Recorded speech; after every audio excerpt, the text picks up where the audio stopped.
broadcast, Martinique, Singapore. At all the places of the world where danger and intrigue walk hand in hand, there you will find Steve Mitchell on another dangerous assignment.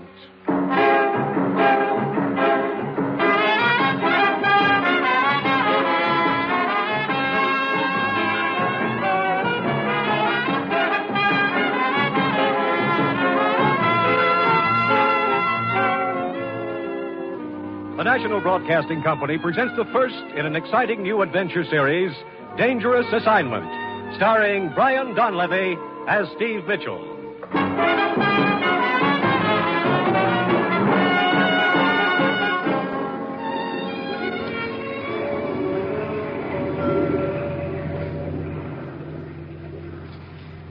Steve. You're going to run this pretty little boat right onto the rocks if you don't put your hands on the wheel. Automatic pilot. W5, WRS, calling W2BYR. I should have known you'd have one of those on your boat. So help me. First time in my life I've ever used it, Evelyn. Eloise. Hello, sure. W5, WRS, calling W2BYR. Steve. Why don't you turn that radio off? I never should have turned it on. What's all that W stuff? Who's that silly woman trying to get, anyway? Oh, W5, me. WRS, calling W2BYR. That's the ship-to-shore operator. Brother, you know 'em all. What does she want with you? I'm afraid I know. Well, I guess I better answer before they send the Coast Guard. W5WRS from W2BYR. Go ahead. Stand by, W2BYR. I have a call for you. Go ahead. This is Ruth, Steve. The commissioner wants to see you right away. Over. Now, look, Ruth. I said only call me in an emergency. Over. The commissioner says this is an emergency. Over. But I'm in the middle of a big deal, Ruth. I'm tied up. Over. Just a minute, Steve. He says untie her and get into the office. But tell him... Oh, okay. I'll come back. Out. Eloise, I'm afraid And for this, I broke another day. Now, look, Eloise, I'm sorry. So what do? I go out and buy a new sunsuit. And it's a very nice sunsuit. I even fry some chicken. For the first time in my life, I fry some chicken. But this probably won't take long. And what am I supposed to do in the meantime? And what am I going to do with all that fried chicken? Well, keep it on ice for me, huh?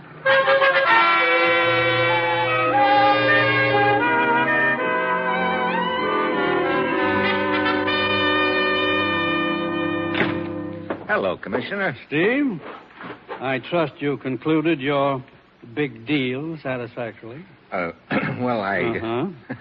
Steve, ever hear of the Throp Foundation? Throp Foundation? Sure.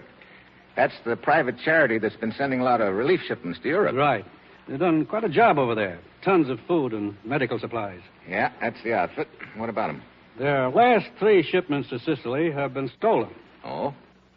You mean off the boat? No, from the Foundation's warehouse in Messina, Sicily. I see. We've been instructed to get to the bottom of it.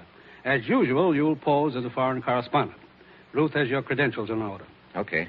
On the surface, your assignment will be to write a story about the stolen shipments. Actually, I want you to find out who's been stealing those shipments. And to be frank, Steve, I'm sending you into a pretty nasty situation over there. What do you mean? The Throp Foundation has had 2 men working on this case. One of them has been missing for 2 weeks. What about the other one? Oh, they found him all right. His throat had been cut. Well, that's reassuring. We're sending you because we think you can take care of yourself and handle the danger. When do you want me to leave? Good. As soon as possible. Now, if you need help or information once you get to Sicily, contact Emilio Donati in Messina. Who's Emilio Donati? He runs a bar in Messina.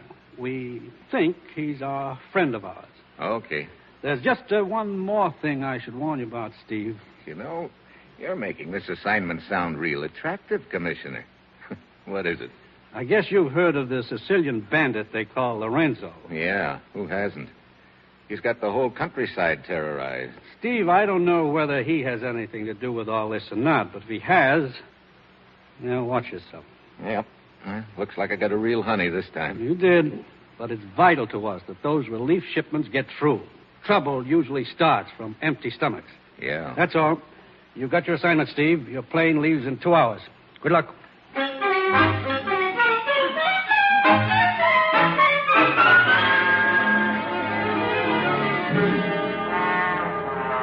Eduardo, this is Dino speaking. The American just landed. See. Report it to the chief at once.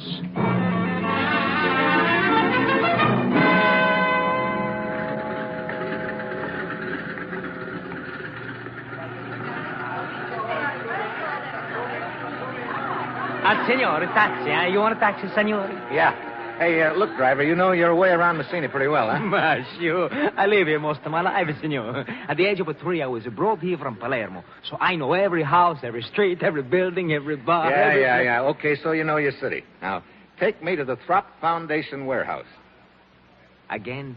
Throp Foundation warehouse. You know where it is? Throp? No. Throp. It's a... Ah, well, never mind. Just take me to the Rienzi Hotel. I'm sure you must have heard of that. Monsieur, I'm going to put your baggage in the car, senor. Hello. Sorry I'm late. You're not late. You're just in time. I heard you inquiring for the Throp Foundation, so you must be Ralph Gillette. I'm Helen Collier. I was supposed to meet you here at the airport, and I... Look, I'm afraid there's been a mistake. My name's not Gillette. It's Mitchell. Steve Mitchell. I thought you were the one I was supposed to meet. I'm sorry. Believe me, I'm sorry, too. Couldn't we just pretend I was? I'm afraid Mr. Archer wouldn't understand. Already I don't like Mr. Archer. Don't even know him. Who is he? My boss. He's in charge of the Foundation's office here in Messina. Oh, wait a minute. Do you work for the Throp Foundation? Mm-hmm. Mr. Archer's been expecting a new man to fly down from Rome, Mr. Gillette. I thought you were he. Oh. I wonder if you'd tell me where the Foundation office is. I'm a foreign correspondent, and I'd like an interview with your boss. Oh, well, I could go with you and show you where it is, because it doesn't look like Mr. Gillette is on the plane anyway. Fine. I have a cab over here. You say you're a foreign correspondent. I suppose you want to do a story on the stolen relief shipments. Yep. Well, good luck. Mr. Archer doesn't want any publicity about it. Thinks it would have an adverse effect on donations from the States. Oh, well, here we are. Pardon us, gentlemen. Si, signor. Eduardo, out of the man's way. Of course, your pardon, senor. Well, I'll see if I can get some kind of a statement from him. Are there just the two of you in the Messina office? Yes, right now. There were 3 of us. Paul Wainwright was the 3rd, but he got fired a few days ago. At the Hotel Rienzi, no? No. Throp Foundation. Tropa? Tropa? Oh, Via Delgada. Oh, si, signorina. Hey, you must have the magic touch. This Paul Wainwright, he was fired by Mr. Archer? Yes, 3 days ago. Senor, you ready, huh? See.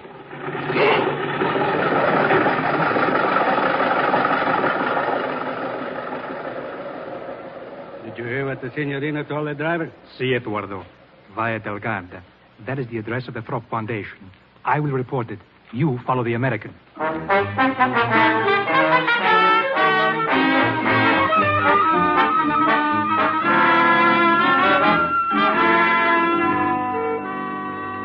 Mr. Mitchell, you must understand my position. It's not that I don't want to cooperate with you and your press association, but at the same... The stolen shipments are news, Mr. Archer, and news is my job. Well, I know all that, but just stop and think what's going to happen if the news spreads around back in the States.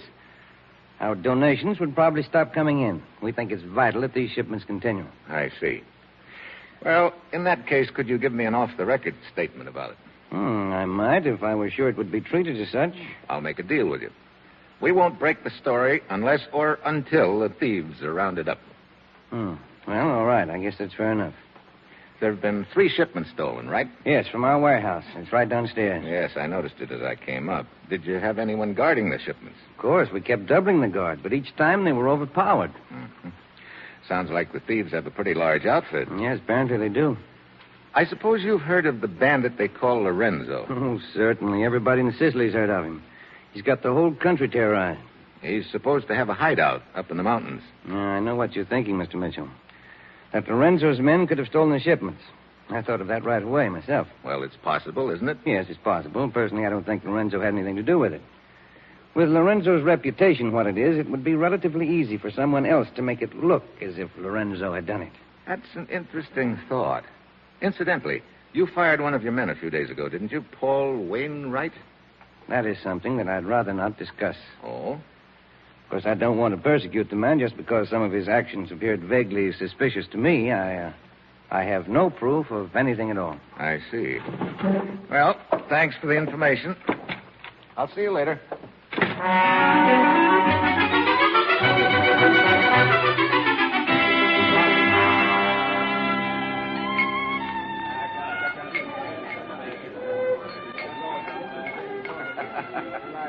You wish a table, senor?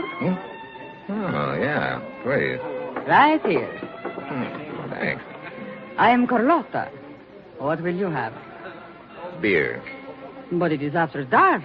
It's time to drink wine. Emily Post may not like it, but I still want beer. Anything you wish. I will bring it. Look, is the boss in, Carlotta? Emilio Donati. See, he's here. Why? I like the scenery. I might set up a charge account. Where is he? The fat one. Over at the bar. I will tell him to come over. No, never mind. I'll go over there. See, I'm coming. Emilio Donati?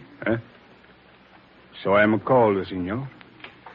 I told a friend of mine in the States I'd say hello to you. So? I know many people in the States, senor. I'm pretty sure you'll know my friend, the commissioner. Commissioner? Yeah. I think you're expecting me. I'm Steve Mitchell. A name can be used by anyone, senor. Here. You recognize the handwriting? See. You are Steve Mitchell. Mm-hmm. Well, how can I help? I'm working on the theft of the relief shipments. Yeah, I thought that would be it. That's a very bad thing, Steve. There are so many people are hungry here in Sicily. Yeah. Look, a fellow named Paul Wainwright was fired from the Throp Foundation a few days ago, and Archer acts like he thinks Wainwright's involved in the theft. Paul Wainwright. I know who he is. I'd like to talk to him. Can you arrange it? See. In an hour or two, I will send a word for him to come to the back room of my bar off the alley. We can talk to him there.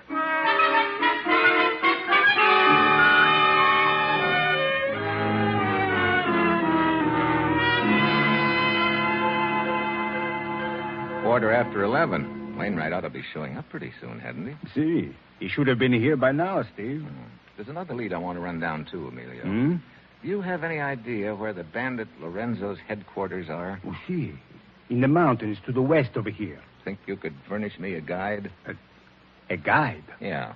Just to get me into the general area. After that, I'll go it alone and do a little reconnoitering undercover. Steve, you must not try a thing like that. Look, it's the quickest way of proving whether Lorenzo's involved in these thefts or not. If he is, he's probably got a lot of the supplies hidden away in those mountains. His men would capture you. He has lookouts all over the mountains. Well, just last month, an entire division went up there and... Sure. That's the point. There were so many Lorenzo's men spotted them easy.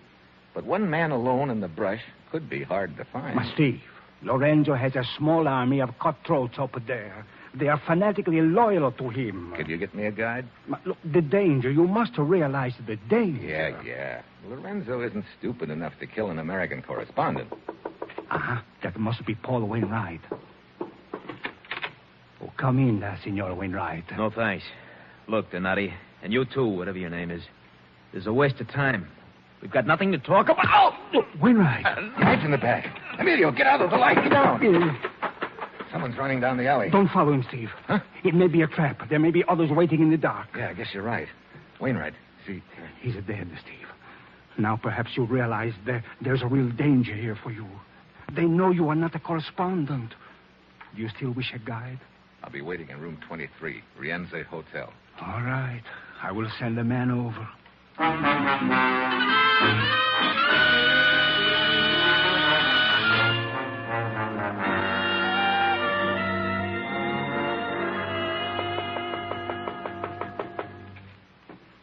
Signor Mitchell? Yeah. Who are you? Casella. Casella? That's supposed to mean something to me? Emilio Donati sent me to you. Oh, you're the guide. Si, signor. I am to conduct you to the mountain where Lorenzo and his band are hiding. Oh, Emilio didn't lose any time, did he? It was thought best to travel at night. so that we may be in the mountains before the sun comes up. Yeah, I guess that would be best. We will drive to the foot of the mountains by car. Then we will use horses on the trails. It is all arranged. Good. When do you want to start? As soon as possible. Okay, let's go.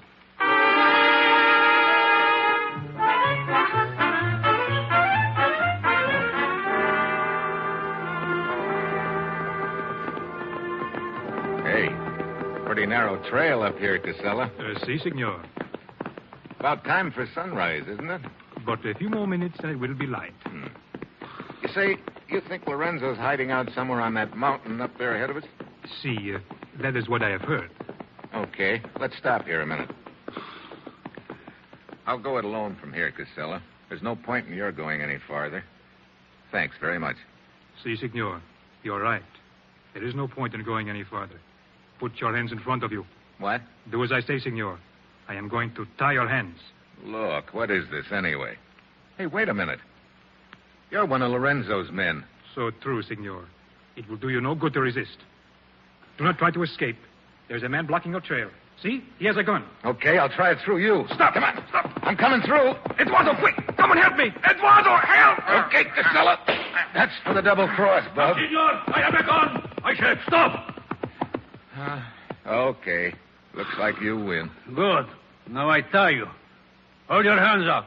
Okay. Here's one of them. All right, senor. I will use the gun this way.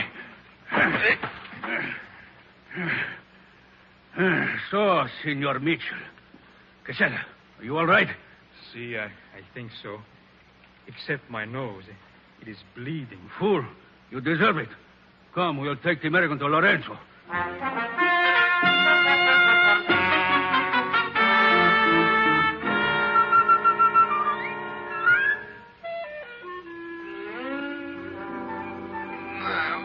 He's coming to Eduardo. Hotel Lorenzo. See? Oh. Casella. See, Casella. This is for the bloody nose you gave me, senor. Hey. Well, thanks. Looks like I got taken for the well-known ride. I thought Emilio Donato was a friend. Sometimes it is difficult to know who your friends are. You're so right. Here is Lorenzo now. Well, Senor Mitchell, you're feeling better now, huh? Not much. Welcome to my camp. Thanks. So you're Lorenzo. See, I have that honor. Honor? Of course. Where are we? Walk with me and I will show you. As you see, you're on top of a mountain. This is my headquarters. Mm-hmm. Hey, you can see 100 miles from here. See, this is why I choose this place. But where are the guards? Guards? You are not my prisoner. You are my guest. But see below us, my men are camped there. Is it not a reassuring sight? Hey, that looks like a small army. 120 patriots. Patriots, you call them? Of course, they serve Lorenzo. Got a pretty good opinion of yourself, huh? I am one of the most brilliant men I have ever met. Really? You know, you don't talk like you've spent your whole life in these mountains. Oh, I have, as you say, been around. I attended a university in Italy for 2 years. But you came back to this. How come? A sense of duty, senor. I rob the rich and give to the poor. Yeah? That sounds pretty, Lorenzo. But are you sure it's not just because you're a thief at heart? You are shrewd, senor. Well, why not? From my experience in the world, I have learned that one must look out for oneself. Oh? Consider the recent war. Nobody won it. Consider the peace. Again, nobody wins it. Everyone quarrels and fights. Now, is it not much more clever to take what one wants, to be concerned only with oneself? You know, your kind of thinking isn't helping things any. Perhaps not, but it is profitable to me. Senor, this conversation is pleasant, but I still do not understand why you were so anxious to spy on my camp. No? You ever hear of the Throp Foundation? No. What is it, senor? A relief outfit that's been shipping food and medical supplies here to Sicily. Oh? Does this concern me? That's what I'm wondering. At least 3 shipments have been stolen from a warehouse in Messina. And of course you think that I stole them. It's a pretty good bet. Well, I am sorry to disappoint you, senor, but as you see, there are no supplies here. Look around you. I have nothing to hide. No? It is my fate, senor. Whenever a crime is committed in Sicily, I am immediately accused. I suppose I should feel flattered. It has often occurred to me that the police must find me very convenient. How so? It would be most embarrassing for them if I were captured. Then they would have no one to blame for all their unsolved crimes. Well, I'm sorry you made this trip for nothing, senor. Well, if you've got nothing to hide, how come you went to so much trouble to capture me? I was told you wanted to see Lorenzo, so I thought I would make it easy. You were very rough with my men, senor. But no matter. We will be friends. And you will go back to America and tell everyone what a gracious host is Lorenzo. Oh, you want a press agent, huh? Hey, wait a minute. What? That girl coming up the trail. She looks awfully familiar. Oh, her name is Carlotta. Yeah, now I recognize her. She works at Emilio Donati's bar. See. Everything's starting to add up. I'm afraid Carlotta is not very happy with me at present. No? She has been very useful to me in the past, but she is so possessive. She is very upset to learn that there had been another woman here. There, you see how she sulks? I believe she thinks that she is punishing me. Carlotta, my dear. Speak to me, Lorenzo. Do not speak to me. You climbed up here to tell me that? I am true with you. You have not been true to me. Oh, you are not very flattering, my dear. Of course I have not been true to you. That would be to deprive others. Oh, so good for nothing, you. I think I'd better leave you here to take out your temper on the American. I have other affairs to look after. The beast. I lie for him. I steal for him. Maybe you ought to pick your friends a little more carefully. So, you're the one that put the bee on me at Donati's, huh? You had Lorenzo send that phony guide to my room. Treat me this way after all I do for him. Oh, the beast. I do not think you would treat me that way. Huh? I think if you were my friend, you would treat me nice. Now, look. Would you like to be Carlotta's friend? It's okay with me if you're trying to make Lorenzo jealous, but use somebody else. Kiss me. Hey, cut it out. Come on. Kiss me. Hey. You like it, huh? Well, under other circumstances, maybe. Right now, no. You should not have done that, Carlotta. Lorenzo, Perhaps look. that will show you cannot treat me as you have. If you do not want me, there are others who do. You are such a child, Carlotta. I am afraid this presents a problem. Look, there's no problem. I've got no interest in Carlotta, believe me. Oh, I'm aware of that. But some of my men there below may have seen her kiss you, senor, and that is the problem. I must not allow anything to shake their confidence in me. The appearance is everything. No, it is not Carlotta I am thinking about. She is nothing. Oh, dog, that you should talk about me like that. What if I were to tell the American about... Shut up, Carlotta. Wait a minute. What did you say, Carlotta? Then you would wish you had not treated me that way. I told you to keep your mouth shut. Oh. I will tell. Carlotta! On the other side of the mountain is a cave. Lorenzo has hidden the relief shipments there. Well, Lorenzo. So you've got nothing to hide. Now, indeed, I have no choice, senor. Carlotta, give me your scarf. You are going to fight with the knives over me. Fool! To think it is you I am considering.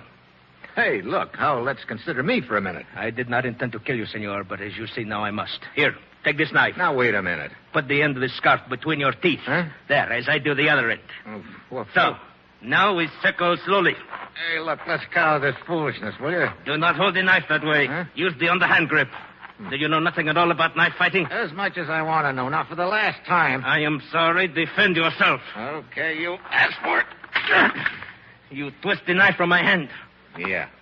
You may know knife fighting, but you're pretty sad on judo. Oh, Lorenzo! You've killed Lorenzo. Just a rabbit punch, lady. Won't even leave a scar. So long. Dog of a dog. Oh, caro.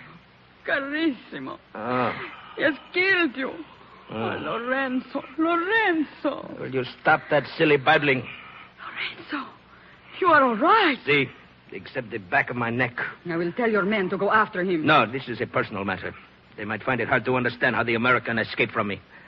I will go after him alone. I will go with you. You will wait here, Carlotta. I will attend to you when I return. Lorenzo. I may be gone until dark, because if I do not find the American, then there is someone in Messina I must talk to. Now get me my horse.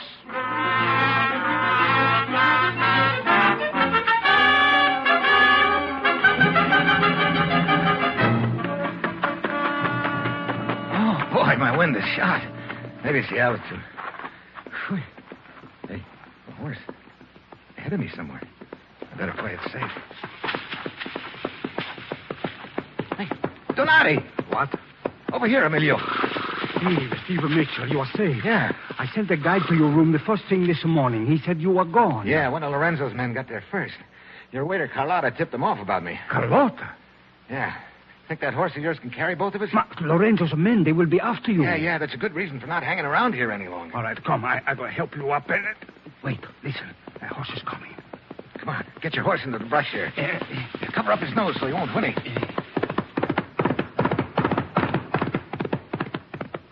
Steve, it's Lorenzo. He's alone. Yeah, heading towards Messina, too. Look, I have a gun. We can capture him. No, not yet, Emilio. Come on, we'll give him the lead, then follow him into Messina. It's possible he's got more on his mind than just finding me. If so, I want to know what it is.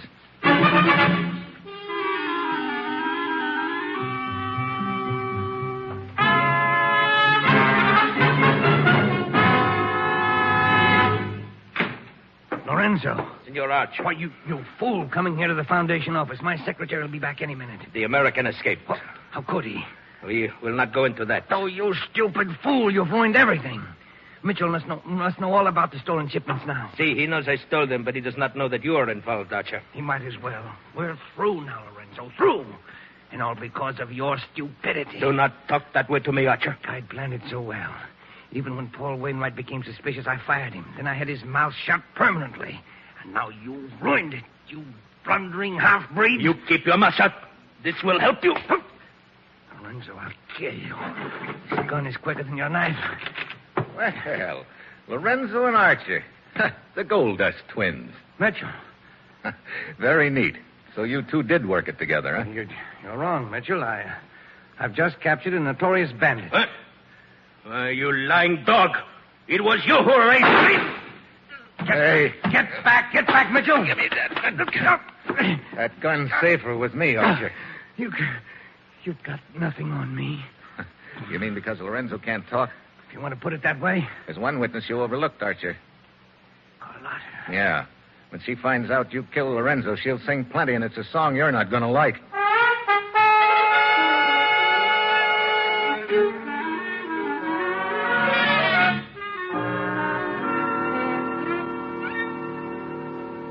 Well, did you send your reporter to the commissioner, Steve? Yeah, I called him. He said the Throp Foundation had sent a new man over to head up the office here. Well, and now you can relax for a few days. We're going to eat and drink and have a good time. You will have such a food as you never tasted. Scaloppini, escarole, a pizza that melts in your mouth. That sounds fine, Emilio, but I think I'll be heading back to the States. Now, what's the hurry? Well, someone back there is keeping some fried chicken on ice for me. Well, fried chicken? Yeah. It's got to be eaten on a boat, too. Steve, I don't understand. What is so special about eating fried chicken on a boat? Well, you see, she's not the chicken. That is, Oh, well, just take my word for it, huh? So long, Emilio.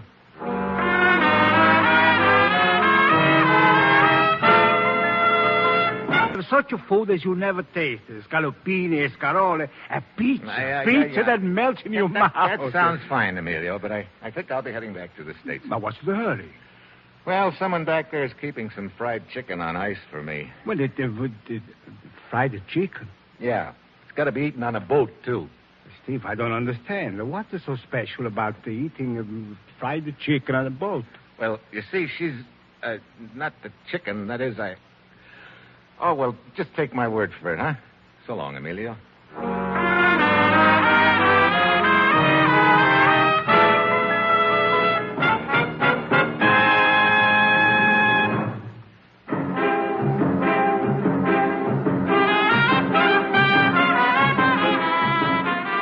Just heard the first in an exciting new adventure series, Dangerous Assignment, starring Brian Donlevy and written by Bob Wright.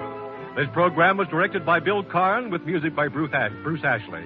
Be with us again next week at this same time when Brian Donlevy, as Steve Mitchell, embarks on another Dangerous Assignment. This is NBC, the National Broadcasting Company.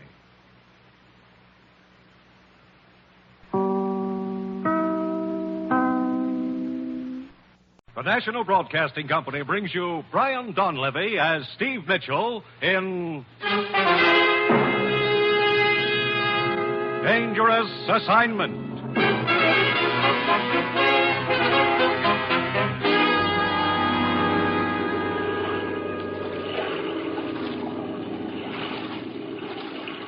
Over here. Here I am with the boat. Swim over this way. Here, let me help you, I bawled. Give me your hand. Come on.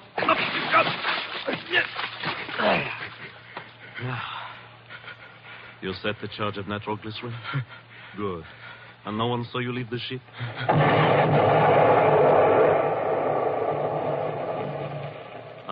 Right on schedule. The ship goes to the bottom, and only the two of us know the location. And now... Wait, no. No, put down the knife. No, don't! Oh!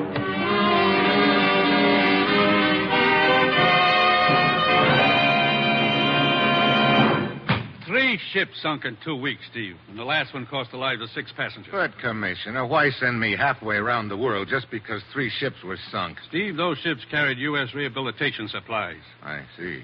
Now, as usual, you'll pose as a foreign correspondent. Here's your press credentials, Steve. Your passport and plane ticket. Ruth, did you say plane ticket? You take off in 2 hours. Now, look, I was figuring on a little deal. Can't it wait till tomorrow? No, it can't wait. And that's another thing, Steve. On this assignment, there's to be no women and no gambling. It's strictly business. Dangerous business. Okay, Commissioner. All right, Steve. Your first stop in Saigon is the Malayan Star Lines. The manager's name is Brevant.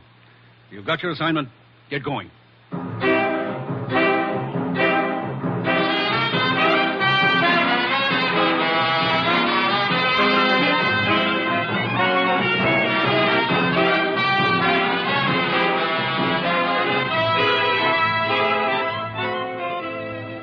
You've seen him in The Great McGinty, as Major Devereaux in Wake Island, as Trampas in The Virginian.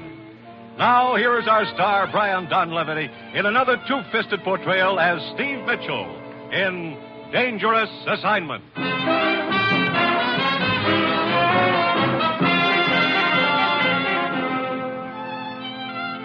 The time, now. The place, Saigon, inscrutable city of the Orient, where the ancient and the modern rub elbows in the narrow, crowded streets. Saigon, city of intrigue, of shadows, of forgotten men, of danger.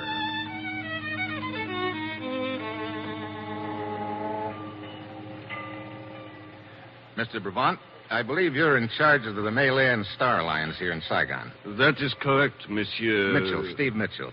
I'm a foreign correspondent. I just flew in. I'd like an interview. There's not much of which to talk. 3 ships of our line sailed for Singapore. The first night out, an explosion, they're gone. Just like that, huh? Oui, just like that. Could I take a look at the passenger list for those 3 ships? Certainly. I have them on my desk. Thank you. You don't carry many passengers. Only a few. Any survivors? From the first sinking, none. From the third sinking, also none. How about the second? 1. Who is it? An Englishman named Dixon, the cook. Is he around anywhere? I'd like to talk to him. Aran, tell the Englishman Dixon to come to my office. Most of your crews have been with the line quite a while? It is the exception rather than the rule, monsieur. Out here, one must take what men one can get. I see. What kind of cargo were your ships carrying? That is the mystifying part, monsieur. Here are the cargo lists. As you see, the Malayan Star Lines carry American rehabilitation supplies, teak wood, spices, rubber, the usual. This teak wood, I notice all of it comes from the same place. Yes, the plantation of Monsieur Surat. It is inland, up the Saigon River. Come in. You wanted to see me, Mr. Brevant? Oui, yes. This gentleman is Monsieur Mitchell, a journalist. Nice to meet you, sir. Hi. Mr. Brevant tells me you're the only survivor from the second sinking. I'm the only one from any of them. That makes you pretty lucky, doesn't it? Lucky ain't half of it. Look, did you notice anything unusual aboard your ship before the explosion? Well, I was back aft, getting a breath of air before turning in, I was. And I noticed a silhouette of a small boat in the moonlight. Off our starboard beam she was, and running without lights. Without lights? That's right. Anything else? I didn't have time to notice anything else, mister. Because just then there's a sheet of flame. The whole ship goes up in the air, and the next thing I know, I'm holding on to a spar in the water for dear life. Mm-hmm. Have you any idea what your ship's position was when she went down? Near as I can figure, We was in shoal water close to Polo Condori. That is an island 100 miles off the coast of Indochina, monsieur. But, of course, it is but a guess. We have no way of knowing the exact location. Yeah. Well, thanks for the information. I think it ought to make a good yarn. Do you intend to remain here in Saigon long? Well, that depends. I'd like to talk to Mr. Surratt, the plantation owner. Do you know where I might find him? There is a gambling casino just down the street, monsieur. If he is in Saigon, he will be there. Good. I'm beginning to feel lucky. I am certain you will not lack for games of chance in Saigon, monsieur. I personally find gambling a bore, but it would seem I am in the minority. Yeah, I guess you are. Well, thanks for the story. I'll see you around. He's an inquisitive gent, ain't he, Mr. Brevant? Yes, he is indeed. Newspaper chap, is he? That is what he said. Dixon, tell Aran to answer my telephone for me. I'm going out for a while.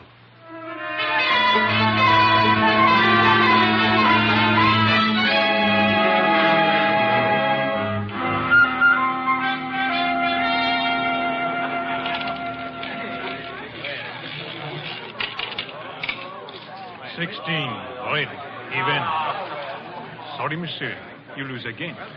Look, this game is slow death. Haven't you got something with a little more action in it? And monsieur would perhaps prefer the dice table downstairs. That's a thought. Thanks. Oh, I beg your pardon. Oh, no, it is my fault, monsieur. Let me pick up your check. Oh, you are most kind, monsieur. It was very clumsy of me. As a matter of fact, I bumped into you deliberately. It was the only way I could think of to meet you. Monsieur has a ready wit. All bets down. If you're looking for something to tack on after the monsieur, it's Mitchell. Steve Mitchell. They call me Leanna, monsieur. They picked a nice name. Well, here are your chips. You pick up my chips and my luck with them. You must allow me to buy you a drink, huh? You see, I am superstitious. Good. So am I. And having a drink with you is suddenly a superstition of mine. Let us go to the bar. Liana. Well, I should have known you wouldn't be alone. It is only my brother, monsieur. Oh, where are you going, Liana? It is all right, Matik. I am sure the American will take good care of me. Monsieur Steve Mitchell, my brother, Matik. Hello. Oh, your servant, Effendi. Here, Matik, you play some of my chips now while we have our drink. Come along, Steve. You live here in Saigon, Liana? For the most part. But I'm restless. I travel a lot. Tomorrow night I leave for Singapore. Oh? I guess my luck hasn't changed after all. I will not be gone long. How are you going to Singapore? I travel by tramp steamer. It is not so boring. Oh, not on the Malay Star Lines. Why, yes. Ah, here we are. Sort of crowded right here. Why don't we move down to the other end? There is room here. I will move over. Oh, thank you. No trouble, sir. No trouble at all. What will you have, Stephen? Bourbon and... Hey. What is it? I just saw someone I know, Liana. Excuse me just a minute. Of course. Be back in a minute. I will order the drinks. Well, my dear? He seems interested in the Malayan Star Line, sir. You think he is involved? It is possible. Very well. I will proceed on that assumption. Boy, come here. Oui, monsieur? I want a message delivered for me.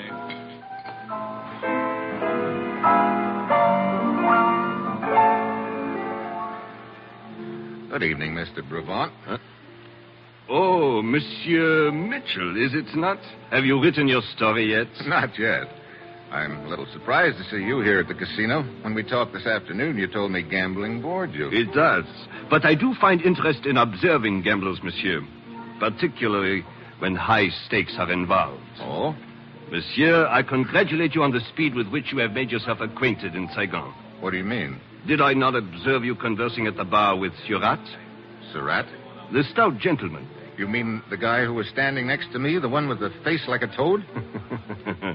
Your description does not flatter him, but it is accurate. Well, thanks, Surratt. I'll see you around. Undoubtedly, monsieur.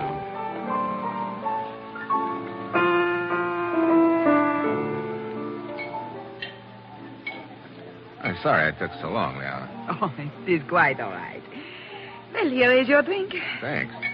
Say, what happened to the guy who was next to me here, the one who moved over to make room? Huh? Oh, I did not know, Steve. I was not noticing. It's a rat. Is that his name? Yeah. Well, cheers. Cheers. Monsieur Mitchell. Monsieur Steve Mitchell. Over here, boy. You are a busy man, Steve.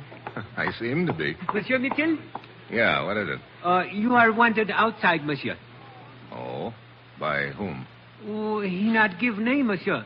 But he say quite urgent. Okay. Here. Oh, thank you, monsieur. Lana. I know. You will be gone but a minute. Yes, I will wait for you.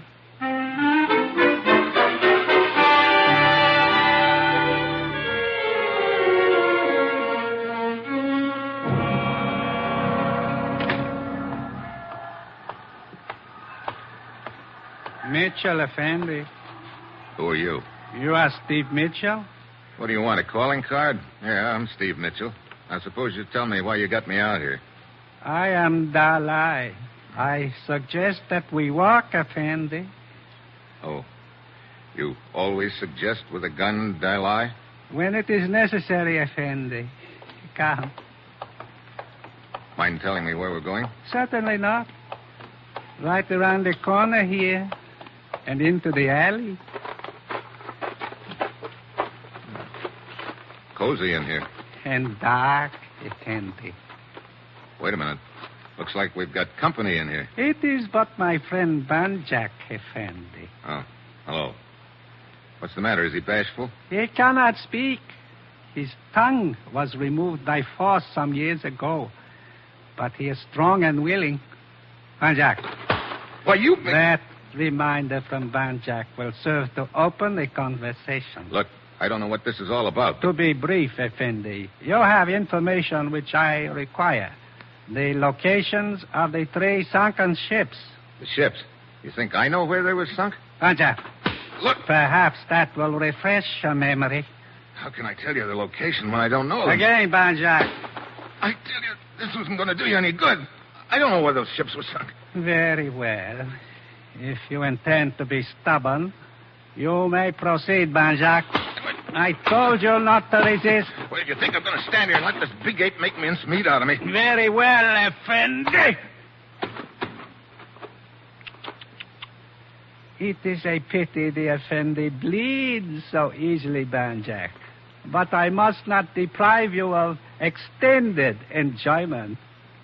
You may kick him. I will tell you when to stop.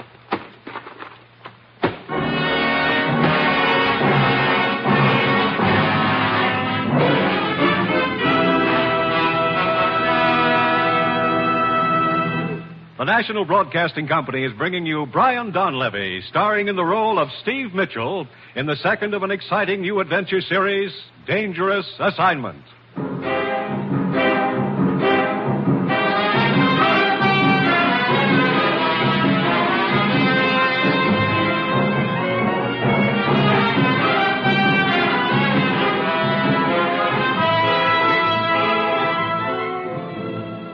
The time, the next morning. The place, a luxuriously furnished bedroom in a spacious villa near Saigon, overlooking the sea.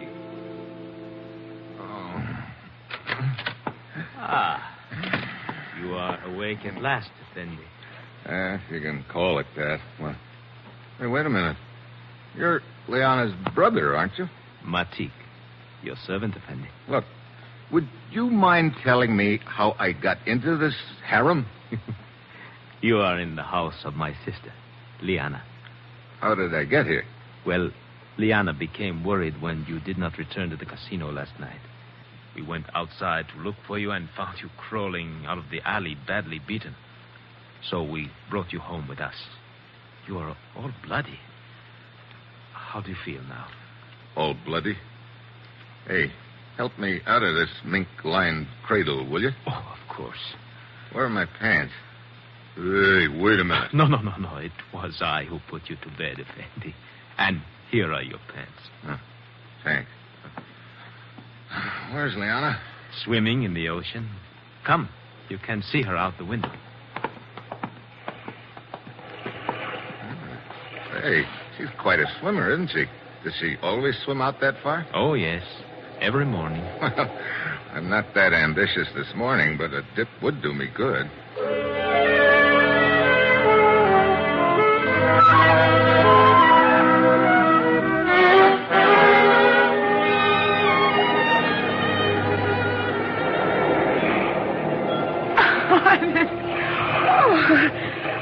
Steve, you are quite a swimmer yourself. Thanks. That water made me feel almost human again. Any cigarettes around here? Right here in my robe. Here you are. You look much better than when we found you last night, Steve. You know, you've taken awfully good care of me, Liana. Why? Why? Oh, perhaps. Perhaps there have been so many places, many times, many men in my life. And with me, it has always been the same. But then last night, I saw you. And I knew you were something different. How different? Does that make your bruises feel better? It helps. You know, that's a kind of medicine I could get addicted to, Liana. Perhaps when I return from Singapore, there will be more time to become addicted. Maybe. When do you sail? At 8 tonight. On the Malayan Queen. I guess my luck's still no good. Okay, look, I gotta go back to my hotel and pick up a change of clothes. But anyway, I'll be down to see you off tonight.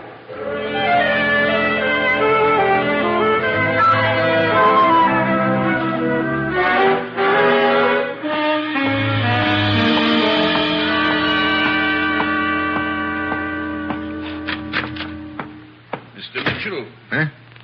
Hey, how'd you get in here? I'm Surratt. I learned you were registered at this hotel, so I took the liberty of waiting here in your room. Quite the liberty, wasn't it? An occasion demands it. The courtesies must be omitted. What's the occasion? I will be brief. Mr. Mitchell, I will assume you are a man who is interested in money. That's a safe assumption, Surratt. I believe you're in possession of certain information which is of value to me. Here we go again. Sir? Look, you happen to know a couple of cutthroats named Dilai and Benjack? Benjack's a big lug with no tongue. Dilai, Benjack? I have not had the pleasure of their acquaintance, sir. Oh, it's no pleasure, believe me. Sir? I'll skip it. Now, what's this about certain information I have? I will not waste words. 10,000 American dollars for the location of the sunken ships. 10,000? Means a lot to you, doesn't it? You've been shipping teakwood on the Malayan Star Line, haven't you? From my plantation up the river, sir. It is a matter of record. I didn't know teakwood was that valuable. I repeat my offer. 10,000 American dollars. I'll have to have a little time to think it over, Surratt. I cannot grant you much time, sir. I'm sailing tonight on the Malayan Queen. You have until 7:30 this evening. Okay. I will expect your answer before sailing time. Until then, good day, sir.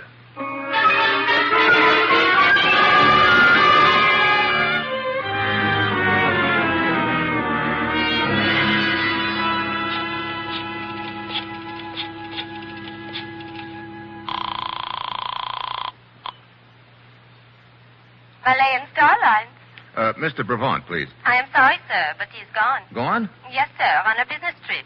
He is sailing in half an hour on the Malayan Queen. Could you get word to him that... never mind, I'll call you back. Come in. Mitchell. Dixon, what's the matter? Knife in my back. What happened? Malayan Queen. Ready to sail. Yeah, I know. I saw someone go aboard. That was on the other ship. You mean the ship that was sunk? Yes. Who was it? Followed me here and stabbed me. Who stabbed you? Dixon! Dixon!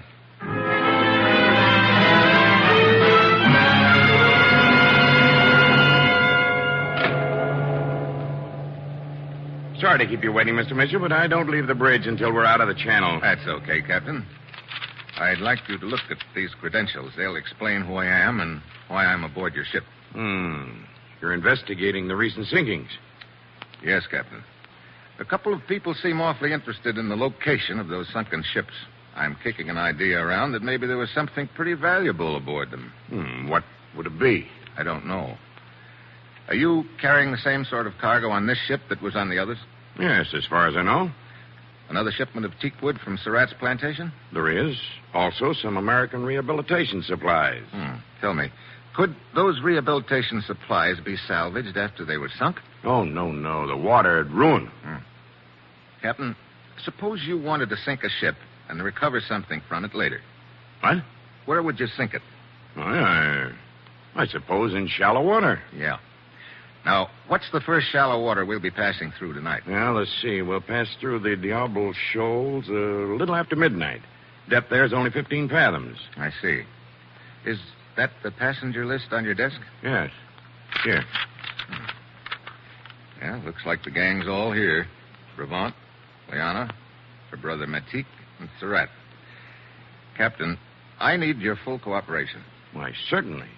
What is it? I'd like you to order these 4 passengers to be in Brevant's stateroom 3 hours from now at 11 tonight.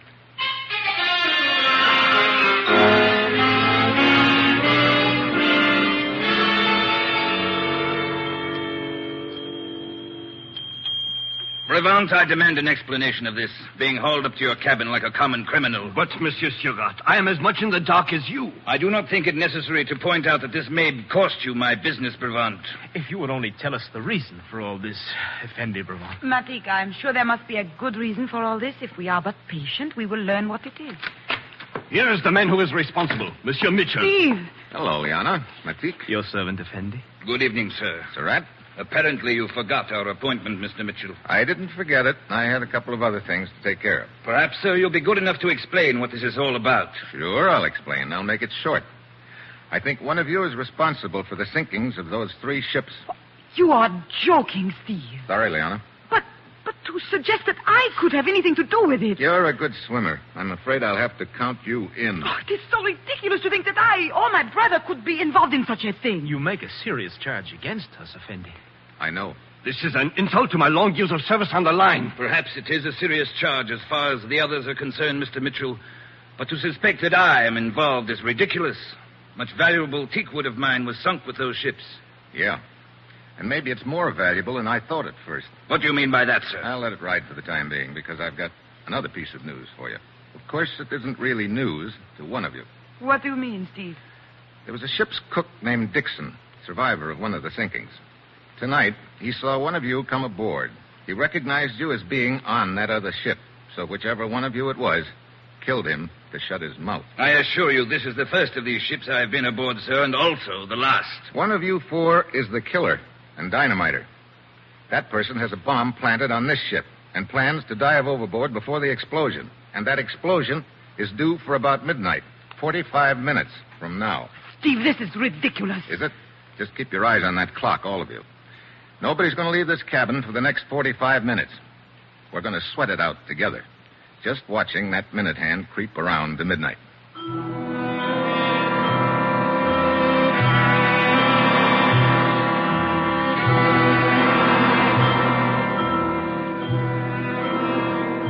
$11:30. Anyone feel like talking yet? Really, Mitchell? Really, what? Haven't Brevant? you carried this silly joke far enough, Steve? There is only one way to prove he is mistaken in his suspicions, Liana.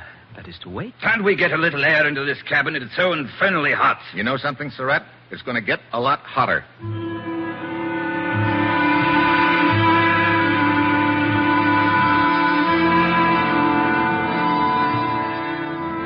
Seven minutes to midnight.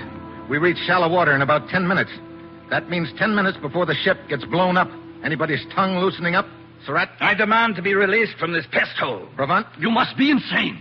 Liana? To think I once considered you... Yeah, save the romance. Matik, how about you? You feel like talking? When one knows nothing, one can say nothing, Effendi. Okay, keep watching that minute hand,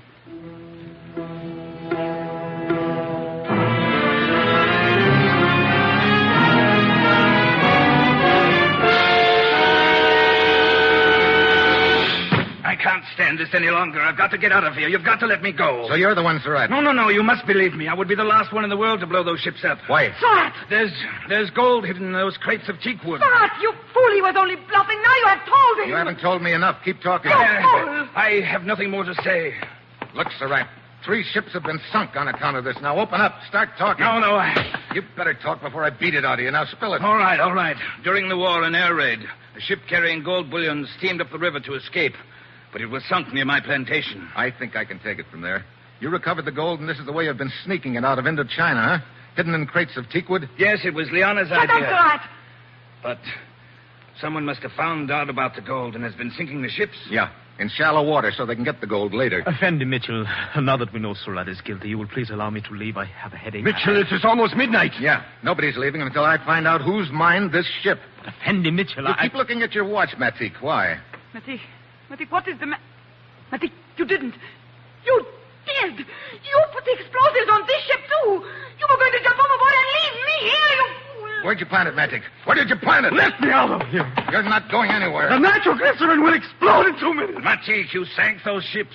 You and Liana betrayed me. Very well. Surratt, put that gun away. Surratt! And for you, Liana. Stand that gun, Bravant. Wait. Matik, where's the nitroglycerin? Where is it? Surratt, you jughead. You killed the only man who knew where it was hidden. We've got 1 minute and 50 seconds to find that nitro. Genius. Any ideas, Bravant? But he could not have put it below decks. Men are stationed all over the ship. It must be in his cabin. Come on. Locked. Get back, Bravant. Which? Take that side of the room. I'll take this. All right. It's got to be in here somewhere. It's got to be. There's nothing over here, Mitchell. Wait a minute. Listen. There's something kicking. Yes, I hit it. Under the bunk. Look, that black suitcase. Easy. Throw it overboard, quick. Yeah, I got to get out of the way, Bravant. I got to get it over the rail. Hurry, Mitchell, hurry. Only a few seconds more, it will explode. Throw it as far as you can. You don't have to tell me that. Hit the deck. Mitchell! Are you all right, Mitchell? Yeah. Except that I'm about 5 years older, Captain. Whew. That was close. Yeah, too close. Probably buckled a few of the ship's plates. Yeah, well, you better put Surratt under arrest. You can turn him over to the authorities when the ship reaches port. Yeah.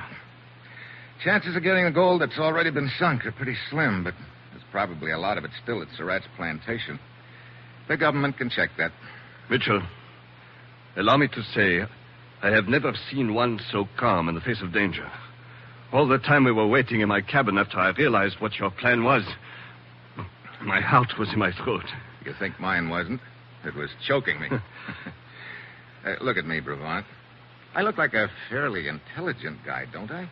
Well, yes, of course. With a normal assortment of brains. Certainly. And a reasonable amount of common sense. But of course. And will you tell me something? What is it?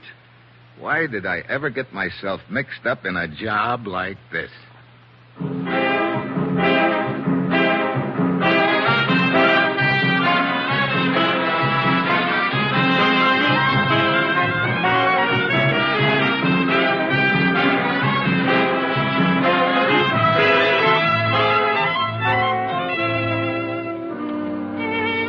You have just heard the second in an exciting new adventure series, Dangerous Assignment, starring Brian Donlevy as Steve Mitchell.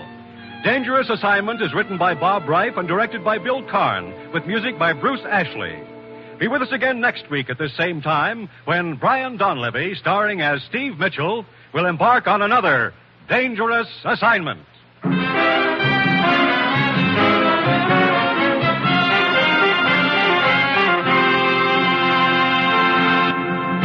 This program came to you from Hollywood. This is NBC, the national broadcasting company.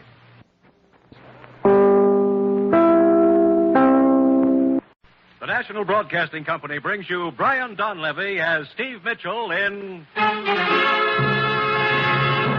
Dangerous Assignment.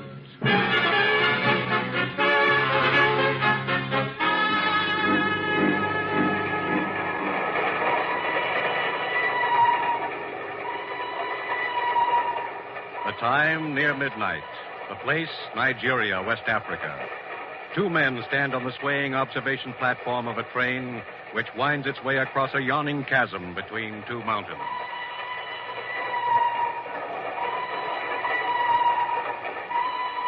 This gorge we're crossing looks pretty deep. Yeah, about 1,000 feet. I didn't realize there were so many mountains in West Africa. This is the third trestle we've been over in the last hour. It is hilly country, but soon we reach the inland plateau where it is more level. Oh, you've been around this neck of the woods before, huh? Yeah. Oh, incidentally, I don't think we've met. I'm Russ Holden. Yeah, I know. Huh? I have been following you, Herr Holden. Following me? Hey, wait a minute. Get away from me. This is where you get off, Herr Holden. No. No.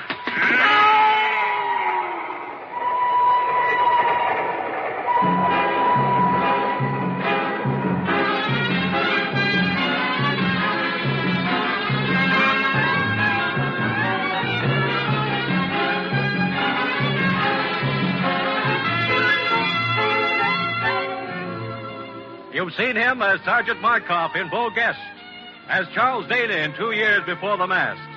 And now, here's our star, Brian Donlevy, in another two-fisted portrayal as Steve Mitchell in Dangerous Assignment. Flight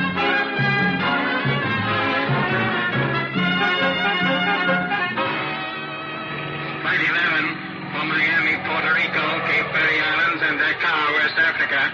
Now ready to depart. All aboard, please. Mr. Plane, Steve, come on. Look, Ruth, I still don't know what this is all about. 1 minute I'm doing a smooth rumba with a smooth blonde. The next minute you're dragging me to a taxi, shoving passports and plane tickets down my throat. I can't help it, Steve. I just do what the commissioner tells me. Oh, there he is, over at his car. Steve, Ruth, over here. Coming, Commissioner? Ruth, will you see that Steve's suitcase is checked aboard the plane? Okay, Commissioner. Steve, let's get in my car a minute. We can talk there. Okay. Now, make this quick, Steve.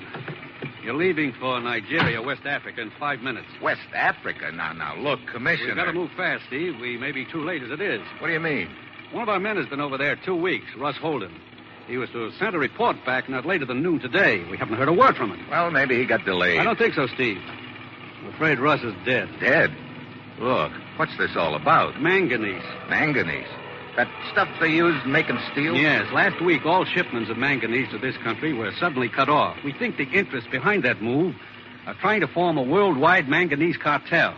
If they succeed, our entire steel industry will be crippled. I still don't see what all this has to do with West Africa. 2 weeks ago, we heard rumors that a rich vein of manganese had been discovered over there in the border country of northern Nigeria. Oh, I see. That area is controlled by a native tribal chief named Soba. And you sent Russ to negotiate with this Soba, huh? Yes. We want Soba to sign an agreement permitting United Nations representatives to start mining operations in that area.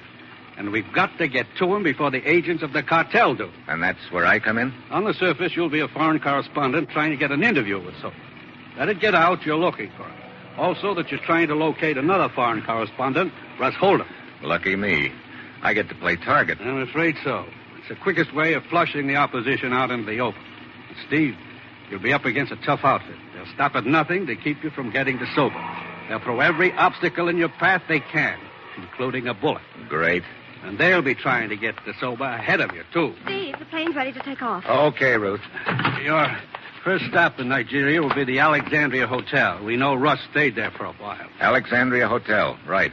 Steve, if Russ is still alive, find him and work together. If he isn't, go it alone. But above all, get through to Soba and get him to sign that agreement.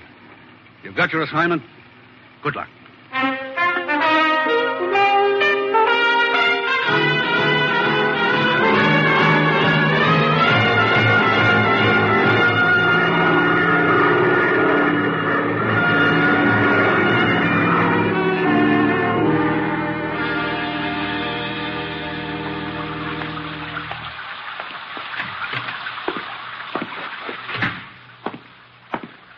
Good afternoon, sir. Welcome to the Alexandria Hotel. You wish a room? Yeah, and a blotter. This rain is even more so than what the Florida papers say about California. Please sign here, sir. This is the rainy season, you know. No kidding. From now until October, sir. You sound proud of it. You mean it's this way all over Nigeria? Off and on, sir. Fine. Mr. Steve Mitchell, United States. Boy, Take Mr. Mitchell's suitcase to room 22. Will you be staying with us long, Mr. Mitchell? No longer than I can help. I shouldn't be here at all. Sir? I'm a foreign correspondent. A friend of mine was supposed to do a story over here, but I guess he wandered into a bar somewhere and forgot all about it. So now I have to do it. What was your friend's name? Holden. Russ Holden. Why, Mr. Holden stayed at this hotel while he was in Lagos. When did he check out? Several days ago. I believe he took the train to Kugama. Kugama? Where's that? It's inland and to the north, Mr. Mitchell. It is a long trip by train. What kind of country is it up there? Oh, very wild, sir. Well, I guess I'm going to need more suitable clothes. Is there a store around here where I can get outfitted? Oh, yes, indeed, sir. Carter's. It's right in the next block. Okay. I'll give it a whirl as soon as I get out of these wet clothes. Right up the stairs and to your right, sir. The boy will have your room all ready for you. Yes, sir. What can I do for you? Let me see your register. You wish a room? Let me look at that register. But why, sir? What business have you with... Register. Give it to me. All right, but... Let's have it. So he is Steve Mitchell. You may have it back. I don't understand. You ought to say nothing about this. Forget all about me, do you understand? But no, I don't understand. To help you forget.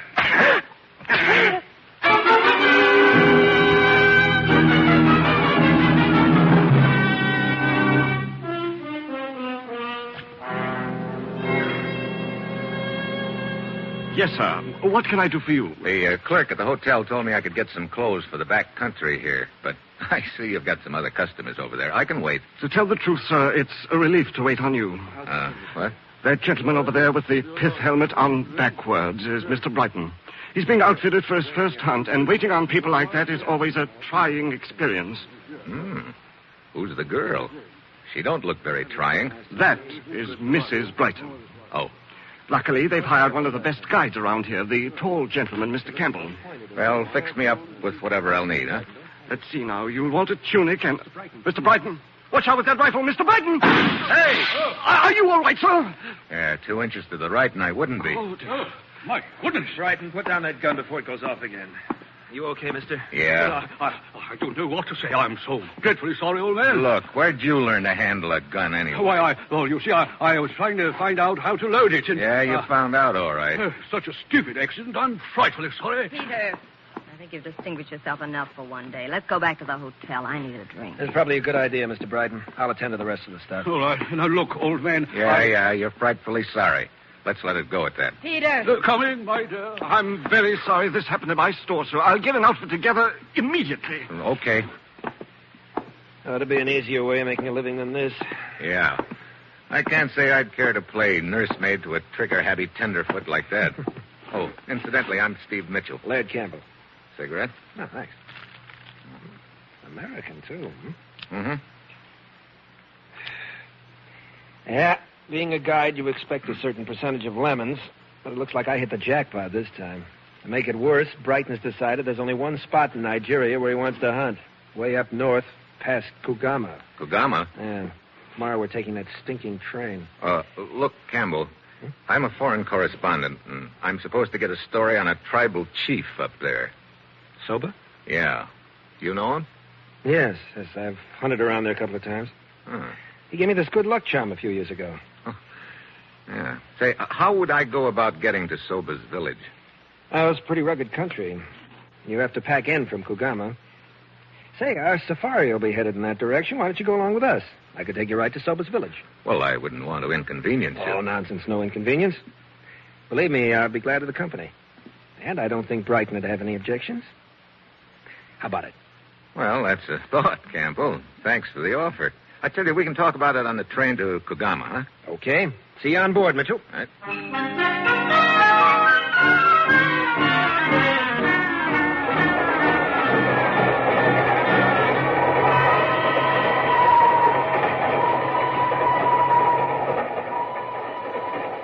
What a cattle train.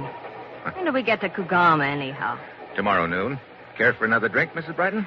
Sure, I'd care for one, but better not. Look at Peter over there scowling away. Thinks I've had too many already. Oh, Mr. Brighton doesn't approve, huh? He's one of those physical fitness bugs. He must have read about Teddy Roosevelt when he was a kid. He's been trying to live dangerously ever since. You know, you sound like you come from my side of the Atlantic. Kansas City. Oh. How did you happen to... How'd I happen to wind up Mrs. Brighton? Who knows? One day I'm in the chorus at the Palladium in London. The next day, I'm Mrs. Peter Brighton. And I've been on a bicycle ever since. I think I'll have that drink after all. Well, getting late. You can read me like a book. Oh, well. Is this seat next to you occupied, sir? No, help yourself. Thank you. What were you saying about being on a bicycle, Mrs. Brighton? Last year it was pig sticking in India. Have you ever been pig sticking? Not that I know of. Your husband must have a lot of time on his hands. Doesn't he sure. work? He works. He's always got some big conference going on. He fools around with a lot of different interests, oils, mining, stuff like that. I see. Well, it's getting late. I think I'll turn in. Okay. See you in the morning, Mrs. Brighton. Good night, Mr. Mitchell. All right. It is very amusing. What? Permit me. I am Warchek. What's amusing? That everyone is suddenly going to Kogama. Oh? For years I have operated trading post up there, and nobody pay any attention to that region. But now suddenly everyone is interested in it. No? Does a hunting party and a newspaper hack after a story constitute everybody, Warchek? This hunting expedition and the story you seek, they would not by any chance have to do with the rumors of a discovery of manganese ore in that region, would they? You're doing the talking. If you prefer, I will confine my conversation to the scenery. Like I say, you're doing the talking. As a matter of fact, we are passing through some very beautiful country right now. Oh? Yes. We are approaching a gorge which is quite spectacular. The view from the observation platform is a rewarding one. Is it? Well, I could do with some fresh air anyway.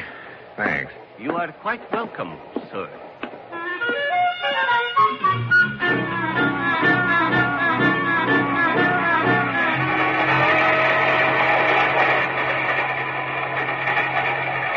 Good evening. Oh. Enjoying the view? Yeah. That's some gorge we're going over. Yeah. It's almost 1,000 feet deep, Herr Mitchell. Mitchell? How come you know my name? Who are you? Hey, what are you doing? Get your hands off me, will you? What is where you get off, Mitchell? Watch out now. Friend who makes you down there? Let go of me when you're up.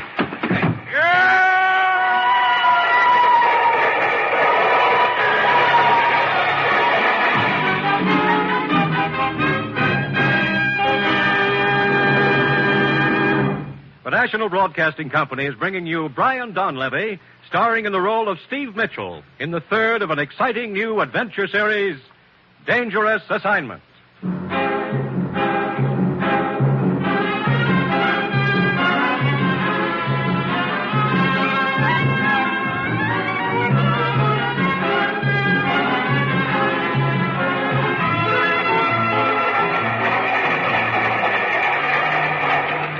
Mitchell, you okay? Yeah. That was close. What happened, Mr. Mitchell? Mr. Campbell and I were sitting in the smoking car. We saw a man follow you outside, and then there were sounds of a fight. There was a fight, Warchek. The other guy lost. Over the side, huh? Uh-huh. That was some view you sent me out here to see, Warchek. Or wasn't that what you had in mind? I do not understand. What's the next town we get to, Campbell? Kano. Be there in a few minutes. I'll have about a 4-hour layover there. Telegraph office in the station? Yeah. Telegraph office? Yeah. The press association I work for is very strange, Warchek. They like me to send them stories now and then. So that's what I'm going to do, if it's all right with you.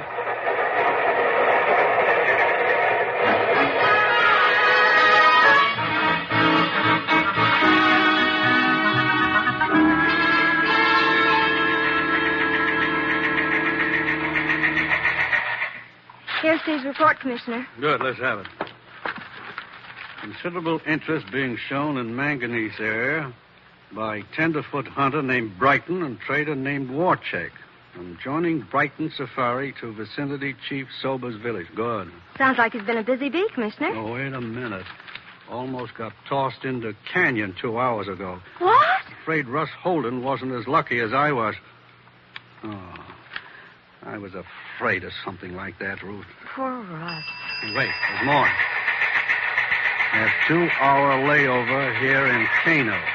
And borrowing one of Campbell's native gun bearers to take me back to that ravine I almost got shoved into.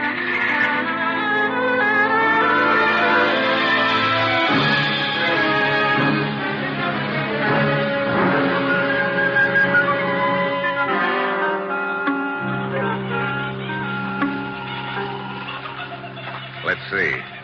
We're just about under that railroad trestle right now, Zuru. Juana, look. Yeah.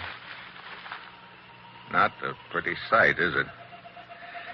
Yeah, that's the guy who jumped me, all right, Zuru. Juana? Yeah.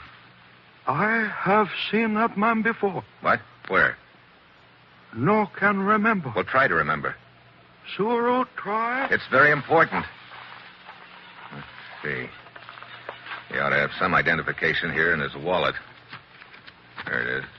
Hunt's Graber. Never heard of him. Juana, me find something. What is it? Here. A wristwatch. Bones, too. It's Russ Holden's wristwatch. Train leaves station soon. Time to go back, Juana. Yeah. Come on, Zuru.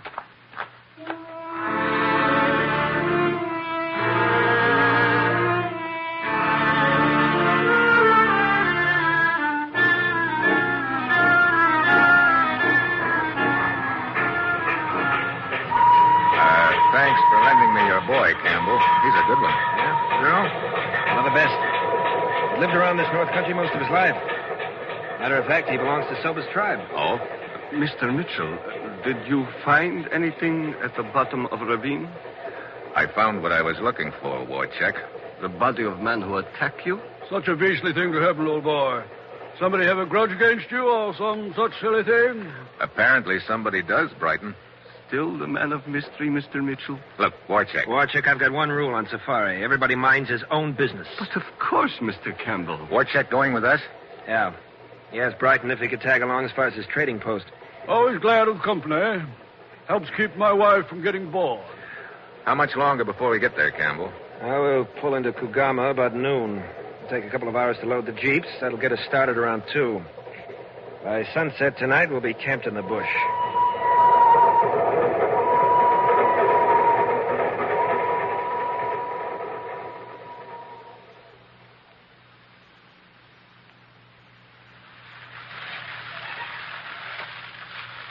How about putting some more wood on the fire, Campbell? Yeah, sure thing. Give me a hand, will you, Mitchell? Okay, Campbell. That's better. What was that? Big cat out there somewhere. Good. Maybe we'll get a crack at him tomorrow. I can hardly wait. It's a wonderful ride on a stuffy train, and a few charming hours bouncing in a jeep. Now a mangy lion waiting for us. How did I get so lucky? Well, if you will all excuse me, I think I will go to my tent. That's a good idea. Me too. Probably be a good idea if we all turned in pretty soon. We'll want to get started by dawn.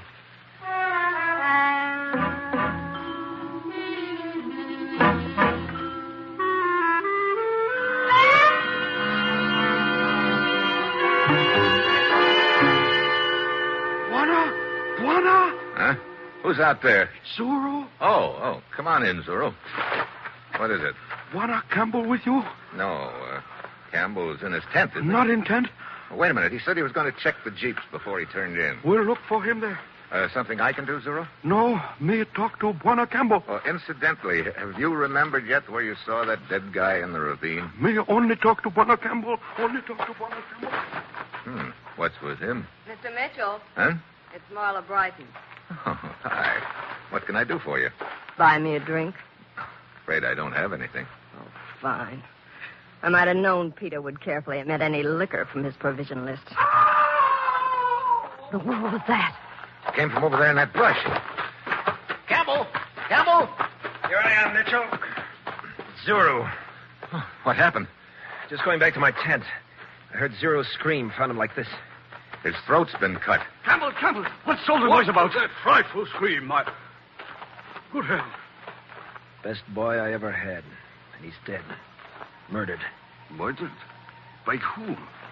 That's just what I'm wondering, Warchick. Perhaps a fight with one of the other bearers. Yeah. Perhaps.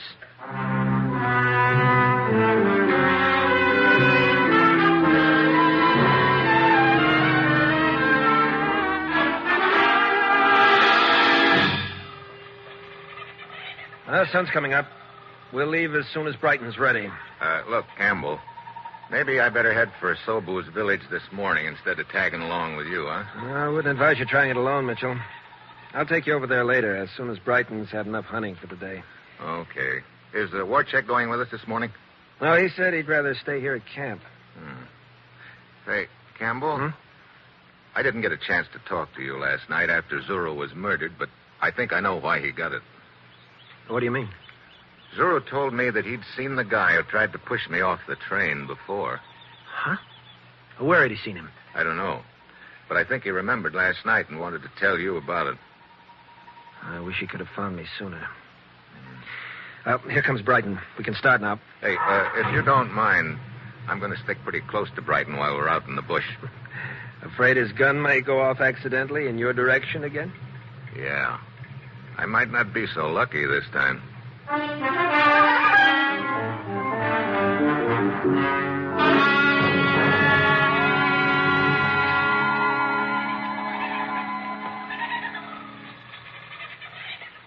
What time is it, Mitchell? 5 to 8. Sitting in this jeep in the middle of the jungle is not my idea of sport.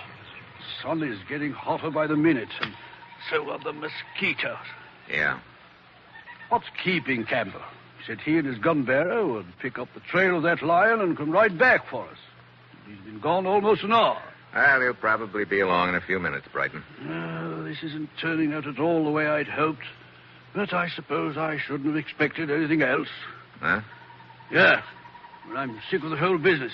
I should never have let Campbell talk me into coming way up here in this godforsaken country. It was Campbell's idea to come up here? He said it was yours. Oh, no. He told me the hunting was better around here. Come on. Get out of this jeep. Let's get into the brush. Hurry up. Oh, but Campbell told us to stay in this clearing. Yeah. He's probably circling around behind us right now. Come on. Oh, Mitchell, I don't understand. Neither did I. Until just now. Here, into this brush. Get down. But why is Campbell shooting at us? Not us. Me. Look, you sit tight right here and you'll be okay. It's me he's after. Mitchell, where are you going? Soba's village. It's about 2 miles west of here. I hope.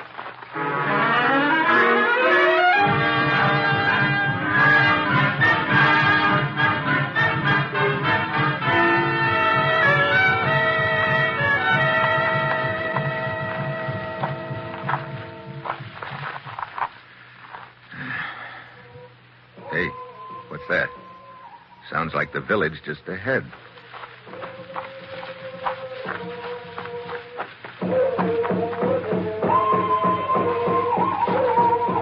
Yeah, there it is. Uh-oh. Hey, it's some square dance. Ah, well, here goes.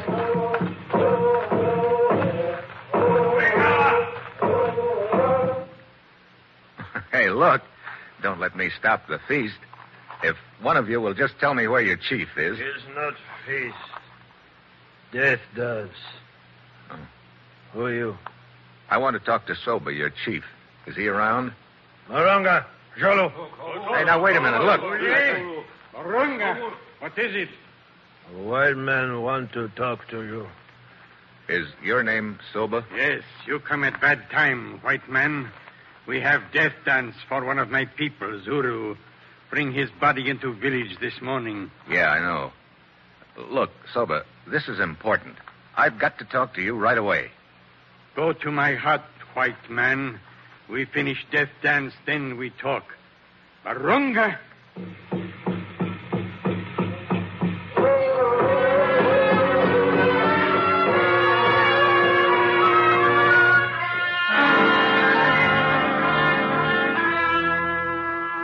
You sound like men who speak with straight tongue, Juana Mitchell. Maybe your people are right ones to dig in my ground for metal. Good. But you are too late. What? Other man promised my tribe much food and medicine. What other man? His trader man, Warchek. Warchek? Oh, looks like I pegged the wrong guy. Where is he? He's still in village. Yeah, I see him. Over by that other hut. Excuse me, Silver. Warchek. Warchek. Ah, Mr. Mitchell. It would seem you arrived too late. Now, look, Warchek. I've been through too much in this deal to let that cartel you're working for come out on top now. But you're mistaken, Mitchell. I work for no cartel, but for myself. What? You are bidding for mining rights. Cartel is also bidding for them. What more profitable place for me than in the middle where I can do business with the highest bidder? Warchek. Looks like Warchek didn't stay in the middle very long. Campbell. Any agreement Warchek has with the chief is void now. And with you out of the way, Mitchell, I think we'll be able to... Your man Garber missed, huh? So you're going to finish the job yourself? Yeah. You ought to get a promotion for this, Campbell. Just money. A lot of it. Yeah. Enough money so you didn't even mind killing Zuru when you realized he remembered seeing you and Graber together. That's a lie. Soba, it's not true. Mitchell here killed Zuru. You killer of Zuru. Look, Soba, I tell you, I didn't kill Zuru. It was Mitchell. White Hunter lies. When my men pick up Zuru's body, they find good luck charm I gave you long time ago. What? Oh, I must have dropped it when I bent over Zuru after he died. No. Good luck charm under Zuru's body. Barunga? No, Soba. Barunga blowgun. No. Mitchell, you... Good, Marunga. Good. He killed one of my people, he die. You don't waste any time, Silva. Mitchell. What? Come. We go to my hut. We talk some more. Good. You can sign the agreement. I have the papers right here. No sign. What? Why? Soba no sign name. Soba can only make X. Oh. Well, look, Chief, don't worry about that. Right now, your X is going to look like $1 million to me. Come on.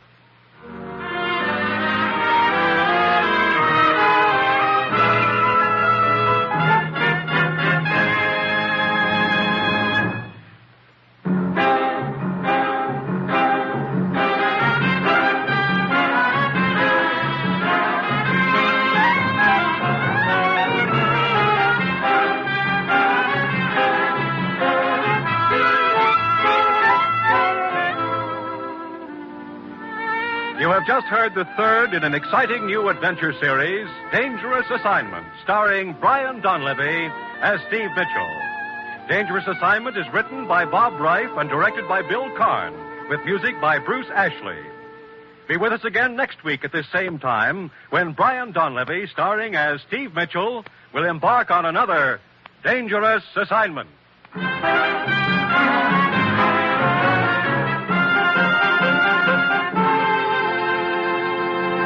This is NBC, the national broadcasting company.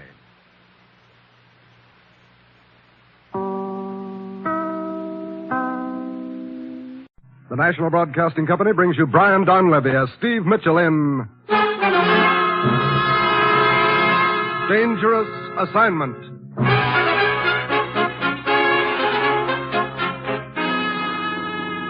The time, 10 p.m. The place, the spacious drawing room of a villa in the south of France overlooking the Mediterranean.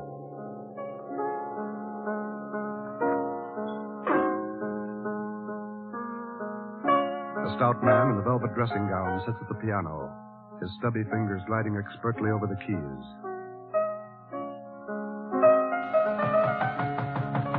Come in, Philippe.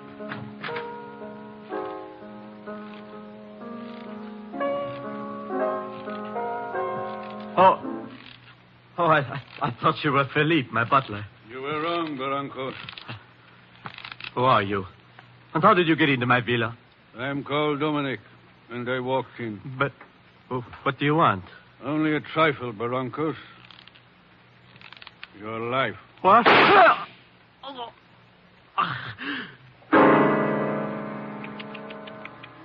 Such a discord.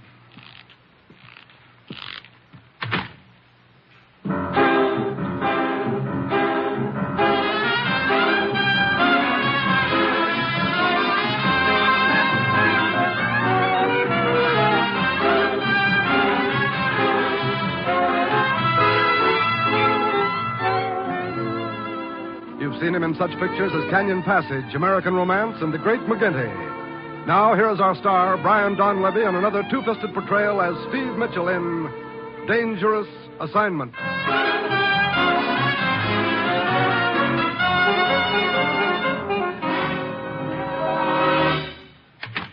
Well, here he is, Commissioner. Guess where I found him? On second thought, better not guess. Steve? Hello, Commissioner. Well, where am I going this time? Paris. Paris. Hey, what was her name now? Don't count on that, Steve. And no horse races either. This isn't a pleasure trip. It's strictly business and dangerous business. I might have known. Okay, Commissioner, let's have it. Steve, last week a man fell down an elevator shaft in Bombay. Died instantly. 5 days ago, a private plane crashed near Stockholm. The owner also died instantly. Oh? So there have been a couple of accidents around the world. What's that got to do with me? We thought they were accidents at first, but night before last, a third man was murdered in his villa in the south of France, shot to death while sitting at his piano. Can anyone play that bad? Steve, there's a tie-in between these 3 men, one that's tremendously important to us. These dead men were all millionaires in their own countries. 2 weeks ago, 7 of them met to plan a giant merger. What kind of a merger? They pooled all their capital to form a holding company which would finance industrial expansion in backward countries. I see. We believe that interests hostile to the plan are obstructing it. Well, sounds like a pretty effective way to obstruct it, all right. Killing off the partners. You say there were 7 originally. That leaves 4 now. 3. Last night, the killer struck again. What? In Paris. 2 of the partners had dinner together. Marcel Laborde and the American Scott Wheeler. As they left the cafe, they were fired on. Laborde was killed. You know, I'm beginning to think you've got a nice, safe job picked out for me, Commissioner. I get to play bodyguard, huh? As usual, you'll pose as a foreign correspondent after an interview with the American Scott Wheeler. Actually, your job is to protect him and the other surviving partners and to get to the bottom of these killings. Where's this Scott Wheeler staying? At the Hotel Brevant. That will be your first stop in Paris. Ruth got my press credentials and passport ready? And your plane ticket. You take off in 2 hours. Steve, we don't want anything to interfere with the plans of these men. Those killings have got to be stopped. That's your assignment, Steve. Good luck.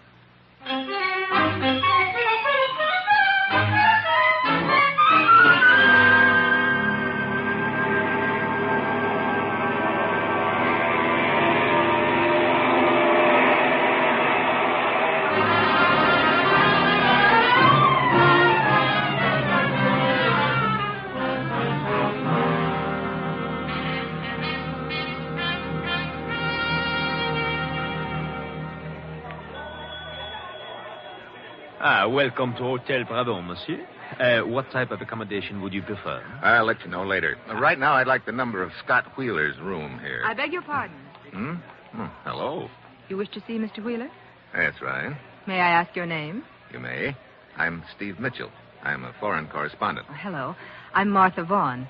May I see your credentials? Your press credentials. May I please see them? Yes, I guess so. I don't quite understand. I'm Scott Wheeler's secretary. Oh, sure. Here they are. Thank you, Mr. Mitchell. It's just that we don't wish to take any chances, particularly after the recent attempt on Mr. Wheeler's life. Matter of fact, that's what I want to interview him about. Oh? All right. I'll take you up to his suite, if you don't mind. Should I mind?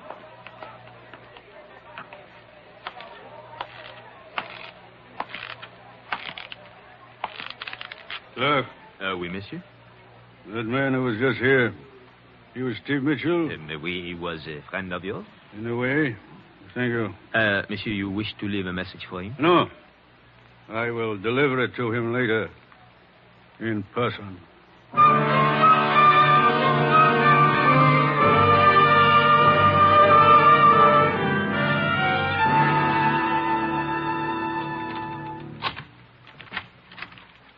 Go on in, Mr. Mitchell. Thank you. Hello, Martha.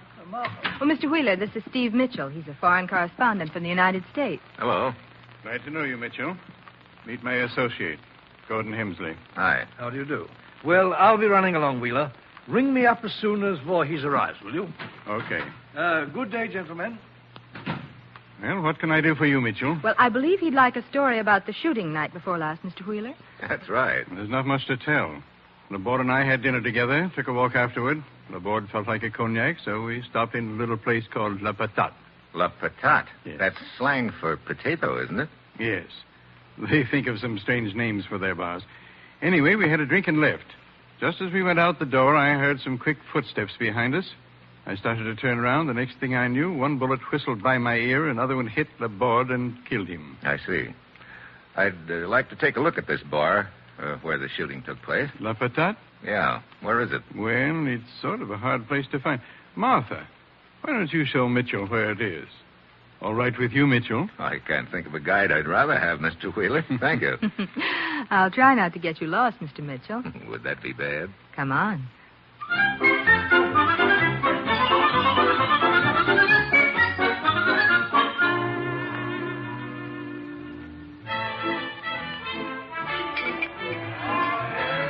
So this is the potato. Sounds like a hot potato right now. That's some music.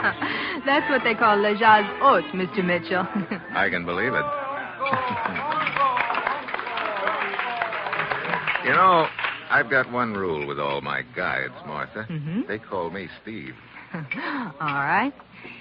You sound like you've had a lot of guides, Steve. I get lost easily. Oh. You worked for Mr. Wheeler very long, Martha? What? About a year. Like it? Mm-hmm. Mm-hmm. You seem to be talking about me all of a sudden, Steve. I thought it was the attempt on Mr. Wheeler's life you were interested in. I've got a 2-track mind. Okay, I'll get back on track 1.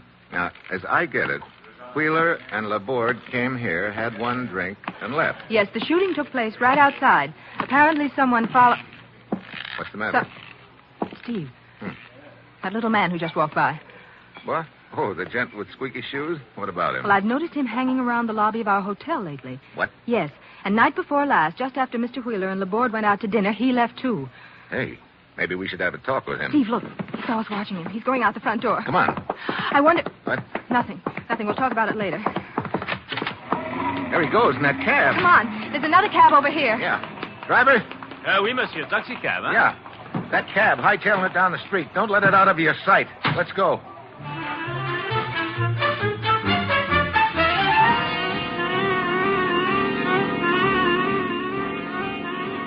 Squeaky Shoes knows he's being followed all right. That cab of his is really traveling. Steve, look. He's stopping in front of that building in the next block. Yeah. He's running inside. Driver, pull up behind that other cab. Oui, monsieur. Hey, what kind of a building is this anyway? What? It's a museum, Steve. Museum? Okay, we'll look inside.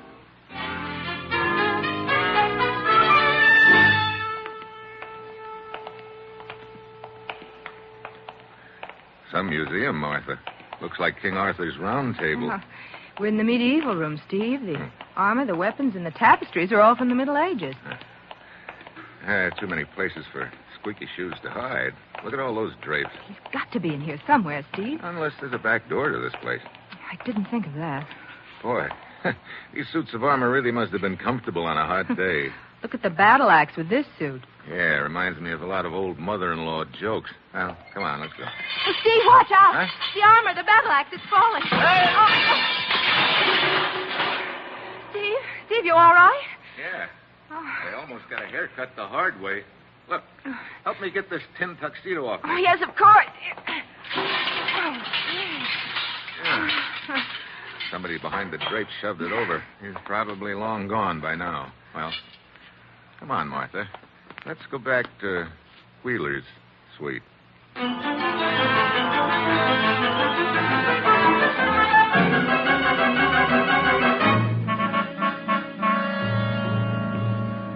Mr. Wheeler, I think it's time we laid a few cards on the table. I'm not just after a story. I've been assigned to investigate these killings. Here are my credentials. I see. Mr. Wheeler, in that case, I'd better tell Mr. Mitchell what I was going to tell you. What do you mean, Martha? The little man with the squeaky shoes. Yesterday, I saw him at the door to Mr. Hemsley's suite, like he'd just come out. What? You sure about that, Martha? Later, I saw him go into a rooming house across the street. Mr. Wheeler, this squeaky shoes boy could be the one who took a shot at you and Laborde the other night. But what would he be doing in Hemsley's room? I don't know yet. Come on, Martha. Let's take a look at that rooming house. I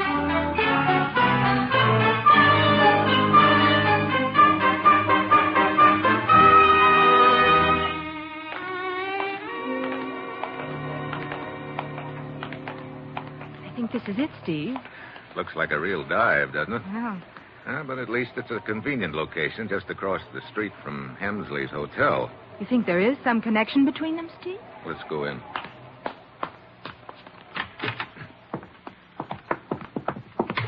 Boy, fresh air would really smell funny in here. There don't seem to be any rooms downstairs, Steve. Come on, we'll try the stairway. Steve, wait. You hear that? Yeah. Squeaky shoes. There he is at the head of the stairs. Hey, you. Wait a minute. I want to talk to you. Hey, what's the matter with you? Steve, he's bleeding. He's grabbing at his chest. Get out of the way, Martha. Here he comes. Holy smoke. Steve, is he still breathing? Not anymore.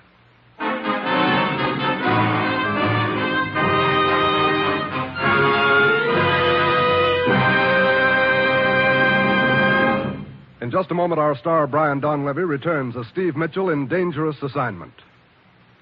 Today, the armed forces of the United States are concerned with hundreds of contributions to the activities of peace. America's forces are scientific forces devoted largely to the training of scientists and technicians, specialists in the techniques that make for better living in peacetime. Yes, America's armed forces constitute the world's greatest scientific enterprise. And to man that enterprise, the services are seeking suitable trainees capable of profiting from education and capable of leadership and responsibility. For the right men, the armed forces offer a whole world of technical training for the service and for the future. So if you're thinking of an active career, an educational career, a vital career, think of the armed forces of the United States.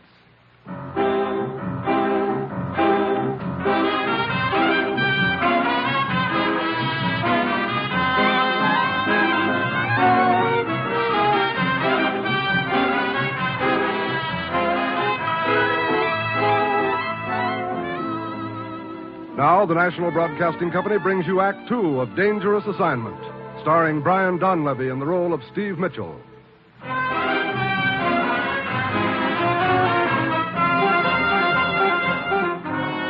The time, 30 seconds later. Steve and Martha have run up the stairs and are searching the dead man's room. Nothing here that I can see, Steve. Killer must have gone out the window, Martha. Still open. Well, let's go on back. Steve. Looks like the doorway is occupied. Oh? I'm Inspector Brisac of the Sûreté. Your name, monsieur? Steve Mitchell. I'm a foreign correspondent. This is Miss Martha Vaughn. Mademoiselle? Inspector? Monsieur, what connection exists between you and the dead man downstairs? Connection? None at all. Then what are you doing in his room? Trying to find the guy who stabbed him a couple of minutes ago. And you do not know the dead man at all? I don't even know the guy's name. It is Dominique. Dominique? That's supposed to mean something to me? It does to most of the police in Europe, monsieur. Dominique was a hired killer. Oh? You happen to know who his last boss was? No, monsieur. But we had heard Dominique was in Paris and had trailed him here. As you see, a few moments too late. Yeah. Well, look, Inspector, this is all very nice. But if you'll excuse me, I have a transatlantic call to put in. You say you are a foreign correspondent, Monsieur Mitchell. That's why the telephone call. My boss likes to hear from me now and then. Monsieur, perhaps your interest in this affair is greater than the procuring of a mere story, and perhaps not. Well, you've covered all the possibilities, Inspector. In any case, you will please keep yourself available for questioning. Paris is a big city, monsieur, but I am quite capable of finding you should you choose to hide. Kindly do not put me to the trouble.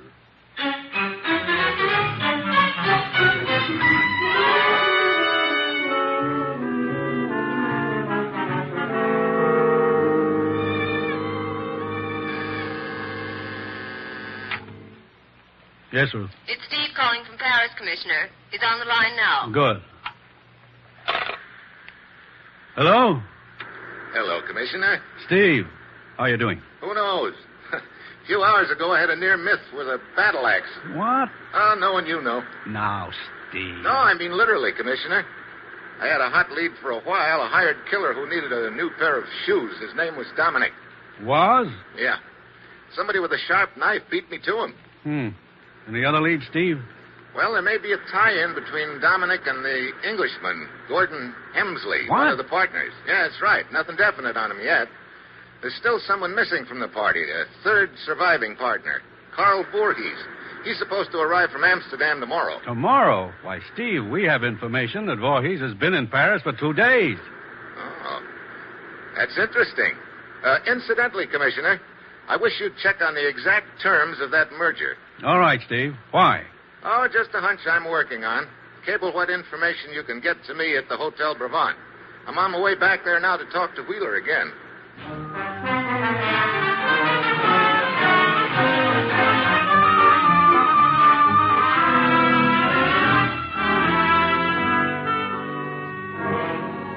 Mitchell, I'm no hero. If I'd known what this merger was going to mean, I'd never have gone into it, in spite of the good I know it'll do. But it's too late to back out now. All the papers have been signed. I think you should leave Paris, Mr. Wheeler. Don't worry. As soon as this meeting's over, I'm going to. What's the timetable on the meeting, Mr. Wheeler? Voorhees is coming in tomorrow from Amsterdam. He, Hemsley, and I are meeting tomorrow night around 10 to set a few final details. Then the quicker I get out of Paris, the better. Who? I'll go, Mr. Wheeler. Who is it, please? Carl Voorhees. Voorhees? Good evening, Wheeler. Hello, Voorhees. I wasn't expecting you until tomorrow. I decided to come tonight. You know Martha? Fräulein? This is Steve Mitchell, a foreign correspondent. Hello. Mynheer Mitchell. You say you just got in, Mr. Voorhees? An hour ago. That's funny. I heard you got in 2 days ago. That is a lie. Is it? Mynheer Mitchell, my affairs are no concern of yours. Where are you staying, Voorhees? At the Continental. Oh, just across the street. Well, it's too late to get anything done tonight, Voorhees. Where's Hemsley? Hemsley, he's staying at the Splendide. I suggest we meet here in my suite tomorrow night. How about 9:30? Yeah. I see you then, Wheeler. Good night. Good night, Fräulein. And Mynheer Mitchell. Good night. I wonder what he's been doing those 2 days he's been here. So do I. Mr. Mitchell, I'm worried. I'd appreciate it if you'd be here tomorrow night for that meeting also.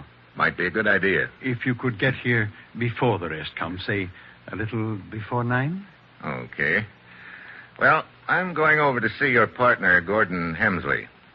You better stay in your room all day tomorrow, Mr. Wheeler. I'll see you tomorrow night, about 8:45.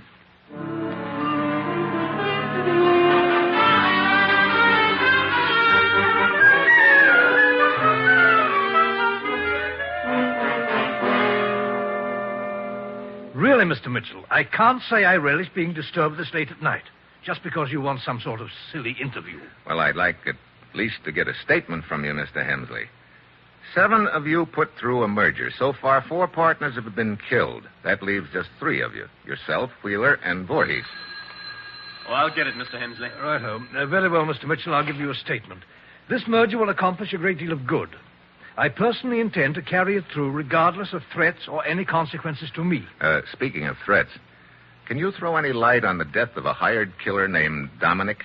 Dominic? I don't know anyone by that name. Don't you? He was seen outside your room shortly before he was killed. Why, Mr. Hemsley. Yes? It's Voorhees on the telephone. He said when he was here this afternoon, he forgot to ask... Voorhees here? Never mind. I'll take the call. You have your statement, Mr. Mitchell. Would you please excuse me? Sure. And thanks. See you around.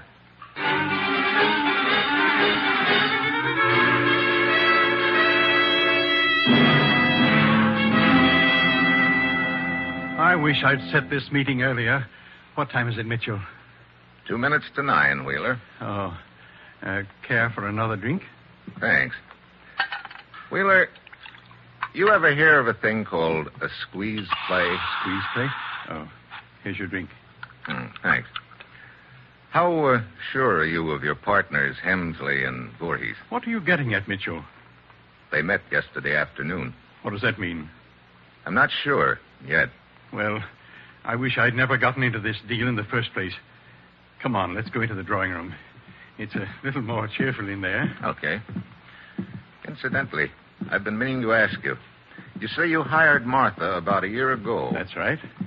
Who recommended her to you? Let's see. Why, it was Hemsley. Uh-huh. After you, Mitchell. Where are the lights, Wheeler? Over on the other wall. Okay, I'll get... Yep.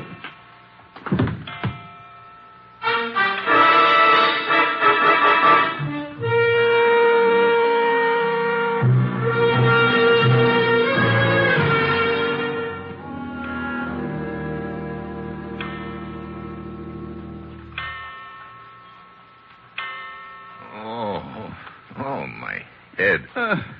Wheeler. Hey, you're bleeding. Shot. Shoulder, I think. What happened? Don't know. Saw someone hit you on the head. I tried to dodge. Shot me in the shoulder. Then he ran out. Okay.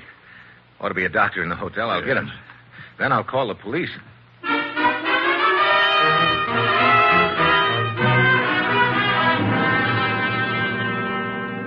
Monsieur Mitchell, once again I find you at the scene of a crime. Believe me, Inspector, it was not my choice either time. You say you were unconscious when Monsieur Wheeler was shot. Have you any idea how long you were unconscious? Just a few seconds. I heard the clock start to strike 9 as I walked into this room, and it was still striking when I came to. That stain and broken glass on the carpet, what do they represent? Well, part of the glass is from my wristwatch, I guess. The rest of it and the stain are from the drink I was holding in my hand when I got slugged. Steve, what's happened? Martha. Well, Hemsley. The gendarme at the door said something about a shooting, Mitchell. Yeah, Wheeler was shot. What?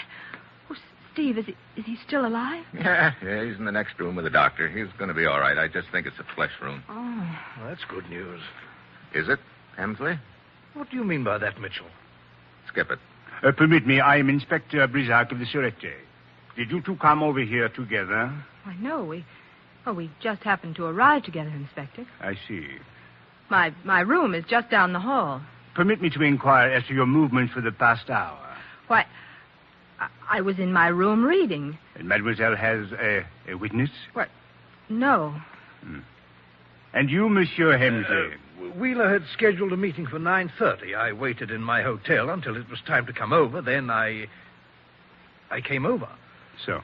Incidentally, where's Carl Voorhees? Why, I expected to find him here for the meeting. I will answer. Brisac speaking.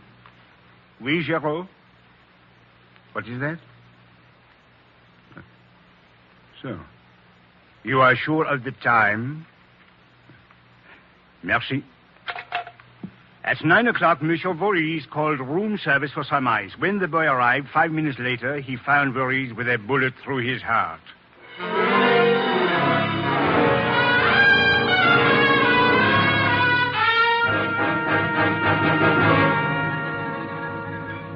It is indeed a perplexing case, Mitchell. Our killer moves very fast. He shoots Monsieur Wheeler and kills Monsieur Voorhees, all in the space of 10 minutes. Yeah.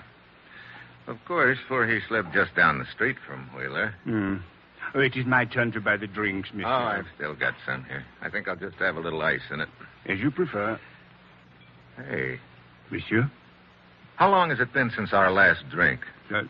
20, perhaps 30 minutes. Yeah. Look, Inspector, you asked me about that stain on the carpet of Wheeler's drawing room. I said it was broken glass and liquor. That is correct, Mitchell. Was there any ice on the carpet? No, there was not. Inspector, half an hour ago, I got a cable from the commissioner. Here, take a look at it. Terms of merger such that in event of one partner's death, his voting interest passes to survivors. Now, if you'll round up everyone in Wheeler's room in a few minutes, I think I can deliver you one grade A killer.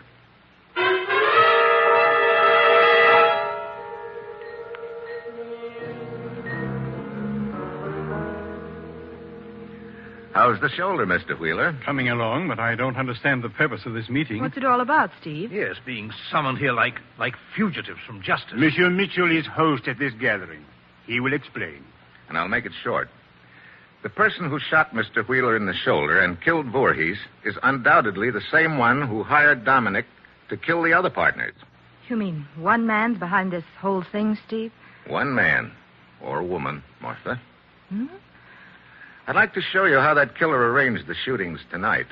Mr. Wheeler, this clock that was striking when I got slugged, has it been running okay lately? Why, yes, it has. Matter of fact, Martha took it to be fixed a couple of days ago. I see. Well, I don't see, Steve. What are you driving at? When I got knocked out, the clock was striking 9. When I came to, it was still striking, so I figured I'd just been out a few seconds. Actually, I was unconscious nearly 20 minutes, long enough for the killer to get to Voorhees' hotel, kill him, come back, reset the clock, and then shoot himself in the shoulder. What? Say, What about it, Monsieur Wheeler? I'm afraid Mr. Mitchell's imagination is working overtime. Mitchell, do you actually think I'd shoot myself? If the stakes were high enough, and in this deal they are. You'd already knocked off 4 of your partners. That left only Voorhees and Hemsley in your way. I say, Voorhees and I were getting a little suspicious of Wheeler. We met yesterday afternoon to talk about it. My patience with your sense of humor is wearing thin, Mitchell. You're making a lot of statements that would be very difficult to prove. You're wrong there. I can prove most of them with the help of just one ice cube. Ice cube? Yeah. When I came to, all the ice in my drink had melted. Yet just now, down in the bar, it took the ice in my drink almost 20 minutes to melt. Well, Monsieur Wheeler? But it'd be kind of hard to explain that away, wouldn't it, Wheeler? Wouldn't it? I have nothing to say until I've seen my lawyers. That can be easily arranged, Monsieur. They will find it easy to locate you. You will be in prison.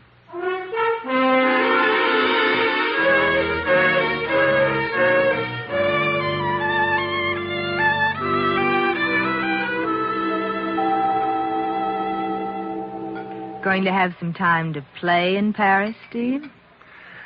I'm afraid not, Martha. Too bad. Take a look at the newspaper. It's full of things to do, places to go. We could have a lot of fun. You don't have to sell me on that. Hey, look at this picture of the horse race. Well, what about it? Well, the horses are running in the wrong direction. What? Oh, no, that's the way they do over here, Steve.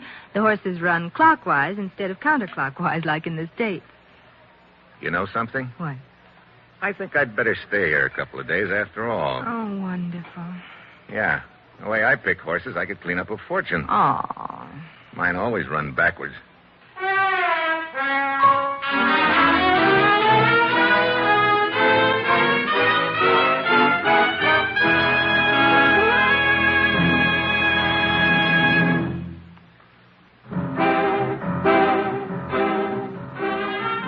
You have just heard the 5th in an exciting new adventure series, Dangerous Assignment, starring Brian Donlevy as Steve Mitchell.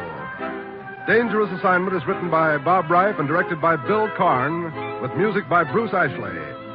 Be with us again next week at this same time when Brian Donlevy, starring as Steve Mitchell, will embark on another Dangerous Assignment.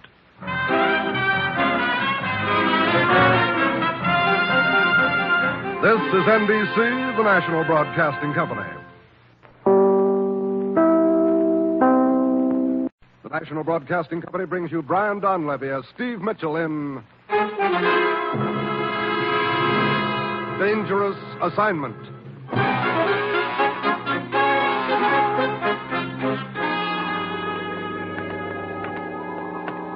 The time, sunset. The place, a small fishing village on the coast of Portugal. 2 fishermen trudge wearily homeward past a deserted monastery near the waterfront. A sudden sound breaks the stillness of the evening air. Sanchez, listen. Huh? The monastery bell is ringing. Oh, but that is impossible, Naranja. No one has lived in that monastery for 5 years. And now it's quiet. Come, Sanchez, we better go see.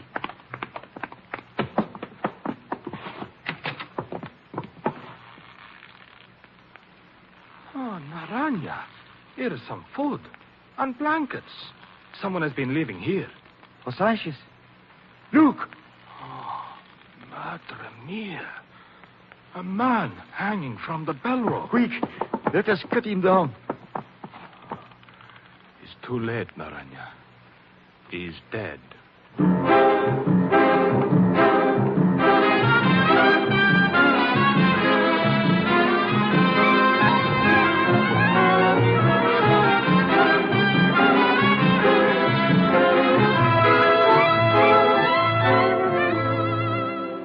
You've seen him in such pictures as Wake Island, Stand By for Action, and Command Decision. Now, here is our star, Brian Donlevy, in another 2-fisted portrayal as Steve Mitchell in Dangerous Assignment.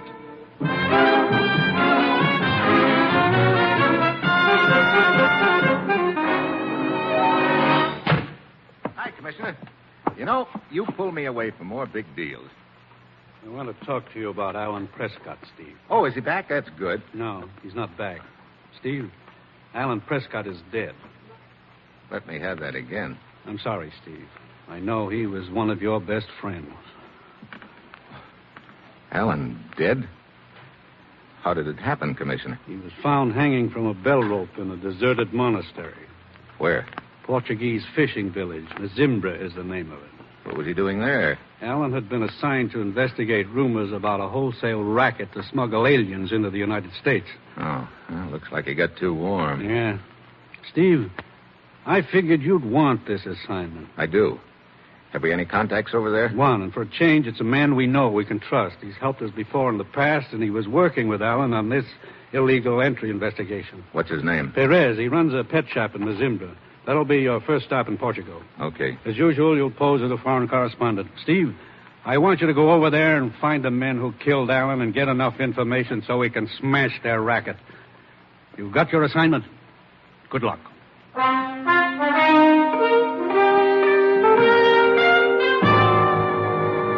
Flight 9, now departing for Bermuda, the Azores, and Lisbon, Portugal. All aboard, please.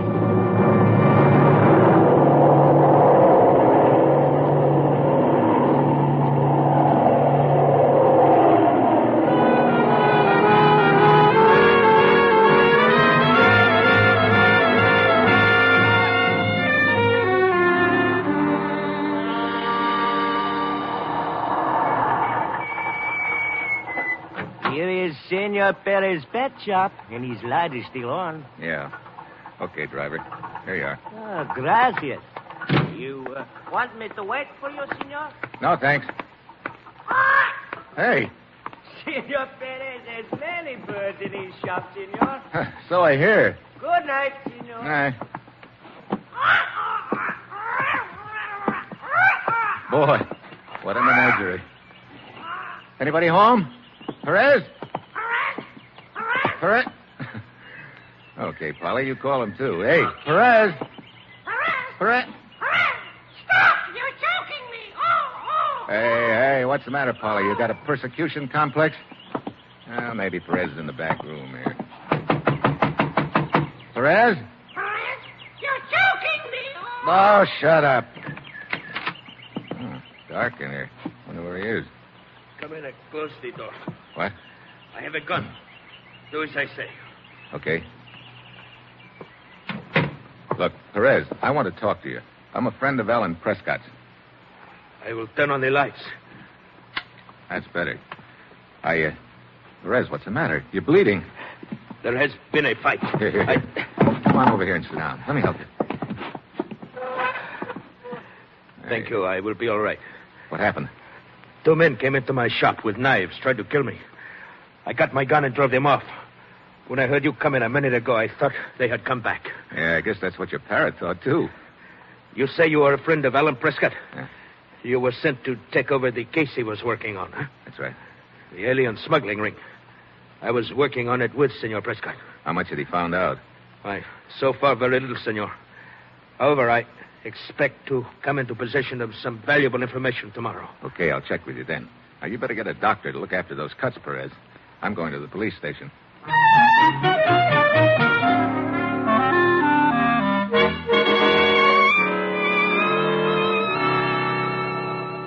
The sergeant at the desk that you wish to see me, senor? Yeah. You in charge of the police here? At the moment, I am Lieutenant Vieira, senor... Steve Mitchell. I'm a foreign correspondent. I just flew in from the States today Jim, you landed at Lisbon, took the train to Mazimbra, by taxicab to the pet shop of Senor Perez. What? Remained there 30 minutes, then walked here to the police station. Huh. I didn't know my activities were a matter of such interest to you. I have been sent here from Lisbon to investigate certain matters, senor. So at the moment, I am interested in everyone who comes to Mazimbra. Yeah? Well, a friend of mine came here a couple of days ago.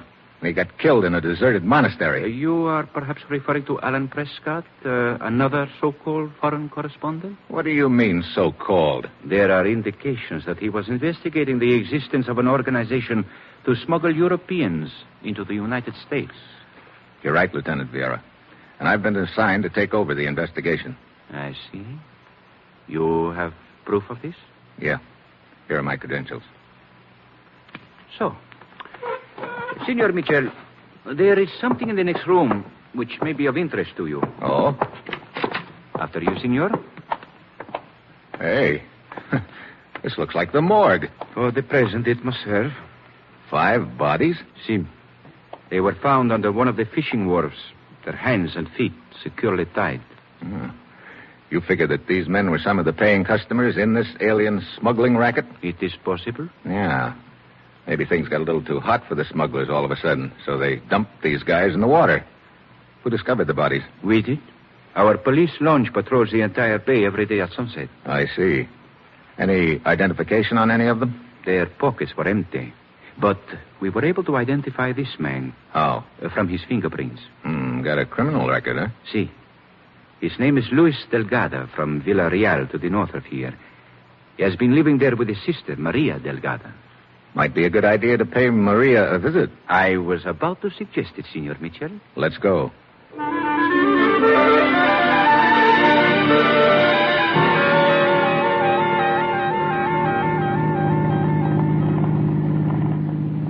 How much farther to Villarreal, Lieutenant? But a few miles, Mitchell. You sure believe in taking precautions, don't you? Senor? Having one of your boys tail us. Tail us? I do not understand, Mitchell. Well, that car behind us. It's been following us for the last 10 minutes. I gave no orders to follow us, Mitchell. What? Then who? Hey, he's coming up at us. Can you see who it is? No, it's too dark. Yarrow, watch out. He's trying to run us off the road. Get down, Mitchell. Get down. Hey, we're skinning. Hey, freeze yourself. Watch out. Boy, that was close. Nice driving here, huh? Thank you. Thank you, Mitchell. Well, somebody's sure anxious to put us out of the way. Beginning to look like we're on the right trail. See, we will continue our trip to the Delgado house in Villarreal.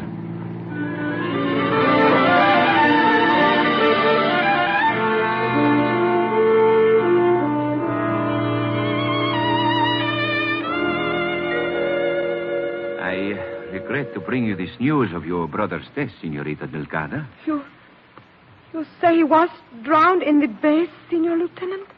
How did he get there? That is a question, Senorita.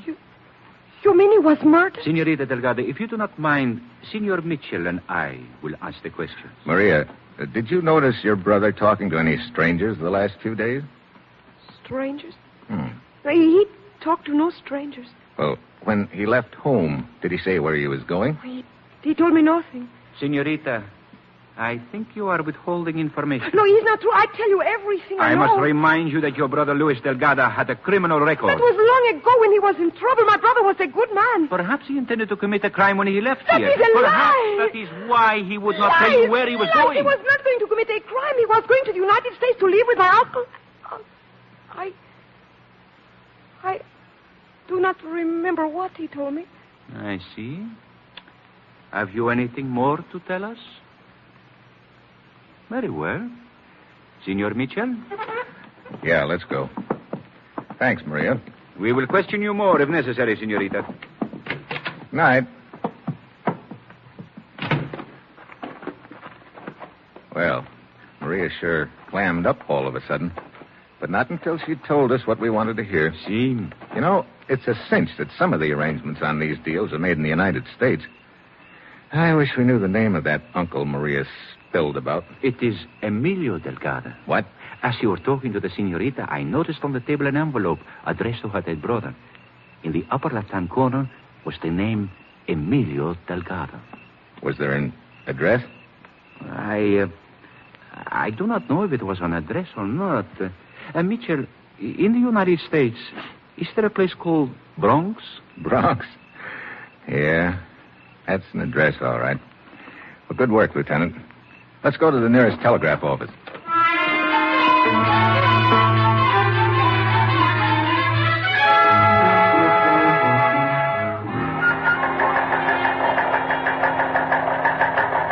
Here's a report from Steve, Commissioner. Thanks, Ruth.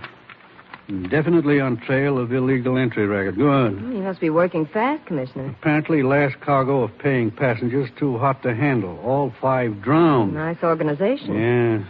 One identified as uncle in the United States who apparently was helping make arrangements. Find and question Emilio Delgado, the Bronx. Take on that name, Ruth. Emilio Delgado.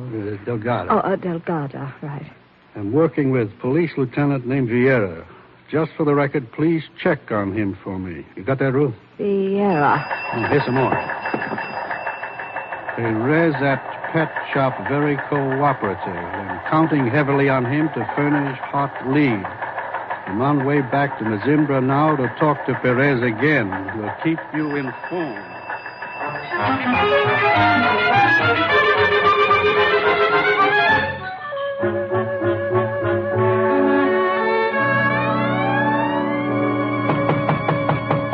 Come in.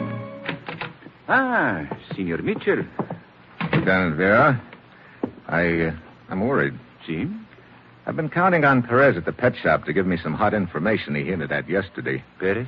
As soon as we got back from Villarreal last night, I went to his parrot palace, and he wasn't there. I've been there on and off all day today, and he still hasn't shown up. Jim, he has shown up, Senor Mitchell. Oh, has he? Well, that's good. No, it is not good. What do you mean? This afternoon, a fisherman saw something floating in the bay. A man, face down. It was Perez.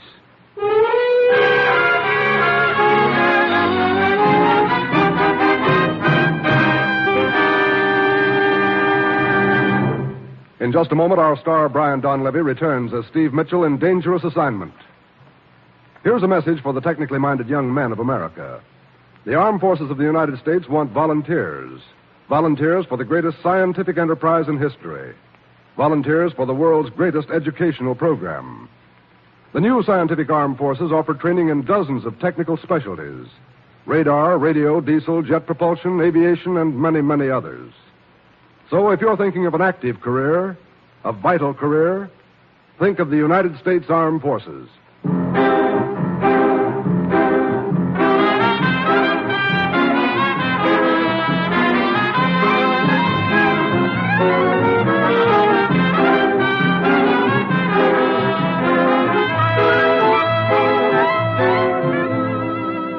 Now, the National Broadcasting Company brings you Act Two of Dangerous Assignment, starring Brian Donlevy in the role of Steve Mitchell.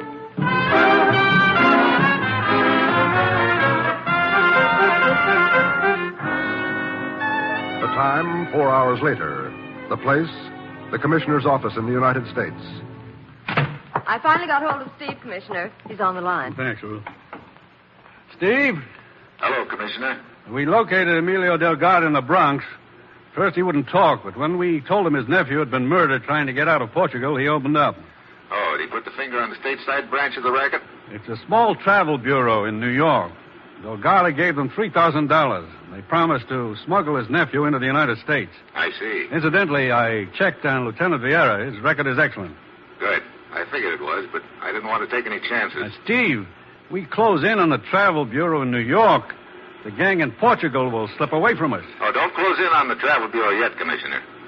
I tell you, send one of your agents there to arrange transportation for a relative over here in Portugal. Relative? What do you mean? Me? What? I'm going to use the name Nick Grado. Grado. Grado. For the record.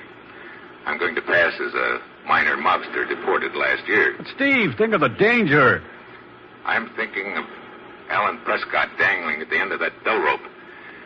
Now, look, I'm going to Lisbon and register at the Lagos Hotel under the name of Nick Grado. So long, Commissioner. Steve! Well, I hope he knows what he's doing. Ruth. Yes, Commissioner. Which of our agents looks the most like a gangster? Summers. He looks pretty rugged. Okay. We'll send him to that travel bureau in New York. Summers will pose as the brother of Nick Grado in Portugal. He'll offer the travel bureau $3,000 to smuggle Grado into this country. Draw the money out of a special account.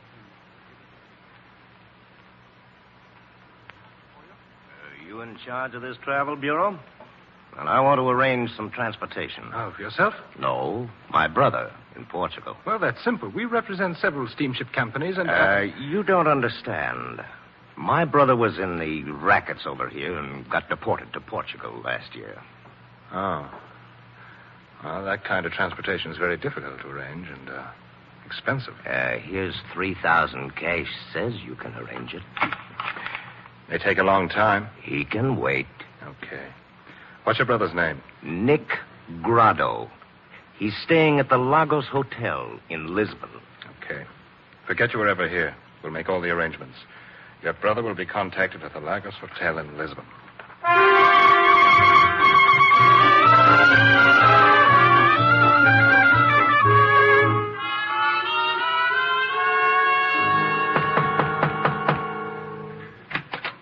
Yeah?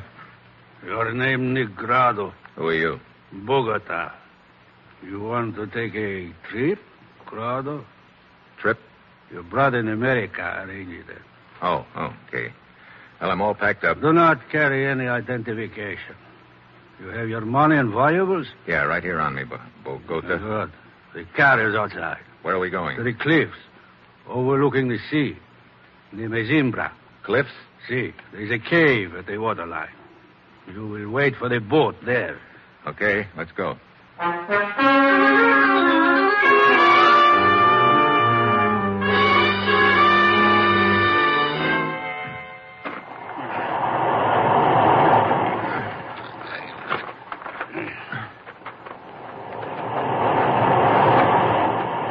Hey, look, Bogota.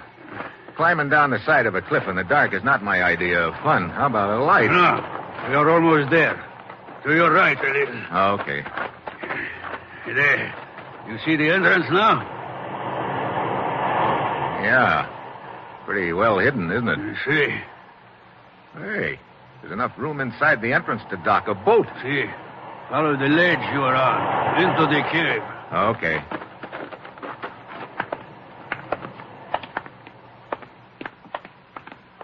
Quite a place. It serves our purpose.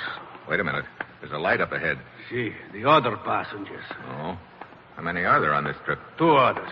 Business falling off? It is good enough, Grano. Who is there? Here we are. Who is it? Bogota, old man. Are you one of the passengers?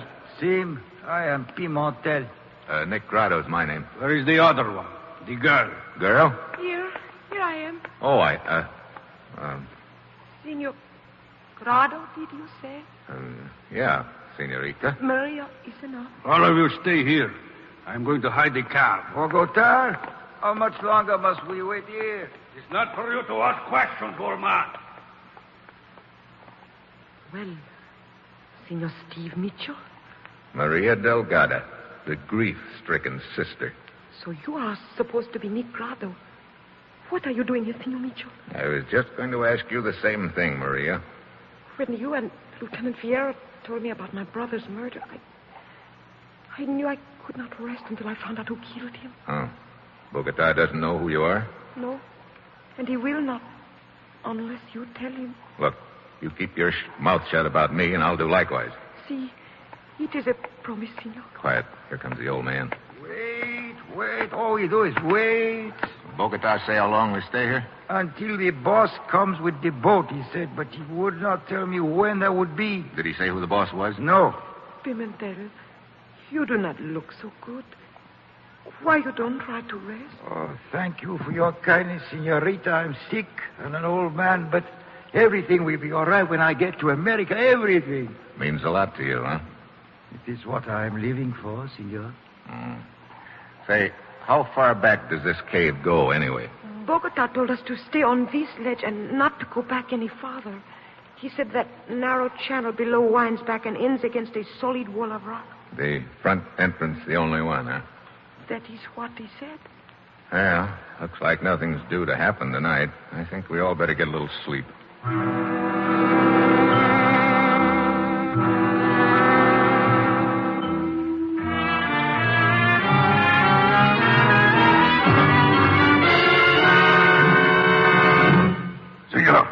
Senor, wake up. Huh?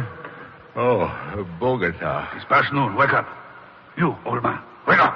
Bogota. Oh, what is the meaning of this? Take all the money and valuables out of your pockets.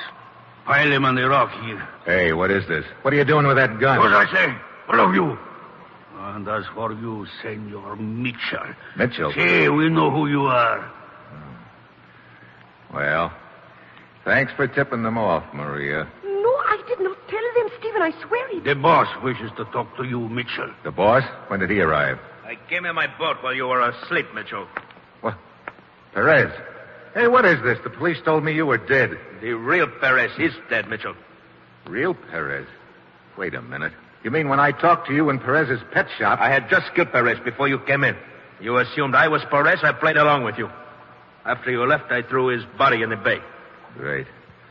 So you're the boy who's running this racket. A profitable one, I assure you. Yeah, and a vicious one.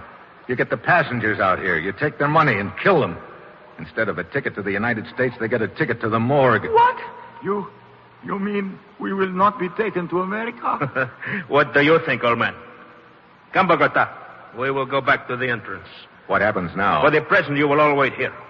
And, Senor Mitchell, I would not advise you to an attempt on escape. There's only one entrance to this cave, and Bogota and I will be guarding that entrance with guns.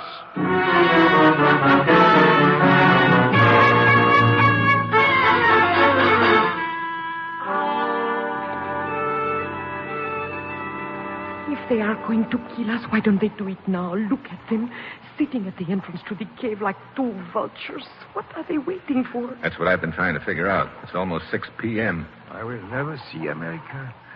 It was just a dream. It's all over for me. Bogota, you fool.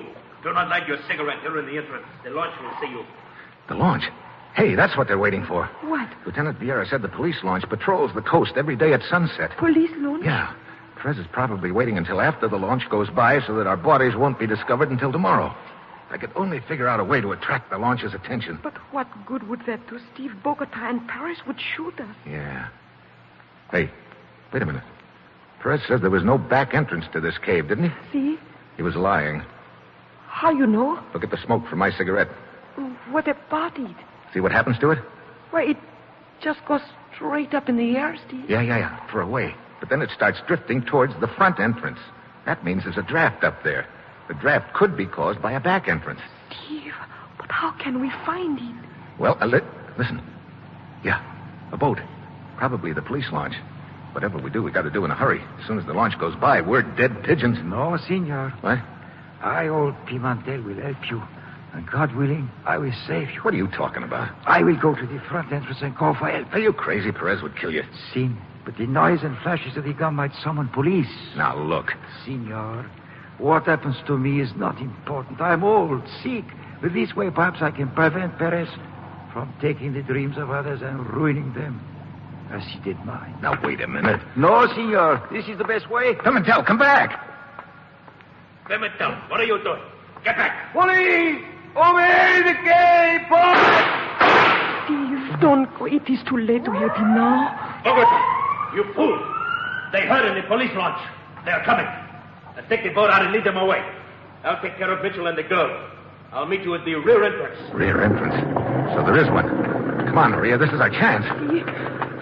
Hey, wait, the ledge ends here. Okay, Maria. Come on into this channel. Mitchell! Stop! Mitchell! Steve. He can't see us in the dark, Maria. He's just shooting blind. Keep going.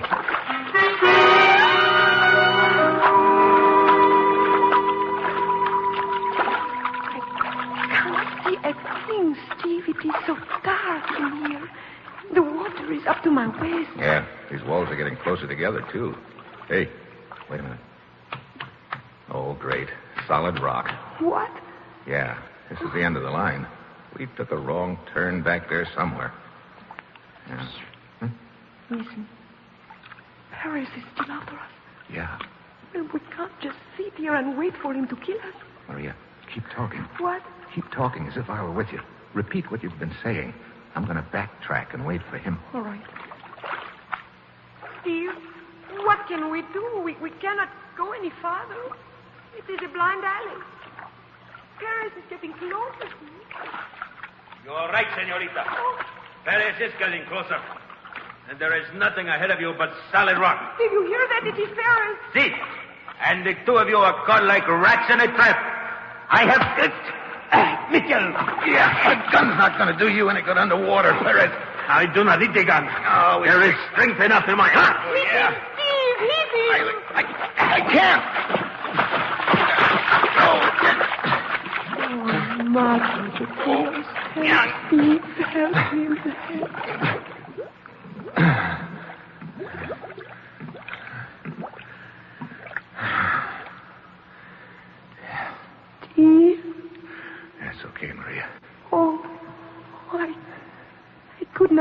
tell which one of you was which, Steve. Yeah, I was a little in doubt myself for a second or two. Come on, Maria, let's get out of this rat trap.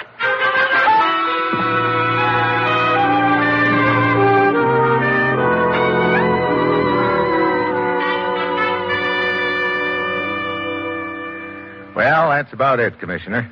Perez is dead, and the police picked up his hired hand, Bogota. Good work, Steve. Where are you calling from? My hotel room. I'm up here drying out all alone. Stop! You're choking me!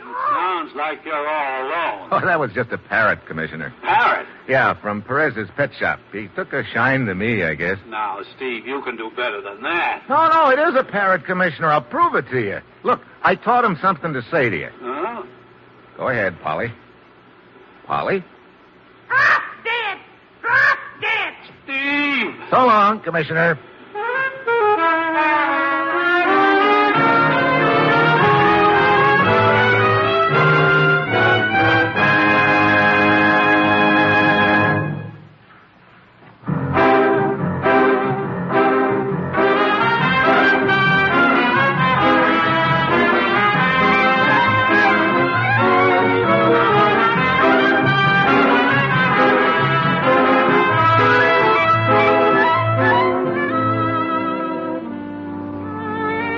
You have just heard the sixth in an exciting new adventure series, Dangerous Assignment, starring Brian Donlevy as Steve Mitchell.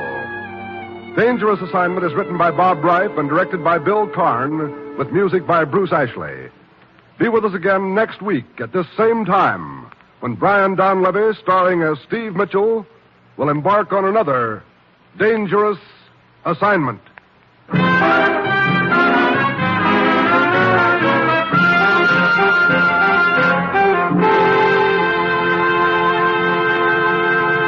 This program came to you from Hollywood. This is NBC, the national broadcasting company.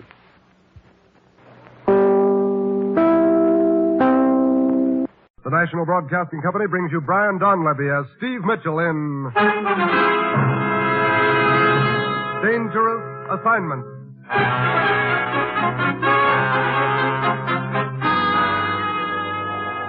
The time, midnight.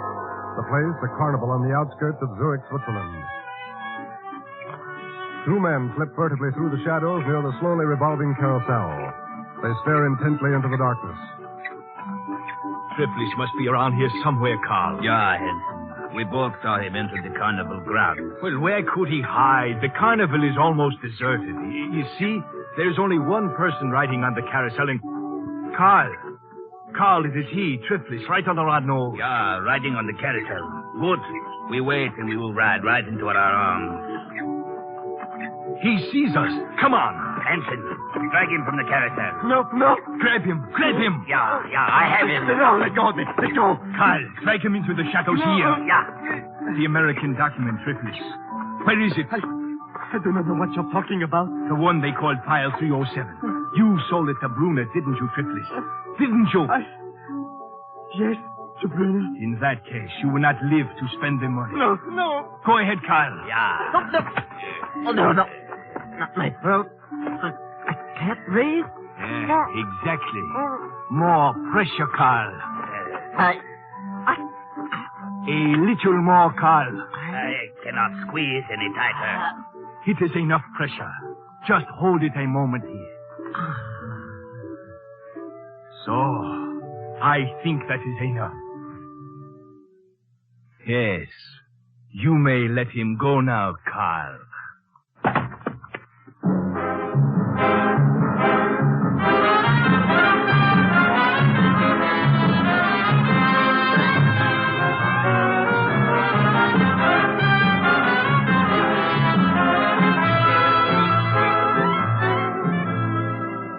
You've seen him in such pictures as An American Romance, The Great McGinty, and Command Decision. Now, here is our star, Brian Donlevy, in another two-fisted portrayal as Steve Mitchell in Dangerous Assignment.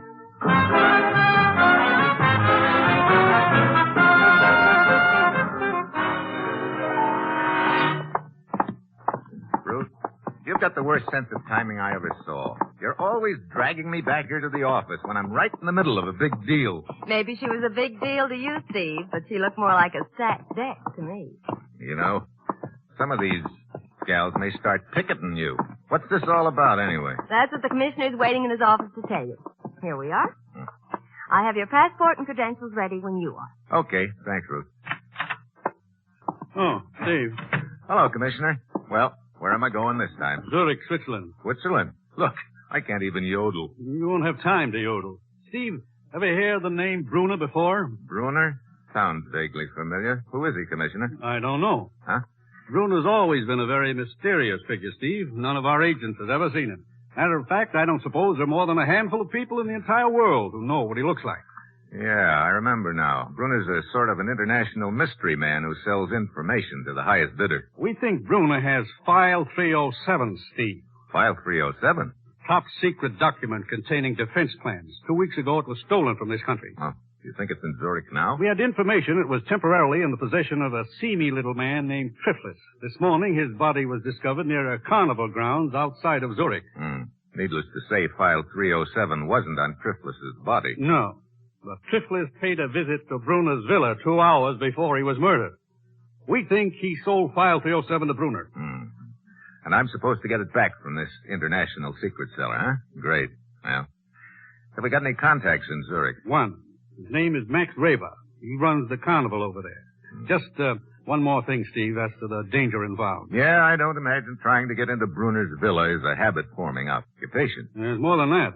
Other interests are also trying to get File 307 from Bruner. Naturally, they'll try to stop you permanently. Their agents may be watching you right from the start. Yeah? Well, that's it, Steve. As usual, you'll pose as a foreign correspondent after an interview with Bruner. Actually, you ought to find File 307 and bring it back.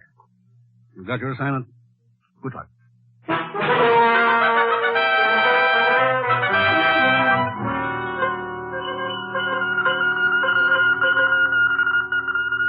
Steve Mitchell departed United States for Zurich, apparently on assignment as foreign correspondent.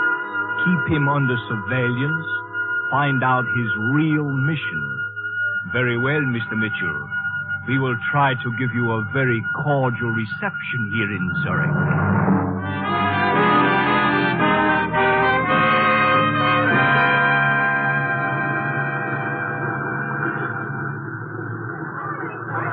Taxi cab, sir. Taxi? Oh, okay, driver. Koenig Hotel. Yes, sir.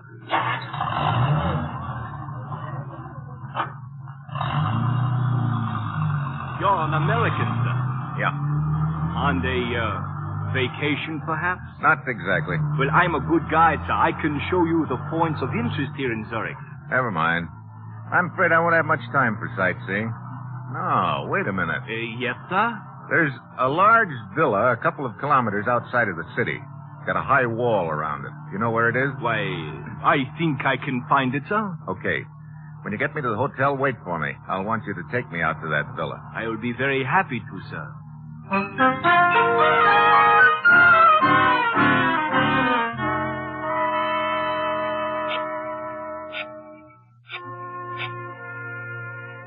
Hello, Carl. This is Hansen speaking. I've just brought Mitchell to the Koenig Hotel from the airport. I'm waiting for him now. No, he doesn't suspect me. He thinks I'm just a cab driver. He wants me to take him to Bruner's villa, so he's after File 307, all right. Now listen, Carl.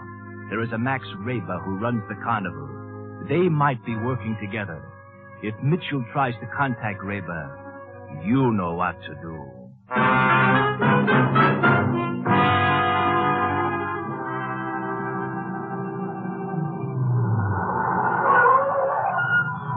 I believe this might be the villa you are looking for, sir. It is the only one with a high wall near here. Well, it must be it then. Okay, here you are. Oh, but I can wait for you, sir. Never mind. Very well, sir. If you should need me further, my name is Hansen, and my cab is usually in front of your hotel. Oh? You're quite an obliging guy, aren't you, Hansen? Sir? I'll skip it. Thanks. Some joint. Looks like a penitentiary. Oh, there ought to be a gatekeeper around here somewhere. Who are you? What are you doing here? What do you want? One at a time. I'm Steve Mitchell, foreign correspondent from the United States. What do you want? An interview with Brunner. Go away. Now, look. You cannot see Brunner. Brunner gives interviews to no one. Go away. Fritz? Yeah? What is it, Karen? Well, this fella's getting better looking by the minute. What's the matter, Fritz?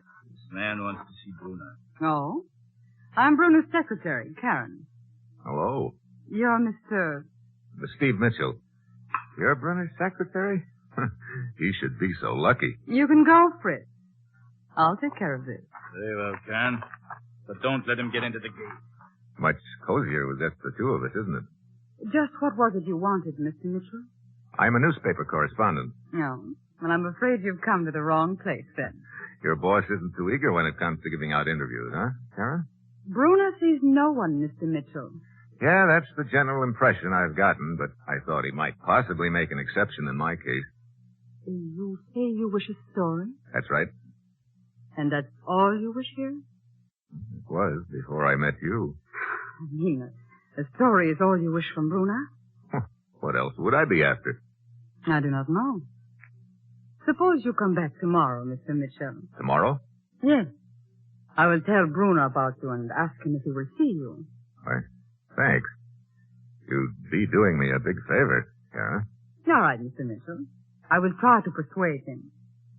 Until tomorrow, then.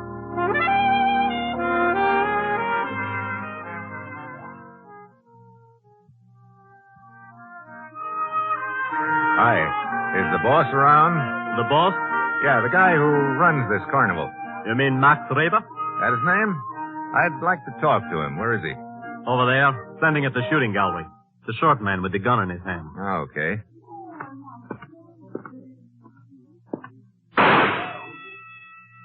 Nice shot. Thank you. I seldom miss. Oh? Hey,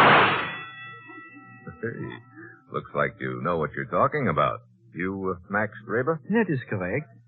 I'm Steve Mitchell. You missed. The name mean anything to you? A name is for anyone who cares to use it. That's right, but these credentials aren't. Do you mind squinting down your peak sight at them? Put them away. The commissioner sent you, Mitchell? Yeah. He said you might be able to help me. You're after file 307. Yeah. You any information on it? I think the person they call Bruna has it. Yeah, it looks that way. The guy who had it before him turned up dead near your carnival, didn't he? You missed again, Max. Perhaps because you're crowding me, Mitchell. Oh, sorry. Go to 25 Boligstrasse and wait for me. As soon as I close the carnival for the night, I'll come. We'll talk further. 25 Broligstrasse. Right. Only 6 hits out of 8. I am slipping. That's slipping? Look, Raber, do me a favor. What? Don't ever point that gun at me.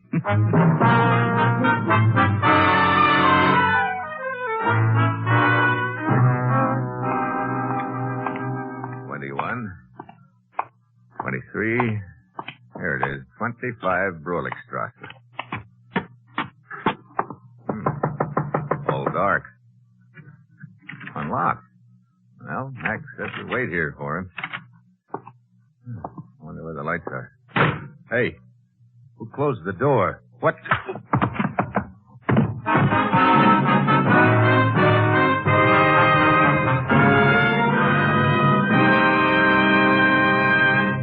In just a moment, our star Brian Donlevy returns as Steve Mitchell in Dangerous Assignment. The United States is now building the largest, best-trained peacetime armed forces in its history. Our United Services, Army, Air Force, Navy, Marine Corps, and Coast Guard, are training a new kind of serviceman, training him in the greatest scientific enterprise in the world. Yesterday, he was a man of weapons. Today, to a large degree, he's a man of science. Yes, a brilliant future in technology is available to America's young men in the new armed forces. So remember, the time for the future is now. Find it in the armed forces of the United States.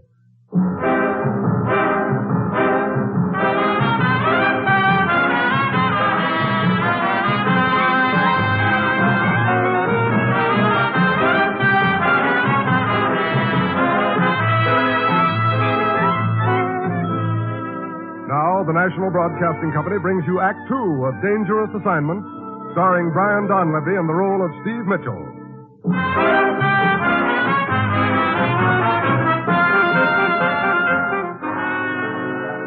The time, 1 hour later. The place, the police station in Zurich, Switzerland. Oh. So, we're coming around at last. What? Oh. The head, it hurts, Sam. The head, it hurts, huh? Hey, this looks like a jail. It is. I am Police Inspector Baumgartner. Police? Jail? Look, I don't get it. Neither do we. When we found you 4 kilometers west of the city, How did I get 4 kilometers west of the city? Last I remember was walking in a house at 25 Brolikstrasse and getting hit on the head. One of our policemen saw a cab with 2 men in it, traveling at high speed out of the city. He gave chase. The men finally abandoned the cab. When the policeman got to it, he found you lying on the floor, unconscious. Remind me to thank him. Looks like I was getting taken for the well-known ride when he came along. Huh? Skip it. You say there were 2 men in the cab. Whose cab was it? We are checking that. Why? Oh, I was just thinking about a very eager cab driver named Hansen who wanted to show me the sights around Zurich. Now it is my turn to ask the question.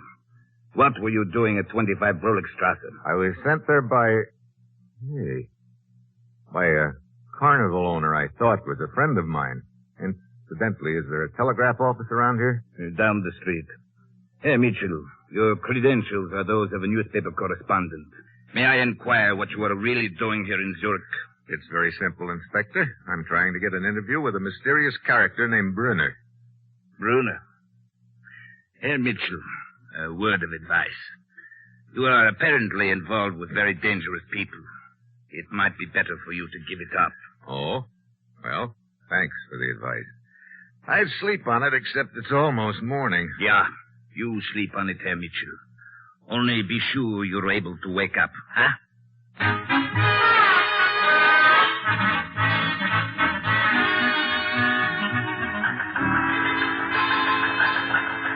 It's from Steve, Commissioner. Good. I've been expecting a report from him. Here you are. Oh, thanks, Ruth. File 307, apparently in Brunner's possession. His beautiful secretary, Karen, trying to arrange appointment for interview. Just between us, would rather interview Karen. He never changes, does he? Apparently, Max Weber, not such hot friend of ours after all. Still nursing large lump on head, which I collected at address Weber sent me to. What? I don't understand, Commissioner. I thought Max Weber could be trusted. I guess in this business you never know, Ruth. Oh, there's some more coming in. We'll pay Weber another visit this morning when his carnival opens up. In the meantime, I'm going back to Brunner's villa. We'll keep you informed.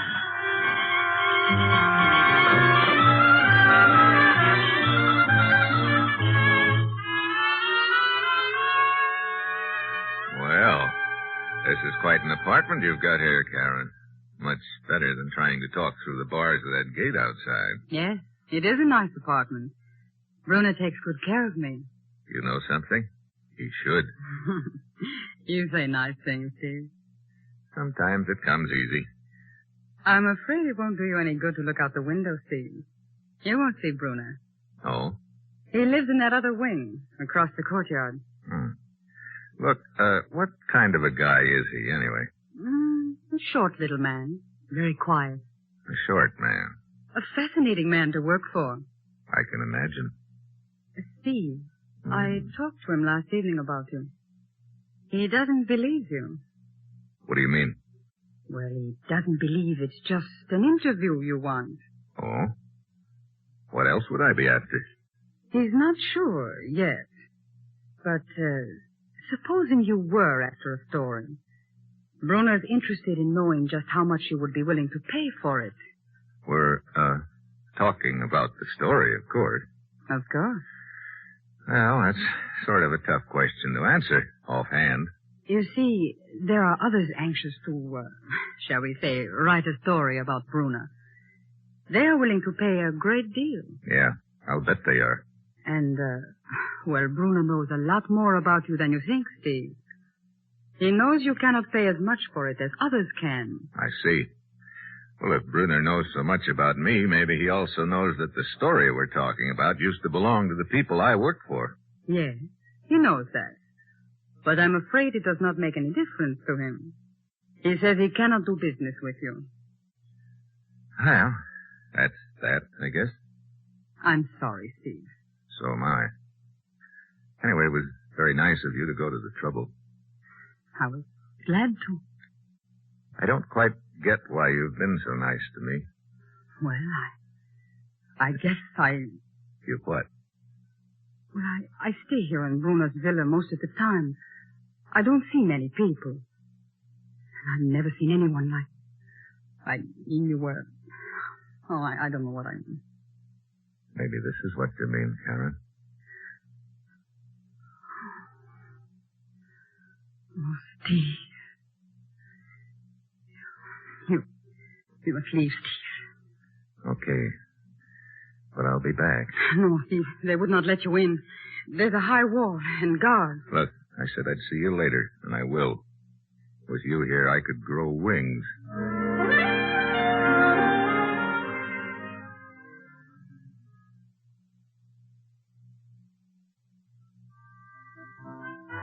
No, Mark Treber's not here. Where is he? I do not know.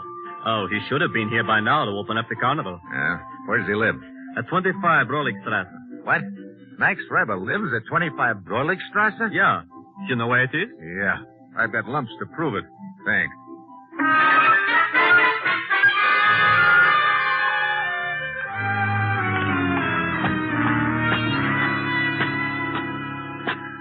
Well, Mitchell, here we go again. 25 Broligstrasse. Hey, sounds like a fight inside. Mitchell, help me. Get these men off me. Mitchell. It's the eager cab driver. Carl, let's get out of here. Yeah. Too late, Hanson. I will take care of this one, Mitchell. Hey, you sure did take care of him, Reba. For a little guy, you sure swing a mean lamp. It's good you arrived when you did, Mitchell. 5 minutes more would have been too late. You know, maybe I was wrong about you, Max. Wrong? What do you mean, Mitchell? I had you pegged as the boy who arranged that hit on the head for me here last night. Oh, I told you to come here and wait for me. When I got here, you disappeared. I got taken for a ride. Maybe by these two guys on the floor here, Hanson and what's the other one's name? Hanson called him Carl, I think. Huh. Why'd they jump you just now? They know that we're working together. That we're after File 307. They are also after it. Look, I'm going to need your help. Have you ever seen Brunner? No. But I've been watching his villa carefully the last few days. I think I know a way we can get into the grounds. Good. At one place, in the rear of the villa, there's a tree which overhangs the walls. It looks like a difficult climb, but perhaps we can make it. Okay.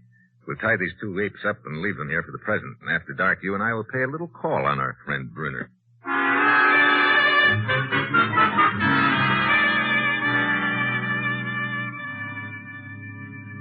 Here, Max. Take my hand. I'll pull you up to this next branch. Yes, Steve. Thank you. Now, we're almost to the top. There. Now, I'll drop down inside of the wall first. Then you follow, okay? Go ahead. Okay. All right. Come ahead, Max. You okay? Yeah. Look, Mitchell. There are lights in that wing of the building across the courtyard. Yeah, that's what Karen says Brunner lives. We'll work our way over there and try to get in. Steve, listen. Oh, great. The hound of the Baskervilles. Look, Steve. A giant black dog coming for us. Yeah, I see him. Well, that just about cooks us. No, wait. Get lost, Reba. Huh? Lost? Get into the brushes there. Watch where they take me and try to get to me later. Now get moving. All right, Steve. Hey! Get away from me, you big lug! Hey, will somebody get this black monster off of me? Here he is, Fritz. Over against the wall. Hurry up. This dog got me on his menu. So, it is the nosy reporter. Get this timber wolf off me. Starboard, get the dog. Fritz, take this man to the room in the cellar and tie him up at once.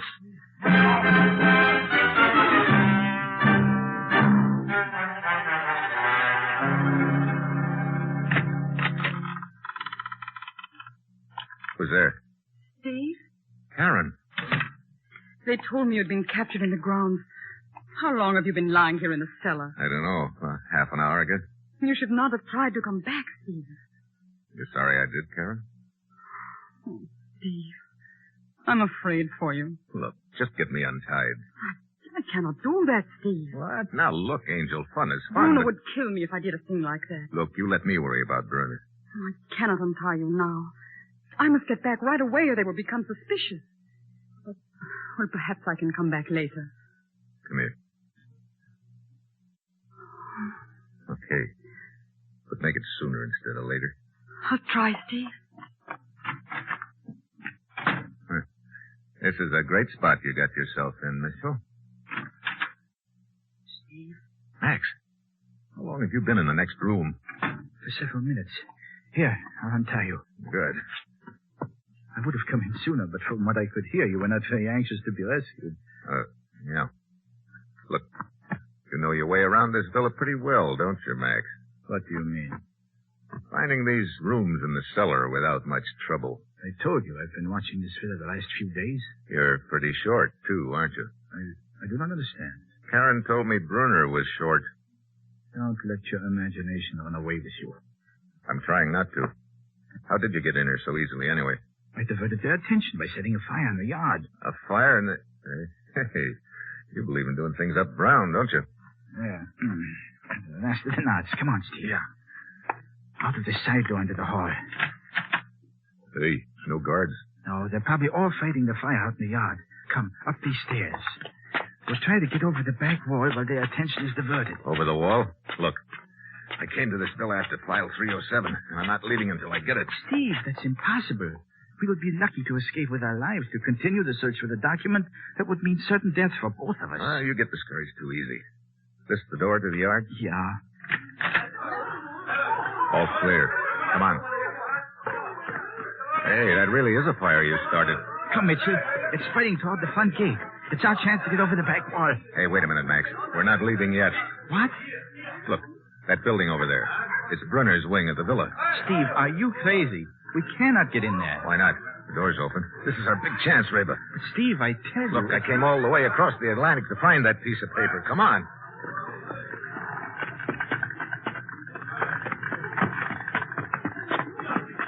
Anybody spot us? I don't think so. They're all fighting the flames. Okay, let's get inside. Close the door. Yeah.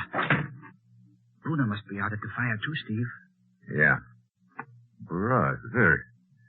I thought Karen's apartment was something. This one looks like the Waldorf Astoria. Well, come on, let's go through some of these drawers. But, Steve, if the document's in here, it's probably in a safe. You can't tell. Brunner might figure a safe would be the obvious place. Hey, what have you found? Silk stockings and negligee, Steve. Yeah, me too. I don't get it. Wait a minute. Boy, I'm really slipping, Max. Sure took me a long time to catch on. Steve, look. This leather case. Give it to me. Someone's coming. What? Here, put the case back in that drawer. Hurry. Yeah. Well, Steve. Karen Brunner. Complete with gun. Karen Brunner? I see you've discovered my little secret. I should have figured it. You're not Brunner's secretary. You're Brunner. You're lucky, Steve. Lucky that I feel a certain affection for you. Otherwise, your discovery would have cost you your life. Steve, stay away from that drawer. Another step and I'll shoot. Okay, Karen. I lose. That's better. You were? Yes. You're getting very warm, Steve. So close to the right drawer. And yet so far. Yeah. Well, what happens now, Karen? I told you. You were lucky. I'm going to let you go, but you'd better go now. Okay. Well, it was nice while it lasted, baby. Yes, it was. And it will be something to remember when you're back in America. That even though Karen Brunner was a little too clever for you, she almost fell in love with you. Goodbye, Steve.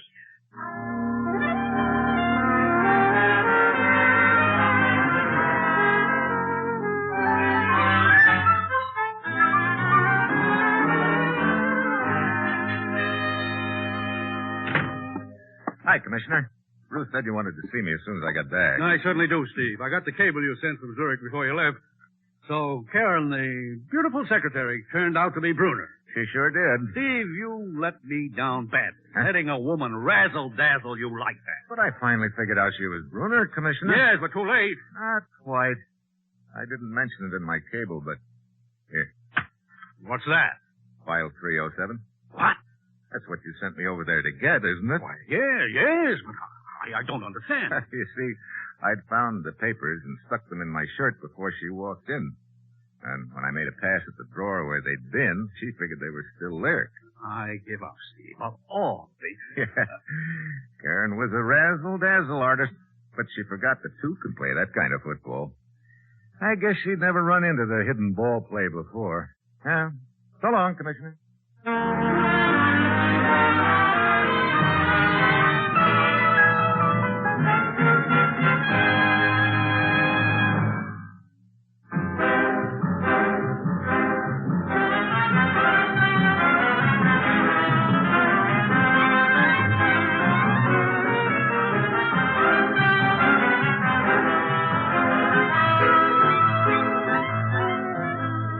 You have just heard the seventh in an exciting new adventure series, Dangerous Assignment, starring Brian Donlevy as Steve Mitchell.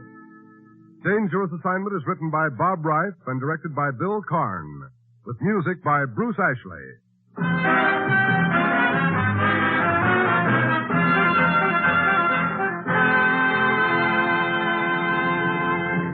This program came to you from Hollywood. This is NBC, the national broadcasting company.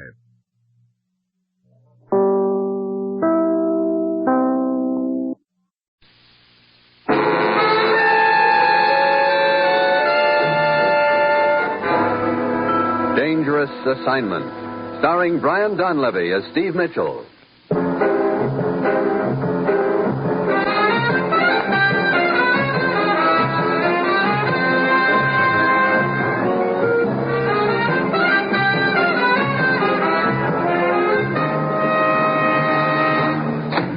You sent for me, Commissioner? Yes, sit down, Steve. I suppose you heard about Bill Thorne. Yeah. They pulled his body out of a river in eastern Panama. That's right. Bill was one of our best agents and one of your best friends, Steve. I figured you'd want to take over his assignment. I do. You've got it as of right now. And I'll give you the background quickly. Ruth, how about Steve's credentials? I've got them all ready, Commissioner. Steve can pick them up at my desk. Good. Here's the setup, Steve. Shortly before the Japanese surrender, an entire boatload of Japanese weapons disappeared. We have reason to think they're hidden somewhere in Panama, and that whoever has them is willing to sell to the highest bidder. How many weapons are involved? Enough to equip 3 divisions. Well, Bill Thorne must have been getting warm. Yes, that's obviously why he got killed. Steve, we can't afford to have a hidden cache of weapons that close to the canal. Who do I work with down there? Lieutenant Perez of the National Police in Panama City. Any other contacts who might help me? One. His name is Emil Fager. He owns a large plantation down there. Quite an influential man. Can we trust him? In this business, who knows? But he has done several favors for us in the past. When does my plane leave? Half an hour. Now, Steve, I don't need to tell you about the danger involved. They've already killed Bill Thorne. They'll be gunning for you, too. As usual, you'll pose as a foreign correspondent. Actually, your job is to find those weapons. Yeah, and find out who killed Bill Thorne. Yeah. Well, that's it. You've got your assignment, Steve. Good luck.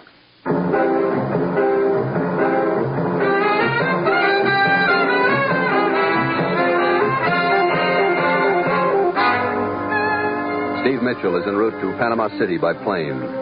Meanwhile, on a plantation in eastern Panama, near the forbidding and sinister Darien country, 2 men sit hunched over a powerful radio receiver. Steve Mitchell departed United States for Panama City. Believe he's taking over job of his late friend. That does not surprise me, Carrero. I did not think they would let the matter of the weapons drop. We will try to give Mitchell the same reception here in Panama that we gave his friend Bill Thorne. Yes. You know what to do, Carrero. At the first opportunity.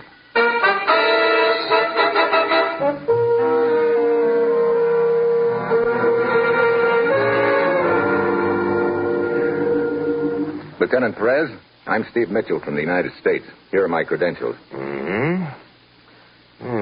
Si, Senor Mitchell. They appear to be in order. You've just arrived? Yeah. My plane landed about a half an hour ago. Please, sit down, Senor. Thanks. Say, is it always this hot in Panama? Oh, no, senor. It gets much hotter than this. Great. I presume you wish information about Senor Bill Thorne? That's right. Well, I'm afraid there is very little I can tell you, senor. Thorne's body was recovered from a river in the Darien country in eastern Panama. Was he already dead when he was pulled out of the river? No, not quite, but he lasted only a few seconds more. Look, was he able to say anything at all about what had happened? No, senor. He only mumbled something about San Miguel. Then he died. San Miguel? What did he mean? Well, I do not know, senor. It is very mystifying. However, there is an Indian village called San Miguel inland in the Darien region. Here, it is at this point on the map. Well, how would I go about getting to San Miguel? Oh, senor, that is very bad country. What do you mean? Well, the Darien country to the east, it is very wild. One can travel only by train or boat. And the Indians are very savage. Many people who enter that country are never seen again. It wasn't an Indian who killed Bill Thorne. But you still haven't told me how to get to San Miguel. Then you are determined to go? Of course. In that case, I will accompany you. Let me see. I think we should notify Senor Fager of our intentions. Fager? See, we will journey up this river, and here we will pass through land which is owned by him. Oh. It is customary to notify him when someone undertakes such a trip. Would that be Emil Fager? See, Emil Fager. Why, do you know him, senor? I know of him. Matter of fact, I was told I might contact him for help. Oh, he has always been very cooperative about such things. Yes, we will go see him. He happens to be here in Panama City at present. He is staying at the International Hotel. Where's that? On the Cinco de Mayo Plaza in the center of town. We can walk there. In this heat? Oh, but senor... Yeah, I know. It gets much hotter than this.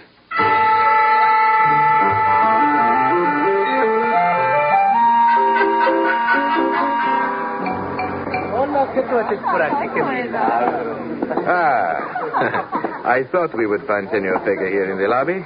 That is he, the fat gentleman sitting in that chair by the window. Oh, he believes in service. I wish I had a guy to fan me. See, that is Senor Fager. Good afternoon, senor. Lieutenant Perez. But I fail to see anything good about the afternoon, sir.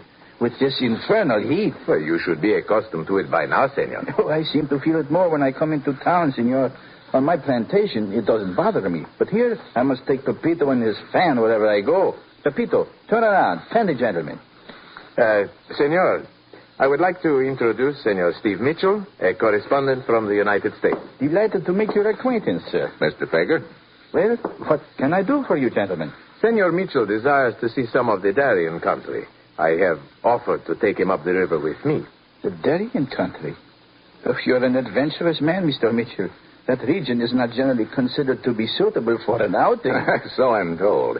I understand you have a plantation somewhere up there. Oh, see, on this edge of the region, it's fairly civilized there, but beyond lies territory that not even I have ever set foot in.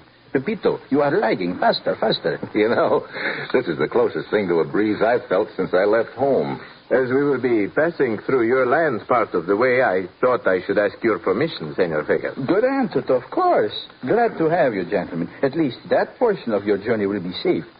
Would you like me to send one of my men with you? I don't think that'll be necessary, Mr. Fager. Thanks just the same. Oh, at least let me put one of my boats at your disposal. Well, you are most kind, senor. Not at all, Lieutenant. As you know, I am always willing to cooperate with the authorities in anything at all. Anything at all.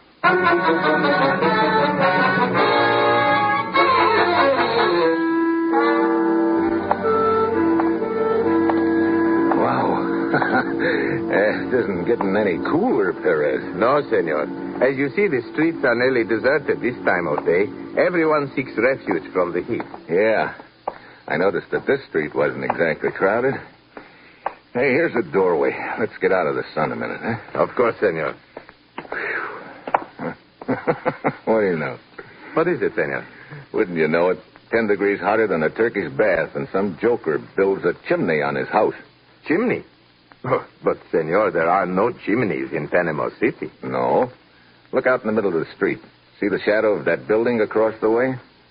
Oh, that is no chimney, senor. Chimneys do not move. Hey, that's a man up there on the roof. He's got a knife. Get down, get down. It hit the door right over your head. Yeah. 2 inches lower, and I'd have gotten a haircut the hard way. Yeah. Did you get a look at him? Just a glimpse of his face. Ah, the roofs are close together in this part of the city. He could be a block away by now. Yeah. Well, senor, it would appear someone objects to your presence in Panama City. That doesn't surprise me much. Well, come on, Perez. Let's get outfitted and start that trip up the river to San Miguel.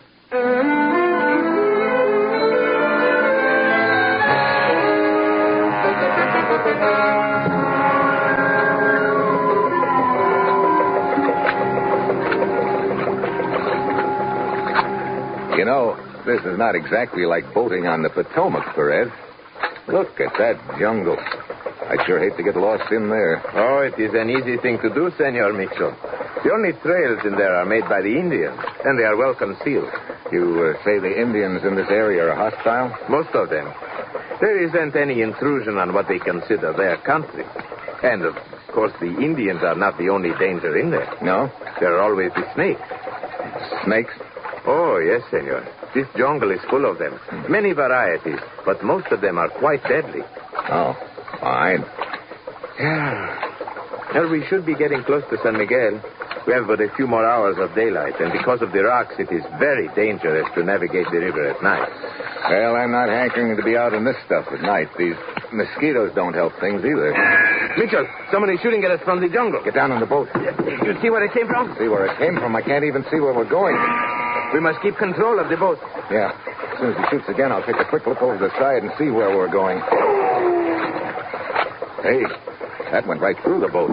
Look, Perez, it doesn't matter where we're going. This boat's a death trap. I think we'd better slip over into the water on the other side of the boat here. We'll be a little more sheltered that way. Si, senor. Look out. Huh? That rock ahead of us. Yeah, get clear. Get clear. Oh, the boat is done for. Into the water. Okay. Yeah. Perez, where are you? Right here, senor. You okay? See. Try to swim underwater. Head to the other bank. Perez, where'd the slug hit you? In the shoulder. Here. Let me get my arm under you. Mitchell, don't try to save me. You are making a target of yourself. Yeah. Here. Okay. Got my arm under you now. But, Mitchell... Shut up and relax. I'm going to try to get us over behind this rock.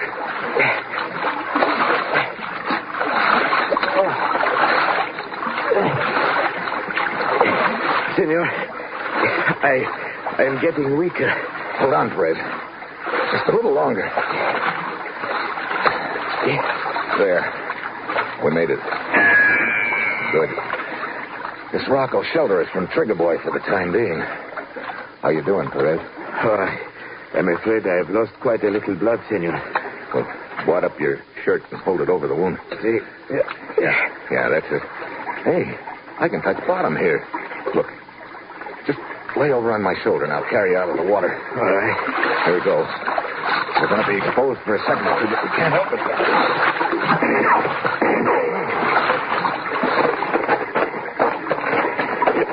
There. I don't think he can spot us in this underbrush. How far do you think we are from this village of San Miguel? Oh, it can only be a mile or two. Good. Okay. Come on, get up on my back now. Oh, no, senor. Please do not try to carry me. Leave me here and send help for me. Oh, fine. I'm sure the snakes around here would love to see you. But you cannot carry me all that way. Well, I'll admit playing piggyback with a sniper after us isn't my idea of fun. But at least we've got the river between us. Come on now. Here, up you go. Yeah.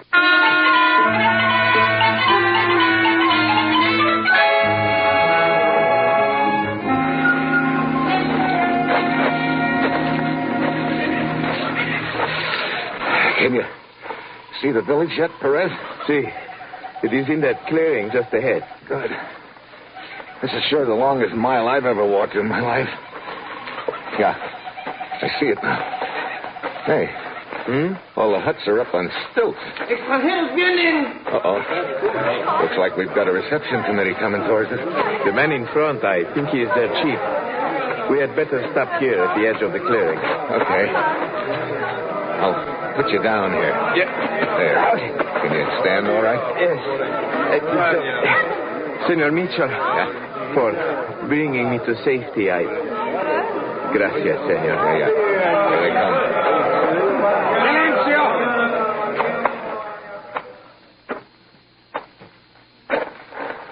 What you want, senores? Some help for my friend here, and some information. You come as friends? Yes. Believe me, Chief, we're in no position to do harm to anyone right now. Blast! Si. Have that one's wound cared for? Si. Can you walk, senor? Si. Come with me. I'll check with you in a couple of minutes, Perez. Si, senor. Thank you, Chief. What you want to ask me, senor? Chief, a friend of mine was killed near here a few days ago. His name was Thorne, Bill Thorne. I remember him. Well, he came to see you? Si, senor. Why? He wanted to ask me about mystery of San Miguel. Mystery of San Miguel? Well, I guess he got killed trying to find out what that mystery was. I've taken over for him. Now, what can you tell me about it? 2-3 years ago, 20 my best men walk into jungle. Disappear. Never see again. They disappeared without a trace? Si, senor. Oh, why did they go into the jungle? White man offered them job working for him in mine in jungle. A mine? You know who the white man was? No, senor. Is the mine around here anywhere? Si. It's down river not far from here. But mine is deserted. Look, would you furnish me a guide who could take me to that mine? Si. I will send Blas. He is best man I have. Thanks, Chief. I'd like to start right now.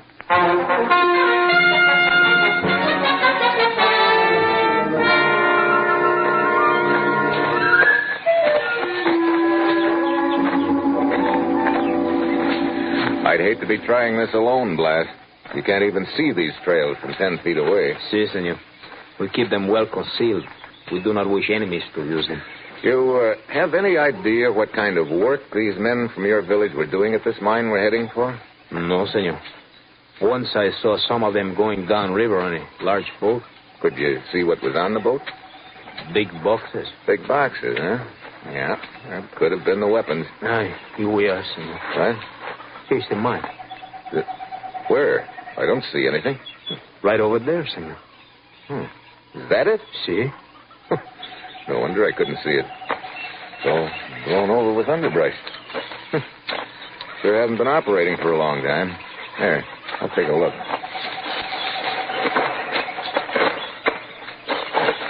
Hey, the shaft's completely caved in. No chance of finding out what's down there now, I guess.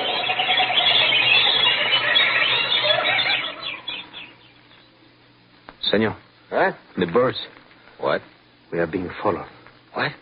Are you sure about that? I am sure. What was that?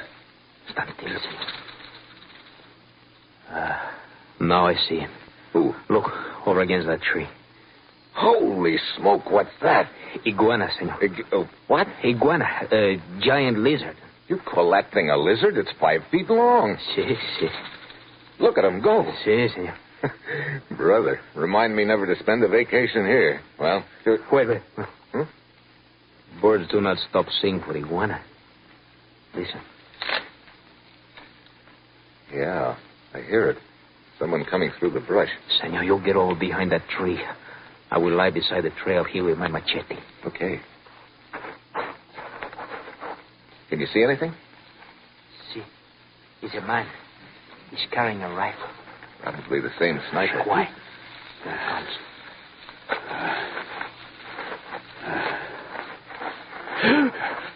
No. See?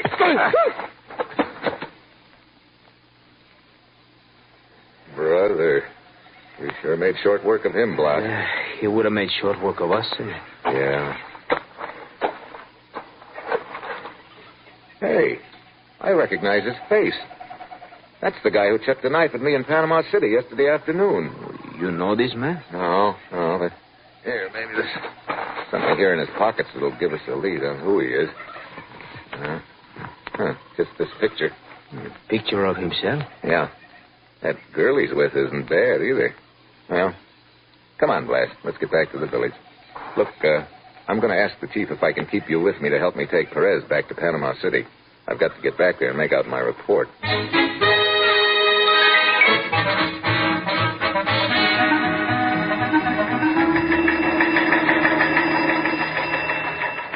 Steve's report's coming in from Panama City, Commissioner. Good. Let's have it, Ruth. Here you are. Great job you sent me on, Commissioner. To date, I've had a knife thrown at me, been shot at, and nearly drowned. Good Lord. You know, that guy can get into trouble easier than anyone I know. Even the lizards are chasing me. Just irresistible, I guess. Perez wounded, but not seriously. Located mine, which looked like promising hiding place for weapons, until I found it had been deserted for years. Here's the rest of it. I'm back in Panama City with Perez now, on our way over to the International Hotel to notify Emil Fager about the loss of his boat. We'll keep you informed.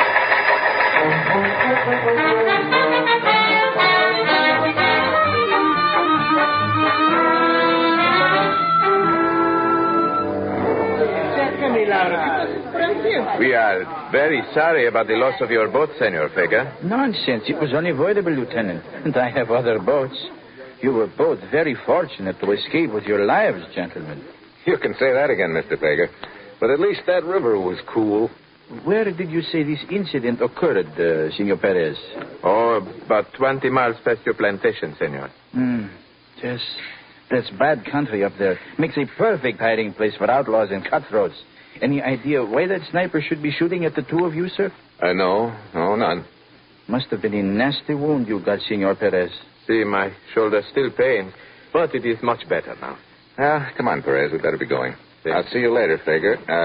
And thanks again for the use of the boat. Oh, you're quite welcome, sir. It is just unfortunate your adventure had such a disastrous ending. But do not hesitate to call on me again if you need anything. Thank you. I looked up the registration papers on the deserted mine as you requested, Senor Mitchell. What'd you find out? Well, it was owned by Manuel Carrero, and the foreman was Eduardo Avila. Either of those names mean anything to you? No, not that of Manuel Carrero, but I do know Avila. He has been arrested several times this last year on charges of drunkenness. He frequents the bars on the Avenida Central. Good. Let's go over there and see if we can run him down.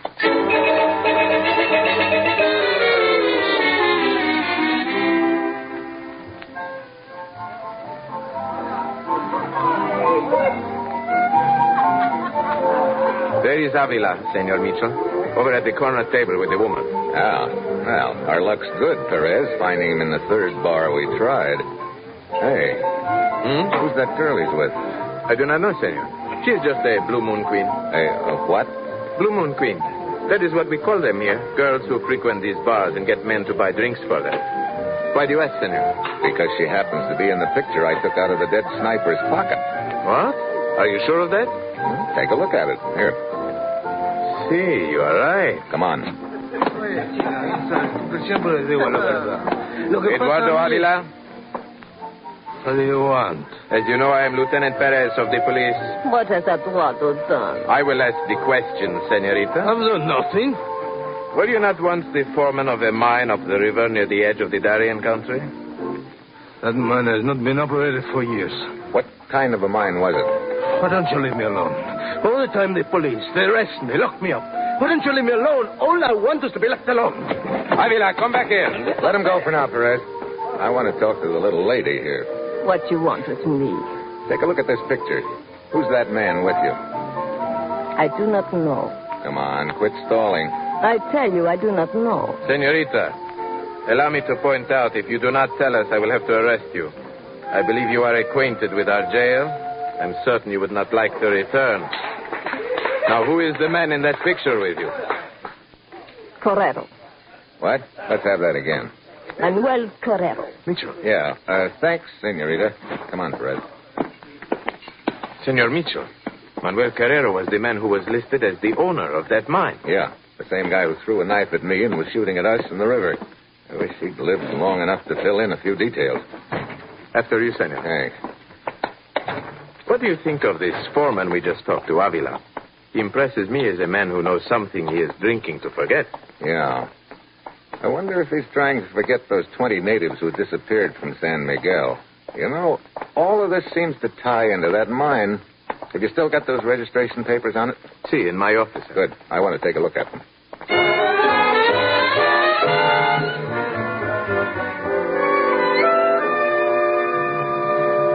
Here are the papers on the mine, senor. As you see, Carrero is listed as the owner, Avila is foreman. But now that Carrero is dead, I'm afraid... Wait a minute. What's this? Oh, that is a map of the area surrounding the mine and a diagram of the mine. It is required by law. Hey. What is it, Senator? Take a look at this diagram. See? Here's the mine shaft indicated here. The one you discovered to be caved in? Yeah. But look over here. Right around the bend of the river. Oh, another entrance to the mine. Yeah, a side door. Look, can you get me another boat? Why, of course, but... that Indian guide Blas is still here in Panama City, too. Senor Mitchell, you think the weapons are stored in that mine after all? I don't know. That's what I'm going back up the river to find out.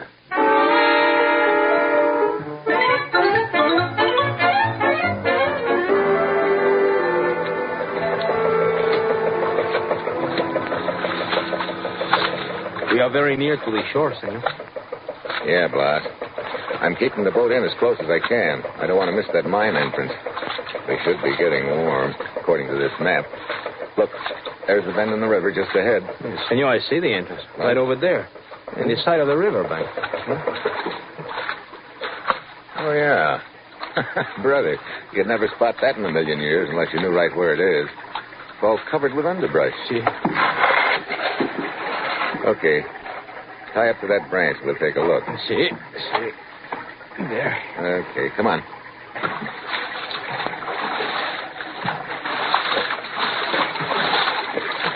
Well, here we are.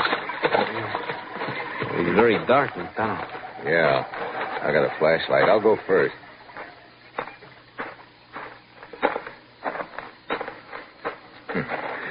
It's a cinch this part of the mine hasn't been abandoned for years. Look at the footprints in the dirt. Wait a minute. Tunnel takes a turn to the left here. See, it is widening out a little, senor. Yeah, I think... Hold it. Holy smoke. Look at that. Rifles, machine guns, grenades. The works. Well, I've got to hand it to Carrero. He picked a good hiding place. Let's have a look.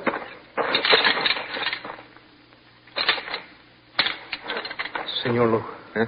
Look on the ground there. The bones, they're all around us. Yeah. Skeletons. A lot of them. Yeah, I guess that solves the mystery of San Miguel, Blas. 20 men from your village walked into the jungle and disappeared. 20 men who were hired to bring the weapons here and then were killed to shut their mouths. One of those skeletons, senor, once was my brother. I didn't know that, Blas. I'm sorry. Senor, somebody is in this mine with us. Look, I'll douse the light. Your light is not necessary. I will furnish the illumination. No. Stand quite still, both of you. Well, Emil Fager, complete with gun. At your service, Mitchell. Or should I say, you are at mine. So you're the big boy in the deal, huh? I knew it was only a question of time until you discovered this entrance to the mine, Mitchell. So I thought it expedient to await you here and give you the reception you so richly deserve. Manuel Carrero was just fronting for you with the mine, huh? He was an employee of mine, and a very inefficient one, as it turns out. Stay close together. I want to keep you both in the beam of my flashlight. This man, senor. Yes, boss? He is the one who killed the men of my village and my brother? That's right. He's the one, Blas. Wait, you. Stay where you are. Stand back, I say. Watch out, Blas. He'll shoot. What happens to me does not matter. Get back. Drop it, machete. I avenge my dead brother! Throw your machete. Throw it. You knocked the gun out of his hand. I've got it. Oh, let go of me, Mitchell. You sure? Let go of your right. Now. You okay, Blas? See, this wound is nothing. Just my leg. Yeah. This is the second time you've saved my life, Blas. I hope it's the last time. Believe me, I don't want to make a habit of it. Senor, this man Fager, it would give me great pleasure to kill him. Yes, I know how you feel. But at least he's going to be out of circulation from now on. He's out of the weapon-selling business for good. Well, I guess this puts a new twist on an old saying. What is that, senor? He who lives by the sword shall perish by the machete. Now, come on, Blas. Let's get out of here.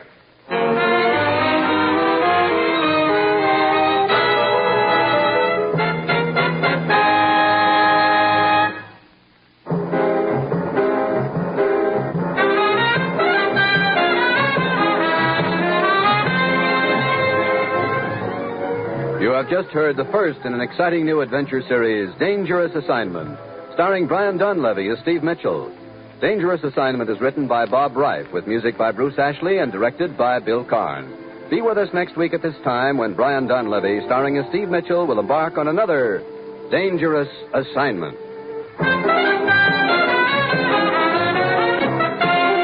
Allen visits Bob Hope. Be sure to hear him tomorrow on NBC.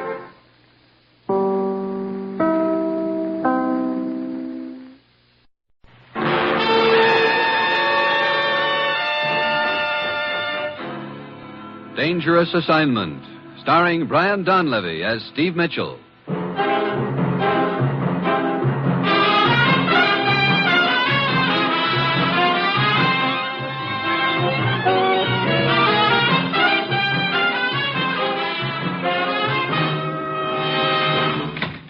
Well, here he is, Commissioner. I just looked under the nearest Parry Mutual window. Have a seat, Steve. Okay.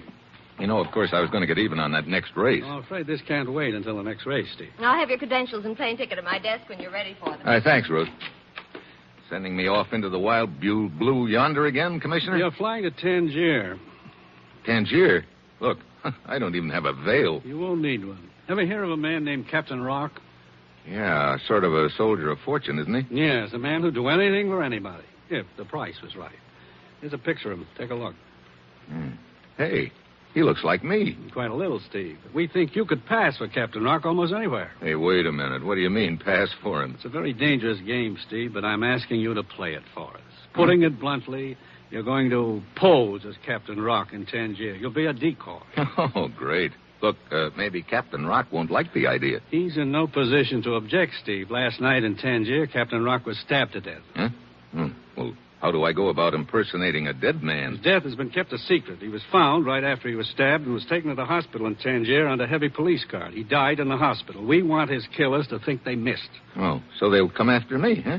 Hey, this sounds like a just fine job. Yes, well, we've got to find out who killed him and why. Look, you better fill me in on the background. Why is Rock so important to us? There's not time to go into that now, Steve. Your plane leaves in half an hour. But Inspector Laborde in Tangier will give you the entire background. Go directly to his office when you arrive. Inspector Laborde in Tangier. Okay. Steve, this is a vital job you're going to do and a very dangerous one. You'll be up against clever, ruthless opposition. But we've got to find out who killed Captain Rock. Well, that's it. You've got your assignment. Good luck.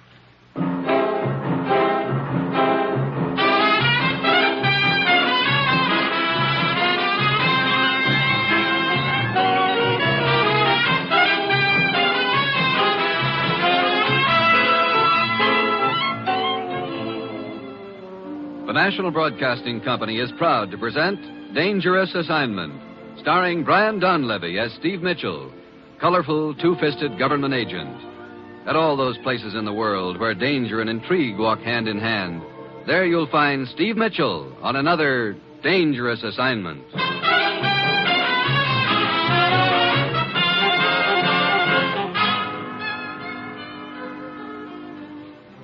Steve Mitchell is en route to Tangier in North Africa by plane. Meanwhile, in a spacious villa on the outskirts of Tangier, a man waits, slowly sipping a glass of sherry. The door opens, and a slender native enters the room. Good evening, Joshua Effendi. Ali, at last. Certainly took you long enough to get back here to make your report to me. I thought it best to remain in hiding for a day, Effendi. Perhaps you were right. But come, tell me exactly what happened. Yes, Effendi. I met Captain Rock at the Shop of 1,000 Bells the night before last, as you instructed me to. I told him that I was to conduct him to the man who had arranged his escape from the Istanbul prison. Was he suspicious at all? He did not seem to be. But he said he did not understand why his escape from prison had been arranged. I told him he would find that out later. Good. Good. We drove to a deserted road outside the city, and then I stabbed him. Captain Rock is dead, Joshua Effendi. Oh, you've done well, Ali. And you'll be paid accordingly. I'm going to the airport to purchase a ticket to Cairo. My job here is finished.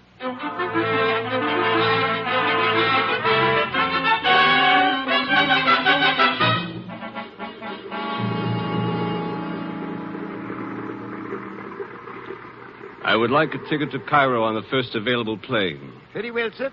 Taxi. Hey, taxi. Here is your ticket, sir. Wait, that man. Taxi. Tangier Effendi. Welcome to Tangier Effendi. May I show you the sights of the city? No, just take me to the police station. Oh, right away, Effendi. That was Captain Rock. The Rock is dead. I beg your pardon, sir? Never mind the ticket to Cairo. I still have some unfinished business here in Tangier.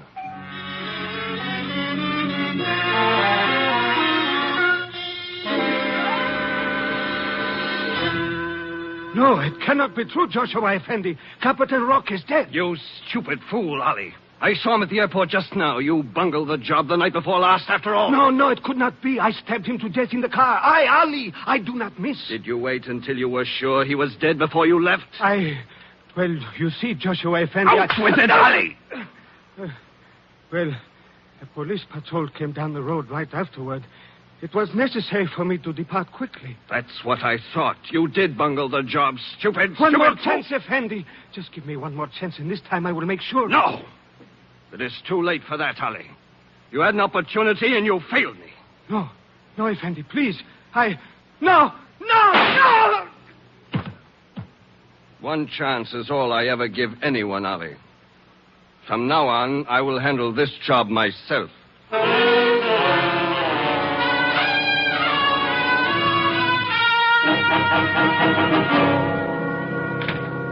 Your credentials are in order, Monsieur Mitchell. Please have a seat. Thank you, Inspector Laborde. Your commissioner notified me to expect you. You did well to come here to my office as soon as you arrived in Tangier. We do not want you to be seen in the city until you understand the situation thoroughly. Well, right now I don't understand much of anything. I think you'd better start at the beginning. Of course. Look at this map. A year ago, these two European countries were on the verge of signing a treaty. Your country was backing them completely and was very anxious for that treaty to go through. It meant peace and security for this entire area of Europe. I see. What happened to it? On a certain day, a representative from each country was to meet and sign the treaty on the border. But that meeting never took place. Why not? One of the representatives was assassinated on the way to the meeting point. The mutual suspicion which resulted from the incident was enough to scrap the treaty. But what's all this got to do with Captain Rock? I wish to show you a portion of a newsreel on this film projector.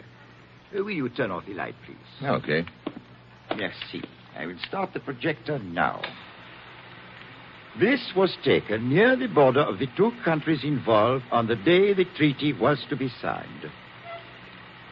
What do you see there, Monsieur Mitchell? Just a black sedan. Man in the back seat, driver in front. The man in the back seat was the diplomat who was assassinated shortly afterward.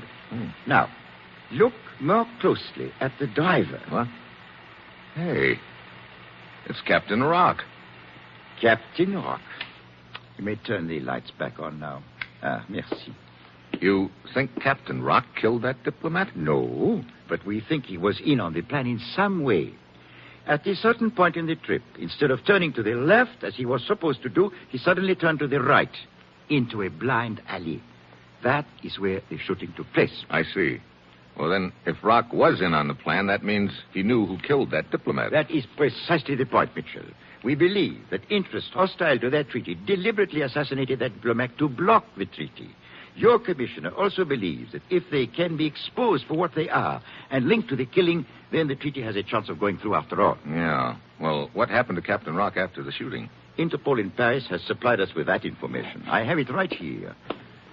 Rock went into hiding. He was arrested on a minor charge in Istanbul 2 months ago and imprisoned there. He probably figured that Istanbul jail was a good hiding place. Oh, undoubtedly. But last week there was a very skillfully arranged jailbreak. Captain Rock escaped.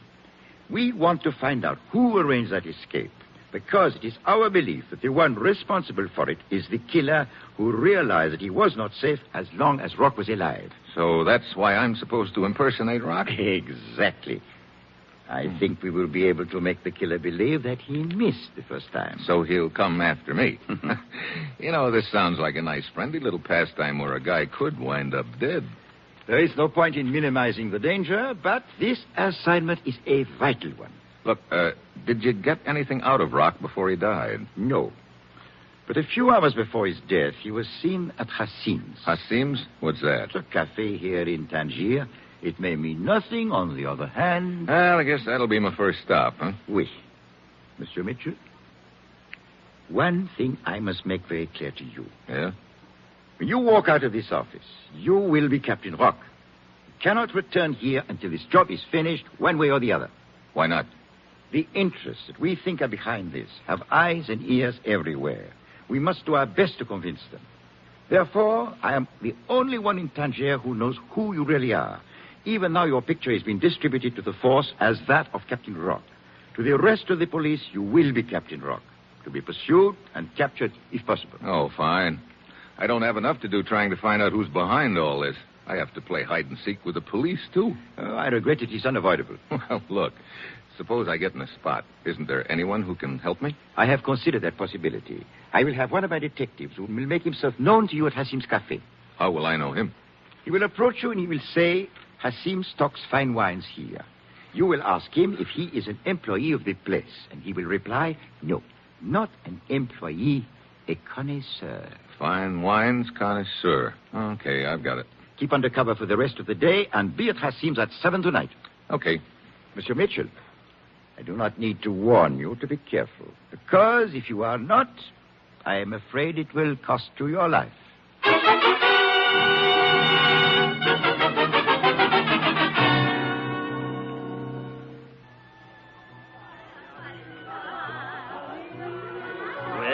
To my humble cafe, Effendi. Would you like Hassim to show you to a table? Oh, this one right here will do. Looks like I'm in time for the floor show. Yes, Effendi. Captain Rock. Huh?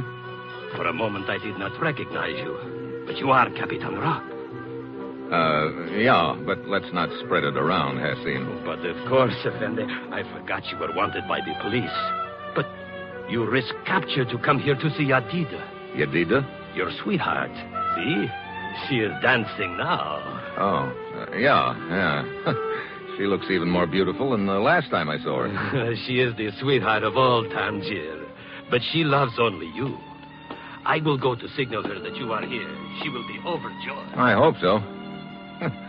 Maybe this deal won't be too bad after all. I beg your pardon. Huh?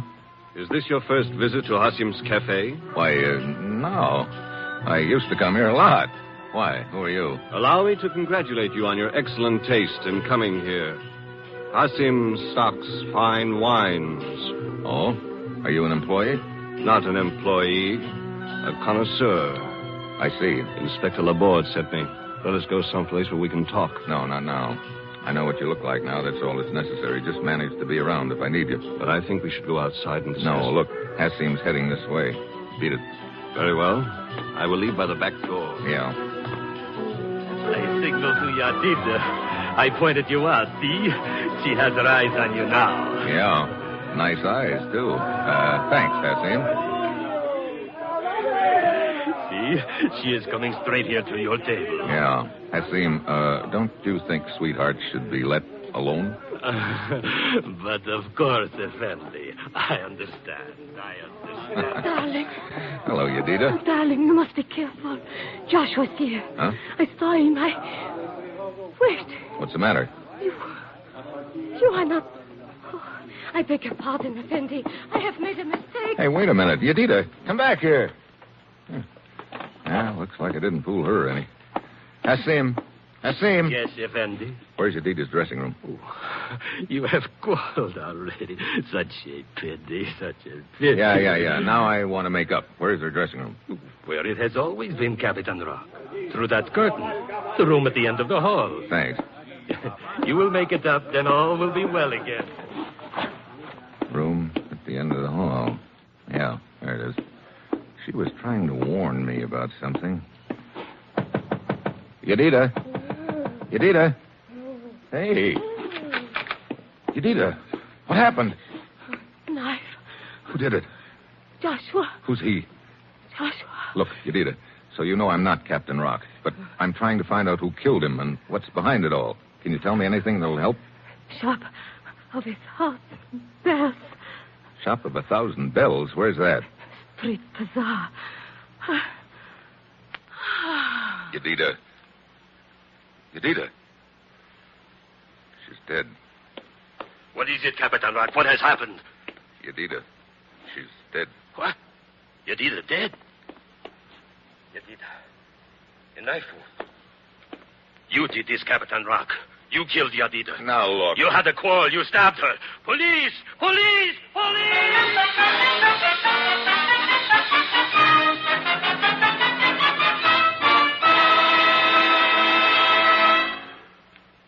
In a moment, we'll return to the second act of Dangerous Assignment, starring Brian Donlevy.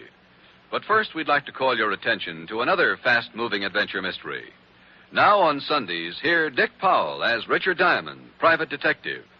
Every week, glib Dick Diamond fights his way to fame, fortune, and a red-headed girlfriend over most of these same NBC stations. And Dick Powell continues to delight listeners with a tune or two on almost every program. This delightful mixture of rough and tumble action and smooth, sweet lyrics weekly brings joy to listeners who dial the NBC way. Enjoy this novel, pulse-paced action drama every Sunday. Richard Diamond is another fast-moving NBC adventure mystery wrapped up and delivered every Sunday afternoon over most of these NBC stations. And now back to Act Two of Dangerous Assignment, starring Brian Donlevy as Steve Mitchell.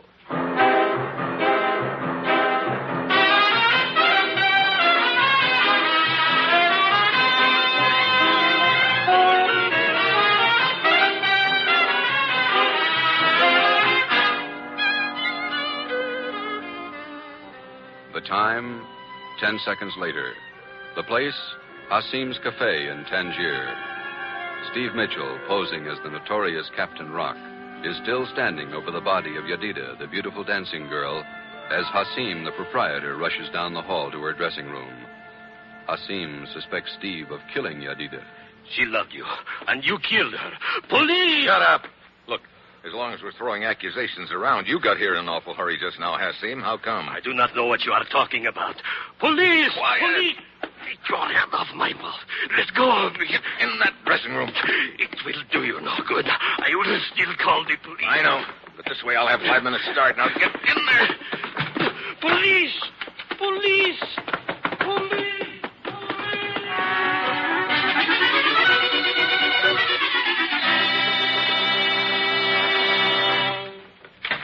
Commissioner, Steve's calling from Tangier. He's on the line now. Yeah, thanks, Rosa. Hello? Hi, Commissioner. I can only talk a minute. I'm calling from the second floor of a little hotel here in Tangier. Well, how's everything? Right now, it's hotter than a 2-bit pipe. What do you mean? When you sent me over here, you didn't tell me I was supposed to play tag with the police, too. Well, we had to make things look convincing, Steve. Yeah. Well, right now, they look very convincing.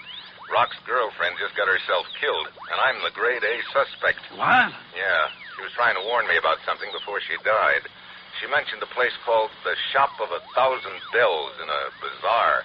I guess that's my next stop. You're working alone, Steve? But really alone. Inspector Laporte sent a man to me at Hasim's Cafe.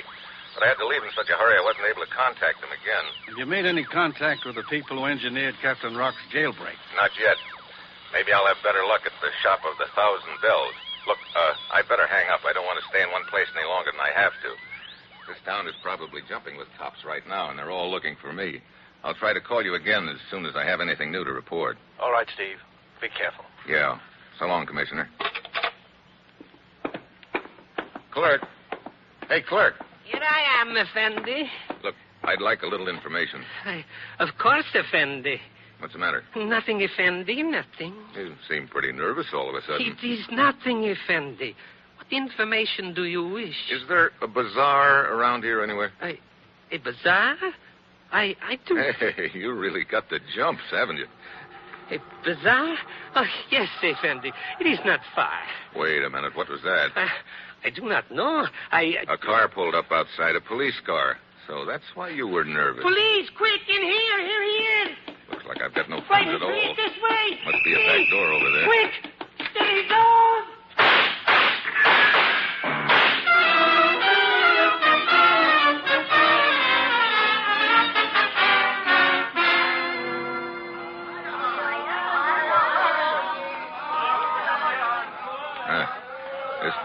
put Sears Roebuck to shame.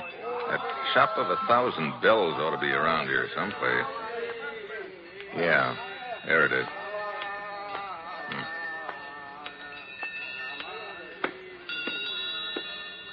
Good evening, Effendi. Welcome to the shop of 1,000 bells. Are you the proprietor here? Yes, Effendi. I am Turhan, at your service. You would perhaps like to buy one of these beautiful bells? No, but I'd like a little information. I do not sell information, Effendi. I sell bells. The finest in all Tangier. See, here is one you may like. But... Does it not have a fine tone? Like pure silver. Yeah. But now, look. It should have such a tone, for it is pure silver, with just the slightest amount of alloy to give it body. You like this bell? That's not what I came for. Perhaps this other one. Here. Yes, perhaps this one is more to your liking. Look, I don't want to buy a bell. Oh, but Effendi, I have... Effendi, you would like a guide? No. I am Mustafa Effendi, the best guide in all Tangier. I No. can show you all the most secret places. No. The beautiful dancing Look, girls. I don't want to buy a bell, and I don't want a guide. But I charge very little for my services, Effendi. Hey, beat it, will you? Now, look, Turhan, I don't have much time. I told you I wanted some information from you. But I only have information about my bells, Effendi. Look, I'm going to try just once more. I was told to come here. Now, if you don't open up and start talking, I'll... Effendi, if you want information, why do not you ask me? I, Mustafa, have all the information. What's that? Of course. I have information on all the points of interest here in Tangier. I can show you. Oh, great. Look, will you beat it? It is a sad thing, Turhan. Nobody wants a guide tonight. Everyone is too interested in the murder of Yadida to go sightseeing. Yes, I know. No one will buy my bells either. What's that about Yadida? You have not heard, Effendi. Yadida was a beautiful dancing girl, a sweetheart of all Tangier. But tonight, she was murdered by a man called Captain Rock. Oh? The police are scouring the city for him right now. But if the citizens find him first, there will be not much left for the police. I guess not. Hey. See, the police are down at the other end of the bazaar. They are searching everywhere. Look, you still want a job, Mustafa? Oh, but of course, Effendi, you have changed your mind. Yeah, I've changed my mind. You say you can show me some of the secret places at Tangier? If you like. I like. The more secret, the better. One moment, Effendi. You have changed your mind about the going. Perhaps you will change your mind about the bell. Huh? I'll even buy a bell. Oh, thank you, Effendi. Come on, Mustafa, let's go.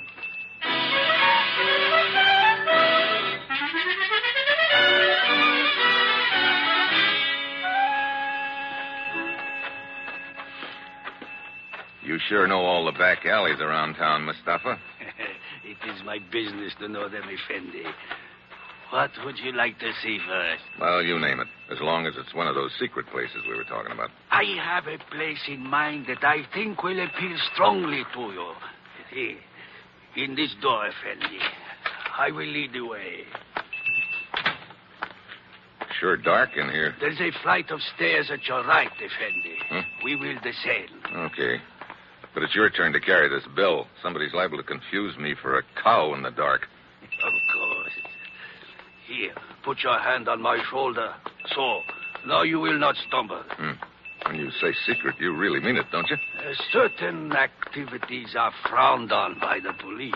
It is necessary to take precautions. Here we are at the bottom. Where to now? See the narrow crack of light under that door at the end of this hall? Come. Hey, what kind of a place is this, Mustafa? One beyond the wildest imagination, Effendi. You will see. Here we are. After you, Effendi. Hey, that sudden light blinds me. Your eyes will adjust themselves. Why, that's just a bare room. Here he is. Joshua Effendi, I have brought him to you. Huh? Good work, Mustafa. Well, If he isn't the wine connoisseur from Hasim's, why, am I glad to see you. I've been... Hey, why the gun? Wait a minute. Mustafa here called you Joshua just now. Quite right. Yedida told me that Joshua was the guy who stabbed her. Right again. Mustafa, your job is finished. You will be well paid for it. You may go. And take that silly bell with you. Well, looks like I've made a little mistake. I figured you were the guy Inspector Laborde sent to help me at Hasim's. It did not prove difficult to intercept Laborde's man and learn the password from him. Yeah, I get it. A little late, I guess. Quite a bit too late. Yedida tried to warn me about you. That's why you killed her. Yes. I do not know who you are, except that you are not Captain Rock. Oh? If you were Captain Rock, you would have recognized me instantly at Hasim's Cafe. Oh. Captain Rock knew you, huh?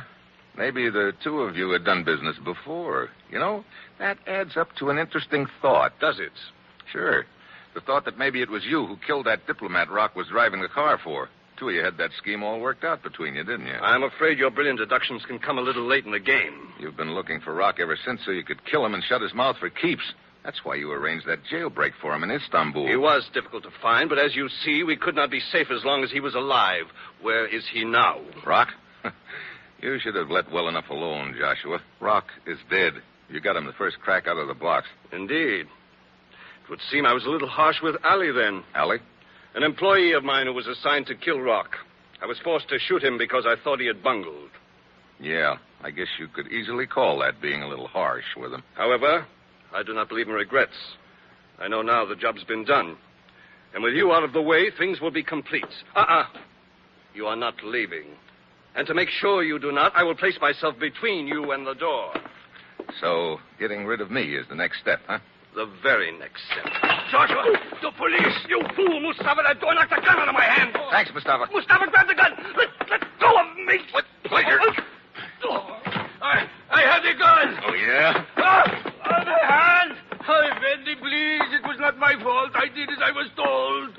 You wanted to show me some secret places, Mustafa. Well, here's one I want to show you.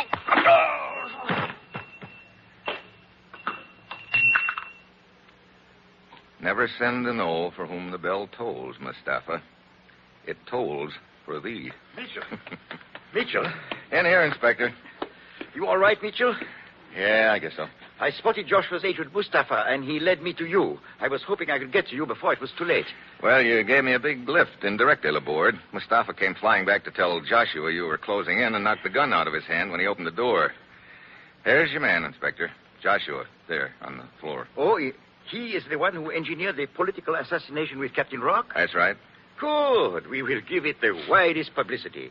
When those two countries involved learn who killed that diplomat, perhaps their treaty will go through after all. I hope so. Hey, look, Laborde, do me a favor, will you?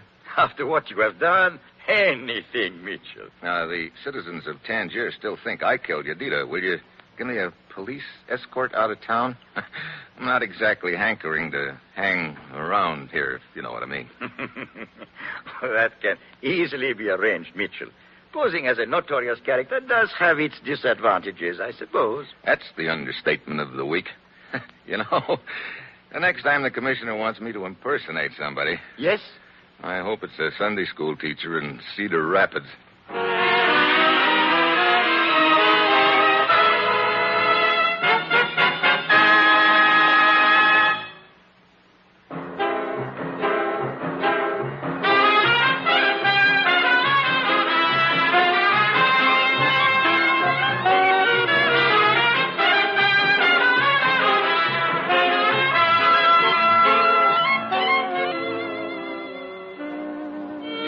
Heard another episode in the exciting new adventure series, Dangerous Assignment, starring Brian Donlevy as Steve Mitchell.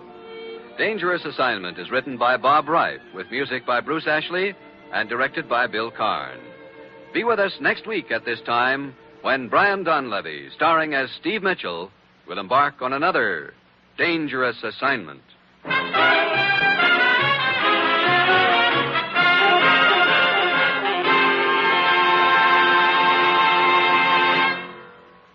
Dangerous Assignment comes to you from Hollywood. Tomorrow you'll hear Fibber McGee and Molly and Bob Hope on NBC.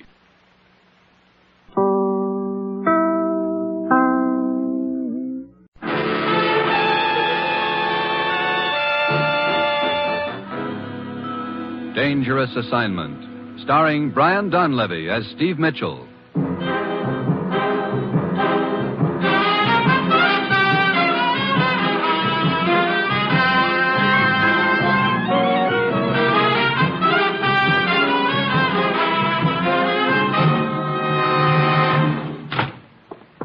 You know, Ruth, you could at least have waited until that blonde and I finished the dance before dragging me back here to the office. Sorry, Steve, but the commissioner said he wanted you right away. And when he says right away, that means stop the music. Here we are. Yeah? And the commissioner's waiting for you inside. I'll have your credentials and plane ticket at my desk when you're through in there. Okay, Ruth. Hi, Commissioner. Steve? Well, where am I going this time? Sending you to Athens, Greece. Greece? Look, I wouldn't know Socrates from Homer. I wouldn't worry about that. You're not liable to run into either of them. Well, what's it all about? Radar. Steve, as you know, our scientists have come up with new developments in radar so revolutionary that many of the older models are now obsolete. So I understand. Hey, wait a minute. Is that how you located that blonde in me? 2 weeks ago, a complete set of plans covering these improvements was stolen from a research laboratory in this country. It's essential we get those plans back. What's the line on them so far? The man who smuggled them out of this country turned up dead in the Azores. His killer got as far as Algiers, and he got killed. Yeah, sounds like a game where everyone plays for keeps. It is. We now believe an international information peddler named Zundel has the plans. And Zundel's in Athens? We think so. Steve, there's a known channel waiting for those plans. Once they get to a certain point in the eastern Mediterranean, our chances of recovering them are nil. We've got to keep them from getting out of Athens. Who do I work with in Athens? Lieutenant Janakos of the police. Steve, I don't have to tell you about the danger involved. There are probably several interests after those plans. They'll stop at nothing. They'll throw the book at you. They put every obstacle in your path that they can. You know, this comes as no surprise, Commissioner. As usual, you'll pose as a foreign correspondent after a story. But your real job is to get those plans before they get out of Athens. Well, that's it. You've got your assignment, Steve. Good luck.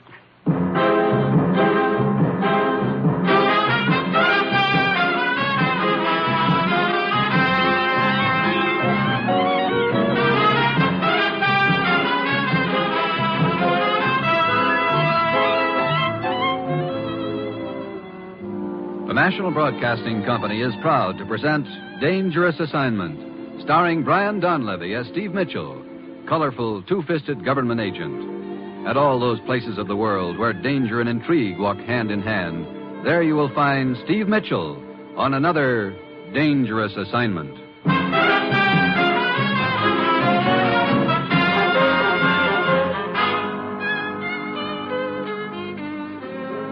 Steve Mitchell is en route to Greece by plane. Meanwhile, on a narrow, deserted street in Athens at sunset, two men slip furtively along the sidewalk in the gathering dusk, closing in relentlessly on a third man ahead of them. Sundel still does not realize we are following him, Ruba. Come, let us close in now. In a moment, Miklos. Wait until he gets opposite that alley in front of him. He is getting closer. Now, come on. Ah, Sundel! Let go of me! Into the alley, quick! No! Do not cry out. There is a knife in your stomach. There. This is far enough. The papers, Sundel. Give us the papers! No, I do not have them anymore. You lie. We tried to buy them from you, but you would not sell at our price. Now we will take them. No, no, no! Ruba, you fool. After him! He is running out into the street. The car is trying to hit him. Sundel cannot get out of the way. Ruba! Get back here in the alley. Wait. The man is getting out of the car. Miklos, he is searching Sundel. He must be after the papers, too. Come, you must not let him get away. He sees us. Watch out, he has a gun. Get down. Shoot him, Ruba. Shoot him.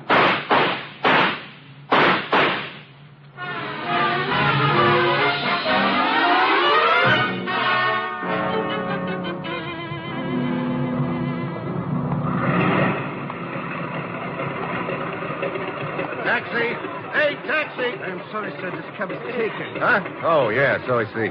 But there's another one right over there. Okay, thank you. Taxi. Yes, sir. Right over here. Miklos, Yes. That is Steve Mitchell, all right.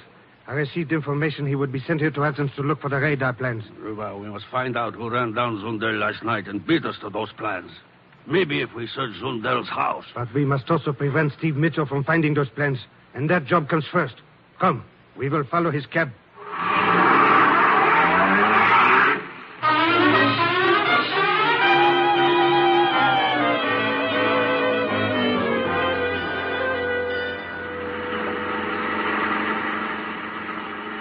Will you be staying here in Athens long, sir? I don't know, driver.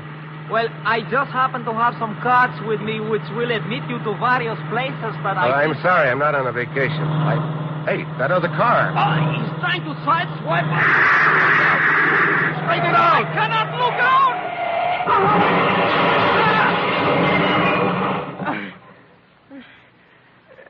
out! Wow. Driver, you okay? I think so. Here, I'll get this door open. Can you open your door? No, it is jammed. Well, come on. I'll help you through the window. Thank you. How about you? Are you hurt? Just shaken up. Looks like I got a reception committee pretty early in the game this time. Look, can you get another cab and take me to police headquarters? Nothing personal, sir. But if you do not mind, just get yourself another driver, please. You are bad luck to me. Okay, I guess I can't blame you, honey. Like your American GIs used to say. I have had it.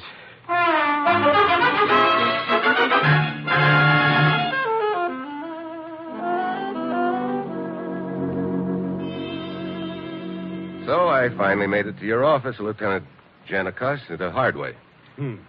I wonder if this reception committee you speak of is the same one which greeted Zundel last night. What do you mean? He was run down by a car and is now in the hospital unconscious. You think it could have been an accident, Janikos? I am certain it was not.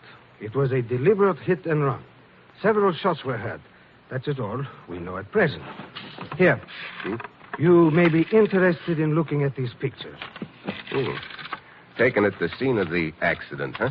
Yes, immediately afterward. You recognize any of the faces in the crowd, Lieutenant? No. I have a pretty good line on most of the agents and information peddlers here in Athens, Mitchell. But I don't see any of them in these pictures. Come in. Oh, good morning, Mr. Thatcher. Hello, Lieutenant. Let me introduce a colleague of yours. This is Mr. Steve Mitchell, also a freelance correspondent from the United States. This is Jim Thatcher, Mr. Mitchell. Pleased to meet you, Mitchell. Hi. What can I do for you, Mr. Thatcher?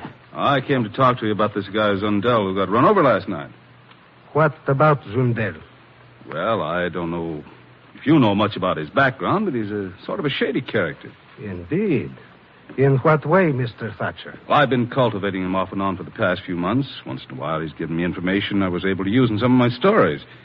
Well, lately, he's been pretty evasive, but I got the idea he was involved in something big. What sort of thing? I don't know. That's why I came here.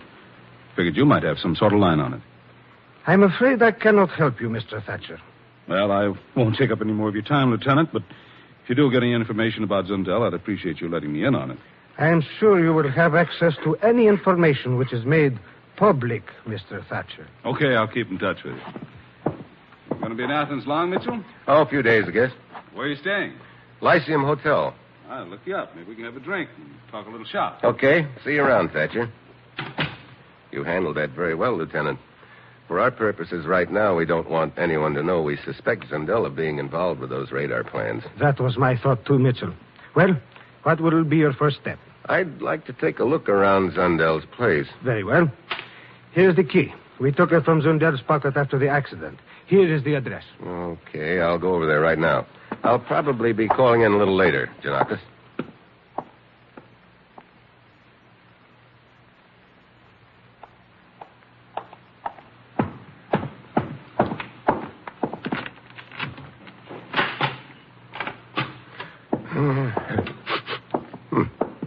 Cigarette smoke. That's funny. So, Steve Mitchell again. This time we will finish him off. Wait! I hear a car outside. A girl, she's coming in. We must leave. What about Mitchell? We will take care of Mitchell later. Hurry, Mitchell. Follow me out the window. Where's the girl, Oba? I do not know. I have never seen her before. Hurry, it's up to the ground. Yes.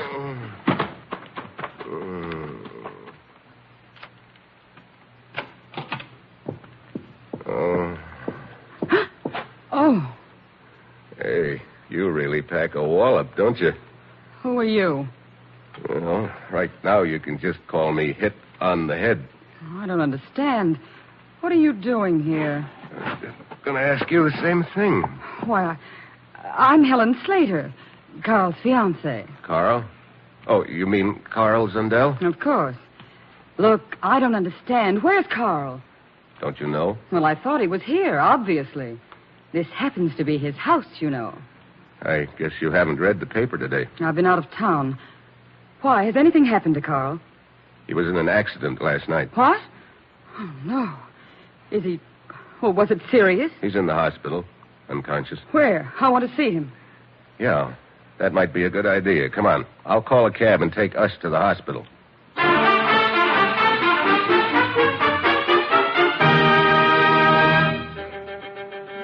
Janakis? Yes? This is Mitchell. Oh. I'm calling from a payphone. Yes? I'm on my way to the hospital with a girl named Helen Slater. Says she's Zundel's fiancée. I see. I think I'll stick with her a while. She claims she didn't know about the accident. Oh. But I'd never forget a face like hers. I'm sure she's in one of those pictures you showed me of the crowd at the scene of the accident.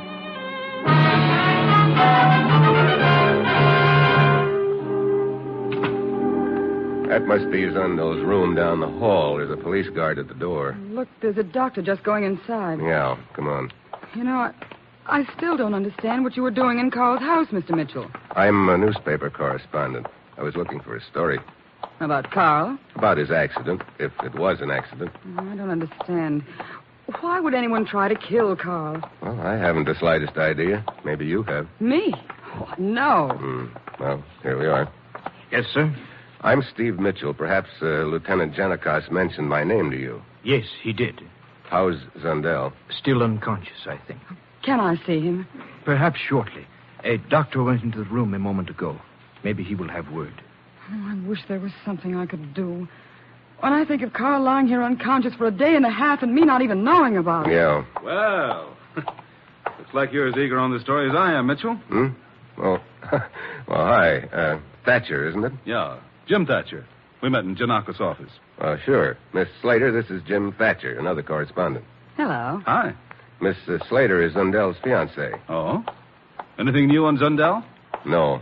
Good evening, guard. Dr. Sheliot? I'm going to see the patient. Yes, sir. He must be worse.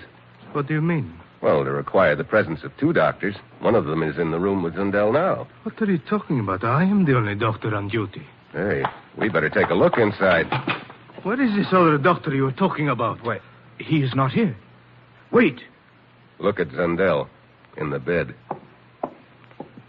His throat has been cut.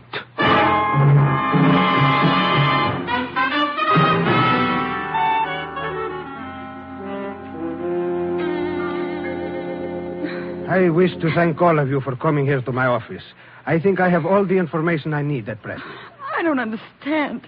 Who would do a thing like that to Miss Carl? Slater, rest assured the police department will leave nothing undone in our investigation. I think this killing verifies what I was telling you earlier today, Lieutenant. Zundel was apparently involved in something pretty serious. But I'm sure Carl wasn't doing anything wrong. You say he never mentioned anything he might have been involved in, do you? No, nothing, Mr. Mitchell. Miss Slater, Mr. Thatcher, you may both go now. But please leave your addresses with me in the event you are wanted for further questioning. Okay. My address, Lieutenant. 1223 Sophia Boulevard. 1223 Sophia Boulevard. Thank you. Sorry I had to meet you under such unfortunate circumstances, Miss Slater. If there's anything I can do... Thank you, Mr. Thatcher. I'm afraid there isn't. Well, see you around, gentlemen. So long, Thatcher. I've written my address and telephone number down for you, too, Lieutenant. There's just one favor I'd like to ask. What is it, Miss Slater? Well, Carl and I were pretty close, of course. There are some things in his house, things I'd given him. Cigarette lighter, a painting, a few things like that. I was wondering if I could have them back as, well, remembrances. I am sure that can be arranged after the inquest. Oh, thank you very much. You'll get in touch with me if there are any new developments in the case. At once. Oh, you've been very kind, Lieutenant. Goodbye, Mr. Mitchell. Miss Slater? Well, Mitchell, any chance we had of gaining information from Zundel is now gone. A frustrating case. Yeah, frustrating but not surprising. With something as vital and valuable as those radar plans at stake, it's no holds barred. Let us recapitulate as to his killing. You say you and Miss Slater arrived at the hospital together. That's right. As we approached Zundel's room, we saw a man in a white robe wearing a surgical mask go in the door. While we were talking to the guard, Thatcher came down the hall. I introduced him to Miss Slater, and the real doctor showed up. We went into the room and discovered the body. Obviously, this man in the doctor's uniform killed Zundel, then left by the window. Yeah, with that surgical mask, it could have been anybody. Apparently, he murdered Zundel trying to get information as to the whereabouts of the papers. I thought that at first, too, Janakos. Then I remembered that Zundel was unconscious at the time, so it couldn't have very well been that. No. Oh, I think the killer already has the papers and realized that Zundel knew he had them, so he had to shut his mouth for keeps. But you say when you went to Zundel's apartment a few hours ago, you were knocked unconscious. Whoever did it obviously had been looking for the papers in the apartment. You interrupted his search. Yeah, that's the point, Janakis. I think we're up against two teams in this ball game. Two? Sure. One outfit already has the plans. The other outfit's trying to find them. And we're right in the middle. Nice thought, isn't it? If you're right in your assumptions, if the plans are already in possession of hostile interests, then that means... It means we've got to move fast to prevent those plans from getting out of Athens. Whoever has them undoubtedly knows your men will be covering all exits, so they'll probably try to cook up some cute angle to get the plans out. This girl, Mitchell, what do you make of her? Helen Slater? I don't know just where she fits into this deal, but I'm sure she fits in someplace. She lied when she said she didn't know about Zundel's accident. Maybe she lied about a few other things, too. Well, where does all this leave us, Mitchell? Well, pretty much in the dark right now. Look, right after I got slugged in Zundel's place, Helen walked in, so I never did get a chance to take a look around. Oh, you wish to go back there again? Yeah. Maybe we could find something there that'll give us a line on whom Zundel's been playing ball with. But first, I've got to send a report back to my boss in the United States. I'll be with you in a few minutes.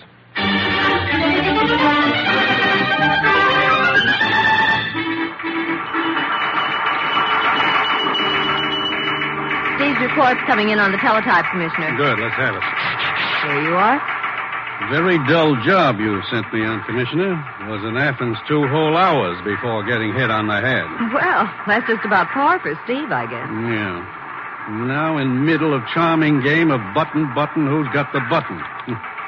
Both sides playing for keeps. Man who used to have button, now slightly dead. What? Well, he must mean Zundel. Hey, wait a minute, here's some more. Check on a Jim Thatcher, newspaper correspondent. I'm on way back to Zundel's house with Janakis. We'll keep you informed.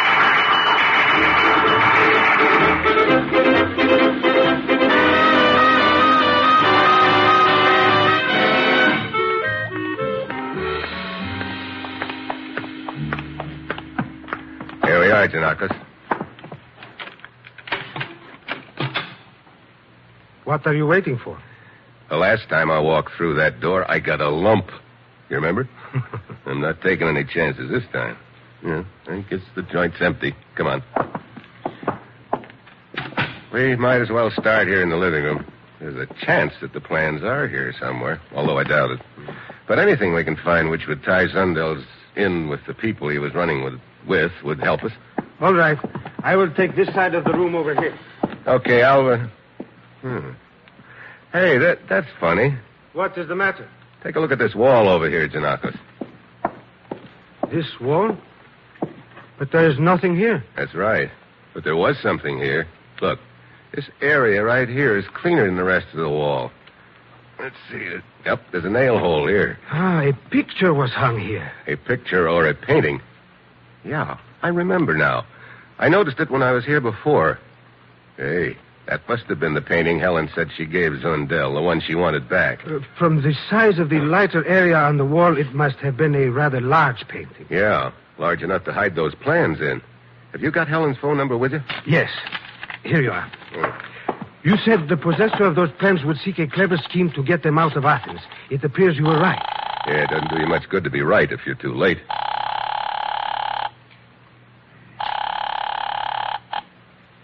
Hello? This is Steve Mitchell, Helen. Well, hello, Steve. You said this morning that there were several things in Zundel's apartment you'd like, gifts that you'd given him. Did I? Well, to tell the truth, I've sort of lost interest in them, Steve. Yeah, that's what I thought. You've already got the only thing you really wanted, that painting. Well, I'm afraid I have to be going now, Steve. It must be quite a painting. Oh, it is. Very interesting. And very profitable, too. Goodbye. Wait, look. And don't try to find me, Steve. You won't be able to. Now, wait a minute. So long, darling. Now, Helen. Helen? Come on, Janakis. We've got to get over to her apartment fast.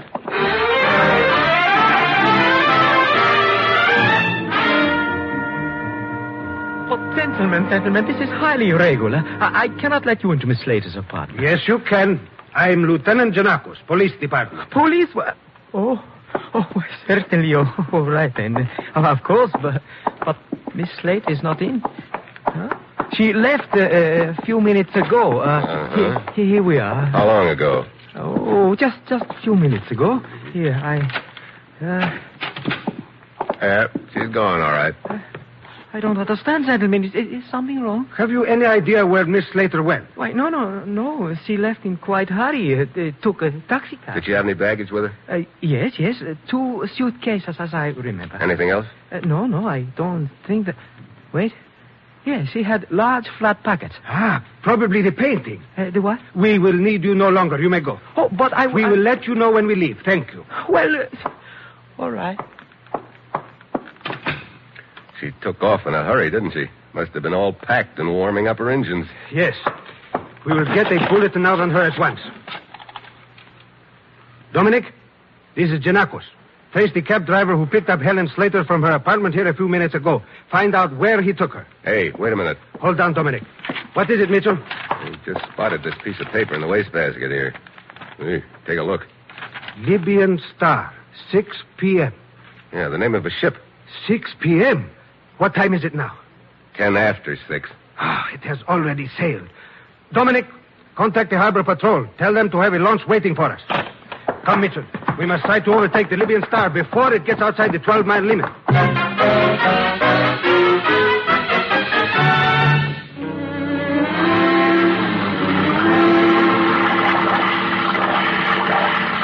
afraid the Libyan Star has too much of a start on us, Mitchell.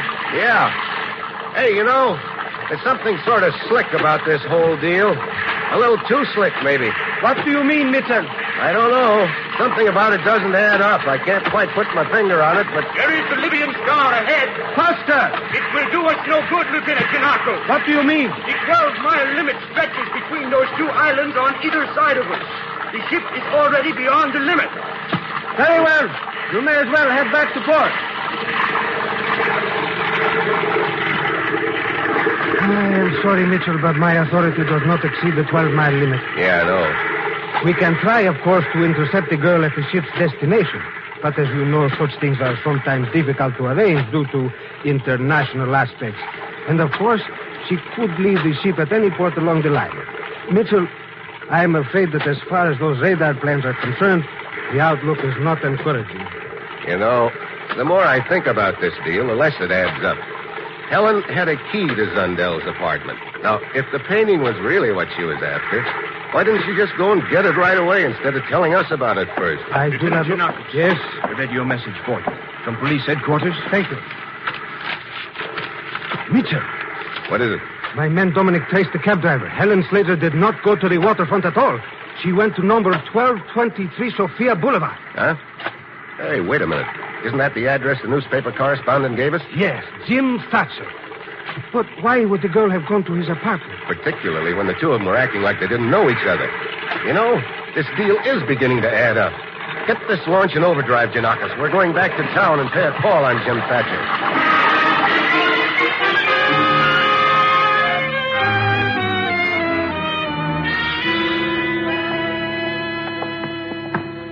Mitchell, there are many aspects of this affair I do not understand. Here are the stairs. Thatcher's apartment must be on the second floor. Yeah, there are still a few missing pieces in the deal, Janakis, but it's beginning to shape up. Mitchell! Sounds like someone got here first. Come on. Mitchell, look! 2 men coming out of Thatcher's apartment. They got to come through us. I'll take the one on the right. Miklos, quick! Your knife! Too late, Buster.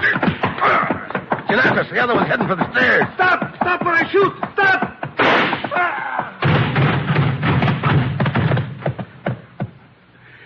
Well, you sure don't pull any punches, Janakis. He should have stopped. He did. Well, papers aren't on this boy. They must be on the guy downstairs. Papers? What papers? The radar plans. What? But I thought... Hey, take a look, will you? I want to talk to Thatcher if he's still alive. Very well. Well, looks like we got here a little late, Thatcher. Helen, she's dead. Yeah, so I see. They killed her. And knifed me. Probably won't have much time, Thatcher, so you better talk fast. Who were the 2 guys that jumped you? Don't know. They were after the papers. I figured there were 2 teams. I guess those boys were the have-nots. It was you who killed Zundel in the hospital? Yeah. Sure. You put on a white uniform and mask. Killed Zundel, went out the window, and then you threw away the costume and met us in the hall outside the room. Here are the radar plans, Mitchell. They were on the body of the man I just shot. Yeah, and he got them from Thatcher here. From Thatcher? But I do not understand. I thought Thatcher is the man who ran over Zundel and took the plans from him. He's had them all the time. Helen tried to focus our attention on the painting, so that while we were concentrating on her and the ship, Thatcher would have slipped quietly out of town. Yeah, Well, he is gone, Mitchell. Yeah. Well, looks like this deal didn't exactly work out for either of them. The plan then was for the girl to lure us away with a fake departure, then double back and pick up the plans from Thatcher, eh? I guess that's about the size of it. And they almost got away with it, too. Oh, funny. I was just thinking about football. Football? What does that have to do with this? Well, I've played a little in my time, Janakis, and I've seen an awful lot of games. But I had to come all the way over here to Athens to see the slickest hidden ball play of them all.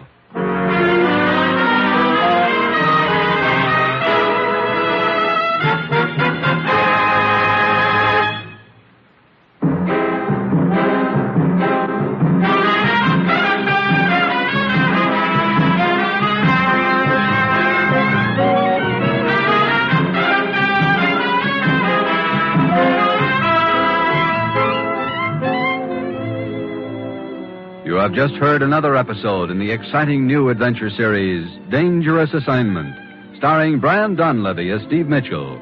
Dangerous Assignment is written by Bob Reif with music by Bruce Ashley and is directed by Bill Karn. Be with us next week at this time when Brian Donlevy, starring as Steve Mitchell, will embark on another Dangerous Assignment.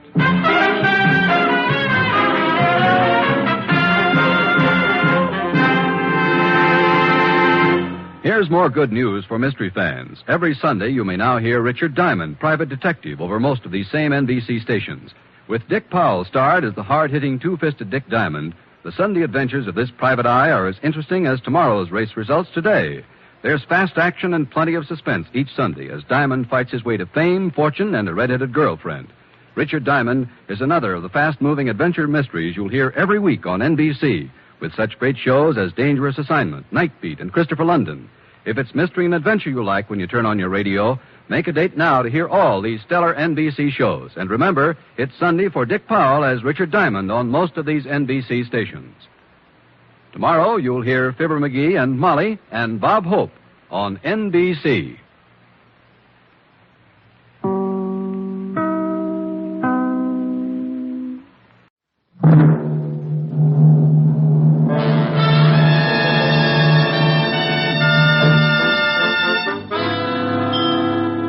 Dangerous Dangerous Assignment, starring Brian Donlevy as Steve Mitchell.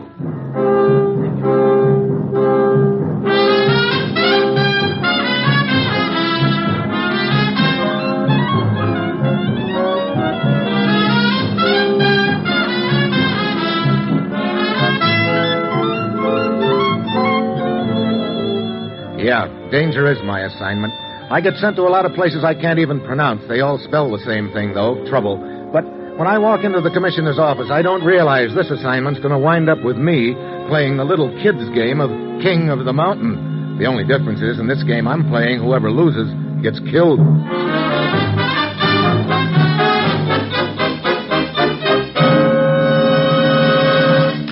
Morning, Commissioner. Ruth said you had an assignment for me. I do, Steve. Well, what's the deal this time? You'll be looking for a piece of paper that's vital to us right now. Oh? Somebody steal it? Yes. What is it, a secret treaty or something like that? No, it's a hospital temperature chart. Hey, you know, for a minute I thought you That's said... just what I did say. A hospital temperature chart. And a complete set of medical records. Now, look, Commissioner, fun is fun, This is no joke, Steve. You know, I think you're serious. You bet I am. Well, in that case, you better start at the beginning. Whose medical records are they, and why are they so important? Steve, see this map of Eastern Europe, this country? Yeah, what about it? For some time, it's been torn apart politically. During the last few years, a popular leader has arisen who's been able to do the one thing nobody else has before him. To unite his country under a democratic form of government. You're talking about Karl Zandor? That's right. You have any idea where Zander is right now? Why, it seems to me I read that he was taking a vacation somewhere in the Austrian Alps. Steve, Karl Zander is a patient at the Whittington Clinic right here in the United States. What? Yes, it's been a very closely guarded secret, or rather it was, up until a few days ago. Wait a minute. You said there were some medical records stolen. Were they Zandor's records? Yes. How they found out Zander was in the clinic, we don't know, but they did. And hired a man to steal the records. We know the man's name, and we've got a description of it. But who'd want to steal medical records? Steve, Karl Zander is a very sick man. The specialists at the clinic are all agreed he'll pull through, but right now you'd never be able to tell that by looking at his medical records. I think I'm beginning to get it, Commissioner. Isn't there an election coming up in a couple of weeks in Zandor's country? That's right, Steve. Imagine what would happen if a highly organized minority in that country plastered copies of those medical reports all over the front page. They could make it look as if Zander was dying. That would cause the defeat of Zander's party. And 3 years of building toward democracy would go down the drain. I see. That makes those medical records pretty hot, Commissioner. Zander has asked for our cooperation, Steve. I told him we'd do everything we possibly can. You say you know who swiped the records from the clinic? Yes, a man named Duvac. He posed as a grocery truck driver to gain admittance to the clinic. Any idea where Duvac is now? We think he's on a ship named the Southern Empress en route to the Portuguese colony of Macau on the China coast. Sort of taking a roundabout way, isn't he? Yes, and we think it's to cover his tracks. Well, can't you radio the skipper of the ship? No. This thing has to be kept absolutely quiet, Steve. So I'm elected to fly over to Macau and meet the boat, huh? Yes, and your plane leaves in 1 hour. You'll just barely make it to Macau before the boat loads. Any contacts over there who can help me? One, Lieutenant Braga of the police. Steve, get over to Macau. Work with Braga. Intercept Duvac, and above all, get those records back. Well, that's it. You've got your assignment. Good luck.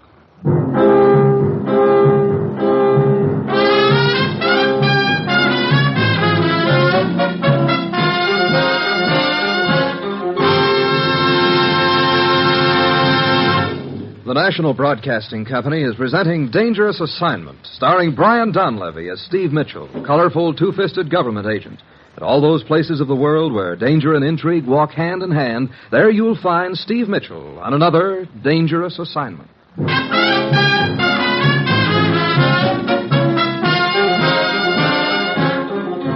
Well, I've chased a lot of strange things in my time, but never a set of medical records. On the surface, it sounds like a cinch, but I've got an uneasy feeling that before the deal's over, somebody will be making out a set of medical records on me. It's Monday evening when my plane lands in Macau. I check with Police Lieutenant Braga, and the two of us head for the waterfront. We get there just in time to see the Southern Empress docking. We go aboard and find out from the purser that Duvac's cabin is 23B. Your Mitchell, you have a description of this man, Duvac? Yes, Lieutenant Braga. I've got a picture of him right here in my pocket. Oh, I might observe, senor, that the simplicity of this assignment makes it a refreshing change from the ordinary run of things for me here in Macau. Oh, yeah? We know who our man is. We have a description of him. We know his stateroom number.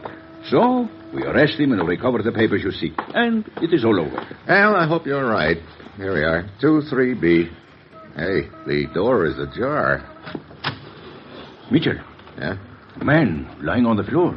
Yeah, come on. Is he dead? No, unconscious. Who is he? Search me. He isn't Duvak. That's a cinch. Come on, Buster. Snap out of it.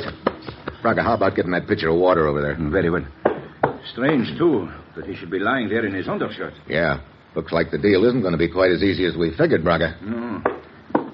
Here you are, Mitchell. Thanks. Well, looks like the water was what you needed, Buster. Come on now, snap out of it. What happened? That's what we'd like to know. Who are you? I'm the steward. I was called in here by Mr. Duvak to get his luggage. I opened the door. That's the last I remember. Wait a minute. Where's my white coat? My cap? Mitchell. Yeah, looks like Duvak figured he'd have a better chance of getting ashore unnoticed if he dressed as a steward. Come. I have men stationed on the pier. We will check with them.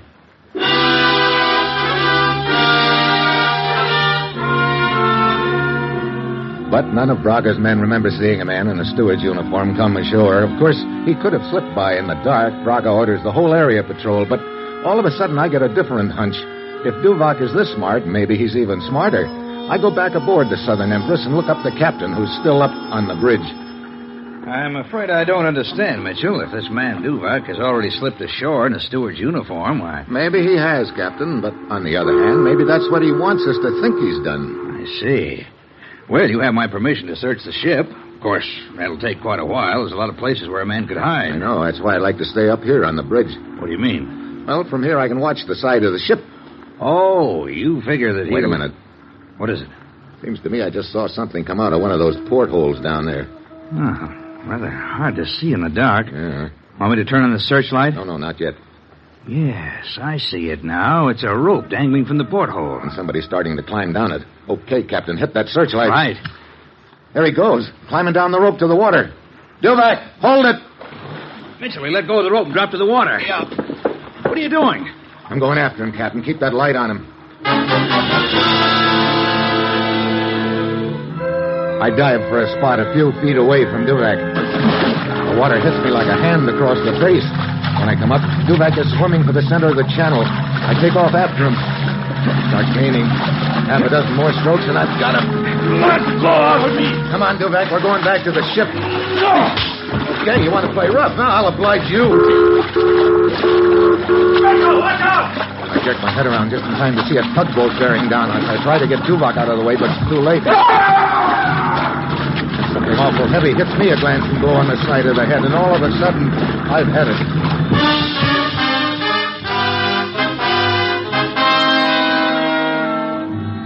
What do you think, Captain? I don't know, Lieutenant Braga. The tug didn't hit him square, sort of a glancing blow. Maybe... Hey, sounds like he's starting to come out of it. Mitchell.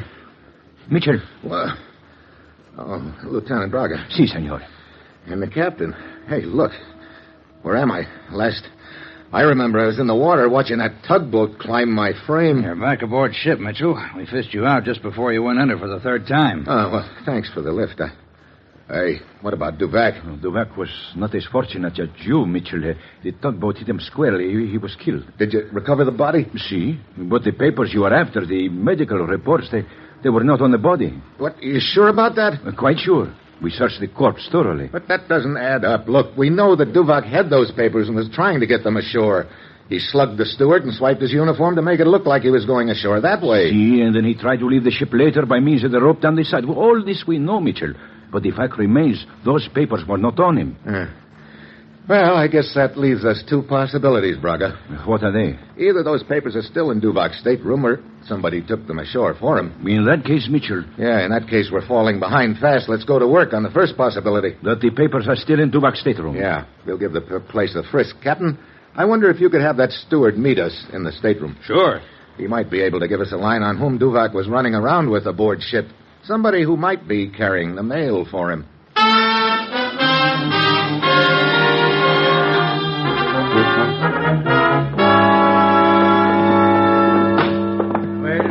appears we may now throw out that first possibility, Mitchell. Yeah, we've gone over this stateroom like a vacuum cleaner, but we sure haven't turned up those papers.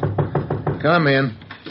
The captain said you wanted to see me, Mr. Yeah, I do, Stewart. Look, do you happen to know if the dead man, Duvac, was particularly friendly with any of the passengers? Well, I'm afraid I can't help you there. I don't... What is it? Wait a minute. Yeah, I just remembered. The woman. What woman? Well, an American, I believe. What's her name? Miss Barlow, I think. Who's Miss Barlow? Oh, one of the passengers. I remember seeing Mr. Duvac with her quite frequently the last few days. Happen to know if she smokes? Why, yes. Yes, she does. Why?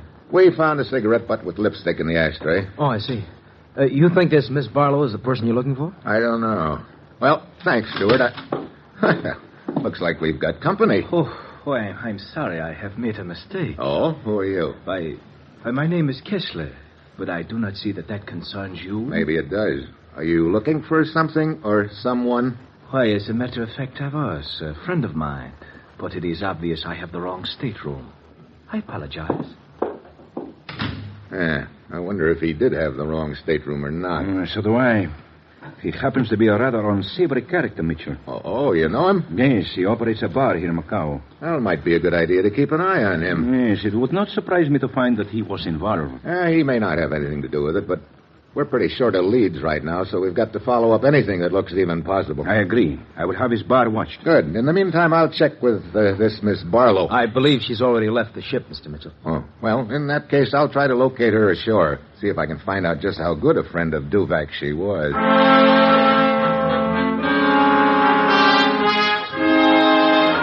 I checked with the purser and learned that Miss Barlow left the ship 20 minutes ago, so I go ashore. On the dock, I see a line of rickshaw boys waiting for passengers. I go over to one of them. When he sees me coming, his face lights up like a pinball game. Oh, yes. Fine rickshaw, you try. Oh, yes. In a minute, maybe. Oh, yes. Right now, I'd like a little information. Little information. Oh, yes. Your mother frightened by a parrot or something? Look, tell me. Did you see a woman come off that ship about 20 minutes ago? Oh, yes. You did? Where'd she go? Oh, yes, fine rickshaw. You try. Take you strange places with faraway names. Oh, yes. You know, I can see this is not exactly a meeting of the mind. Meeting of mind. Oh, yes. All right. Now, look, Buster. How you know my name? Huh? Don't tell me your name is Buster. No, name is. Now, look. Oh, fine. Okay, now look. I mean, now... Oh, you call me twice, but there is only one of me. What I'm trying to say... just take me into town, will you?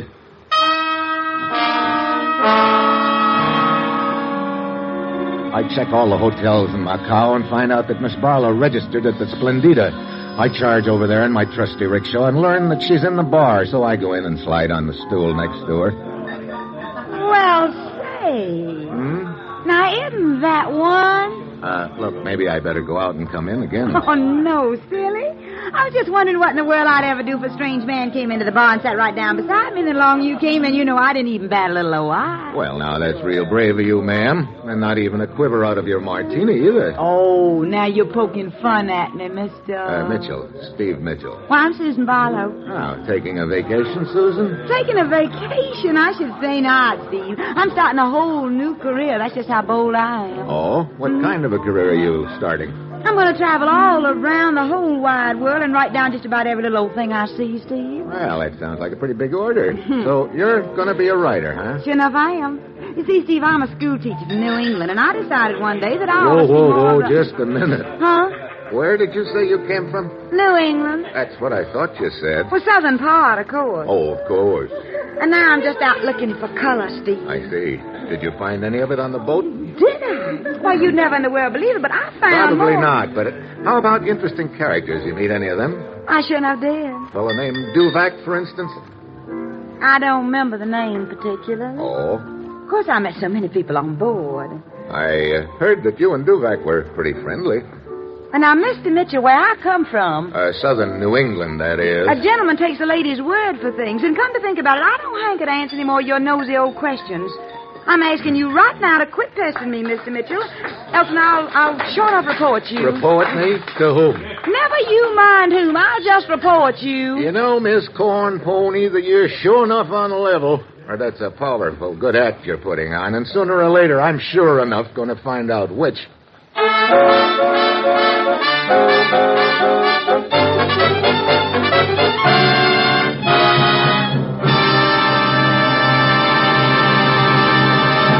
Three chimes mean good times on NBC. There's adventure in the air tomorrow evening as NBC brings you another authentic story of the Texas Rangers. Joel McRae stars as a modern-day agent of the law. Times have changed, and the Rangers ride automobiles instead of cayuses, but they're still the same hard-bitten group riding down from the plains of Texas. And also tomorrow, galloping down from the plains of Hollywood, will be the hilarious Harrises to bring you another chaotic, confusing, and delightful domestic saga on the Phil Harris-Alice Faye Show.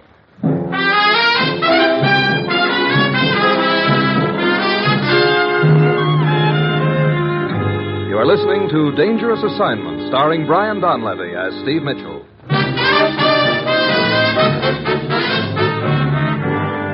Well, along about now, I figure it's time to get back with Lieutenant Braga. I find him in the bar owned by Kessler, the man who stuck his nose into Duvak's stateroom. Did you find Miss Barlow, Mitchell? Yeah, I sure did. Well, what about her? That's what I'd like to know. What do you mean? She's so phony, she must be legit. Phony? Legit? Well, that sounds confusing. Well, if it does, it's because I am. You found out anything about this Kessler? No, and he does not seem to be here in his bar at the moment. Well, it's possible, of course, that Kessler doesn't have anything to do with the deal. He could have been telling us the truth. Maybe he really was looking for a friend and just wandered into Duvak's stateroom by mistake. Yes, that possibility, of course, has occurred to me, too. You know, I'm beginning to think that nothing about this deal makes sense, Braga. Look, Duvak swipes some pretty important medical records back in the States and takes off with them. He comes to Macau aboard the Southern Empress and then tries to make us think he sneaked ashore in the steward's uniform. But actually he attempts to escape from the ship by means of the rope. Sure, and up to there it all figures. But when you fished his body out of the drink, the papers weren't on him, and they weren't in his stateroom either. Perhaps he had already passed them to a Confederate. Yeah. That's about the only possibility left, and this character, Kessler, would qualify as a good suspect, except for one thing. You mean if Duvak had somehow passed the papers to him, why did he come to Duvak's room? Yeah. All of which brings us back to Susan Barlow again. You sure enough never forget a name, do you, Steve? Well, hello, Susan. Have a seat. Well, thank you. This is Lieutenant Braga. I am honored, Miss Barlow. Oh, that's nice. Care for a drink, Susan? No, thanks. I can only stay a minute. I will have a cigarette, though. I want one of mine. No, thanks. I got mine right here in my bag. You know, I think I'll try one of yours, if I may. Why, sure, Steve. Here you are. Thanks. Let me see now. I got a matchbook here somewhere. Yeah, here it is. Thanks. Mm-hmm. Sort of surprised to see you again, Susan. The last time, as I remember, you were all set to report me to the nearest Boy Scout. Well, as a matter of fact, that's why I looked you up, Steve. I kind of wanted to apologize for being so testy. Oh? I thought maybe you were going to apologize for not telling me the truth.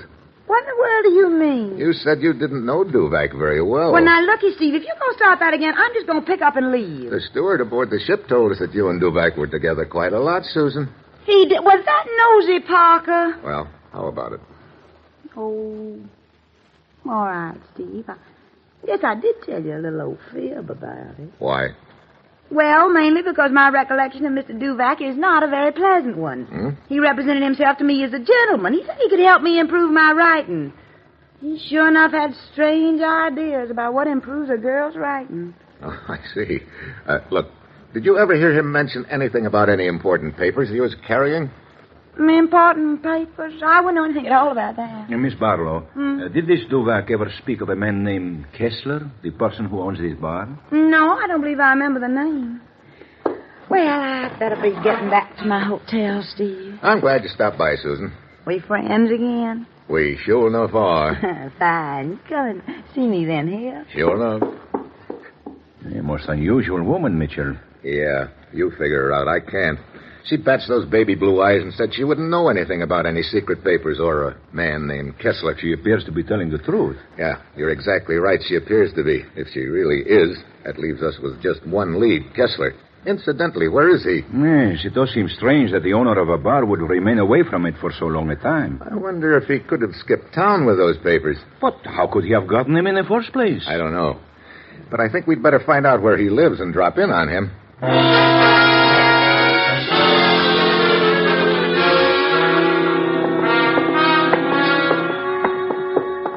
What did you say the number of Kessler's apartment was, Lieutenant? 9, according to that bartender. 9. That's just a couple more doors down the hall. Mitchell, if Kessler is involved... Hey! That sounded as if it came from Kessler's room. Come on! Kessler! Locked.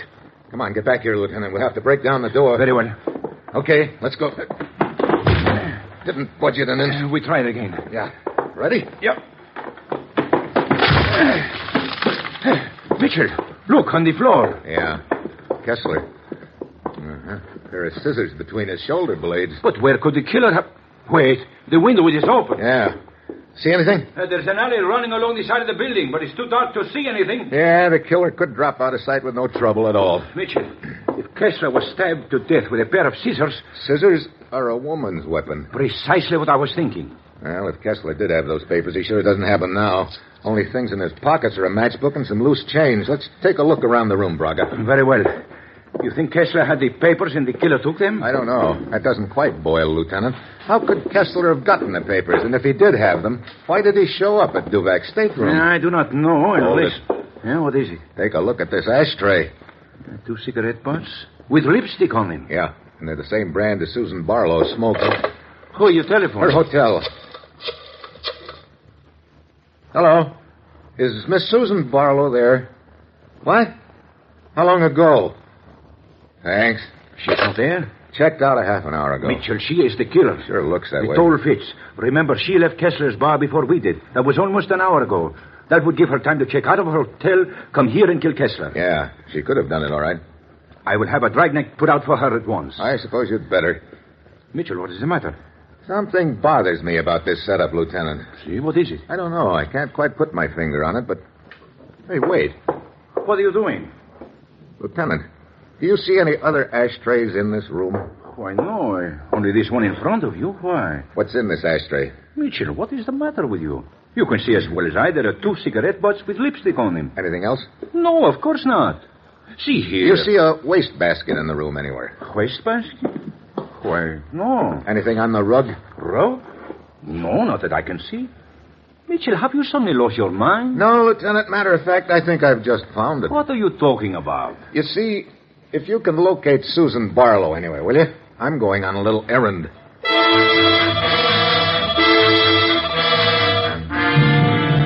If my hunch is right, I don't have much time. I head for the ship, Southern Empress, in a hurry. Just as I get onto the dock, I see a figure hurrying down the gangway, suitcase in hand. I follow. He darts around the corner of a warehouse. I beat it after him. But when I get around the corner, all of a sudden, there he is, right beside me, with a gun jammed in my rib. Looking for me, Mitchell? Yeah, Stewart. As a matter of fact, I was. Looks like you found me. Get inside the warehouse. Okay. I think I've got it all pegged now, Stewart. Yeah? That's nice. Duvak realized it'd probably be tough for him to get those papers ashore. He knew Kessler was waiting for him, so he made a deal with you to take the papers to Kessler. Here's the door. Open it. You figured there'd be more dough in it for you if you kept the stuff, but Kessler knew you had it. That's why he came to Duvak's stateroom. That meant you had to knock him off, which you did a half an hour ago. Come on, Mitchell, inside. Hey, why bring me in the warehouse? Quieter. Besides, they won't find your body for days with all these crates stacked around. Well, that's a jolly thought. Now I gotta hand it to you, Mitchell. Got it all figured out. How you tumble to me, I don't know, but right now it doesn't matter. Come on, move. Where to? Straight ahead. Okay. Hey, where are we going? I can't see a thing in the dark. Don't worry about that, Mitchell. Because for you, it's gonna get a lot darker.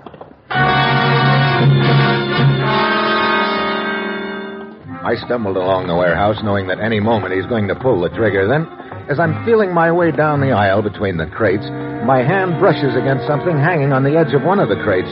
It's a cargo hook. I take hold of it, keeping it in front of me, and then, when we get to the next aisle, I suddenly whip around behind me and dive down the aisle. Fire! Fire! I'm halfway down the aisle by the time he gets his gun up. He's shooting blind. By now, I've got my own gun out of my pocket. I throw one down the aisle in his direction. Better call it a day, Stewart. You can't get out of here. I'm between you and the door. You want me to come after me, Mitchell?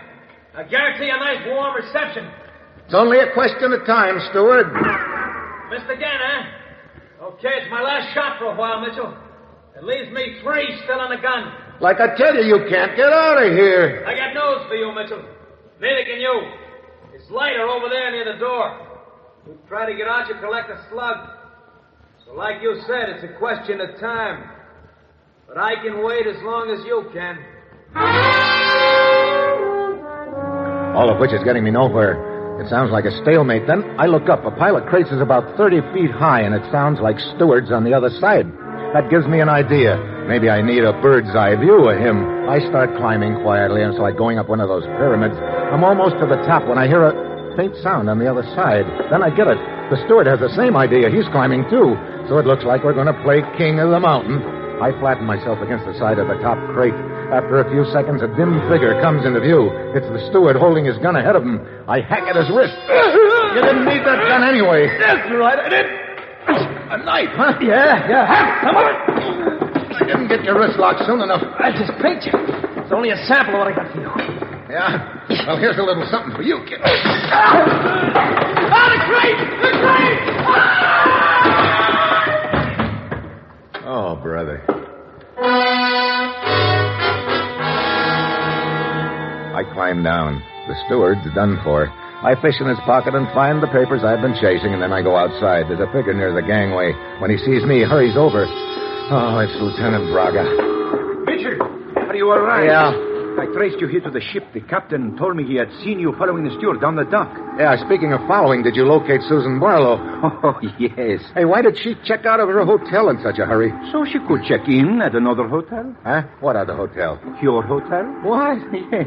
She told me she had decided that you and she were going to be, as she put it, sure enough, powerful friends. Oh, fine. And for this I get shot at, stabbed, and nearly drowned? But, Mitchell, what made you realize that the steward was behind all this? Well, when you and I first found that cigarette butt of Susan's in Duvak's stateroom, the steward was there. Remember? Yes, that is true, but... That gave him the idea. He probably had a chance to lift some out of her room when he was cleaning it. Then, when he killed Kessler, he used scissors and planted those cigarette butts in Kessler's room to make it look like Susan had done it. But how did you know they had been planted there? Susan used matches instead of a lighter. There was a matchbook in Kessler's pocket, no lighter.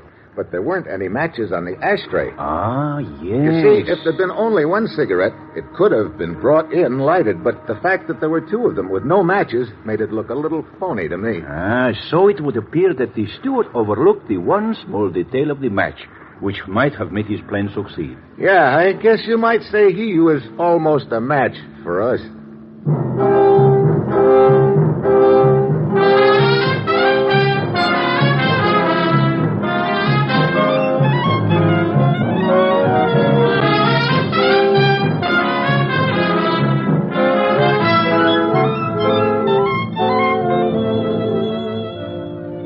Dangerous Assignment stars Brian Donlevy as Steve Mitchell, with Herb Butterfield as the commissioner, is written by Bob Reif and Adrian Jondo, with music by Robert Armbruster, and is produced and directed by Bill Karn. Others in the cast were Bill Johnstone, Tony Barrett, Tyler McVeigh, Peter Leeds, and Betty Lou Gerson.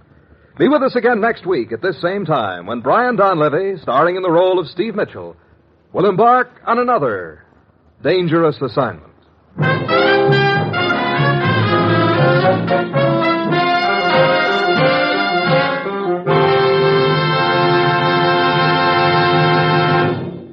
Three chimes mean good times on NBC. Who calls everybody darling? Why, Tallulah, of course. And tomorrow, Tallulah's darlings on the big show include Fred Allen, Eddie Cantor, Phil Baker, Eddie Fisher, and many more. You're invited every Sunday to the big show. And for drama tomorrow, Theater Guild on the Air presents a one-hour adaptation of Jeannie, starring Barry Sullivan and Margaret Phillips. Now stay tuned for The Man Called X on NBC.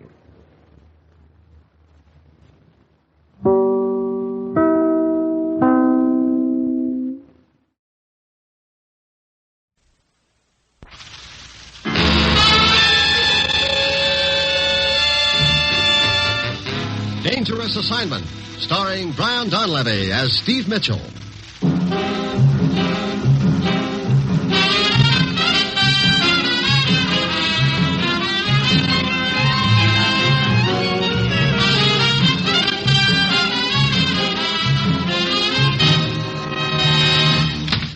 You sent for me, Commissioner? Yes, Steve. Sit down. Thanks. Ruth, Yes, Commissioner. Steve's here now. How about his credentials? They're all in order, and I've got his plane ticket ready. He can pick them up at my desk when you're through with him. Good. Thanks, Ruth. Well, needless to say, you've got another assignment for me. Yes, I have, Steve, and it's a tough one. You know, someday you'll give me an easy one and I'll fall flat on my face. Well, where am I going this time? Timbuktu, Java? San Diego. Say that again. You heard me, San Diego. You mean you're actually sending me someplace inside the country for a change? I thought you said this was a tough one. Don't underestimate it. You start in San Diego. Where the trail will lead from there is anybody's guess. Uh-oh, I might have known. Once you pick up that trail, stay on it until the end. What's the deal, Commissioner? You'll be looking for a little spool of wire, about as big around as your finger. Wire? We in the hardware business now? From a wire recorder, Steve. 3 days ago, a top-secret diplomatic conference was held in this country. Somehow, the vital parts of the conversation were recorded. That wire recording would bring a fortune on the open market. And its existence is a serious threat to world security right now. I see. But why San Diego? We've traced the spool of wire that far. We think a man named Rosa is involved. Rosa, who's my contact in San Diego? A man named Charlie Vasquez. He operates a fishing boat from a wharf out near Point Loma in San Diego Bay. Charlie Vasquez. Okay. Steve, you've heard of the needle in the haystack. This job will be a lot tougher than that, and a great deal more dangerous. But we've got to get that spool of wire. Well, that's it. You've got your assignment, Steve. Good luck.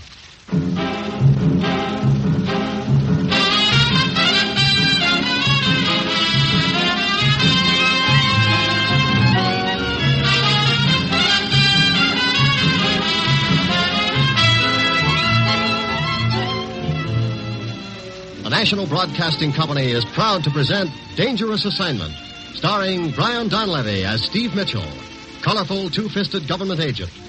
And all those places of the world where danger and intrigue walk hand in hand, there you will find Steve Mitchell on another Dangerous Assignment.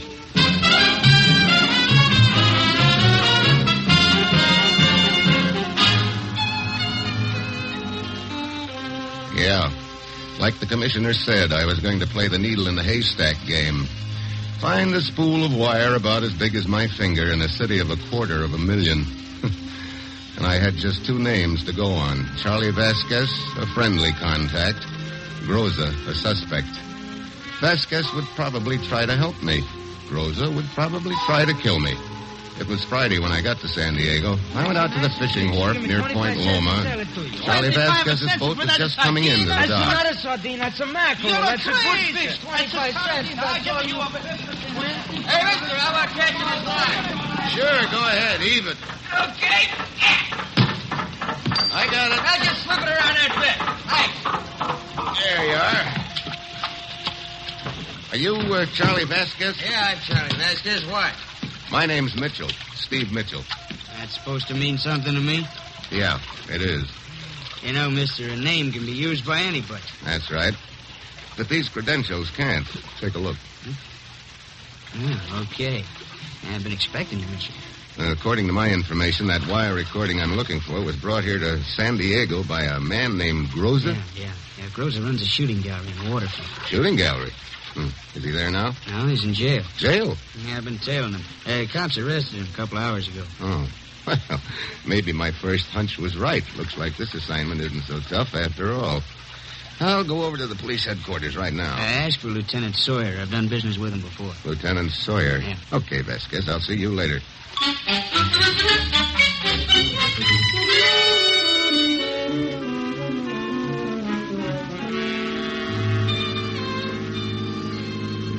Well, have you cracked my case for me, Lieutenant Sawyer? Afraid not, Mitchell. We got the word to cooperate with you and your outfit.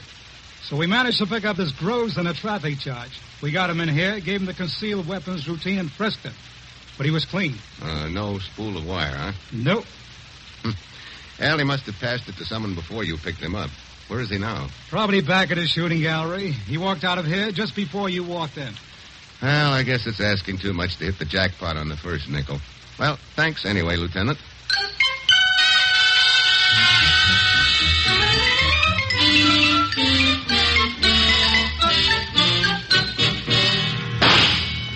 Rosa.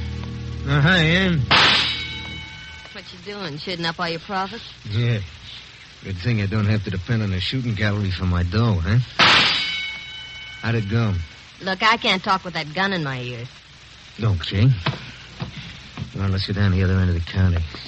Okay. You get back from Tijuana, Mm-hmm.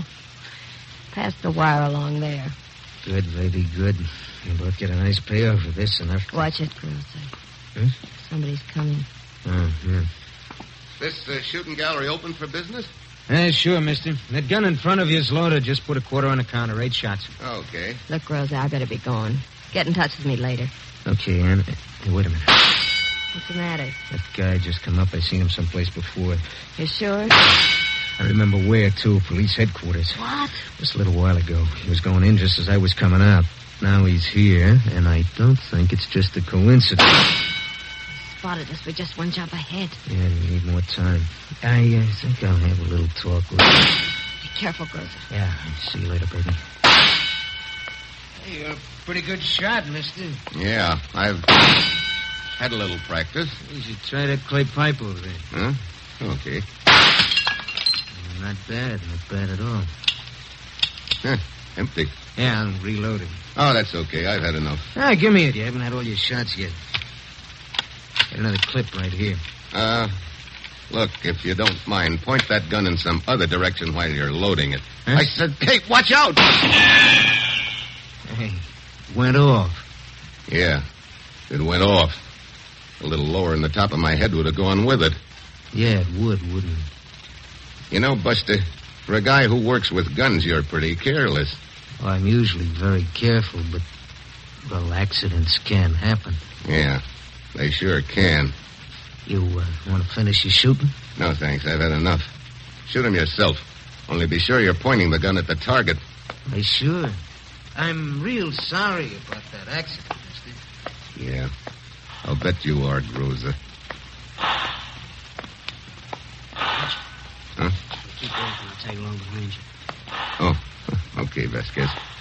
Did you see that little accident just now? Yeah. Looks like Rosa has a line on it. That's bad, too. Look, Rosa doesn't matter anymore. Why not? I just got a call from a contact, Tijuana. He thinks the wire recording is down there.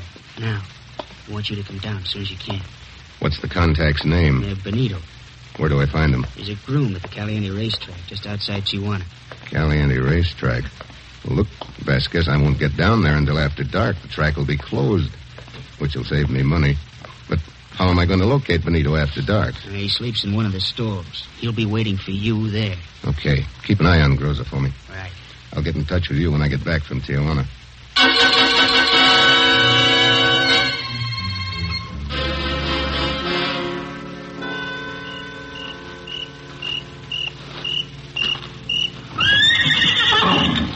Senor Mitchell.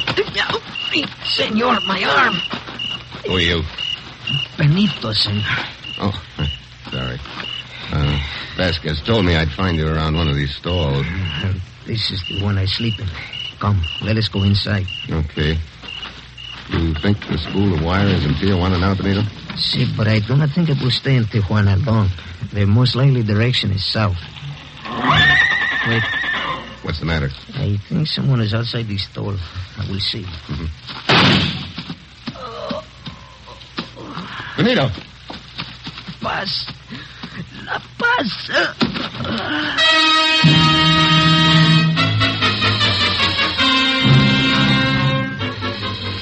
Benito folded up in the straw. I dove through the stall gate and took after the figure running down the line of stalls. As he reached the corner, he stumbled and fell. But as I headed for him, he threw a couple at me. I hit the dirt. Then I heard a car dig out fast, and I knew I was too late.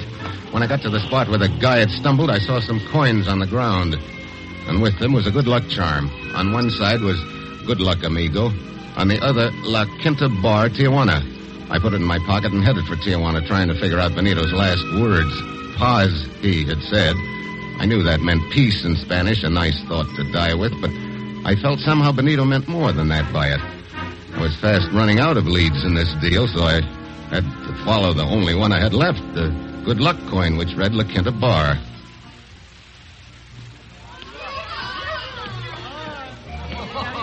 Senor, what's it going to be, huh? Beer. Beer, okay. Hey, bartender. Huh? Did you ever see this before? But of course, senor, that's our good luck coin. We give them out here, you know? You give them out? Si. To each customer with his change. It's good propaganda. Well, then anybody who was ever in here before might have one of these, huh? That's right, senor. Oh, that's great. Here's your beer, senor. Bartender. Si. This bus to La Paz, when does it leave? Oh, in just a little while, senor. But when I bought my ticket from you, you told me you would leave right away. And it will, senor. But I've already been waiting for... Oh, very well. Paz. La Paz. Hey, bartender, is there a town called La Paz? Si, senor. That is what that man was just talking about. Oh, and this bus to La Paz, you sell tickets here? Si. Well, what do you know? Is this La Paz south of here? Oh, si, senor. Far to the south. At the tip of the Baja California Peninsula. Let me see. It's 700 to 800 miles. The bus leaves right from our front door. You want to buy a ticket on this bus, senor? Oh, when does it leave? Just a little while. Most of the passengers have already bought their tickets, huh? Si. Who all's making the trip? Well, not so many this time, senor. See, over the table, the American girl. Ooh, that blonde? She is going to be one of the passengers. Mm-hmm. And the little man at the end of the bar, the one who just came up to us. Yeah, he seems pretty fidgety. He's been hopping around here for 1 hour waiting to get on the bus. He must have a girl in La Paz. Yeah, maybe. You know his name? He's here on the list someplace. Si. Gruber. Si. How about the blonde? Senorita Smith. That's a convenient name. I think I'll go over and talk to her. I do not blame you, senor. But you have not told me if you want a ticket for the bus. Yeah, I'll buy a ticket. Bueno. Hey, you got a sleeping bag? A what? Sleeping bag. The nights are cold. Well, doesn't the bus stop at hotels along the way? Oh, senor, there are not many hotels on the way to La Paz. The country you're going to pass through is very wild. The deserts are... Look, how long does it take the bus to get to La Paz? About a week, I think. A week to go 800 miles? Si. The country is very... Must be wild. And the roads... Yeah, I can hardly wait. Okay. Where do I get the sleeping bag? Just down the street. My brother, he sells them. Now, there's a cozy arrangement. Okay, I'll be back for the ticket a little later. Miss Smith? Why, yes. My name's Steve Mitchell. Do you mind if I sit down for a minute? Well, if you like. Thanks. But I'm pretty sure we've never met before, like in Peoria. I'm afraid you're right.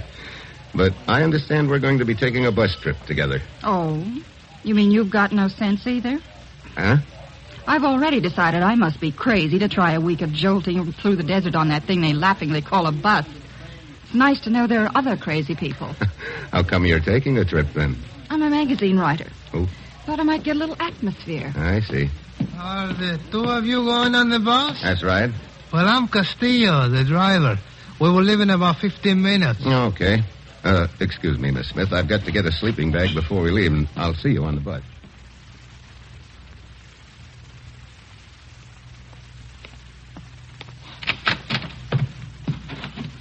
Good evening, senor. Hi. The bartender at La Quinta told me I could buy a sleeping bag. Oh, si, my brother Enrique. Si, senor, I sell everything here. What surplus? You will find the sleeping bags in the back room. I'll be with you in just a moment.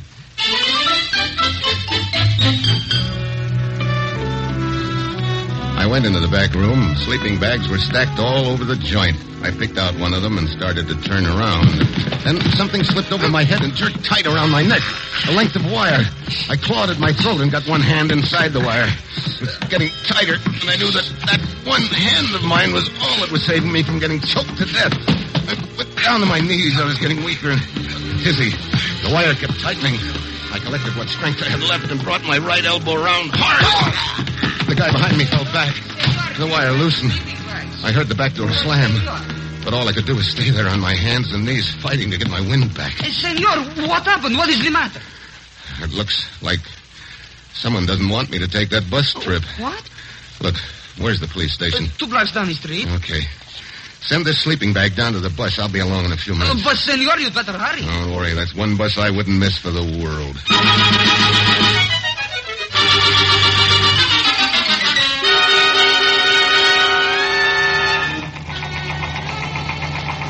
Is everybody aboard? Looks like it, Castillo. You may fire when ready, Gridley. Senorita. Skip it. What are you waiting for, driver? It's time to go. Si, Senor Gruber. Wait, Castillo. What is it, Enrique? Did you put the shipment of meat aboard? It was in a big crate packed with ice. Si, it is locked in the baggage compartment. Oh, okay. Let's go. Hey, you're the bartender who sold me my bus ticket. Si, Senor Mitchell. I am Enrique. Oh, are you taking the trip too? Si. Vacation, maybe? Si, vacation, si. For months, I sell tickets for the bus to La Paz. Everybody's going to La Paz, so today I say to me, Enrique, that's me. I say, why don't you go to La Paz and see what this place is? You made up your mind in a sort of a hurry, didn't you? Well, that's the way I do things, senor. I think of something, right away I do it. Yeah. I think I'm going to sit in the... You mind if I sit up here in front with you, Castillo? Oh, not at all. I'm glad to have your company, Senor Mitchell, is it not? Yeah, Steve Mitchell. You've been making this run long? Oh, 2 or 3 years. Mm-hmm. Does that little guy Gruber make this trip often? No, senor. I've never seen him before. Oh, I see. How long have you known Enrique, the bartender, Castillo? For not very long. He's been tending bar at La Quinta for just a month or two. Senor, you perhaps have some reason for asking about the passengers? Oh, no reason. Just curious, Castillo.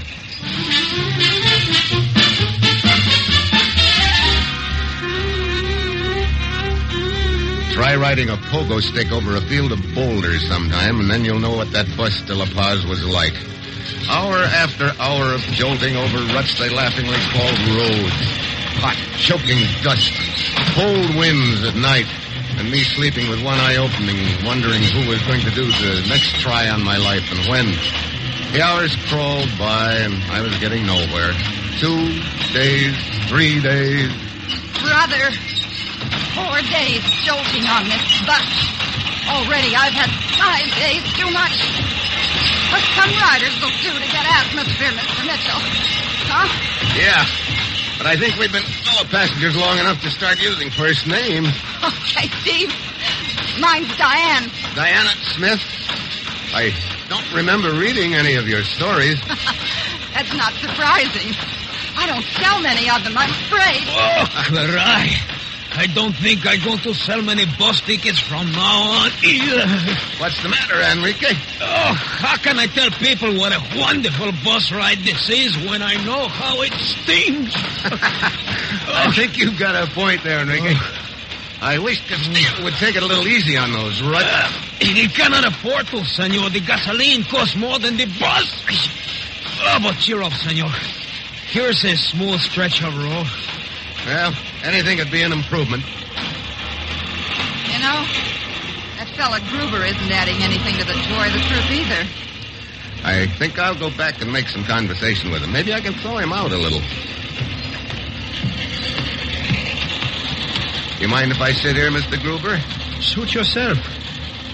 Quite a trip, huh? Yes, quite a trip. Well, I'll be glad when it's over. How about you? I'm used to it. Oh, you've made the trip before? Yes, several times. I see. You must have business interest in La Paz. Mr. Mitchell, I fail to see what concern my affairs are of yours. Why, none at all, Gruber. I was just... Then kindly do me the favor of leaving me alone. Okay, Gruber. I'll be glad to. Forget it.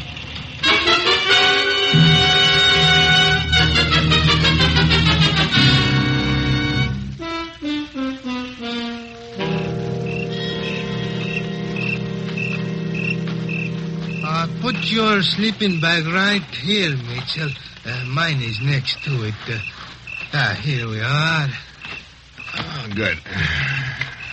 Where are the others, Castillo? The senorita is on that little hill behind us, near where I parked the bus. Enrique and Gruber on the other side of the road. Oh, boy. I'm glad we'll be in La Paz tomorrow. This has been a rugged trip. See? It must be pretty rough on you, driving that bucket of bolts over these ruts. See, he gets me in the back. Sometimes I think I'm going to quit the job, but I never do.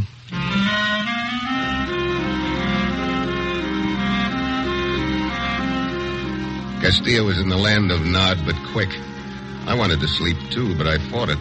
This was the last night before La Paz. I still didn't know which of the passengers had that spool of wire. I was still thinking about it when I heard the sound. I couldn't peg it at first, but it kept getting closer. I twisted my head around to take a look. Then I saw it. Something awful big coming at me. It was the bus rolling downhill, heading straight for me. I tried to zip over the sleeping bag, but the zipper jammed. All I could do was roll over. And I rolled. Mitchell! What happened? The bus, Castillo. It came by here like a jet plane. What? Wait. Oh, the tracks of the bus? Yeah. It only missed me by a foot. It wasn't supposed to miss me at all. Look at the tracks, right over where I was supposed to be sleeping. Oh, sure. Now this zipper works fine. Now, come on, Castillo. Let's find Gruber. They should be right across the road with Enrique. See, there are the sleeping bags. Yeah. Enrique's there, but Gruber is not. Enrique. Enrique. What? Oh, it's you, Senor Mitchell. Oh, what a disappointment. What? I mean, I was dreaming about the most beautiful, the most gorgeous. Yeah. Look, where's Gruber? Gruber? I do not know, Senor. He started walking around just before I went to sleep. Hey, what happened, Steve? My boss, he rolled downhill. Yeah. Looks like somebody rigged a little booby trap for me, Diane. What? But well, why? Maybe somebody doesn't like the color of my eyes. Oh, that was a close shave. You know, gives me an idea for a plot. Yeah, I thought it might. What? Oh, skip it. I still want to find Gruber. Here I am, Mitchell. What do you want? I want to know where you were a couple of seconds ago. What business is it of yours? Where were you? Why, I was just walking around. Did you go near the bus? The bus? Why, no. Why do you ask? You sure about that, Gruber? Of course I'm sure. Is the bus wrecked? Well, I don't think so. It came to a stop in the sun below us. I'll go look at it. You were sleeping near the bus, weren't you, Diane? Yes. Say, what is this anyway, Steve? Come on, Enrique. I want to take a look at where the bus started from. Si, senor. Hey, Senor Mitchell, you think this man Gruber released the brakes on the bus? I don't know, Enrique. Why would he do a thing like that? Well, because you are... I don't know why he would want to kill you, senor. Yeah. Well, let's see. Bus was parked just about here. Yeah. Shine your light around. See.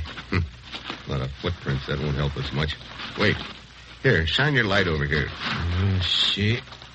That is where the front wheels of the bus were. Yeah, here. And here. And a wet spot at each place. Huh? I do not understand, senor. I think I do, Enrique. I'll do something about it tomorrow. Senor, I think I could use a drink. So could I. But I don't see any bars anywhere out in this desert, Enrique. But I put some beer in the crate of frozen meat. It is locked in the baggage compartment of the bus with my suitcase. I will have to get the key from Castillo. Oh. Well, never mind, Enrique. We can celebrate tomorrow when we get to La Paz. By then, I'll really have something to celebrate.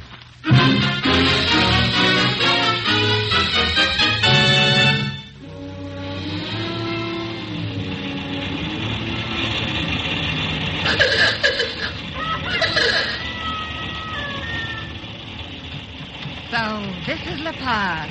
It's beautiful. Look at the ocean. Driver, why don't you stop the bus and let us out? In a moment, Senor Gruber. We will stop in the plaza just ahead. You know, they ought to call it Rooster Town. More of them walking around than people. Here we are.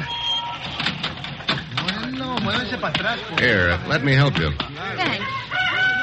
Well, the roosters aren't the only ones that turned out to greet us. See, many people from the town. Yeah, and that looks like the police department coming toward us. Police? Senor Steve Mitchell? That's right. I'm Lieutenant Diaz of the police. You phoned me from Tijuana to meet this boss and make an arrest. Yeah. Wait, It is Gruber. Seize him, Ramirez. Here, let go Let go. Ow! Take him to the station, Ramirez. You come. What's this all about, Steve? Well, the lieutenant here made an arrest, that's all. You know, Senor Mitchell, I began to have the idea on the way here that you were looking for someone. Yeah? I was looking for someone. Well, I'm glad your search was a success. But I don't think Gruber is the man. We have been on the trail of Gruber for some time, Mitchell. He has been smuggling narcotics. Oh, yeah? I figured he had something on his mind. But, Senor Mitchell, if Gruber is not the one you are looking for, who is? I'd like you all to come around to the back of the bus with me, if you will. I've been looking for a man, or woman, who has a little spool of wire I want. A what? Last night, that person tried to kill me. You mean the bus rolling down the hill? Yeah, here we are. Castillo, would you mind unlocking the baggage compartment? Of course, senor. Lieutenant Diaz, did you say that lock had been tampered with? No, it does not appear to have been, Mitchell. Open it up, Castillo. The crater frozen maid has been broken into. My beer. Your beer is probably all there, Enrique. But if you'll notice, there are a couple of chunks of ice missing. How could this have happened? Now, look. This chunk of ice I've got in my hand is about the size of a football. If you put one of these under each front wheel of the bus and release the brakes, sooner or later the ice would melt and the bus would roll down the hill. You mean it was a deliberate plot on your life? Yeah. The kind of a plot a writer might dream up, Diane. I don't know what you're talking about, Steve. No, I don't think you do. You see, up until last night, I thought the person I was after was a passenger on this bus. But last night I realized the only person who had a key to this compartment, who had access to the ice, is the driver, Castillo. Hi! Senor, he's got a gun. Yeah, here, Castillo, have Come some. back! You need the gun! Fool's eyes, senor. Yeah, here's another one. Oh, senor, what a bop. You ought to have the wire on him somewhere. Yep, here it is. This is what you were looking for, Mitchell? This is it, Lieutenant. Well, does this give you enough for a plot, Diane? A dozen of them. Momentito, senor. What is it, Enrique? This is what you take the lousy bus trip for? Just to find this little spool of wire? That's right, Enrique. I jolt for a week over ruts as deep as the Grand Canyon. My back feels like a pretzel. And all to get this little spool of wire. Senor, I think maybe you're a little crazy. Enrico, I think maybe you're right. You know, Enrico, the next time I have to chase a guy like this, I hope he decides to ride the Super Chief.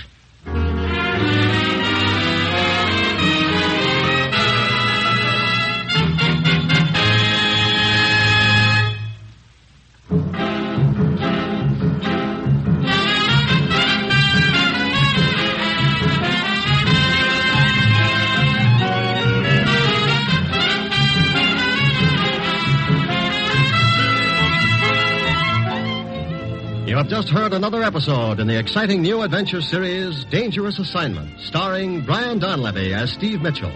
Dangerous Assignment is written by Bob Reif, with music by Bruce Ashley, and is directed by Bill Karn. Be with us next week at this time when Brian Donlevy, starring as Steve Mitchell, will embark on another Dangerous Assignment.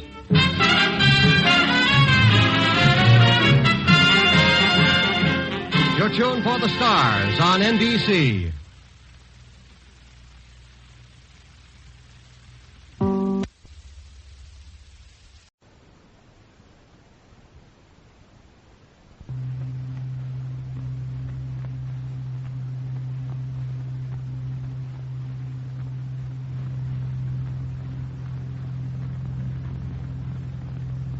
Transcribed.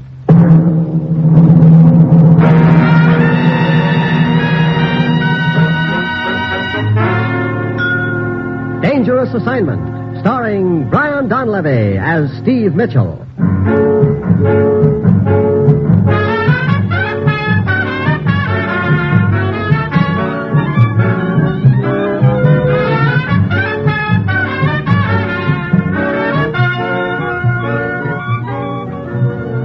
Yeah, danger is my assignment. I get sent to a lot of places I can't even pronounce. They all spell the same thing, though, trouble. But when I walk into the commissioner's office, I don't realize that this assignment's going to wind up with my life being saved by a ghost.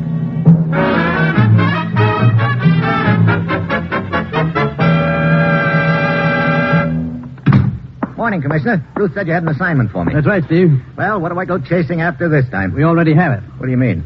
This dictating machine cylinder. I don't get it. That's the point. Neither do I. Listen, I'll play it for you. Huh?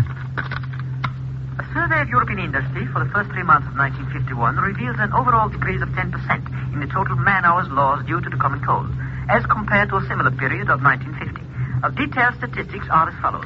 France... That's enough to give you the idea, Steve. The rest of the cylinder is merely a collection of statistics on the individual European countries. Well, 3 cheers for the enemies of the common cold, but what's all that got to do with me? You see anything secret about this information? Of course not. And why would somebody offer an American $5,000 to smuggle this cylinder out of the country and take it to Europe? Why? Sure. Doesn't make sense, does it? No. Who was trying to smuggle it out? A young student named Emerson. He's waiting in the next room to tell you all he knows about it, which apparently isn't much. Where was he arrested? He wasn't. He turned himself in when he became convinced there was something fishy going on. I see. Where'd Emerson get the cylinder? From the secretary of the man who recorded it. She's in custody, but we haven't been able to get any information out of her. I suppose you've considered the possibility that the information on that cylinder might be in some kind of code. Our best crypt analysts haven't found the slightest indication that it is. Who recorded this thing, Commissioner? Anton Marty. Never heard of him. I'm not surprised. Neither have I. Apparently, he's an unimportant figure. Marty came over here from Europe to live after the war. He's employed by our government as a research consultant on European industry. Has he been investigated for loyalty? Completely. Where is he now? En route to Europe by boat on official business. What kind of official business? 5 days from now in Naples, Italy, there's to be a very important conference relative to the setting up of the Continental Defense Corporation. Oh, yeah, that's the new company that's scheduled to manufacture a lot of war materials for Western Europe, isn't it? Yes, it's being organized and will be held by a man named Trasco. The idea is that raw materials from Western Europe will be channeled to the Continental Defense Corporation as a means of preventing them from filtering behind the Iron Curtain. Sounds like a pretty big deal. It's a tremendously vital one as far as the Western European defense bloc is concerned. Anyway, Marty is en route to that meeting to serve as a consultant to our delegation. You think there's a connection between the cylinder and the Continental Defense Corporation? Not as far as we know. Well, look, I don't see what all the fuss is about, so somebody tried to smuggle the cylinder out of the country. We don't know why, but we've got the cylinder. We can't let it drop there, Steve, and I'll tell you why. Before we took this secretary into custody, we kept her under surveillance. She had a secret meeting with our old friend Gabor. Gabor? Sure, probably the toughest foreign agent we've ever had in our hair. You know Gabor never touches anything unless it's big, Steve. That's why I want you to find out what's important about that cylinder. So go anywhere and do anything you have to. But find out what this deal is all about. Well, that's it. You've got your assignment. Good luck.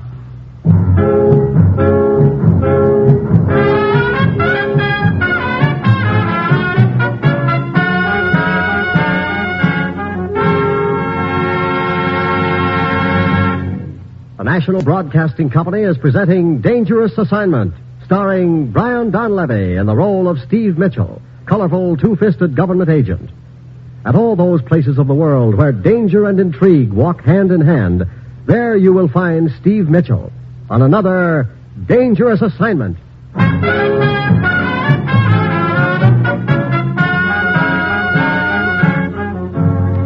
Well, I've been handed a lot of snarled-up jobs in my time, but this takes the cake. A secretary offers a student $5,000 to smuggle a recording of a report on the common cold to Europe.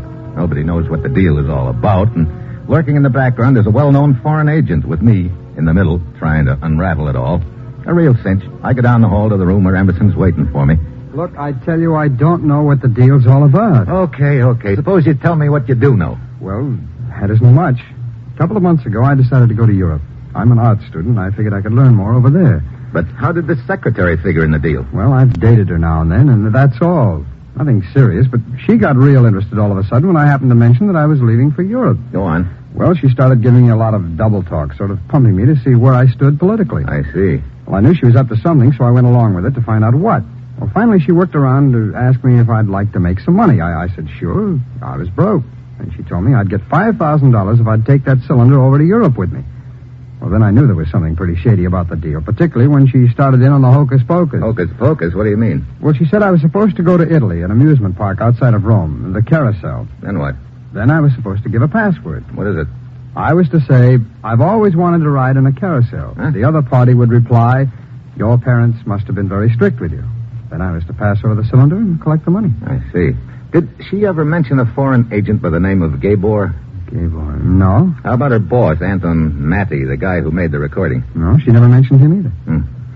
Well, all of this still doesn't give me much of a clue as to what this is all about, but if they go to all the trouble to rig a deal like this, complete with password, what was it again? I've always wanted to ride a carousel? That's right. And the reply was to be, your parents must have been very strict with you. Brother, what a routine.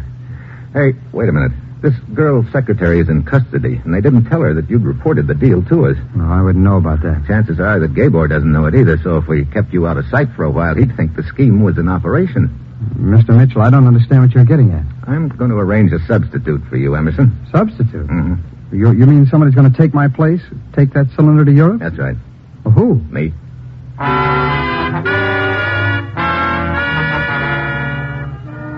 Well, I can't say I care for the idea of electing myself Mr. Clay Pigeon, but right now it looks like our only chance of finding out what the deal's all about. So I grabbed the next plane for Italy. It's Wednesday evening when I arrive in Rome. Outside the city, I locate the amusement park. It's a big setup, complete with Ferris wheel, carousel, shooting gallery, side shows, the works. And right now, it's going full blast. I head for the carousel. It's slowing down to a stop, but there's nobody riding on it. Then I spot the fat gent. He's standing to one side with his hand on one of the levers. And when he sees me, his face lights up like a pinball game. This could be my boy. I go over to him. Good evening, signore. Good evening. Hi. You run this carousel? Si, signore. You're a tourist, no? Yeah, matter of fact, I just arrived from the United States. Oh, I see. I've always wanted to ride on a carousel. What's that? I said, I've always wanted to ride on a carousel. Well, donde vas, signore? Step right up. It's high time you did. What? I'm going to have you as a customer, signore. Oh, fine. Look, I didn't really signore, want... please, now, don't be embarrassed. I have many grown men ride my carousel. Here, I help you. Which animal you like? Now, wait a minute. Senor, you have always wanted to ride a carousel. You shall ride a carousel. I insist. Before I can stop him, 2-ton Tony's hoisted me aboard. He yanks at the lever, and there I am, galloping gracefully around on a giraffe, all of which isn't exactly the way I planned for things to work out. Nice ride, no? What? Hey, where'd you come from? You seem to be enjoying your ride. I thought I would join you on this somewhat fatuous-looking ride. You specialize in trick riding. I didn't see you climb on. Let us say that I am an expert at riding the carousel. Oh? And you, sir? What about me? Are you an expert? No, strictly an amateur. The first ride, perhaps? My first ride. But perhaps you have been looking forward to this for some time. Yeah. Matter of fact, I've always wanted to ride on a carousel. Your parents must have been quite strict. Well, what do you know? No wonder Fatso didn't tumble to the password, so you're my boy. I am your boy. I am sorry. Now, the cylinder, please. Huh? You will please give me the cylinder. Not so fast. If you think I'm going to hand this over to you, you've been riding these carousels too long, Sarvik. I'll deliver this cylinder in person and collect for it. Well, now, we will get off the carousel. Now? See, it is not moving very fast. I will go first. Come in. Okay. Now what, Sarvik? Follow me.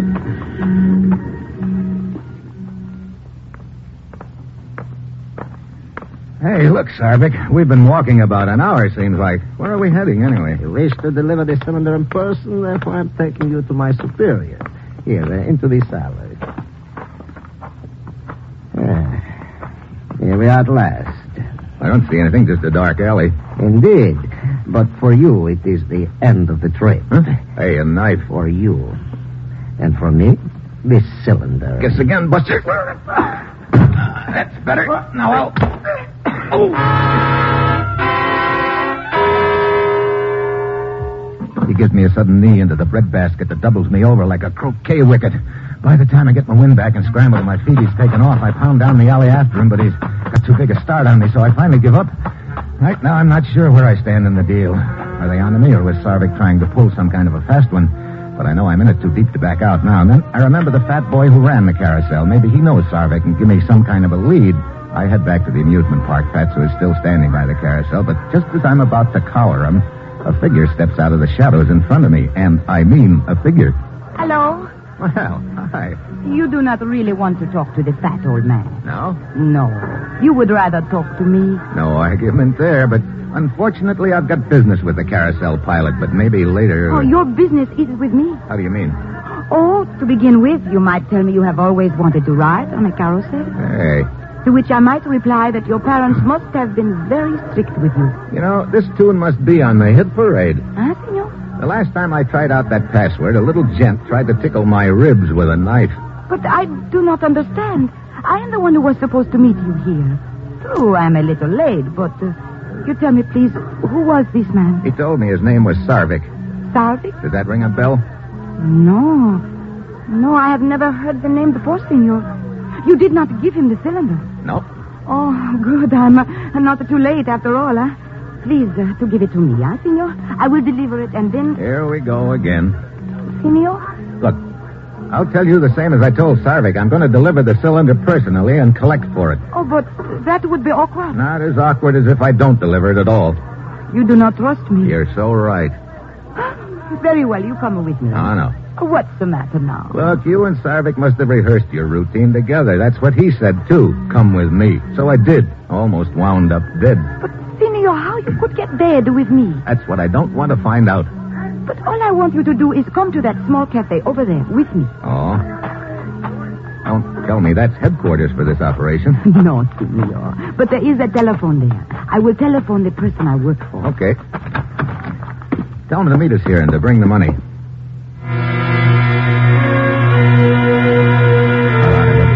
And I sit there at the bar waiting for her. After a while, it dawns on me this is quite a long telephone call. Suddenly, I get a hunch she's taken a powder on me. I push aside the drapes at the entrance to the hall and start down it. Then I spot Carlotta still sitting in the telephone booth. So she didn't take a powder on me after all. I go up to the booth and open the door. And then, all of a sudden, I see why it's taken her so long to make the call. After all, you can't carry on much of a phone conversation with a knife in your back.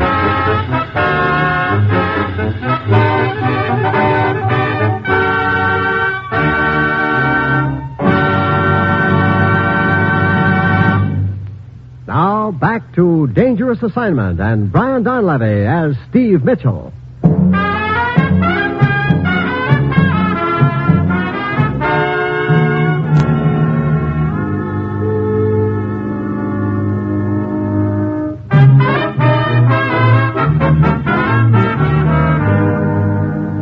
I ease Carlotta's body out of the phone booth, and then I see that the receiver is still off the hook. I pick it up and listen. Hello? Hello? Hello? Hello? Hello?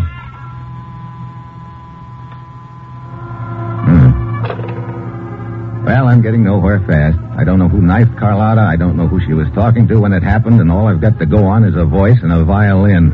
I pick up the phone again and call the police. 10 minutes later, Lieutenant Umberto prances in, a guy I've worked with before. He's a dapper little gent with a monocle and undoubtedly the guy for whom the alphabet soup was invented. So, we have the following items. A, the body of a girl killed by a knife in the back. B, the knife. C, the contents of her purse which identify her as one Carlotta Donato. D... Look, Umberto, before you use up the alphabet, I'd better fill you in on the background. As I was about to say, item D, background. Yeah. For you to supply, Mitchell. Please proceed. Well, I'll give you what I know, which isn't much. An inconspicuous little character named Anton Matty dictates a report on the common cold in Europe. His secretary, who apparently is working with a red-hot foreign agent named Gabor, swipes the cylinder and offers an American student $5,000 to smuggle it to Europe and deliver it here in Rome. Senor Mitchell. I know. If it sounds confusing, it's because it is. But you haven't heard the half of it yet. I decide to deliver the cylinder in place of the student. I slip the password to a little gent named Sarvik on a merry-go-round. He leads me into an alley and tries to slip a knife under my ribs. Indeed? Indeed. I go back to the merry-go-round and try out the password again, this time on Carlotta. Then she promptly gets herself killed, all of which still leaves me without any idea as to who wants the cylinder and why. Senor Mitchell, cases like this I usually file under item X. That's the good heading for this one, believe me. You say you found some identification papers in Carlotta's purse? Anything else? Si, senor. Item E, money. 50 lire. Item F, a good luck charm from a place called Antonio's Cafe. Item G, a match folder from the Hotel Imperia here in Rome. Item H, a train ticket to Naples for tomorrow morning. Let's start tracing items E through H and see if we get any kind of a line on Carlotta.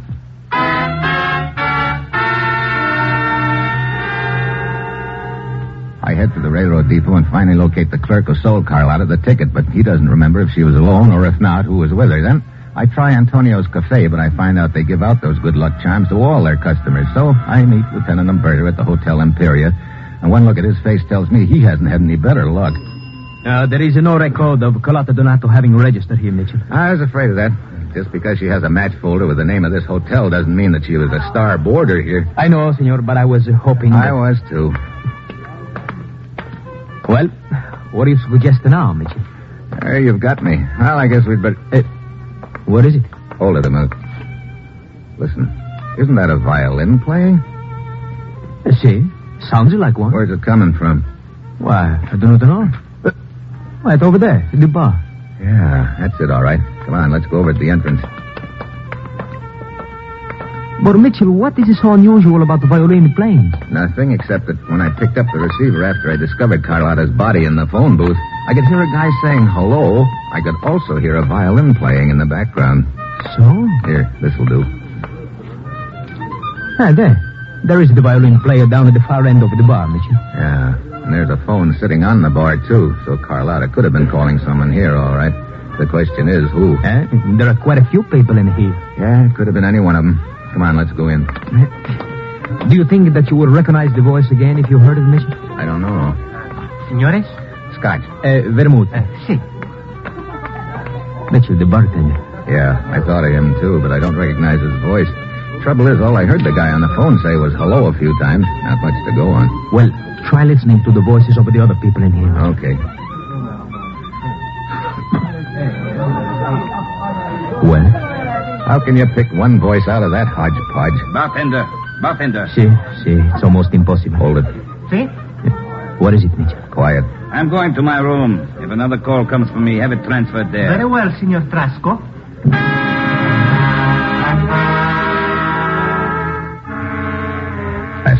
Trasco.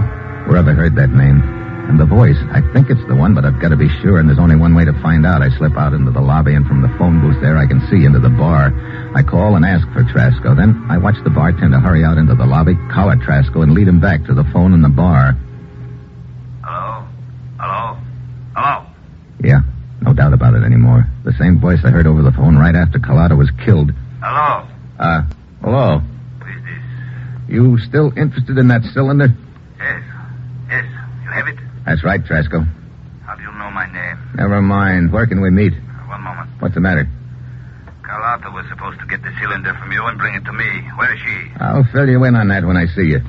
I'm not sure I trust you. Look, do you want the cylinder or don't you? Very well. You know where the amusement park is, the place where you contacted Carlotta? Sure. There is a quiet side road just before you get there. Be there in 1 hour. A car will be parked off the road under the trees. I will be in the car. Okay, have the money ready. Yes, one thing more. What's that? Be sure you come alone. Yeah, you do likewise. I'll see you in an hour. Well, he's the one, Mitchell? Yeah, he's the one, all right. Hold it, Umberto. Here he comes out of the bar. He obviously does not guess that call came from right here in the lobby. Going up to his room. Look, have you ever heard the name Trasco before? Trasco? No, I don't think so. Well, I have. Only trouble is I can't remember where. Hey, wait, the commissioner. The commissioner? What is it, this commissioner? Stick around. I've got to put a call through to the United States.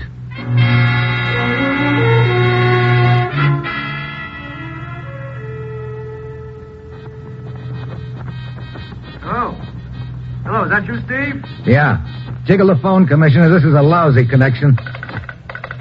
That better? Yeah. Glad you called, Steve. We finally located Anton Mari. The guy who made the recording? Yes, he's in Naples, waiting for that conference on the Continental Defense Corporation to start tomorrow. But he hasn't the slightest idea why that cylinder should be so important. Commissioner, did you mention the name Trasco to me? Trasco? Why, yes, Steve. Trasco's the name of the man who organized the Continental Defense Corporation. Yeah, I remember now. He's the big boy in the deal, huh? That's right. Why? I'm not sure yet, Commissioner. There are still a lot of missing pieces, but I'm going to try and slide a few of them in place right now.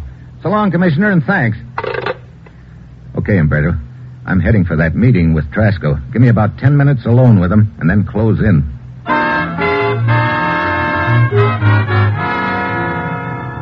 I drive out of the city towards the amusement park and then turn off on the side road Trasco told me about. I spot a car parked off the road, so I park my own and walk over to it. Get in the back seat here. Okay. Where is the cylinder? Right here. Hey, what have you got there on the seat? Portable playback, battery set. Oh, brother, you're well equipped. There's no time to lose. I must find out definitely tonight, one way or the other. Find out? There. No. Survey of European industry for the first 3 months of 1951. It is he. It is he.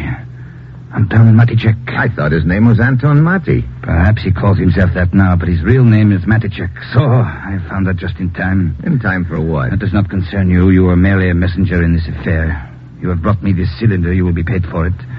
That is the end of it as far as you're concerned. Okay, suits me. Incidentally, you still have not told me why you did not deliver this cylinder to Carlotta. She got taken dead. What? Yeah, while she was talking to you on the phone. So, that is why the connection was broken off.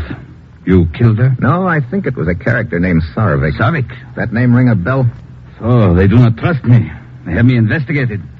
Send a miserable snoop of a Sarvik to check up on me. And after the service I have given them... Look. This Sarvik, he did not hear the voice from the cylinder. No, he tried to get it away from me, but I didn't like his methods, which consisted of a knife in my ribs. Then I am still secure. I will take care of Maticek before the meeting. Sarvik and the party will not even know it was Maticek, because I will destroy the cylinder and then I will... You're wrong, Trusco. Sarvik? Keep quiet still, both of you. Go, Trusco. You think your little secret is safe, do you? Sarvik, listen to me. One of the most important projects we have undertaken. The Continental Defense Corporation, and you would ruin it all. So, the Continental Defense Corporation is just a front, huh? Pretty smart. You know, it is vital that you not be identified as one of us, Trusco. Yet here is a man, Anton Maticek, who will attend the conference tomorrow. He will see you there and recognize you from the old days. He will know who you are, that you are one of us. Our plan will be ruined. No, I will kill Maticek before the meeting. I swear it, nobody will know. That is not good enough, Trusco.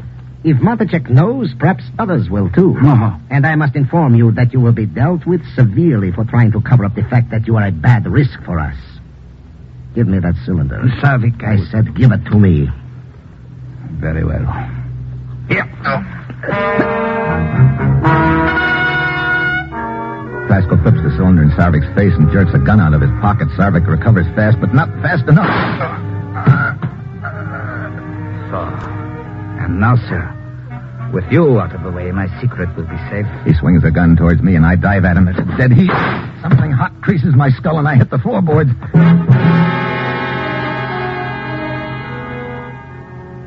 I guess I'm out only a few seconds. When I come to, Lieutenant Umberto is standing beside the car, pumping lead down the road. Mitchell, you all right? Yeah, just parted my hair the hard way. Where'd Trasco go? You climb over that wall. Come on. Amusement park's on the other side of the wall, isn't it? Yes, see? Yeah, if he mingles with the people in there, we'll have trouble spotting him. I do not think there is much of a crowd now. It's rather late. Here we are. I think we can grab the top of the wall if we jump. Yeah, I've got it. Okay, come on. I'll give you a hand. All right. Up you come. Grazie. Not much of a crowd in the ground. Come. Now, let's sit here on top of the wall a moment. I think we'll have a better chance of spotting him from up here. Perhaps you're right. Mitchell, were you able to find out what this is all about before the shooting started? Pretty much. From what I could piece together, it breaks down something like this. The Continental Defense Corporation is a front organized by the Iron Curtain kids. What? Yeah, pretty sharp scheme, too. They get the Western European countries to channel all their raw materials into the corporation. Then they either sabotage the defense program or maybe filter a lot of the stuff behind the Iron Curtain. And visit Trasco, he was the head of it? The figurehead. They probably picked him because he'd kept his affiliation with them secret. But then he learned that a guy named Anton Mati was scheduled to attend the conference. He was afraid this was Anton Maticek, a guy who used to know him in the old days in Europe. A guy who could put the finger on him as a party boy. And so he had the cylinder stolen to make a search. That's right. He intended to knock off Matty or Maticek before the conference tomorrow. You figured he'd be in the clear that way. But this other man, the dead one in the car. Sarvik. The party sent him to investigate Trasco, and he tumbled to Trasco's scheme and didn't like it. So, hey. What is it? Look, slipping into that building over there. It's Trasco. Come on, jump. Did he see us? I do not know. He went inside. Let's go. What's that sign on the building say, Umberto? It's called the House of Terrors. House of Terrors? Oh, great. A spook palace yet. Okay. You go around the other side and cover the exit, Umberto. I'm going in.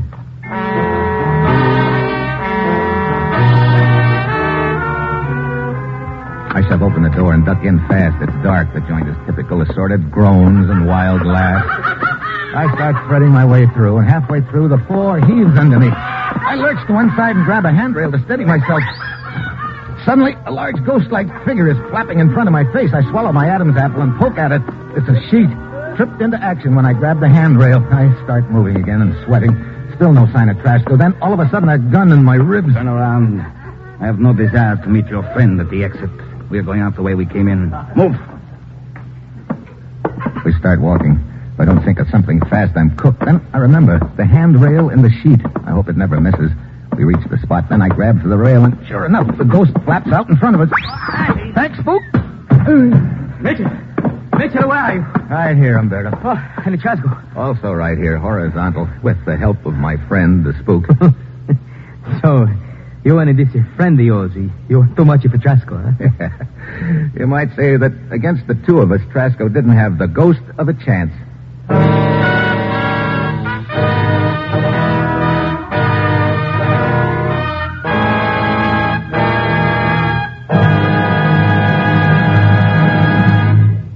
Death on our highways is ever present. Full control of your car and attention to traffic conditions will cut down accidents. Observe the truck driver in front of you, then drive as carefully as he does. The life you save may be mine or your own.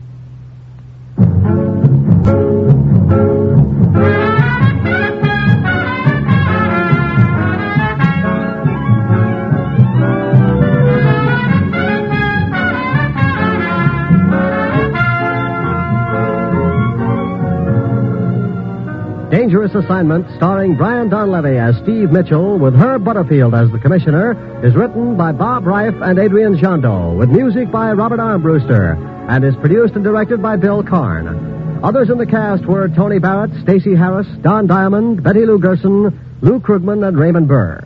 Be with us again next week at this time, when Brian Donlevy, starring in the role of Steve Mitchell, will embark on another Dangerous Assignment.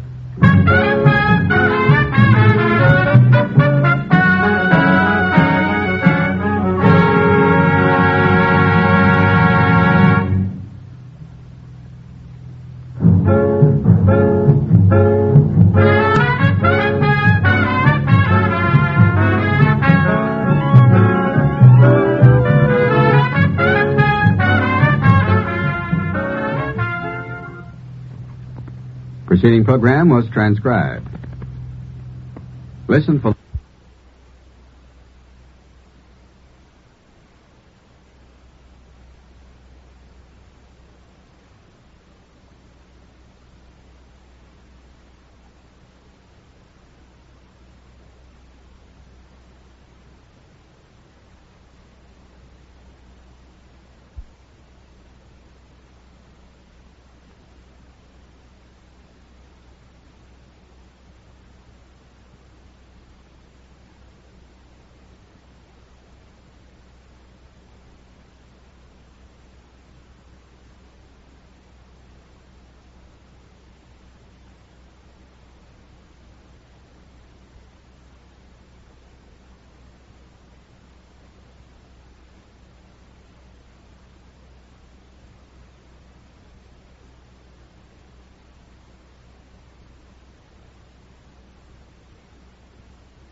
Dangerous Assignment, starring Brian Donlevy as Steve Mitchell.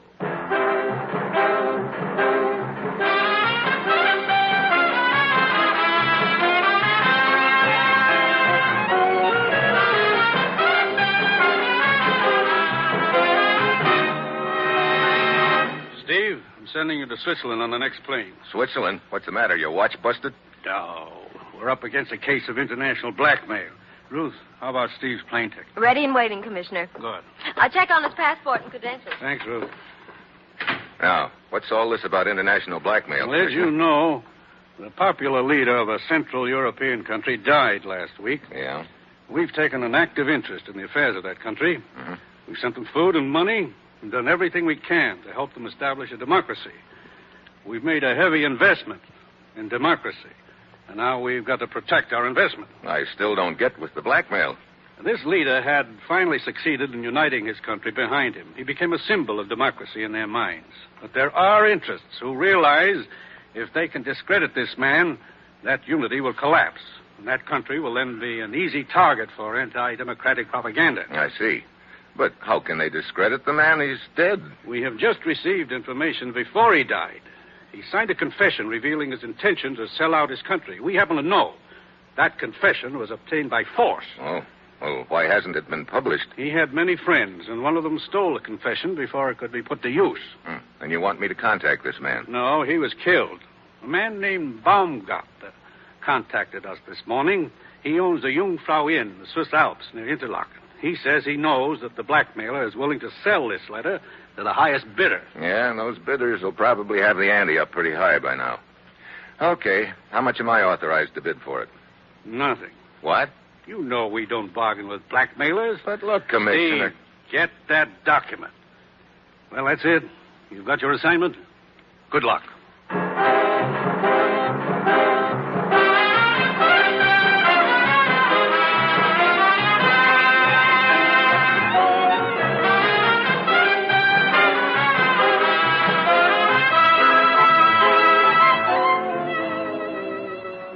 The National Broadcasting Company is proud to present Dangerous Assignment, starring Brian Donlevy in the role of Steve Mitchell, colorful, two-fisted government agent. At all those places of the world where danger and intrigue walk hand in hand, there you will find Steve Mitchell on another Dangerous Assignment.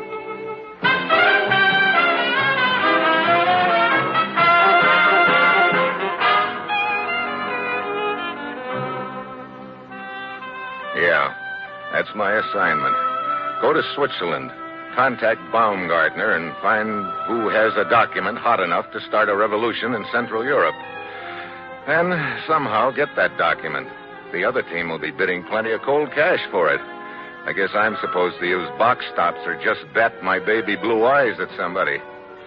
Well, I get to Interlaken on Monday. I'm met by a character named Rudy. Shortly thereafter, we're winding our way up the Alps in a horse-drawn sleigh. You know, Rudy, this Jungfrau Inn is about as easy to get to as a monastery in Tibet. But here we are, Herr Mitchell. Oh there. What? Look, I don't see the inn anywhere. Whoa, don't tell me it's down in the bottom of this gorge. No, look across the gorge. Huh? There it is on the other side. Come along. Well, look, I don't have wings. I still don't see how we're going... Hey, wait a minute. Yeah? Don't tell me we're supposed to ride in that contraption across this gorge. Yeah, the cable car. Come. You call that a cable car? Looks more like an oversized coal bucket to me. It is the quickest way to the Jungfrau Inn. To go around the edge of this chasm by trail takes 2 hours, but by cable car it is only a few minutes. Hey, you know, it isn't exactly warm up here. Oh, but this is mild to a former ski trooper. Oh, Army, huh? Yeah, almost 7 years. Now I will hold the cable car steady while you get in. Hey, that sure looks like a long way down. You sure you've been checked out on this gadget? Checked out? This cable car, you know how to operate it? Oh, yeah. Yeah, it is very simple. You see, this button starts the motor. So, now this lever, to go forward, we pull it back.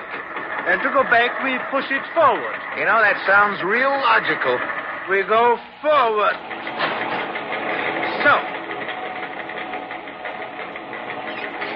Hey, that bank sure drops away in a hurry. Yeah? How deep is this gully, anyway? I'm glad you asked that question, Herr Mitchell. What? I will let you find out for yourself how deep it is. Hey, what's the big... Uh-oh. We know why you're in Switzerland, Mitchell. We cannot pay as much as Uncle Moneybags. Therefore, we stop you before you arrive. Now, over the side. You mean jump just like that? I will help you with a bullet if you prefer. Now, look, Rudy, why don't you play it smart? Take the money I brought and... And while I'm close, give you the opportunity to grab this gun? No, Herr Mitchell. We are trained to omit foolish mistakes. Look, you said you were an army man. It will not help you to stall. I also remember from my midshipman days that military habits are hard to break. I do not understand. Simply this. Achtung! You tricked me! Thanks for snapping to attention. Now drop this gun or I'll break your arm. It went over the side, Mitchell. Yeah. Now it is man to man. Look, you made your pitch and you failed. Now, let's leave it there. I was sent to kill you. I shall push you out. Look, Buster, I'm giving you an out. Now take it. One of us is going over the side. Not me, Buster. No, Mitchell. Grab me. I'm slipping.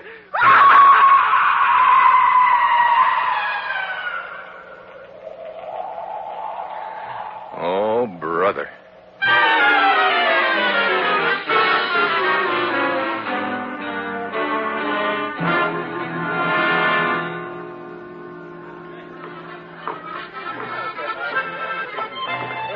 Bartender. Yeah, you would like a drink?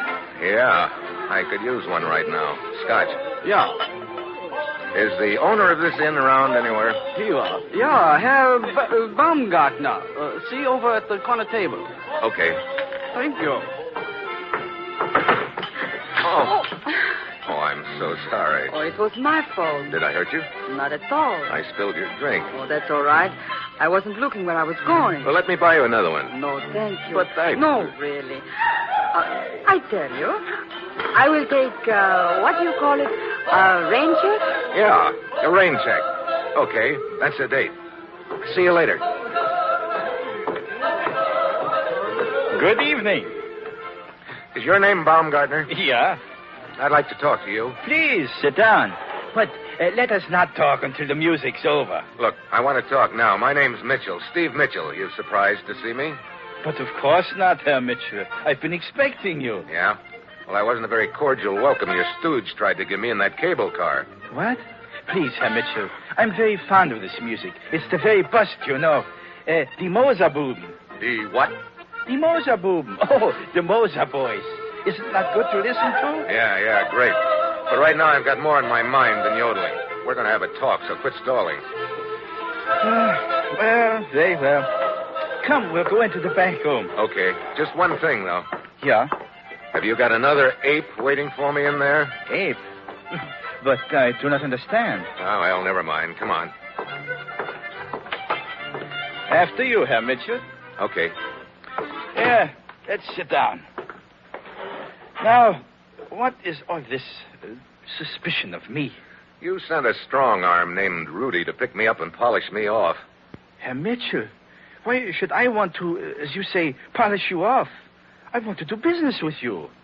Then where did this Rudy come from? The man I sent to bring you here was named Otto.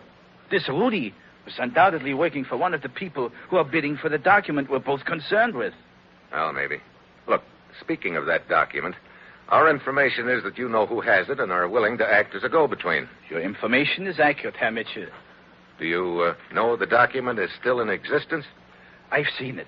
It's now in a safe deposit box in Bern. But that doesn't matter, any of it. The point is, you will do business directly with me. I'm representing the owner of the document. Now, I've already been approached by 2 different bidders. I'm sure the United States will pay more than either of them. How much are you prepared to offer, Herr Mitchell? Not 1 cent, Baumgartner. You know, it's good to see a man with a sense of humor, even at a time like this. But let's be serious. I am serious. Herr Mitchell, do not try my patience. I've been instructed to sell that document for the equivalent of $100,000. If not to you, then to others. Look, you know that piece of paper could do a certain country a lot of harm if it fell into the wrong hands. It will do you no good to come here with your Boy Scout talk. I am not interested in the harm the document can do to anyone else. I am interested in the good it can do me. And its owner, of course. You're wasting my time, Herr Mitchell. I could be listening to the music. Look, Baumgartner. There is no use prolonging this silly conversation. Unless you make a definite offer, you leave me no recourse but to sell to the highest bidder. I wouldn't want you to do that. Well, maybe I can raise some money and get in on the bidding. Oh, this attitude I like better. However, I shall accept the highest bid that I've had. I will deliver the keys to the document safe deposit box tomorrow night at 10 o'clock. You have until then. If you bring a better offer, the key is yours. Otherwise... Yeah, I get it. Well, then I'd better get back to Interlaken right away. I will send my bartender with you to see that you arrive safely. I do not want anything to happen to you, Mitchell, because I believe that your bid will be the highest.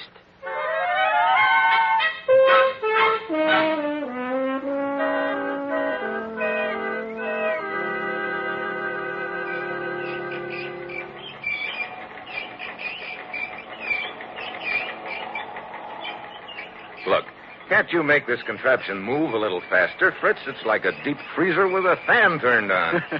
We are almost to the end of the line. Indeed, you are, my friend. Hey, who's that over there on the bank? I don't know him. Well, just to be safe, put this thing in reverse. Oh, it will not go into reverse. We saw to that. He is right. It is jammed. Oh, great.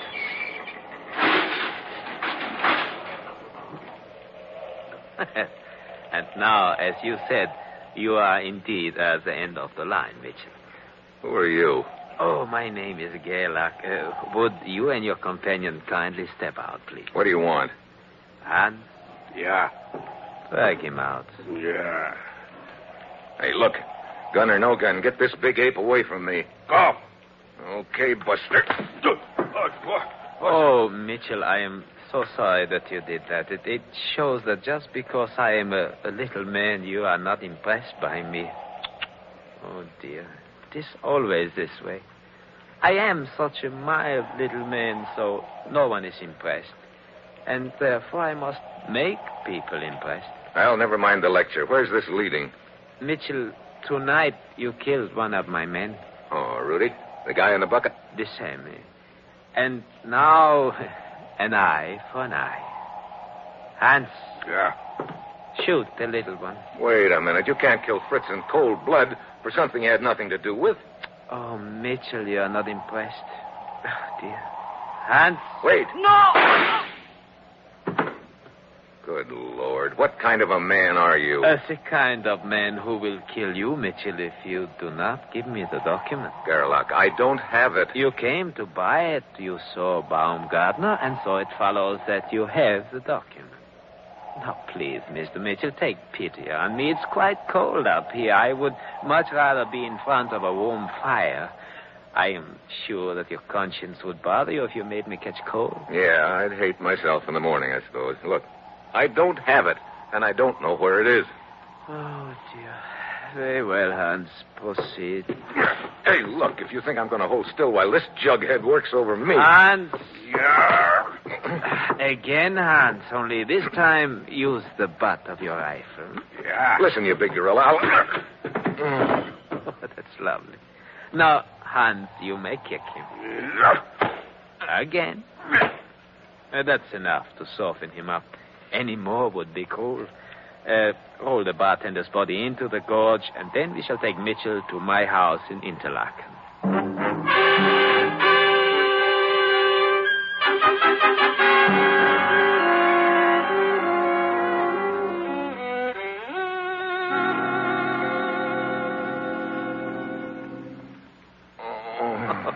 Welcome back, Herr Mitchell. Oh, my ribs feel like a football field. Yes, of course. You can thank Hans for that. Yeah, and I have more for you. No, hurry. I can wait. And now, Mitchell, we resume our negotiations. Like I told you, I don't have it. Yes, we know that. We searched you, but you do know its whereabouts. Hans, perhaps a hammerlock? Yeah. Hey, cut it out. This isn't going to do you any good, Sherlock. Oh, rest assured it will not do you any good either, Mitchell. A little more pressure, Hans. You got my thumb practically up to my ear. Just a little more. Wait. At last, Hans releases arm. Oh, that's better.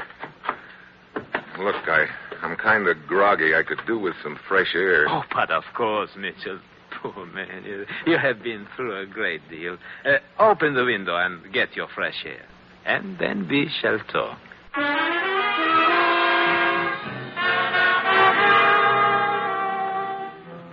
I stumbled over to the window. I was in a hole, but good. These kids were playing for keeps. Something moved in the street. There was a girl leaning out of a car window. It looked like the girl I'd bumped into up at the Jungfrau Inn. She waved again, and I got the message, but quick. I slumped over against the window like I was passing out. Hans, help him. I heard Hans coming up behind me. I swung my fist around hard. It connected with his stomach. He bounced back into Gerlach. The two of them went down. I dove out the window. Hans, swing after him. Over here. Hurry. Yeah. Quick. Get into the car. Okay. Give her the gas. I will turn at the first corner. I think we can shake them off. Hey, look. You're the girl I bumped into up at the Jungfrau Inn. That's right. Well, not that I wasn't glad to see you just now, but what were you doing parked in front of Gerlach's place? I came down in the cable car just ahead of you. I saw what happened to you, so I followed you. I'm sure glad you did, Miss... Lise Strauss. Lisa? I'm Steve Mitchell. Where are we going? I think we've lost them by now. You're bleeding, Mr. Mitchell. I will take you to my apartment. I can bandage your cuts there. Thanks. Anywhere's all right with me as long as it's where that character Gerlach isn't.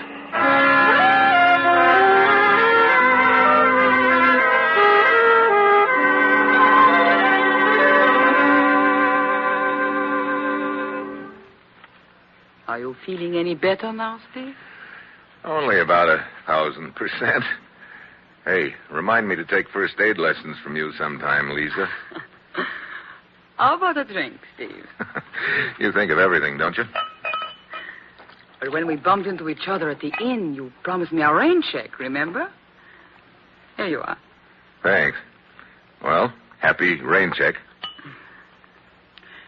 You know, it is very fitting, this rain check. What do you mean? Because for you, it is going to start raining. Right now. Huh? Don't move, Steve, or I will shoot. You too, Lisa. Yes, Steve. I'm sorry. Why? I could like you very much. Then, honey, Do let's... not edge toward me, Steve. I have shot men before. But never one I liked so well, so soon. Look, Lisa, let's put up that gun and concentrate on getting acquainted. Oh, no. It would be fun, but this is important to my country. Where do you come in? Gerlach did not get the document from you. Therefore, you did not have it. Well, that's what I tried to tell him. I'm glad you're smart enough to know it. I am also smart enough to know that you must be killed. Why? Because you can bid more than I am prepared to offer. Would you mind telling me who's going to do this little job for you? For me? No one. I will do it myself. You know, I believe you would. Not would, Steve. Will. Obviously, I cannot do it in here in my apartment. Well, that's a relief. We will go for a little drive. Just the two of us. Now, wait a minute. Come on. Move.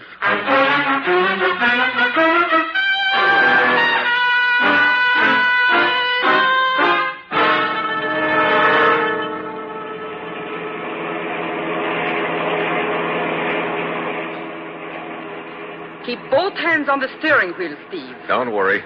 With that blue steel tickling my ribs, I'll behave. Where are we going? Out of the city a little way. Look, what good's it going to do you to kill me? I don't like competition, Steve. I know you are determined to get that letter, but I am more determined than you are. Steve, watch out. You're heading for that parked car in front of us. So is he. Slow down, Steve. Oh, no. You will hit it. Yeah, that's the point.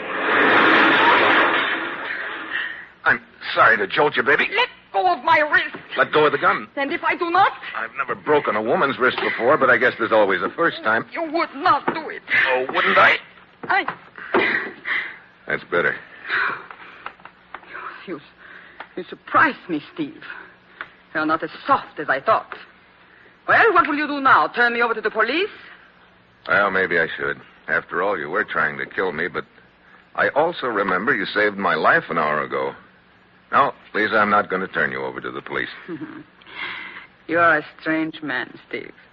In turning me loose, you are making the biggest mistake of your life. Maybe. Well, time will tell. I'll be seeing you, Lisa.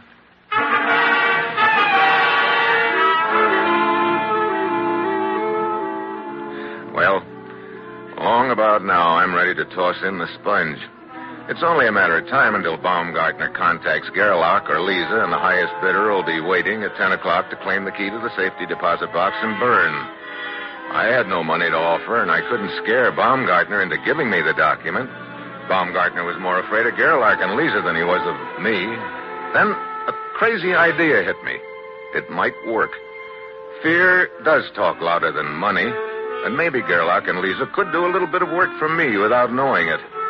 That night, I timed my arrival at the Jungfrau Inn.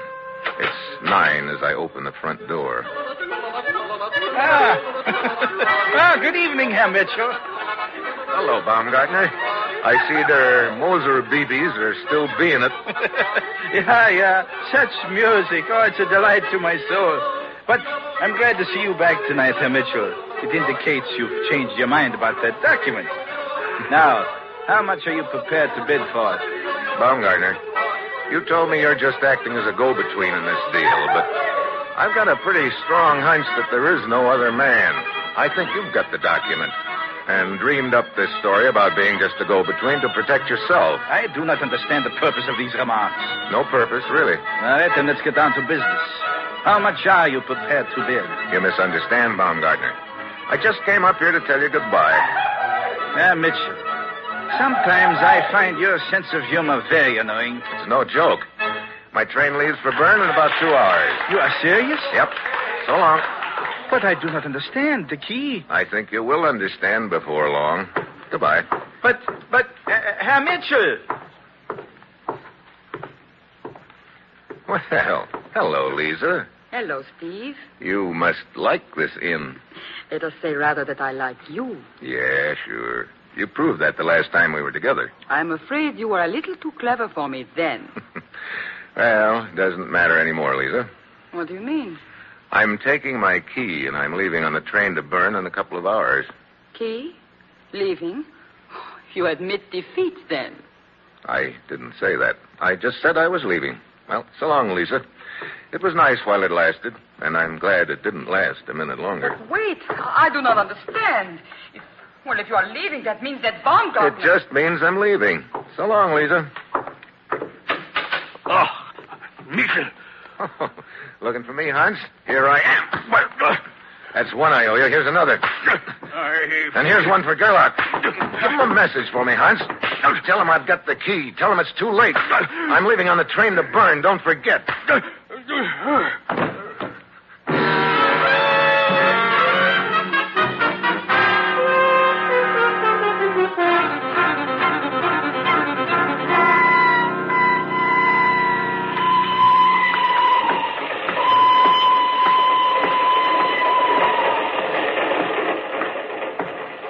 Here's your compartment, sir. Number 5. Thanks, conductor. When do we arrive in Bern? Late tonight. Mm-hmm. A little stuffy in here. Oh, open the window if you like. Right. See you later.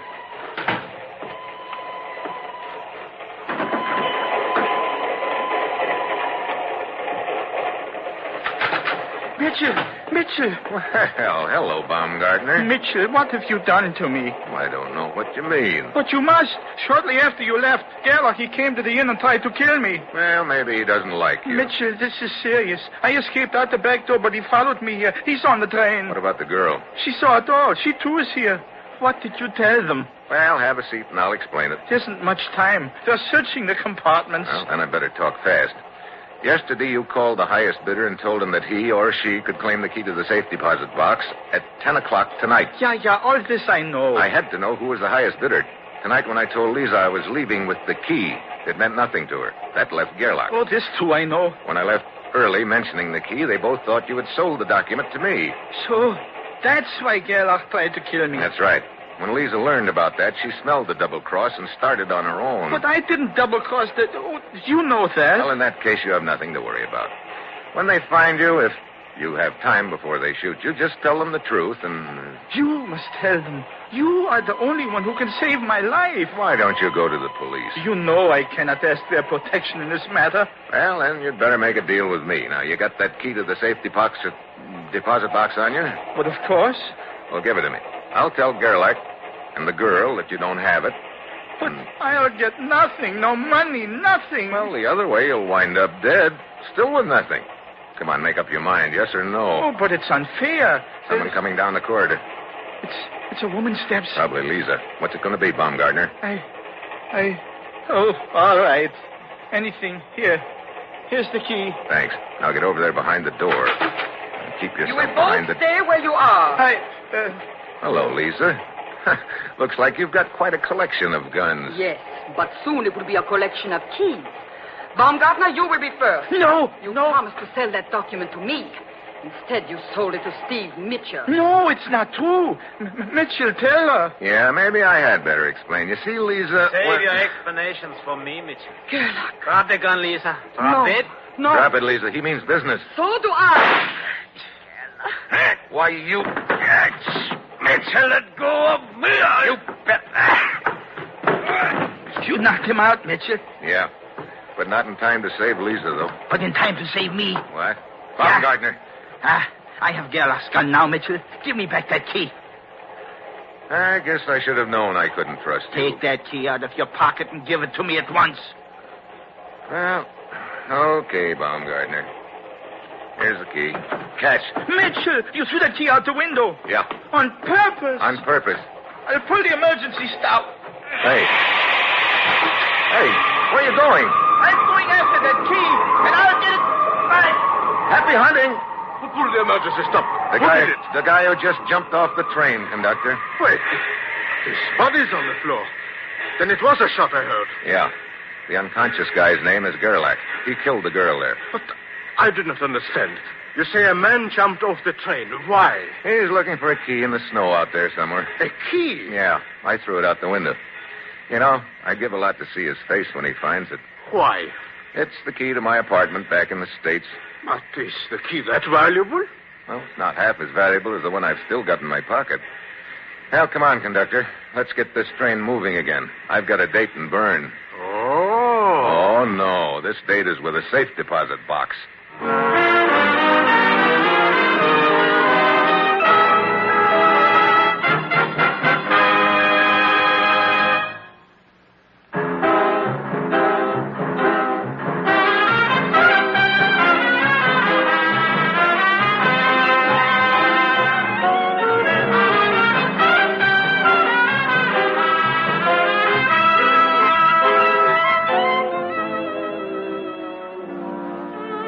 You have just heard another episode in the exciting new adventure series, Dangerous Assignment, starring Brian Donlevy as Steve Mitchell. Dangerous Assignment is written by Bob Reif, with music by Bruce Ashley, and was directed tonight by Max Hutto. Be with us again next week at this time when Brian Donlevy, starring in the role of Steve Mitchell, will embark on another Dangerous Assignment.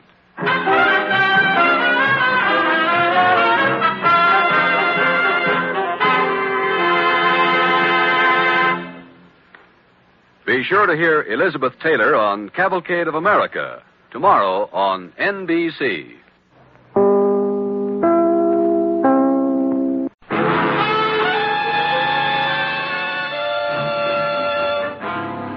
Dangerous Assignment, starring Brian Donlevy as Steve Mitchell.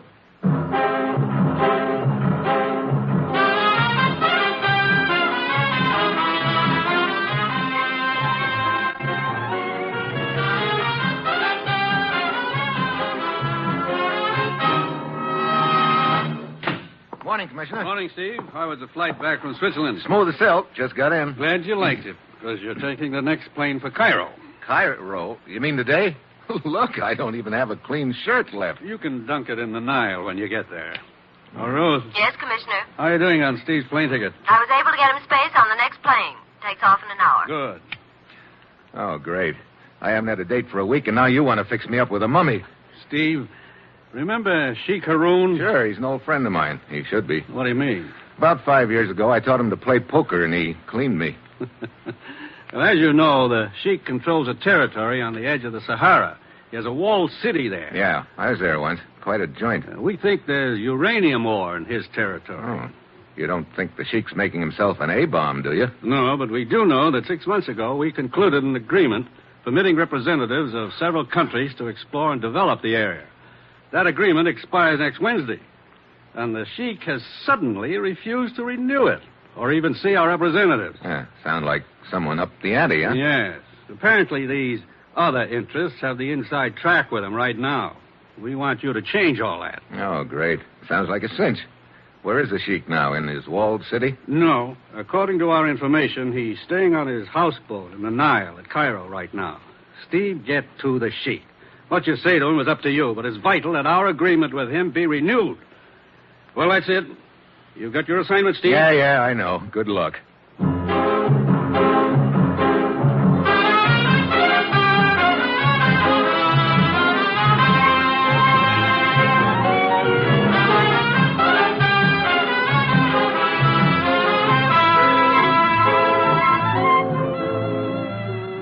The National Broadcasting Company is proud to present Dangerous Assignment, starring Brian Donlevy as Steve Mitchell, colorful, two-fisted government agent. At all those places of the world where danger and intrigue walk hand in hand, there you will find Steve Mitchell on another Dangerous Assignment.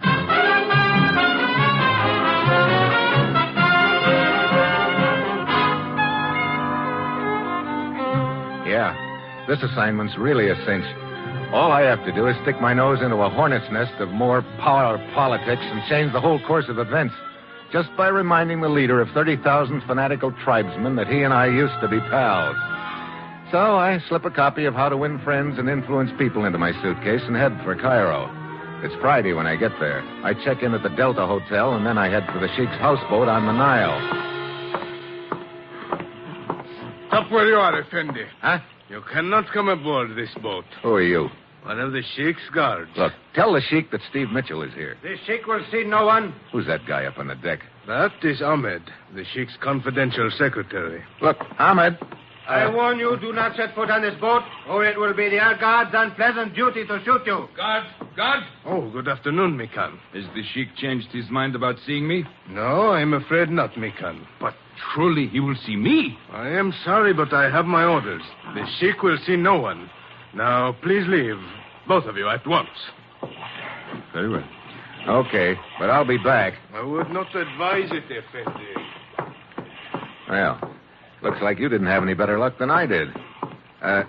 Say, your face seems familiar. I am Mikan. I was once the chief's trusted lieutenant. I thought I recognized you. I'm Steve Mitchell. Steve Mitchell, of course. It has been a long time. Yeah. Hey, what's going on anyway? I wish I knew Mitchell. Up until last week, I enjoyed the Sheik's complete confidence. But suddenly, everything has changed. Shake up in the tribe, huh? Now he will not even see me. Something must have turned him against me. Something or someone. I must have turned him against just about everybody. How about that secretary, Ahmed? I have been wondering about him. He's been acting strangely the last few days.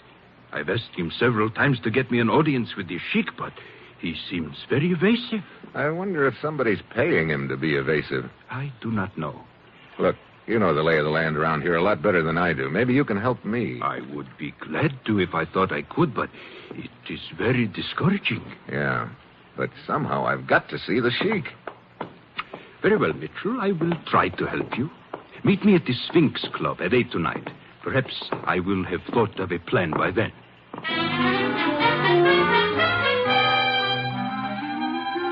I get back to my hotel just in time to see a figure that looks like Ahmed scooting through the lobby. In my room, there's a bowl of fruit on the table with a note, compliments of the management. I pick out an apple and start for the window, thinking about the whole deal. Then, suddenly, I quit thinking and start listening. A sound is pecking away at my ears. A faint sound, but it keeps up. Then it registers. I whirl around. It's coming from across the room, the table, the bowl of fruit. I grab the bowl, run to the window, open it, and then I heave it out in the garden below.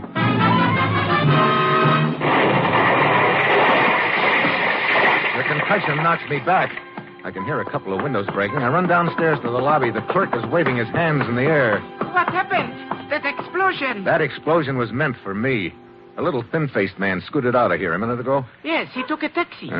Is this hotel a driver's regular stand? Why, yes, it is. Look, I've got to meet a guy at the Sphinx Club in a few minutes. When that cab driver returns, send him over there.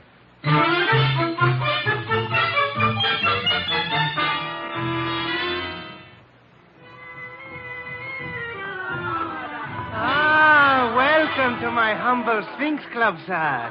You're just in time for the entertainment. I am looking for a guy named Mikan. Ladies and gentlemen, Mitchell, special over here. attraction. Hello, Mikan.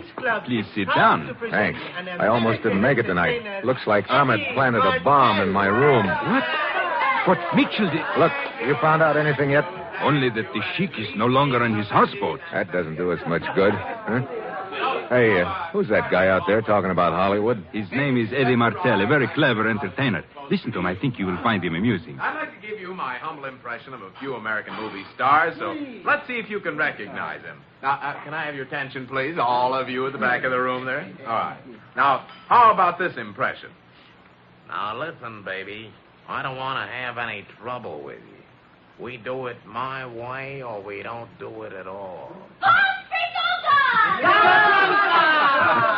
Hey, he's really not bad. He seems to be very popular here. That's right. Let's try this one now. Yeah. Now, see here.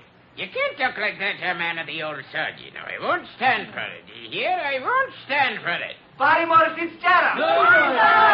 Yeah. Oh, you're really baksheesh tonight. All right, here's one more. All right, try to catch this one out. If I were king, Olive, if I were king, what treasures I would bring. Van Johnson. Van Johnson? Oh, who was it? Who was it said Van Johnson? All right, waiter, take that man and his table and put him on the Nile, will you? Well, I think that's about all for now. Thank you very much. I'll be back for the midnight show with more of them, and I'll see you later, huh? Well, looks like he's heading for our table. Hi, chum. You know, I can spot an American a mile away, and I always have to stop and say hello. Have a seat. Thanks. Eddie Martel's the name. Steve Mitchell. This is Mikan. Hi. Allow me to compliment you on your act, Mr. Martel. Yeah, it's pretty good. Just a knack. If you got it, you can impersonate almost anybody. Now, take you, for instance, Mr. Mitchell. I haven't heard much of your voice, but... I think this might sound something like it, huh? Is that close? Not bad. Mitchell Effendi. Steve Mitchell. Over here. There is a telephone call for you. For me? Are you sure? Yes, sir. If you will come with me. Okay. Excuse me, I'll be back in a minute. Yeah, sure. Of course. Where is the phone? In the back room. Mitchell Effendi, a cab driver came in here a minute ago. He said you wanted to see him. Oh, yeah, I do. Here we are. There is the phone over on the table. I will send the cab driver back when you are through with your call. Okay, thanks. Hello? Good evening, Steve Mitchell. Sheik Haroun. Hey, where are you? Here in Cairo. Look, I've been trying to see you. I know. I have been kept informed as to your movements. That mining agreement expired. I am well aware of that, but I have no intention of renewing it. I intend to make other arrangements. Look, won't you at least let me talk to you about it? It will do no good, Mitchell. And let me advise you for the last time to let the matter drop. If you do not, if you persist in interfering, then I cannot be responsible for the consequences. Look, forget that I once saved your life.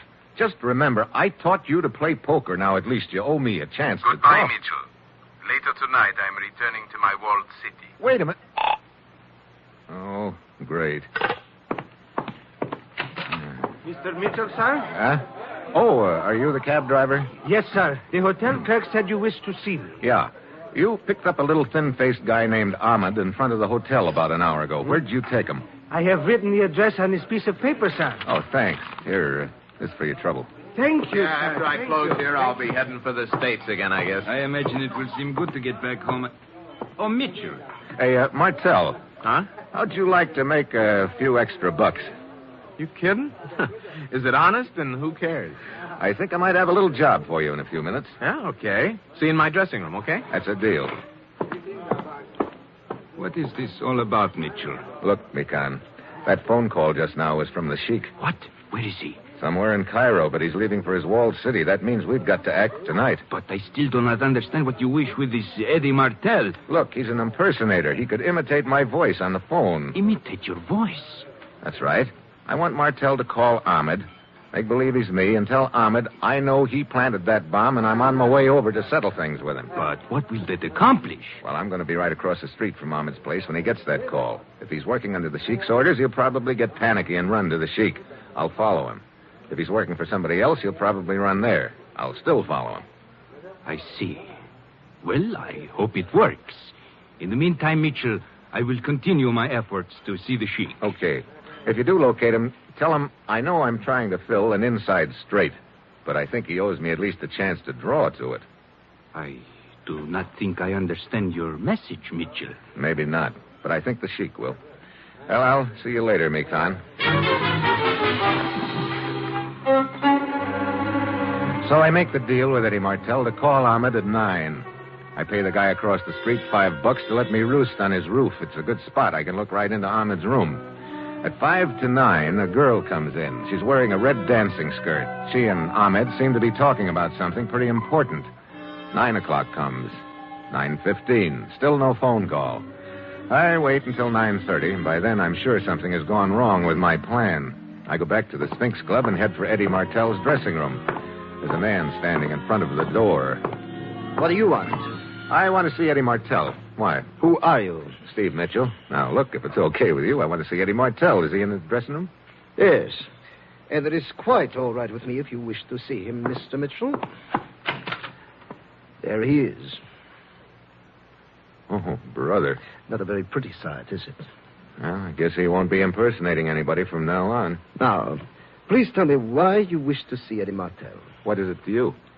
Oh, allow me. I am Lieutenant Abura of the Cairo Police. Well, Lieutenant, as long as we're laying credentials on the table, here are mine. I see. Why are you in Cairo, Mr. Mitchell? I've been trying to see Sheik Haroun. You think the Sheik is involved in this killing? It looks like it. His boy Ahmed planted a bomb in my room. I see. Mitchell, you are aware of Sheik Haroun's power. Are you prepared to confront him with an accusation? No. I'm just trying to confront him, period. Without more evidence, I cannot help you. All right. I think I know where I can get the evidence. The hard way. The Sheik's secretary, Ahmed. Come, then. Let us pay him a visit.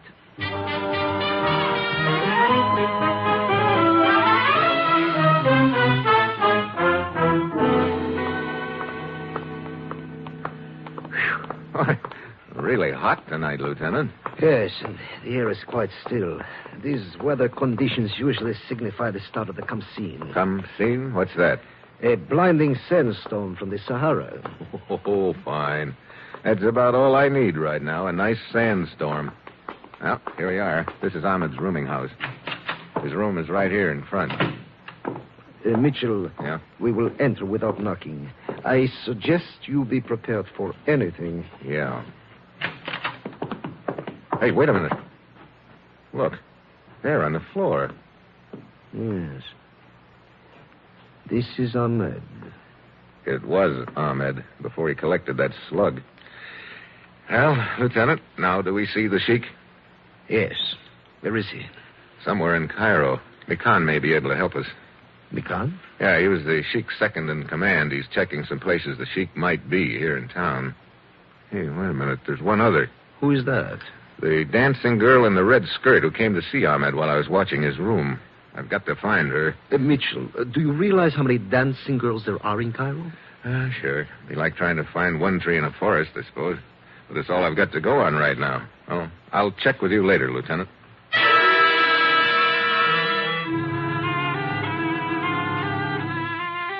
For the next 3 hours, I cover every cafe, bar, and dive I can find. I see a lot of dancing girls, all shapes and sizes. Quite a few are wearing red skirts, but none of them's the one I'm looking for. The sandstorm has started by now, and it's really a beaut. Fine, I give up and head back to my hotel room. I open the door, and there's the person I'd just been turning Cairo upside down to find, the girl in the red dancing skirt. The gun looked very businesslike, but she was trembling. Close the door, Mitchell. Okay. So I'm next. First Ahmed, now me. I was Ahmed's sweetheart. You took a pretty funny way of showing it. I did not kill Ahmed. You did. Hey, look. This is a neat cover-up, if it works.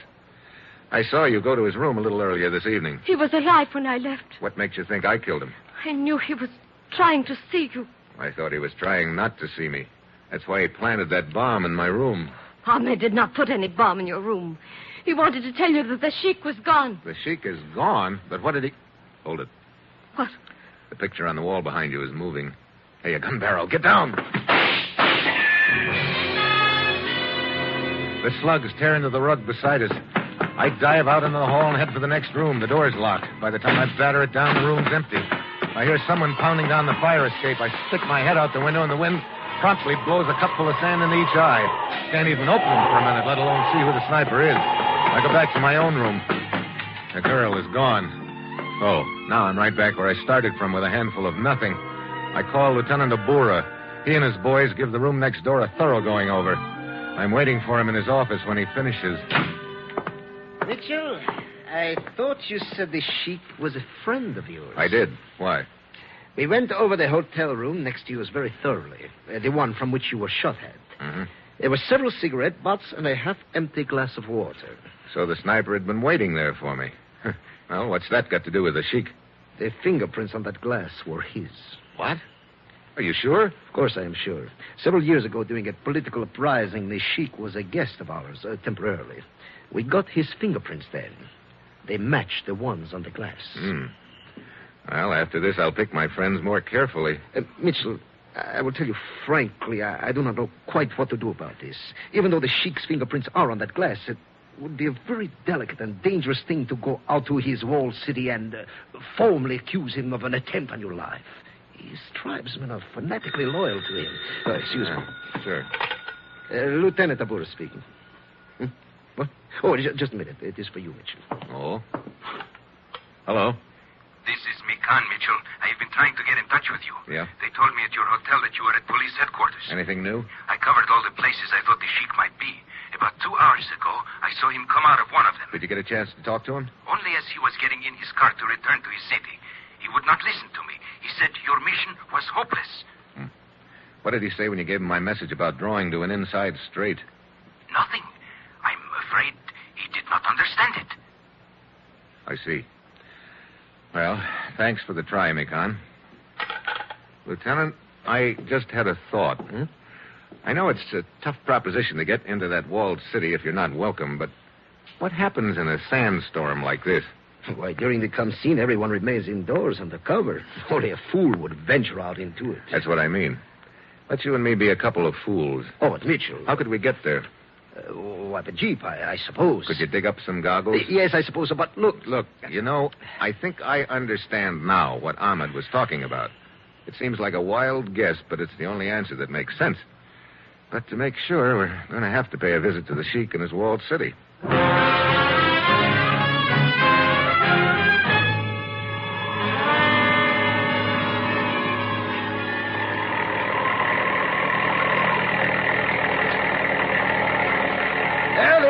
Just ahead, Mitchell.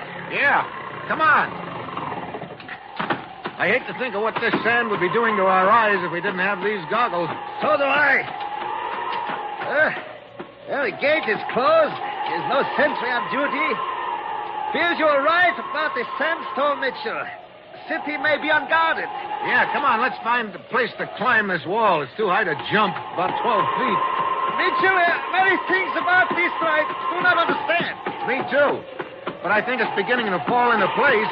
Hey, wait. There are a few missing rocks in the wall here. Maybe I can get enough for a handhold. I'll give it a try. Mitchell, be careful. If a guard sees you on the wall, he will shoot instantly. Yeah, I know. Here's another hole. Can you reach the button with your hand? Yeah. Got a hold of it now. As soon as I pull myself up, I'll give you a hand. There. Now you are inside, Mitchell. No. Come on, Lieutenant. Climb up a little and I'll give you a hand. All right. Hey, I got a hold. Yes. Can you reach my hand? Yes. Here you go. Oh, thank you. Okay. We'll drop down just inside the wall here. I'll go first. Come ahead. Very well. This wall shelters us from the wind a little. Yeah. Now, look. There's a secret entrance to the Sheik's chambers. He showed it to me when I was here 5 years ago. Where is it? Right around the corner of that building over there, I think. Now, we'll be crossing about 20 feet of open space, but we've got to take a chance. You ready? Yes. Let's go. Mitchell, we have been seen. Yeah. Get behind the corner of the building here. Come on. Here we are.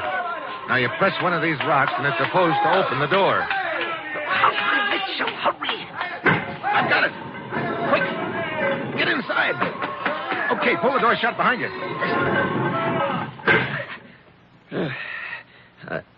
I cannot see a thing. Turn on your flashlight. Good. Now, up this flight of stairs. This leads to the Sheik's chambers? Yeah. That guard who saw us, he will... We're taking a chance that he doesn't know about that secret entrance. Okay. This door takes us right into the Sheik's room. Now, get ready for anything, Lieutenant.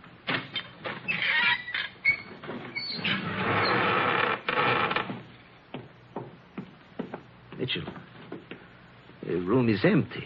No, I don't think it is. Mikan should be here. You are very clever, Mitchell. Stand quite still, both of you. Hello, Mikan. You're a very persistent man, Mitchell. Not quite as persistent as you are, I guess. How did you know? If you'd known anything about poker, I might never have caught on. But when you told me the Sheik didn't understand my message about drawing to an inside straight... That does not matter now, it Mitchell. all fell into place after that. But, Mitchell, where is the Sheik? I think I know that, too. But he talked to you at the Sphinx Club. No, that was the impersonator, Eddie Martell. I thought I was going to use him, but Mikan beat me to it. But the Sheik's fingerprints in the hotel room. I guess it wasn't too hard to place a glass with those fingerprints there. Huh, Mikan? We're wasting time. The point is, both of you know too much to live. Abura, keep your hands in sight. Watch out, Lieutenant. I warned you! Abura crashes into the table and knocks the lamp to the floor. The room is in darkness now. And now, Mitchell, I have a different fate in store for you. I took just in time. I knew about the trap door and the pit full of lime. The Sheik had shown them to me once. So, you escaped the pit, but you cannot get out of this room. Why don't you call for help, Mikan? Or maybe you don't want any of the tribe to know what's in that pit. You are quite right, Mitchell. This is a matter to be settled between the two of us. I start circling in the dark. I know Mikan's across the pit, but he doesn't know which side I'm on. Then a finger of light stabs at him from the floor. Abura was still alive. And it turned on his flashlight. Mikan shoots out the light, but in the second it is on, I located him. He is standing on the other side of the pit with his back to it. That's the one direction he isn't expecting me to come from. The pit's about 10 feet across, but I know it's my only chance. I get a running start and dive across the pit at Mikan. Mitchell! Lost your gun, huh? I do not need it. There's enough strength in my arms. What are you doing? Just a hammerlock, buddy. Now we'll see how you like the pit. No, Mitchell, the pit. No. Please, Mitchell, do not drop me. Don't worry, Mikan. I got a hold of you by one hand. I want to keep you nice and alive. Do not let go of me. Do not let go. Mitchell. Yeah, Lieutenant. Breaking down the door. Good. Bring in the light, quickly. It is a guard. Keep him covered for a minute, Lieutenant. Yes. Stand back, both of you. What is the matter? God, get me out of here. If he takes one step towards me, I'll drop you, Mikan. No, God, stay where you are. Mitchell, I am slipping. You'll slip more than that if I let go of your arm. Hang on to me. Sure. Sure. Just tell these guards what you did with the Shiek. No, guards, do not listen to him. Pull me out. Okay, Mikan. I'll just let go of you and then... No. Go on, open up, spill it. What is this about the Shiek? You told us he was ill, Mikan. Start talking and you'll be right down there with him. The Shiek is dead. Dead? Keep talking. I killed him. What? Okay, guard, help me pull him out. You got all of them? Yes. Here we go. God, listen to me. It was not the truth. What I just said, I did not... He's all yours, guard. And if you'll check the bottom of that pit, I think you'll find what's left of the Shiek. No.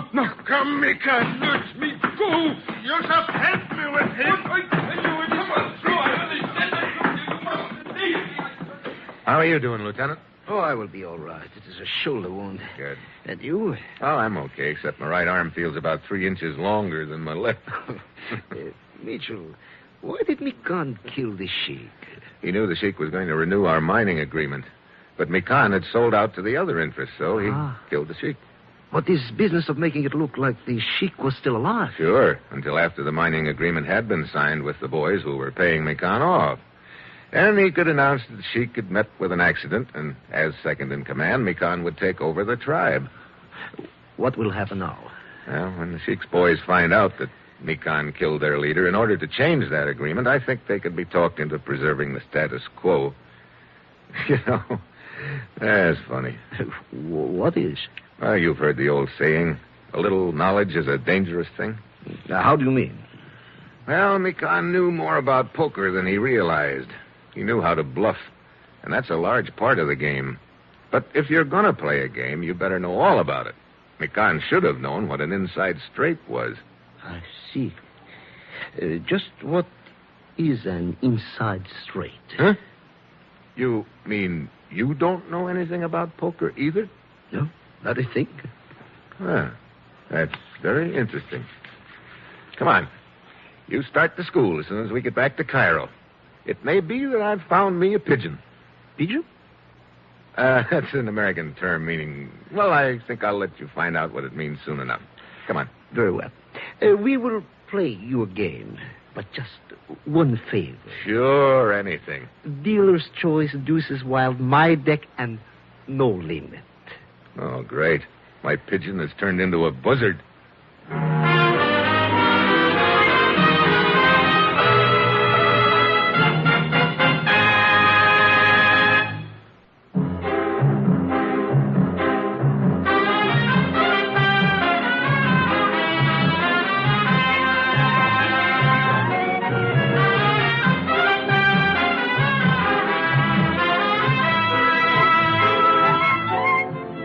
You have just heard another episode in the exciting new adventure series, Dangerous Assignment, starring Brian Donlevy as Steve Mitchell. Dangerous Assignment is written by Bob Reif, with music by Bruce Ashley, and is directed by Bill Karn. Be with us again next week at this time when Brian Donlevy, starring as Steve Mitchell, will embark on another dangerous assignment.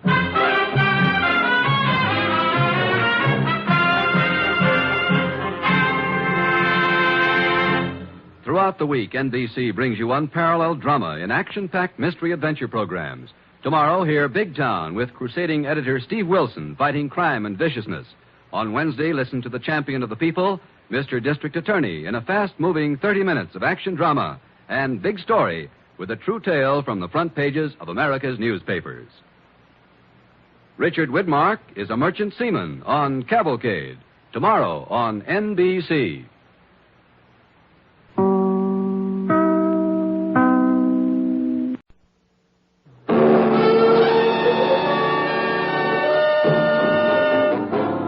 Dangerous Assignment, starring Brian Donlevy as Steve Mitchell.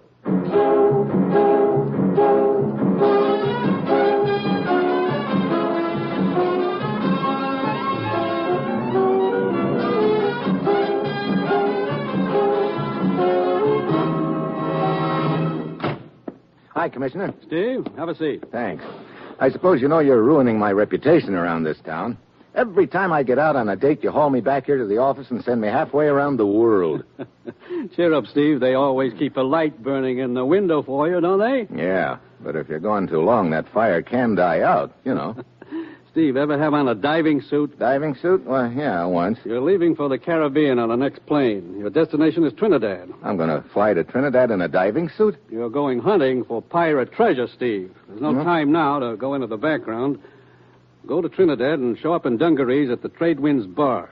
You'll be contacted there, and the contact will fill you in on the deal. Just a minute. Part of the deal doesn't by any chance involve getting into a diving suit, does it? It might. Steve, this is a vital job. We're depending on you right down the line. Well, that's it. You've got your assignment. Good luck.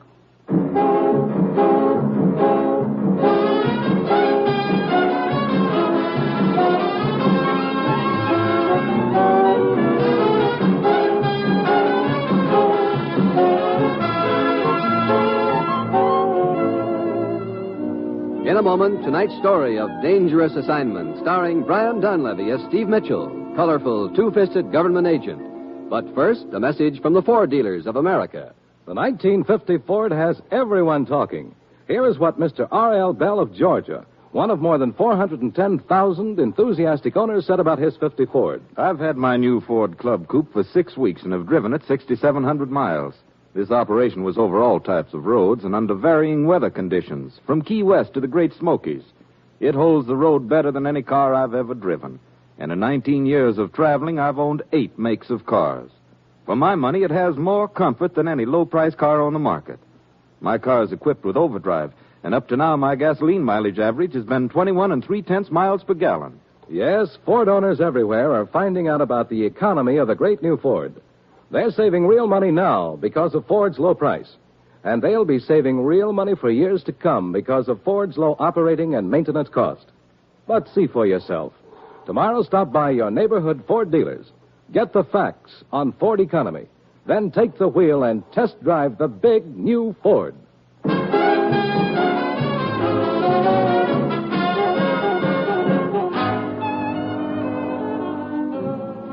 Well, this assignment tops them all.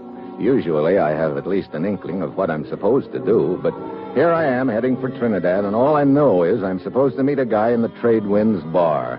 It's a hot Tuesday afternoon when I get to Trinidad. I change into dungarees at the hotel and head for the Trade Winds Bar. It's a real keen joint. A bunch of rickety tables, a calypso singer, a battered-looking bar with a drunk sprawled on it, and behind the bar a fat gent in a dirty apron. All right, name it, brother. Beer. Coming up. Hey, sailor, aren't you? Yeah, but out of a job right now. Just drifting. Here you are. Bartender! Hey, bartender! Oh, I'm coming. Hey, mister. Huh? Buy me a drink, will you? You look like you've had too much already. You better go back to... Hey, wait a minute. Joe Wilkins? Yeah. Commissioner told me I'd be contacted here, but he didn't mention you. I've been working on this case for 6 months now. Oh. I've managed to establish an enviable reputation as the leading drunk in Trinidad. Oh, my poor liver. What's the deal? Underwater demolition. You know what a job it did for us during the war, Steve? Yeah, the Navy frogmen. Yeah. Well, about 6 months ago, a group of civilians with government cooperation developed a revolutionary new explosive technique. Mm-hmm. They came down here, rented a boat, and made their tests. We're sure of that much because they radioed in that they were on their way back, and that's the last we ever heard from them. What happened? We don't know. Boat apparently sank. Any survivors? One. Deckhand named Griggs. He disappeared before I could get down here. It's either one of two things, Steve. Griggs got away with the data they compiled, or else it's at the bottom of the Caribbean. You know, if that falls into the wrong hands, none of our ports and harbors would be safe. You got any line on Griggs? Not until 3 days ago. And Griggs popped up here in Trinidad looking real prosperous, throwing dough around. Well, maybe he sold the plan. I don't think so, Steve. He started outfitting a treasure hunting expedition. His outfit is shoving off tomorrow on a little boat called the Sea Witch. I've been trying to get a job on it. Hey, you could be walking into a lot of trouble. Steve, see that babe over there in the corner table alone? Yeah. What about her? That's Griggs' girlfriend. I can't get any information from her. I think she likes the more of your size. Okay. I'll give it a try. See you later. Hi. What do you want? To buy you a drink. Why not? Matter of fact, I'll buy you 2 drinks. And then what? Then we quit drinking. I'll be broke. Oh? Having it tough, huh? Yeah. It's pretty hard for a diver to get a job these days. A diver?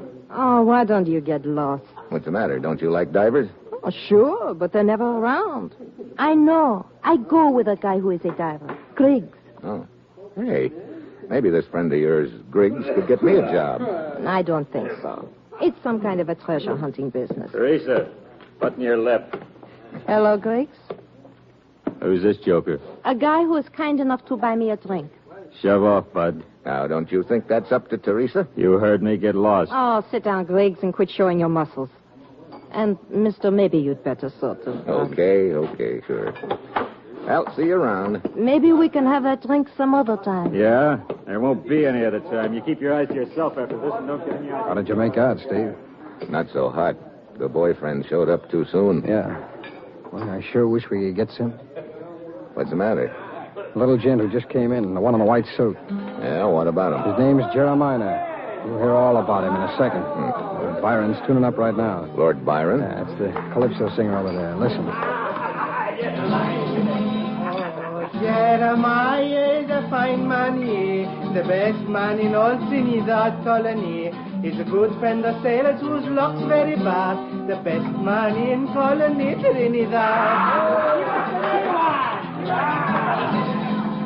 A wristwatch, a ring, or a curio. For this Jeremiah will lend much dough.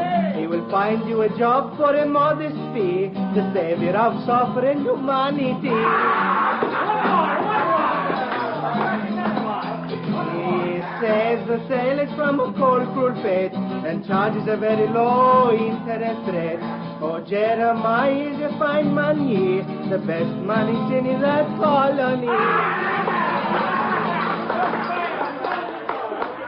And now you know who Jeremiah is. Yeah. Hey, he just slipped that calypso singer some dough. Sure, that's the deal.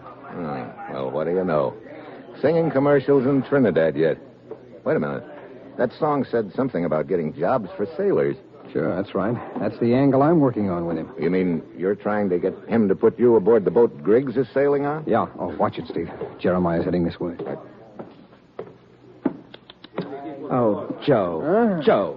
Oh, hello, Jeremiah. How can I help you start a new life if you spend all the money I'd lend you on cheap whiskey? Oh, I tried, Jeremiah. You know how it is. You must be firm, Joe. You must turn over a new leaf. Yeah. The ways of sin lead but to the grave or the drunk tank. And then how could I ever get back all the money I've invested in you? Work. That is the answer for you, Joe. Work. Yeah. Nobody will give me a job. That's not true any longer, Joe. I have gotten you a job. Huh? On the Sea Witch. You sail tomorrow morning. Hey, you kidding me? Of course not. Joe, I see in you a noble man who has been corrupted by evil companions and unfortunate experiences. I believe in you, Joe. I believe that you will straighten out and take your rightful place in the world. So, I have gotten you a job to help you. That's pretty nice of you, Jeremiah. It was not easy, mind you. It is a small boat with a small crew, some sort of treasure hunting expedition, I believe. Now, just sign this little slip of paper, if you will, please. What is it? Well, the customary agreement, which gives me a small percentage of your wages in return for the trouble I've gone to on your account. Hey, you call 20% small? Why, Joe, after all I've done for you, how can you quibble about such a trifling amount? Okay, Jeremiah, I'll sign it. Just give the skipper this card, Joe. That will identify you. Okay. Well, I must be going now. I have to meet this other deckhand, Nick, and give him a card also. Thanks again, Jeremiah. When a human being is in need, Jeremiah will not be far away. Steve? Yeah, I heard it all. Come on. What? We're going to follow Jeremiah. I'm cooking up an idea. If it works, you're going to have yourself a shipmate.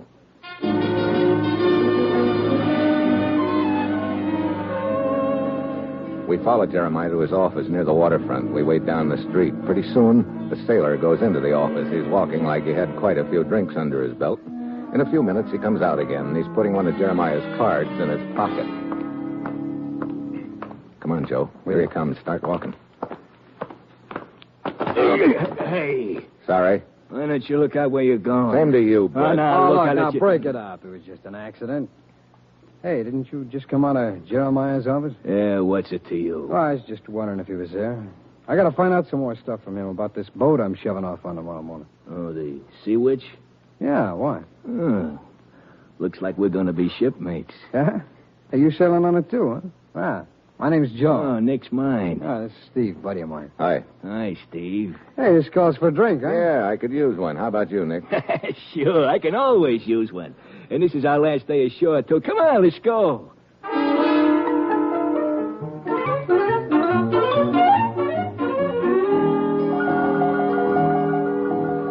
2 hours and 5 bars later, Joe and I managed to find out that Nick hasn't ever seen the skipper of the Sea Witch. Finally, Nick figures he's had too much. I gotta get out of here. Sure, Nick, sure. Here, give me a hand, Joe. Okay. Oh, easy, Nick. I need some fresh air. Yeah, that's where we're going, Fresh air. outside. There you are. Feel better now? Oh, yeah. Fresh air. It's wonderful. Catch him, Joe. I got him. Well, now what? Huh? Steve will have to take him to the police station, I guess. Yeah. It's right next door, too. Quite a coincidence, huh? Come on. I'll carry him. Okay. Brother. He's no lightweight. Here we are. Steve, sit him down on that chair over there. Yeah. Hello. What's all this? We've got a package for you. He's it. Drunk? Slightly. My name's Mitchell, Constable. Steve Mitchell. Here are my credentials. I say. What can I do for you, chap? You got a nice private cell where you could deposit this guy, Nick? Well, I suppose so. Ordinarily, we'd throw him into the drunk tank. Well, this isn't an ordinary occasion. I'll fill you in on it after you lock him up.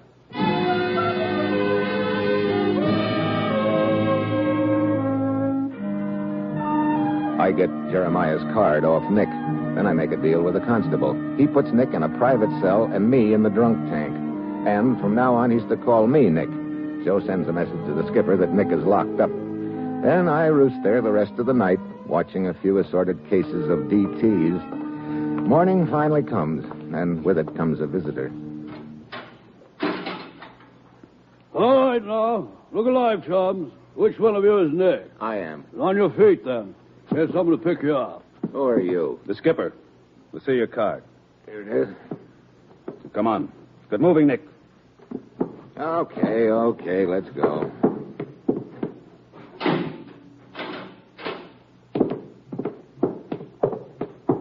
Nick, if I wasn't short-handed, I'd let you rot in that drunk tank.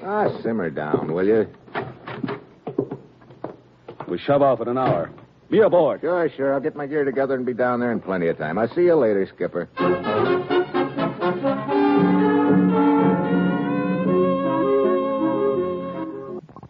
I start down the street in one direction, the skipper goes in another.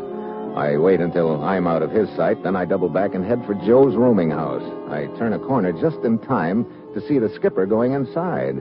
But the skipper isn't even supposed to know Joe, let alone where he lives. That means just one thing, there's been a leak. I shift into high, but just as I get to the door, I head for the rickety stairs, but a door opens above and Joe staggers out into the hall.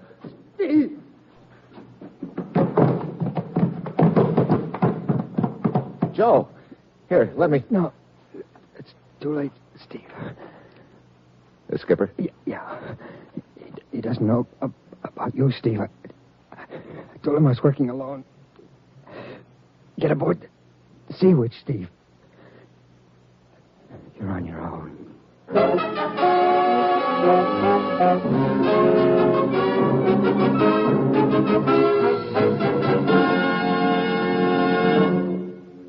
In a moment, you'll hear the second act of Dangerous Assignment, starring Brian Donlevy, after this brief word from the Ford dealers of America. All over the country, folks are praising the beautiful new Ford, and no wonder. For this car is a masterpiece of sleek fashion styling.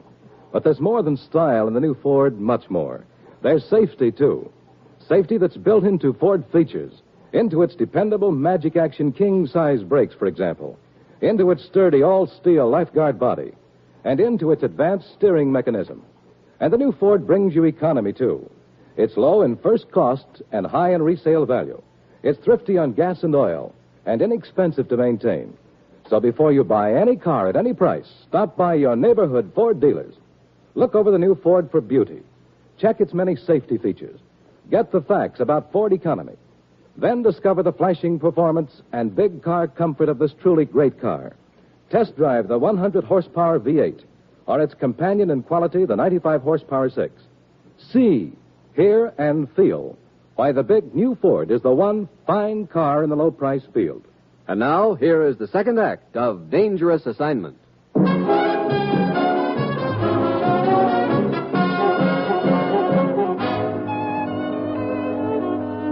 Yeah, I'm really on my own now. Joe's dead. I know the skipper killed him, but I can't tip my hand yet. I have to play it close to the chest. So I go down to the waterfront and get aboard to see which. Get forward and help Griggs with the lines. We're ready to shove off and we're short-handed. Some rum-dum named Joe didn't show up. Hey, just a minute. What's the matter, Griggs? You're the guy who was making a play for my girl at the Trade Winds bar yesterday. So what? So what are you doing aboard? Same as you, Buster. I'm sailing on this tub. What? Look, Skipper, get this guy off. You look. I'm the skipper. I run this boat. Yeah? Well, don't forget I'm the only guy who knows where to take this boat. Griggs, you're getting paid for this job, same as I. And the boss says this guy goes. Now, shut up! Sorry, Griggs. Okay. But just remember, I don't like you. That's tough. Yeah. It could be. Now, break it off, both of you. Get busy with those lines. Hey, you, Lord Byron. Yes, Skipper? Hey, that Calypso singer going along, too? Yeah, he's a pretty good deckhand. Now, get that engine started. We're shoving off.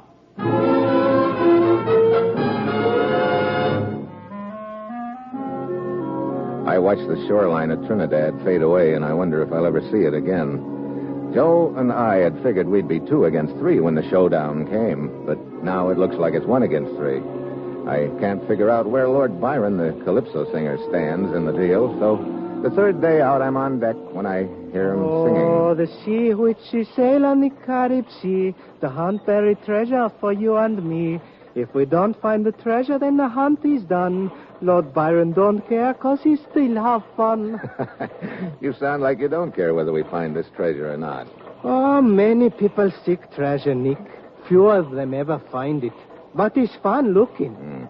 Hey, did you ever sail with Griggs as a skipper before? No. You know, I have a theory that you can trust a happy man. Well, you and me, Nick, we are happy people, but Skipper and Griggs, they're not. It's too bad. Yeah.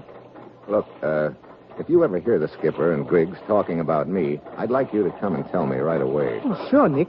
I'll come and tell you right away if I hear anything. Good. Okay, Nick. This is it. Aye? You going to work. What do you mean, Skipper? Get into a diving suit. What? You heard me? I want you to go down and see if we're over that sunken ship. What's the matter with Griggs? I thought he was the diver. He's got a bellyache. Oh. Kind of hit him all of a sudden, didn't it? Yeah, it did. Look, I was told you were a diver, too. Well, sure I am. Then get into the suit. Lord Byron will tend your lines and man the pump. Get moving.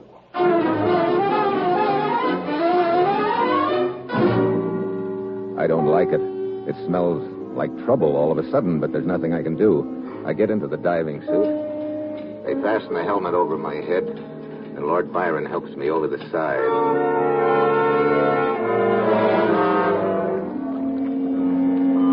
On the bottom, it's cold and murky and quiet. I poke around for about 15 minutes, but I can't see the sunken ship anywhere. Lord Byron, you better haul me up. Lord Byron. He's busy, Nick. I'm handling your lines now. Oh. Well, Skipper, I can't spot that hulk anywhere. Can't be far. Well, it isn't here. How about hauling me up? You're getting enough air, Nick? Yeah, but keep it coming, huh? Sure, Nick. Sure. I'll haul you up now, but I want you to keep your suit on. We'll move on a couple of 100 yards, and you and Griggs will go down again. Griggs? I thought he was sick. He feels okay all of a sudden. Okay. Look, come on, haul me up. We're getting lonesome down here. Sure, Nick. Sure.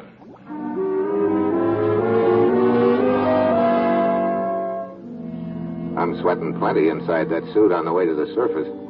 For a couple of grim seconds, when the skipper was asking me about my air supply, I figured he was onto me and playing cat and mouse. Yeah, it was good to get that fishbowl off of my head. Yeah, I thought I was in trouble then, but if I could have seen what was happening at the Trinidad jail, I'd have known how much trouble I really was in. Good morning, Constable. Oh, Jeremiah, down here to save a few souls this morning? I am making my usual visit to offer my services to any unfortunate sailors who may have fallen in with evil companions, yes. Well, the crop we've got in the tank this morning don't seem to have much of value on them. My good man, you do not seem to realize that pawning articles is but a minor thing with me.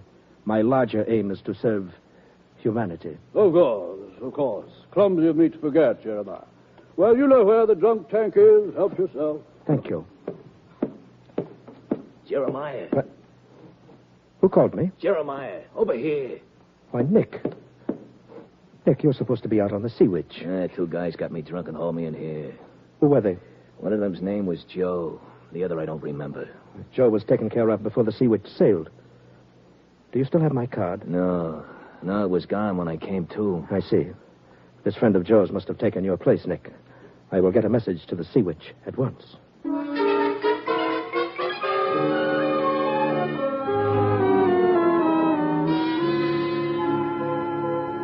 You all set, Nick? Yeah, I guess so, Griggs. Where's the skipper? Up in the radio shack. There's a radio message coming in. Oh. Lord Byron here can let us down and handle the pump. Sure, Griggs. Okay. You go down first and wait for me. Don't do anything until I get down there. Okay. Screw his faceplate on, Lord Byron. Sure, Griggs. Okay. Lower him.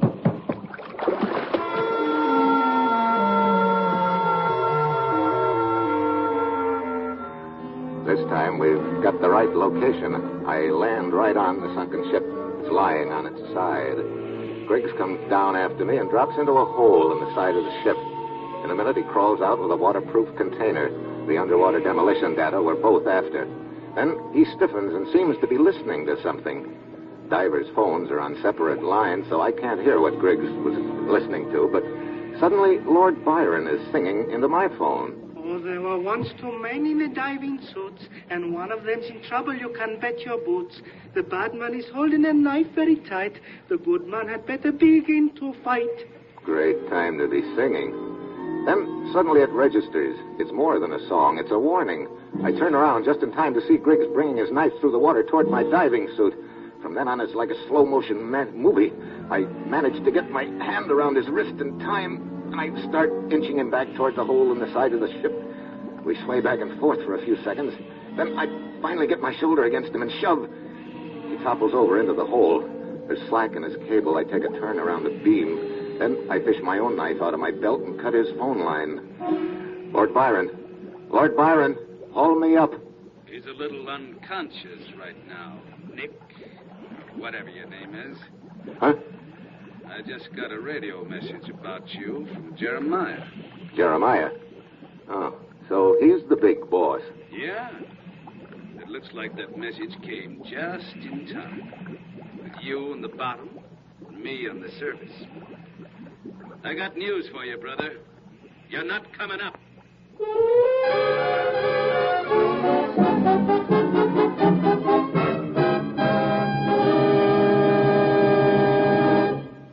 In a moment, the conclusion of Dangerous Assignment.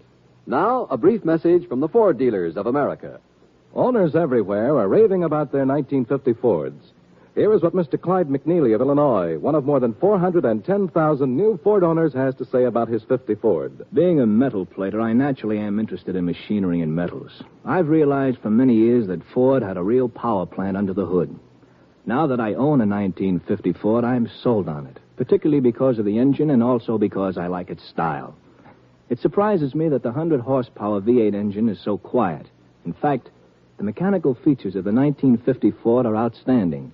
Its power and quietness, the way it rides, the ease of handling, and its economy. Yes, ask any Ford owner how he feels about his big new Ford, and he'll tell you it's tops for performance and for comfort. But prove it for yourself. Drop into your neighborhood Ford dealers and test drive this great car. You'll be amazed when you discover how little it costs to buy, to run, and to maintain. Do it tomorrow. Test drive the big new 1950 Ford.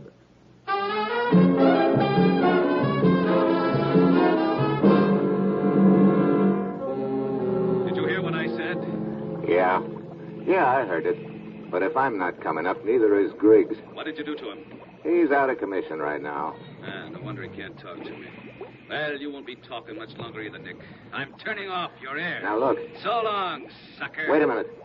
If you turn off my air, I've still got time to open this container and scatter these papers you're after. You'll never get them. Yeah, you're just bluffing, Nick. According to Griggs, those papers are sealed in there too tight for you to do anything about in diving suit. I'm going to haul Griggs up and leave you there. Yeah? Well, just tell me one thing, Skipper. Yeah, what is it? You weren't on deck when Lord Byron lowered us. How do you know which liner is which? How do you know which one of us you're going to haul up? Not good enough, Nick. I know which phone I'm talking to you on, and I can see which line it's connected to. Maybe I had Lord Byron switch the phone lines when he let us down. Not a chance. Like I said before. So long, sucker. I played my last card, and he trumped it. I stand there with a sick feeling in my middle as I watch Griggs' line tighten with a jerk, and suddenly I know there's only one thing more I can do. Well, so you did switch phone lines on me, huh? Thanks for the tip, Nick. I knew if I jerked your line hard enough, I could get a grunt out of you. Now I'm sure which line to haul up. It had worked. Griggs' line slackens, and the skipper starts hauling me up. Halfway to the surface, he turns off the air. That's good. There'll be less air in my suit, and I can move my arms better. I let my body go limp and slump my head down below the faceplate in the helmet like I'm unconscious. I surface. The skipper holds me up on deck and unscrews the faceplate. Okay, Griggs. You'll be all right. You guessed wrong. Nick! Yeah, come on, Skipper. Let's bump heads. Oh. Nick, you okay? I tried to warn you. Yeah. That warning came just in time. Thanks, Lord Byron. When I get out of this suit, I'll untie you, and we'll haul up Griggs and head for Trinidad. And Jeremiah. Untie you? Jeremiah? You know, Nick, this almost sounds like a calypso song. Huh? Oh, yeah. Well, then, I might as well finish it. How's that thing go? Oh, Jeremiah was a fine man, he, until he sent his bad boys out to sea. They got all fouled up down near the equator. Now Steve and Lord Byron bring back the demolition dater. Nick, in the future, I had better sing the calypso. Yeah, maybe you had better.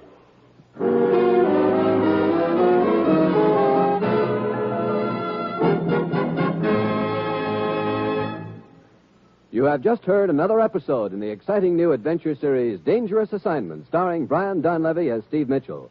Dangerous Assignment, written by Bob Reif with music by Bruce Ashley, is directed by Bill Karn. Be with us next week at this time when Brian Donlevy, starring as Steve Mitchell, will embark on another Dangerous Assignment.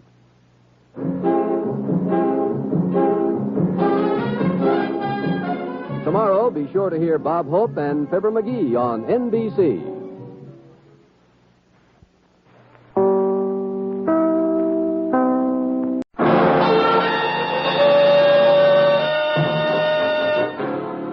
Dangerous Assignment, starring Brian Donlevy as Steve Mitchell.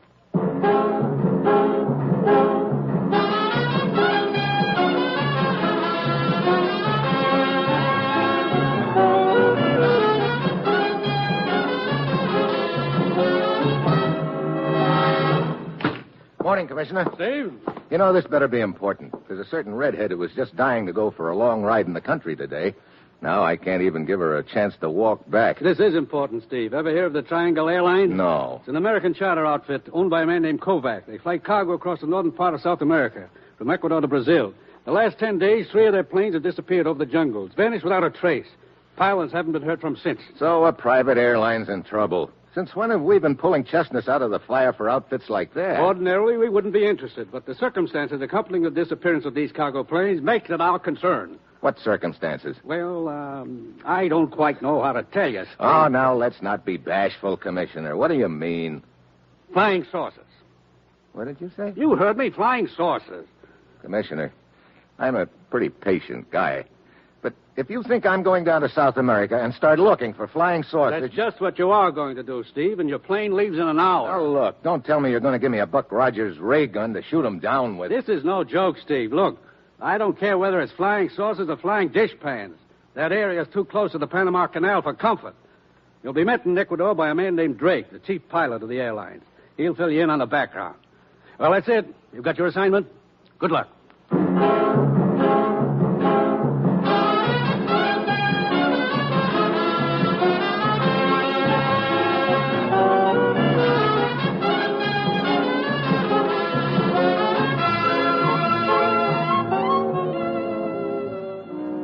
The National Broadcasting Company is proud to present Dangerous Assignment, starring Brian Donlevy as Steve Mitchell, colorful, two-fisted government agent. At all those places of the world where danger and intrigue walk hand in hand, there you will find Steve Mitchell on another Dangerous Assignment.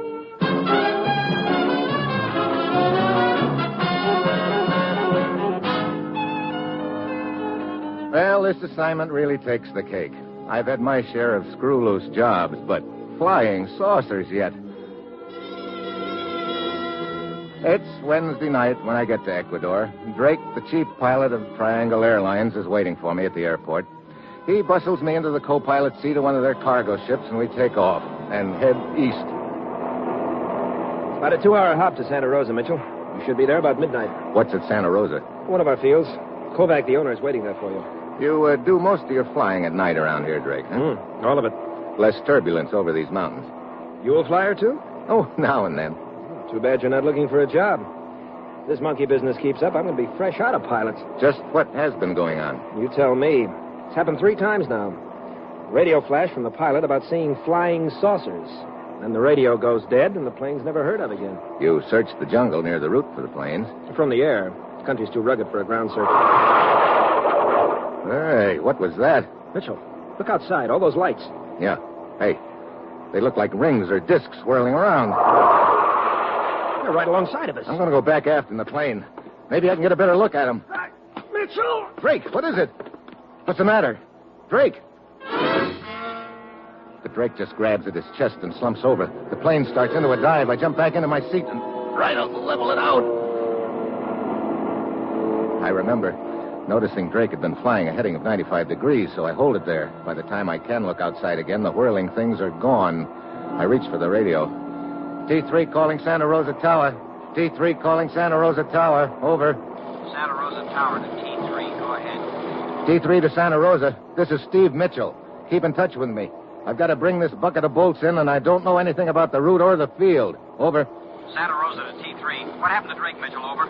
I'll tell you about it when I get there. And right now, that's what concerns me. Over.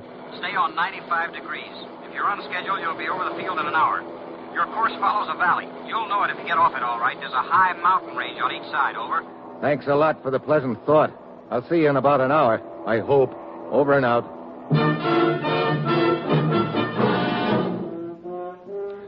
So, for the next hour, I nurse a strange plane between 2 mountain ranges I can't see on a night black enough to play post office.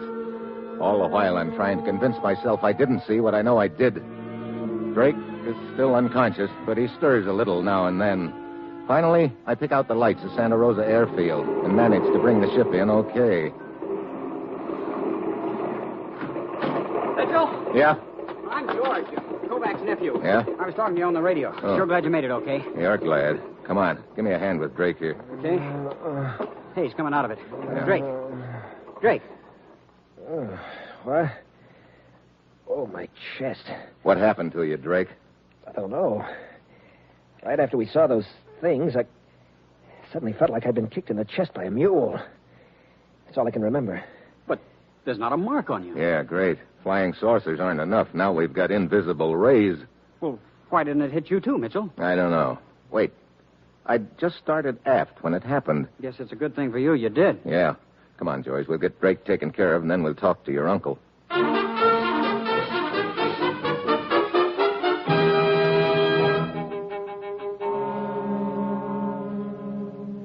Mr. Mitchell, your description of what you saw during your flight tallies with those the missing pilots radioed in.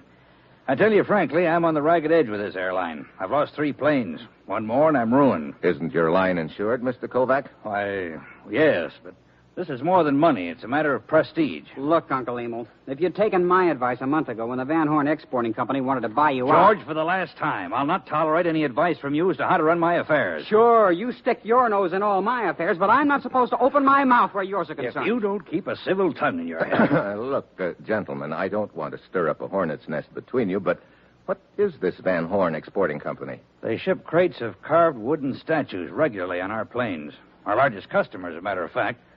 About 2 months ago, they approached me with a substantial offer to buy the line. But just before the trouble started, they notified me that they were withdrawing their offer. Bad business conditions, they said. Any particular reason why business should be bad? Oh, there have been rumors about some mysterious revolutionary party organizing lately. That sort of thing always has a bad effect on business in these countries. I see. Mitchell, what'll be your first step? Well, I think I'll pay a visit to the Van Horn Exporting Company in the morning. Why? You certainly don't think they're involved in this flying saucer deal, do you? Look, when you don't know where to start, one place is as good as another. Besides, I'm sure the Van Horn Company is a lot closer than Mars.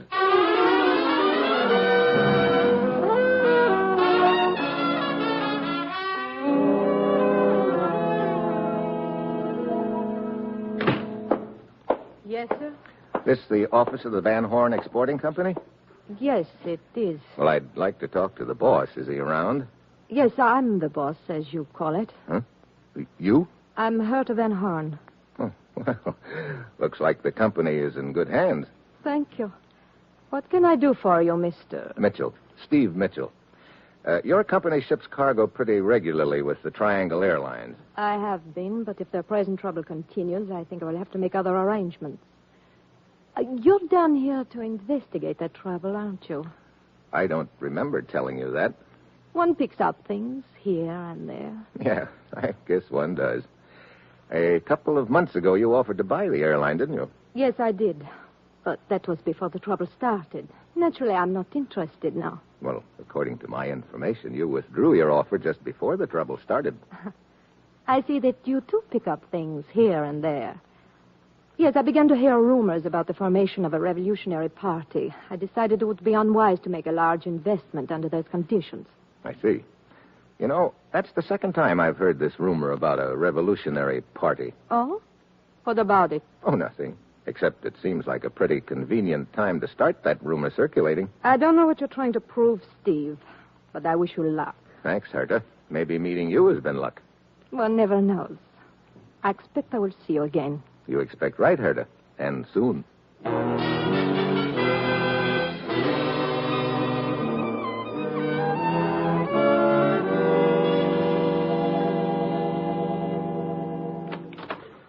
Hi, Mitchell.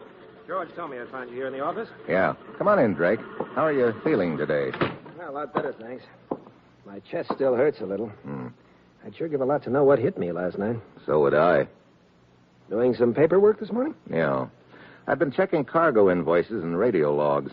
I've discovered a couple of pretty interesting things. Huh? What? Look, each time a plane has disappeared, it's been carrying a shipment from the Van Horn Company. Huh? Well, what does that prove? I don't know yet. Take a look at this copy of the invoice. Mm-hmm. Well, what about it? How many Van Horn crates are listed there? Let's see. 6. Yeah, but isn't that number a little smudged on this copy? Yeah, it looks like it. Who handles these invoices on this end? Well, sometimes Kovac and sometimes George. How big are those Van Horn crates? 5, 6 feet long. Now, what are you getting at, Mitchell? I'm not sure yet, but here's something else. According to the radio logs, in each case, the pilot reported sighting the flying saucers about 20 minutes after takeoff. So? Now, take a look at this map. 20 minutes out at the course and speed your planes fly should put them right near this mountain. Yeah, Mount San Anselmo. Look, what are you getting at? Well, suppose those flying saucers came from the ground, Drake. You know... Don't tell me you're going into those jungles. Sure. You know anyone who could guide me? Seems to me one of those mechanics has a brother named Pavlo, some sort of a guide, I think. Mm-hmm. Mitchell, you ought to think this over before you go in. I have thought it over. Now see if you can round up that guide, will you? I'd like to get started as soon as possible.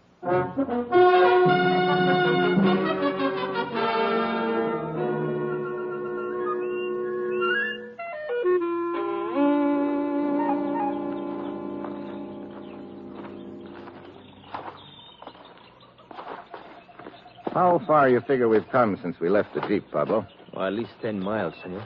Well, we ought to be getting close to the spot, then. Brother, this jungle is thick.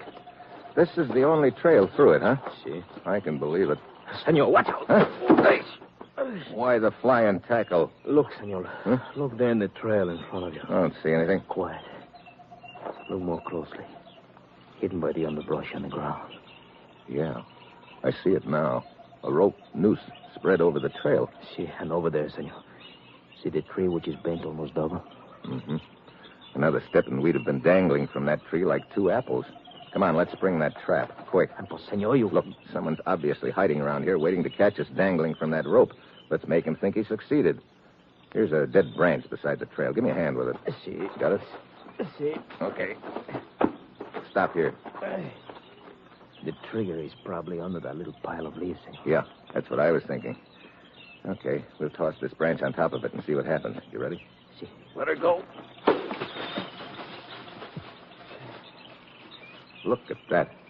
The rope jerked that branch right up in the air. Now get down here beside the trail. Senor, I hear something. Yeah, so do I. Somebody coming through the underbrush. Okay. Let him get right on top of us, then we'll jump him. Now. Watch it, Pablo. He's got a gun. Yeah, but I have him a chance. No, hold it.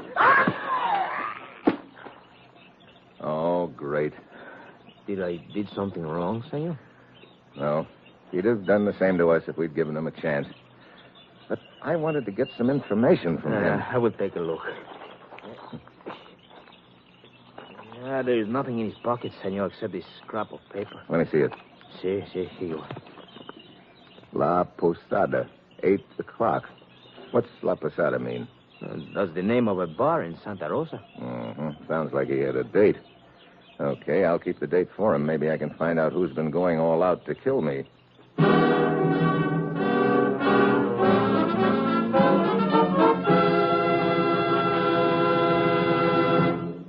You are listening to Dangerous Assignment, starring Brian Donlevy in the role of Steve Mitchell.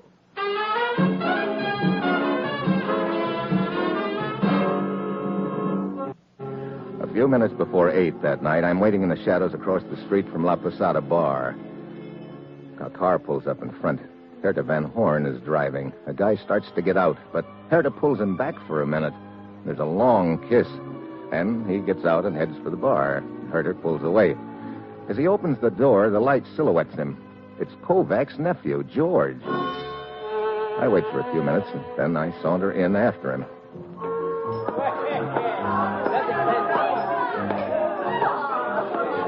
Hello, George. Oh, hi, Mitchell. You surprised to see me? Should I be? I don't know. You waiting for somebody, George? Waiting for a drink right now. This a favorite hangout of yours? It's the only decent bar in Santa Rosa. Mm-hmm. Look, what's with the third degree, Mitchell? Oh, nothing in particular. Just curious. Everybody stay right where you are and keep your hands in sight. Hey, look at all the soldiers. What's the deal? That's me. You're under arrest, all of you. Everyone in this bar is under arrest. Arrest? Hey, look, who are you? Lieutenant Gonzalez of the military. Arrest for what? Look, Lieutenant. It will do you no good to argue. You will come quietly or be shot. Hey, what's going on around this joint? Oh, Drake. Looks like I'm about to get pinched. What's the beef? You know this man, Senor Drake? Well, I certainly do, Lieutenant. Steve Mitchell. He's down here investigating the trouble we've been having on the airline. You better take a look at my credentials, Lieutenant. Here. I see. I'm sorry to have disturbed you, Senor Mitchell, but with the situation what it is, we cannot take chances. What situation? We have information that this bar is the headquarters for a revolutionary party. That is why we raided the place. You sure there's more to this revolutionary party than a rumor? Do you think that the military would act on a mere rumor? Maybe, if the rumor was convincing enough. Well, I'll see you around, Lieutenant. And Drake, thanks for the assist.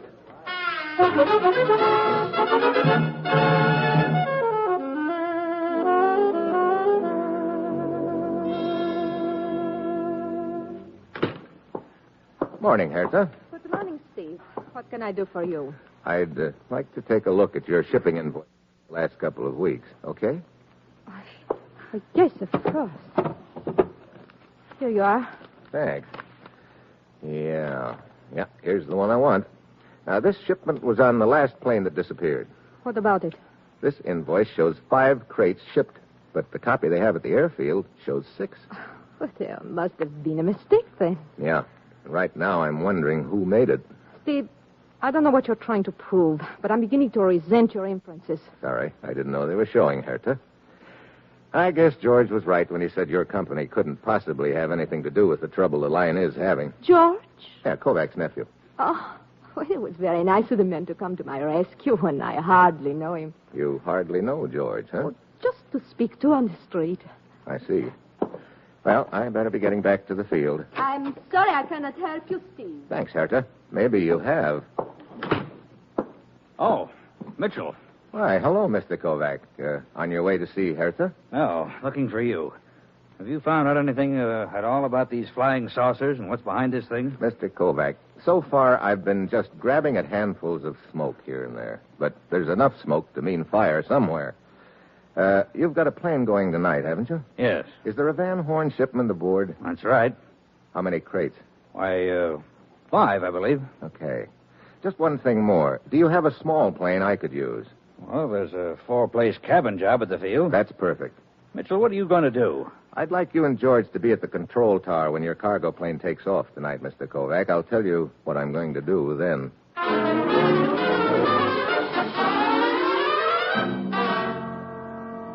That night I wait in the shadows near the airfield. I spot the plane T-5 loaded and ready. The pilot is in the shack getting his weather report. I slip quietly aboard. The invoice had said 5 Van Horn crates, but I can count 6 of them, all about 6 feet long. I put my ear to the top crate, and I hear what I expect to hear. Then I freeze. Footsteps outside. There's a faint scrape of metal under the belly of the plane. The steps fade away. I get out, crawl under. I take a long look, and a lot of things suddenly fall into place. I head for the control tower. George, Kovac, and Drake are there. T5 to Santa Rosa Tower, ready to go. Santa Rosa Tower to T5, go ahead. Wind 15 at 30 degrees. Well, Mitchell, now perhaps you'll tell me why you wanted George and myself to be here tonight. Sure. I want to take you for a ride in your plane. A ride? Where? We're going to follow the plane that's just taking off. What? Now, Mitchell. What's the matter, Kovac? Doesn't the idea appeal to you? Well, I'd rather not go, Mitchell. I don't like this idea. Afraid of what you might see, huh, Kovac? Of course not. How about you, George? I don't know what you're getting at, Mitchell, but it sounds like a lot of nonsense to me. Drake, you want to go along just for the ride? Sure. Except I'm not anxious to get hit again by one of those things that hit me the other night. I think we'll be safe enough. Get the plane warmed up for me, will you? I'll be with you as soon as I make a telephone call.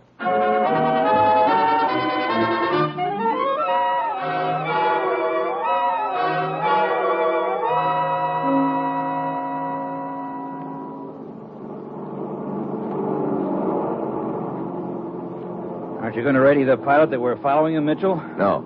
You and George just sit back there and keep your eyes on that plane. I don't see what you're trying to prove, Mitchell. I think you will in a minute, George. How long since takeoff, Drake? Oh, about 19, 20 minutes. Want me to take over the controls? No, thanks. Mitchell, look at that plane below, all around it. Circles of whirling light. Mitchell, the flying saucers. Relax. T5 to Santa Rosa. T5 to Santa Rosa. It's all around me. Flashing lights and whirling things. Must be the flying saucers. That was the pilot reporting back. Flying saucers. Wait a minute. They seem to be coming from the plane itself. They are. From underneath the plane. What? Yeah, from a bracket attached to the belly. They're not flying saucers. They're just a glorified collection of fireworks. Fireworks? Hey, wait. That plane's turning left. But how can it fly at all? Something's happened to the pilot. He's the only one aboard. No, there's another guy aboard. He's probably doing the flying now. Where'd he come from? He climbed out of a crate. Hey, the plane is heading right for that mountain. It's climbing. We'll climb with it. Mitchell, what's behind all this? I don't know. Right now, I'm more interested in who's behind it. Kovac, you said you were pretty heavily insured, didn't you? Why, yes.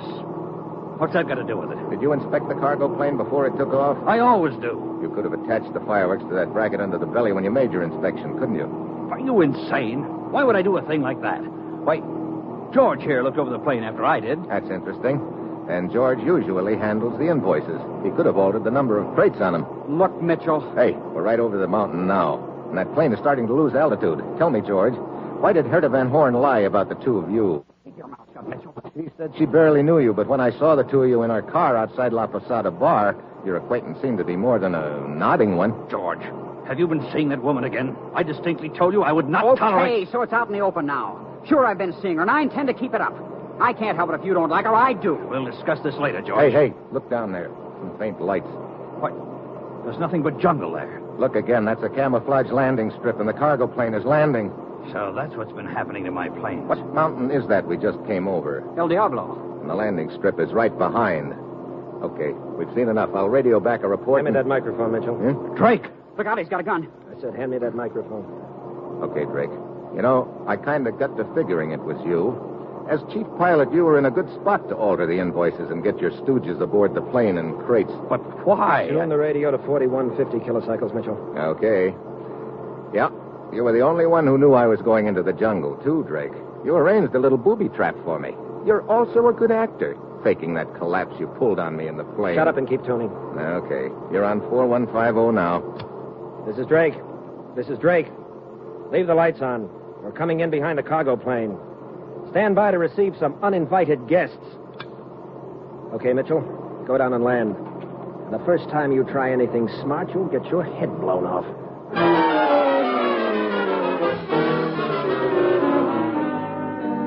I set the plane down on the strip. The landing lights flick off, and half a dozen rugged-looking gents swarm out to meet us. Drake huddles with them for a few minutes, and then they haul Kovat, George, and me into a log hut hidden under the trees. They toss us in there and bolt the door. But the door has an inside bolt, too. We shoot it in place. We can't get out, but now they can't get in. Mitchell! Open the door, Mitchell! Okay, smart boy. You'll come out running when it gets light. The hours crawl by. We sit and wait and sweat.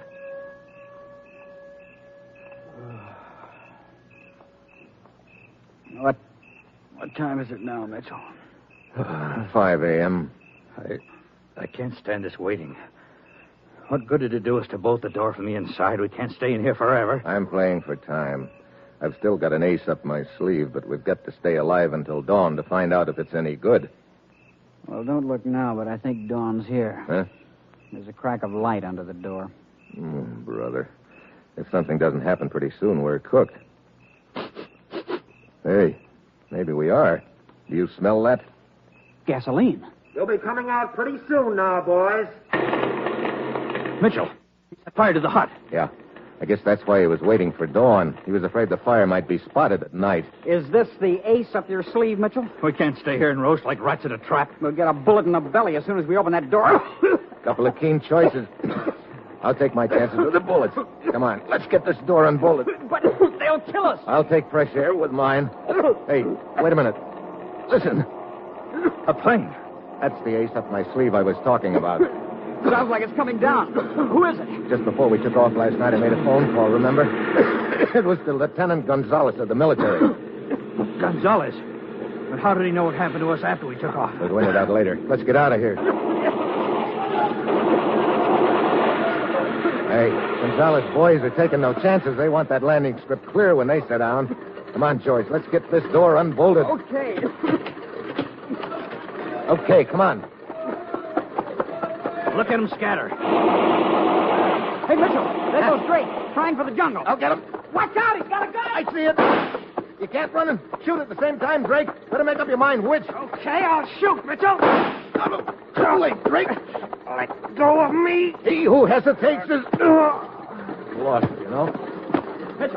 Mitchell, you okay? Yeah.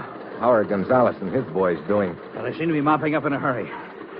Mitchell, I still don't understand how Gonzalez found out. Oh, when I called him last night, I told him our radio frequency, and I asked him to listen in. Then I kept the mic open the entire time. Gonzalez overheard everything that was said in our plane, huh? Yeah, including the location of the landing strip. But I knew he wouldn't try to bring a plane in here before dawn. That's why I was hoping we'd still be alive by then. But why were Drake and his outfit trying to ruin my airline? Look, if you're going to operate a secret landing strip, you don't want a regular airline flying through the area. They figured the flying saucer gag would scare you off. Well, it seems to me this was a pretty big operation for a small revolutionary party in a small country, Mitchell. You know, I've been thinking that, too. Could be that's all there is to it. But it's not a long hop from here to the Panama Canal. Maybe somebody else had ideas about using this strip eventually. Of course, we'll never know, and anyway, it doesn't matter much now. Yeah. Speaking of things we'll never know, we didn't prove anything one way or the other about flying saucers in this deal. We proved something as far as Drake's concerned, though. What's that? If you monkey around with fireworks long enough, you're sure to get your nose burned. Or busted.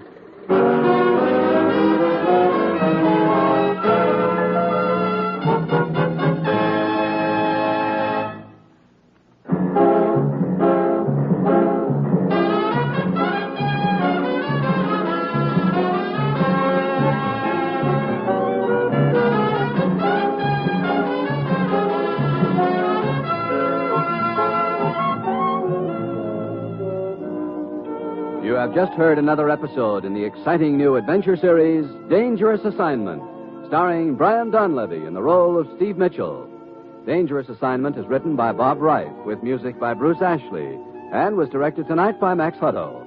Be with us again next week at this time when Brian Donlevy, starring as Steve Mitchell, will embark on another Dangerous Assignment.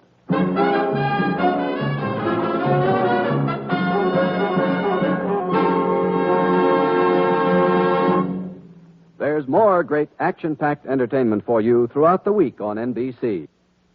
Other mystery adventure programs include such popular shows as Big Town, Dragnet, High Adventure, and Christopher London. Starring as Christopher London, you'll hear Glenn Ford in the swashbuckling role of a romantic, adventurous private investigator. On High Adventure, there's the utmost in thrilling drama to entertain adventure-minded listeners. Dragnet brings you in stark realism cases direct from official police files. And during Big Town, you'll hear crusading editor Steve Wilson fighting crime and viciousness. Join the millions of listeners who each week tune for thrill-packed high-tension drama on NBC, where mystery and adventure join together for top-flight entertainment.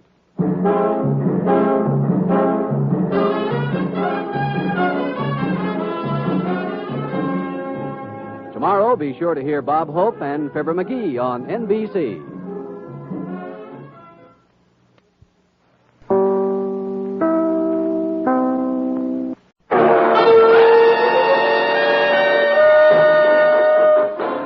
Dangerous Assignment, starring Brian Donlevy as Steve Mitchell.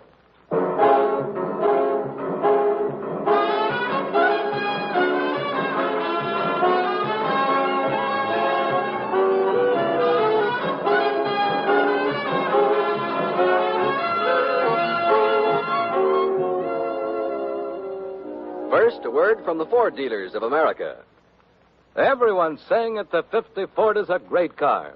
Listen to what Mr. W. Henderson of Pomona, California, one of more than 470,000 owners of new Fords, says. Last January, I bought a new 1950 Ford six-cylinder two-door. This car is truly a pleasure to drive, and its economy's wonderful. I've driven it about 6,000 miles in city and country driving, an average over 21 miles per gallon. It rides quiet and steers easily, too. Yes, the owner of a 1950 Ford knows the real meaning of economy. He'll tell you that his big new Ford is low in first cost, inexpensive to maintain, and thrifty to operate. But find out for yourself. Stop at your nearest Ford dealers and get the facts on Ford economy. Then get in the driver's seat and test drive the big new Ford for 50.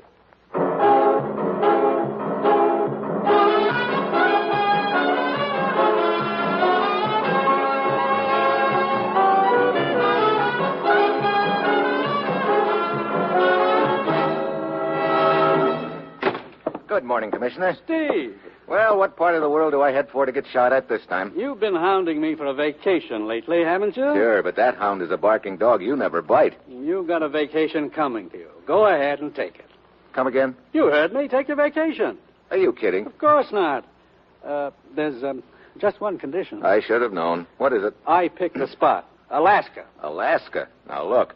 If I'm taking a vacation, I'd like to go somewhere and bake in the sun. Haven't you ever heard of Baked Alaska? Oh, you're in real great form today. Look, do you want this vacation or don't you? Do I have a choice? No. That's what I thought. Well, you're sure, of course, that it is a vacation. You know, you're a very suspicious man. Sure, it's a vacation. Of course, there is the matter of the two missing scientists. Oh, great. My vacation has just turned into a busman's holiday. Okay, let's have it. Probably nothing to it, really. Just a simple matter. Sure. Just a simple matter.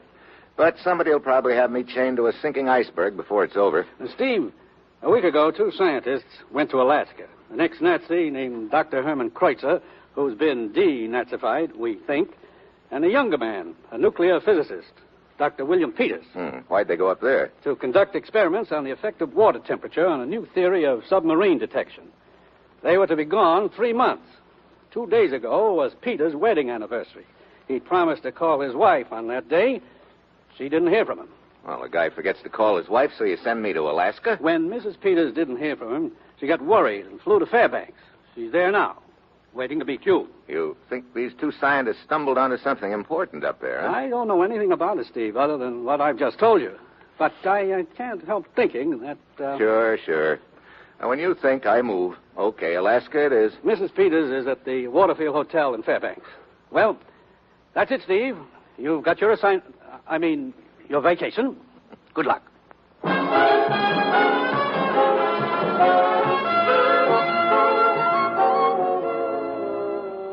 You are listening to Dangerous Assignment, starring Brian Donlevy as Steve Mitchell, colorful, two-fisted government agent. At all those places of the world where danger and intrigue walk hand in hand, there you will find Steve Mitchell on another dangerous assignment.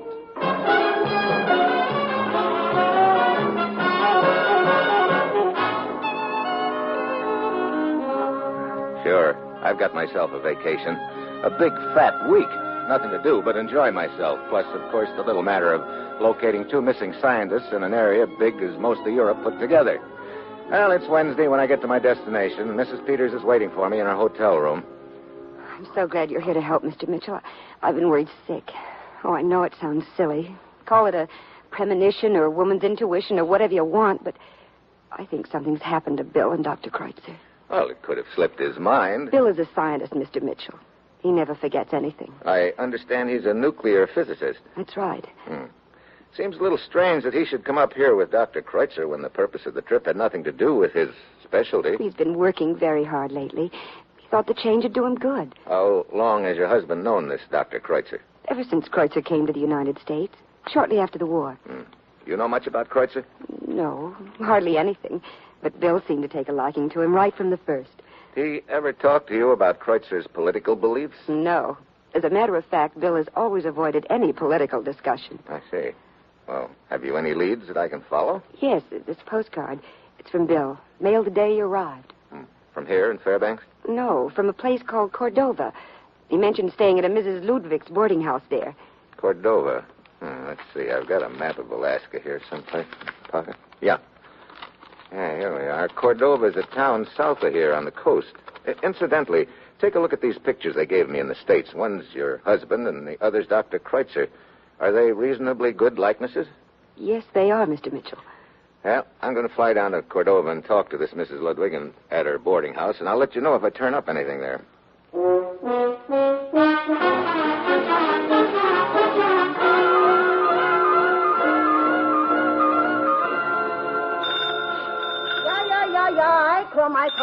I come. Yes? You run this boarding house? I am Mrs. Ludwig. You want a room? Well, I want some information about 2 ex-boarders, Kreutzer and Peters. Who are you? Steve Mitchell. I'm a friend of theirs. Then I want to talk to you, Mr. Mitchell. Well, that makes it mutual. Yeah, come in. Yes, I want very much to talk to a friend of Kreutzer and Peters. Why? Because they skip out of here without paying their bill. Oh. Now, if you are a friend of theirs, maybe you pay for it. Well, how much is it? Room and board, 3 days for the 2 of them, $30. So they only stayed here 3 days, huh? Yeah, and that is not bad enough for them to skip out without paying. They have to check in at the Atlas Hotel for another day, but they pay over there. Wait a minute. Let's get this straight. Yeah. They leave this boarding house, check in at the Atlas Hotel, and leave again after a day there? Yeah. Well, how long ago did they spend this day at the hotel? 3 days ago. Did they leave any forwarding address there? No, that I check. The clerk is a friend of mine. But he told me that they leave no address. Now, about this money they owe, you take care of it? Well, I'll make a deal with you, Mrs. Ludwig.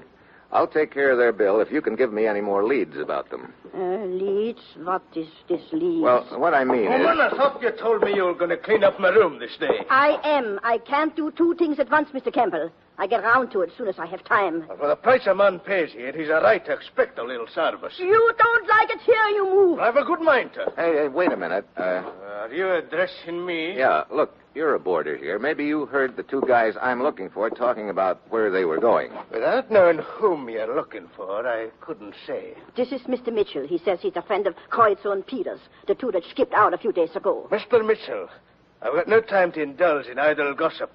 I'm a hard-working lumberman. Yeah, I figured that without your telling me. And what do you mean by that? That pine smell sticks out all over you.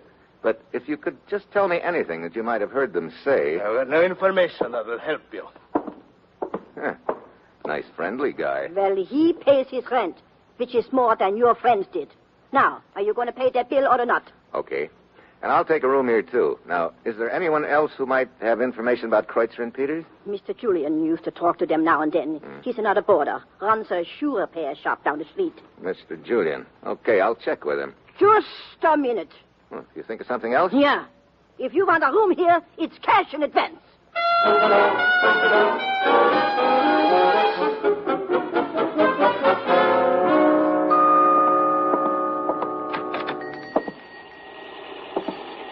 Yes, sir, be right with you. Okay.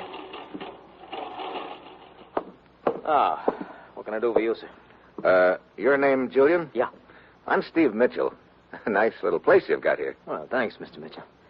Yeah, I finally got in the place in pretty good shape. Yeah. I see you've been doing a little remodeling. Heavy machinery is hard on these pine floors. I have to put in new flooring every now and then. You know, the smell from these boards remind me of one Mr. Campbell. Oh, you know Campbell? Yeah. I just met him at Mrs. Ludwig's. About as friendly as a clam, isn't he? He's not what you'd call talkative. Mr. Mitchell, I don't think that you came here either to talk about Mr. Campbell or to have your shoes fixed. What's on your mind? Well, I'm trying to locate two friends of mine, Kreutzer and Peters. Mrs. Ludwig told me that you'd talked to them a couple of times at the boarding house, and I thought maybe you could help me. Go ahead and wait on your customers. I'm in no hurry. All right. Do you sell shoes here? Only second-hand unclaimed pairs. They're in the window. Yeah, help yourself, please. Be right with you in just a minute. All right. Mr. Mitchell, are you sure that you're a friend of Kreutzer and Peters? Yeah. Why? Because I think I know where you might find your friends. Where? I heard them speak of going to see a girl named Christine Beauvais, I think they called her, up in Anchorage. I didn't say anything to Mrs. Ludwig about it because if they want to leave without paying their bill, it's their business. I'm a shoe repair man, not a debt collector. Christine Beauvais. How long ago was that? Oh, 4 days ago. Yeah, I remember. Because that was the day that we had the scare about the submarine. What submarine? Oh, a couple of fishermen sighted what they thought was a periscope close offshore. We've had several reports like that up here lately. Yeah, we've had them all over lately. Okay, thanks, Julian. I'll see you around.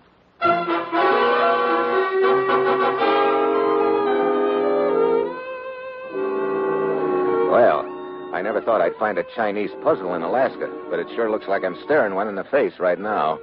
Two scientists take off for Alaska on a 3-month trip. They skip out of a boarding house in Cordova, check in and out of the Atlas Hotel in the same town, then head for Anchorage to see a girl named Christine Beauvais. At this point, I don't even have a glimmer of what's behind it all, but I do know my next stop is Anchorage.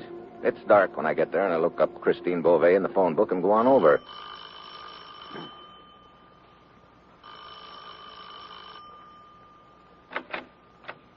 Yeah? Are you Christine Beauvais? Sure.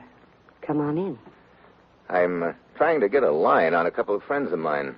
I know a lot of guys. Their names are Kreutzer and Peters. Never heard of them. Look, they supposedly came here to Anchorage to see you. I tell you, I don't know them. Yeah, well, they were talking about coming to see you. Beat it. Now, Chris. I said beat it. All right.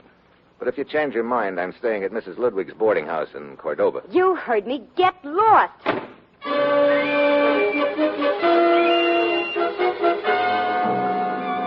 Add another piece to the puzzle. Why did Christine lie about knowing Kreutzer and Peters? I go down the street a ways, and I wait. A few minutes later, she comes out and takes off along the boardwalk. I follow. Suddenly, she darts into an alley. I speed up and turn in. It's dark in there, but enough light to tell me that she's disappeared and that it's a blind alley. Then I hear the car behind me. I whirl around. It's just entering the alley, heading for me, and the alley's just wide enough for that car. There's no room left over for me and nowhere to go. I'm trapped.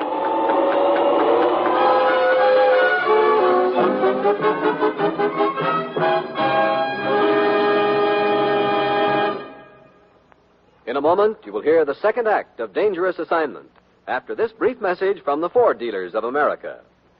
When you want the facts about a car, it pays to go to the people who know. And this year, the folks who have had a chance to compare the new Ford are saying that it is the finest car Ford has ever turned out. Yes, ask any Ford owner, any garage mechanic, any filling station operator, and you'll soon learn that the beautiful new Ford is tops for comfort, for performance, for safety, and for economy. They'll tell you what a thrill it is to drive this great car. They'll talk about its power and the way it stands up under all kinds of driving conditions. And they'll give you the facts about Ford economy. For this car is low in first cost and high in resale value. It's inexpensive to maintain and thrifty on gas and oil. But see, hear, and feel the difference yourself. Before you buy any car at any price, stop at your local Ford dealers and test drive the big new 1950 Ford. And now, here is the second act of Dangerous Assignment, starring Brian Donlevy as Steve Mitchell.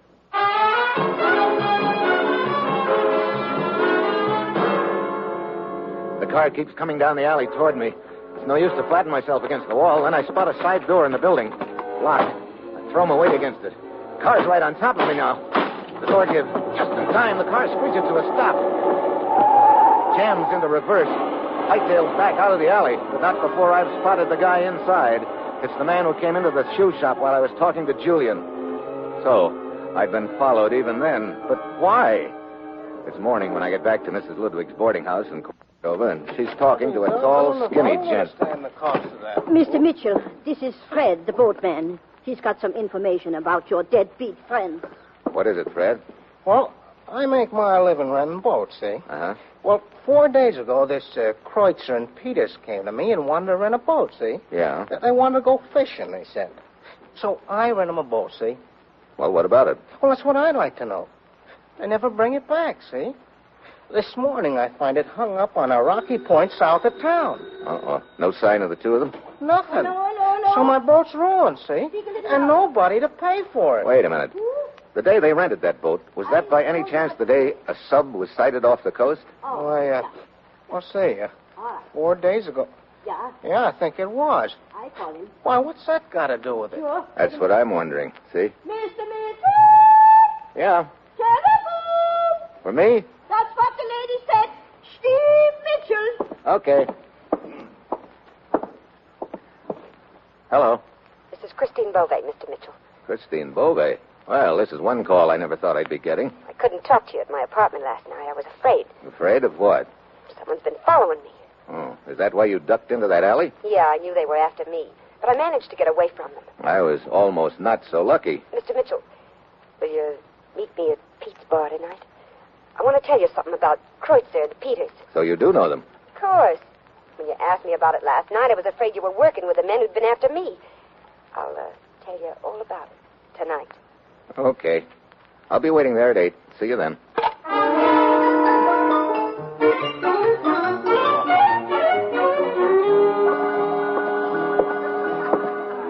howdy, friend. What's it going to be? Brother, I know where you're from. Texas. Nope. Oklahoma. Uh-oh.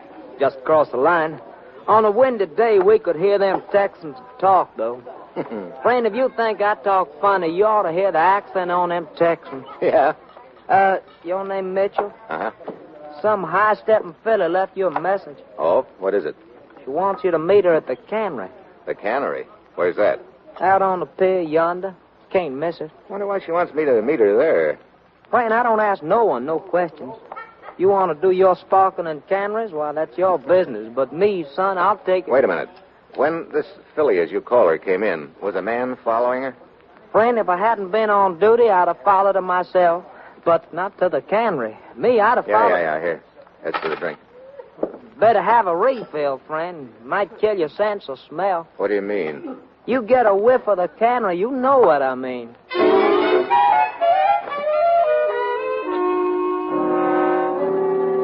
The cannery on the pier is dark. I spot a side door, open it, and the aroma of fish almost knocks me down. Suddenly, a hand closes around my mouth, pulling my head back. The gun jams into my back. Through the fish smell, I can catch a whiff of something else, a familiar smell I can't peg. Then the gun eases a little. There's a flashlight outside, steps along the pier, probably the night watchman. The killer's waiting until he passes. I can't call out. My only chance is to make noise somehow. Then my eye catches a glint of shiny metal, a stack of tin cans near me. I drop to one knee and grab the hand over my mouth. The guy goes flying.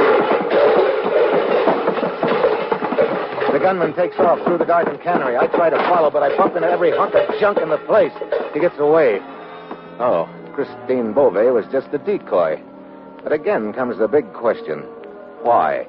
By now I'm tired of asking myself, so I decide to ask the commissioner. Commissioner? Oh, yes, Steve. I'm glad you called. I've been trying to get in touch with you. What have you got so far? Well, I thought I had the whole deal figured out, Commissioner, but it just blew up in my face. What do you mean? Well, put it together this way. 2 scientists come up here. One of them is an ex-Nazi. Those boys have a reputation of selling out to the highest bidder. So? The other's the nuclear physicist who avoids the mention of politics. So they disappear from a rooming house, pop up at a hotel near the waterfront. They check out of that hotel, and somewhere along the line, they rent a boat to go fishing. Now, that boat turns up later, but they don't. And along about this time, there's a submarine sighted off the coast. Steve. Yeah, I thought our boys had had a change of heart and decided to leave the country. But what happened a half an hour ago changed my mind. What do you mean? Somebody tried to kill me in a cannery.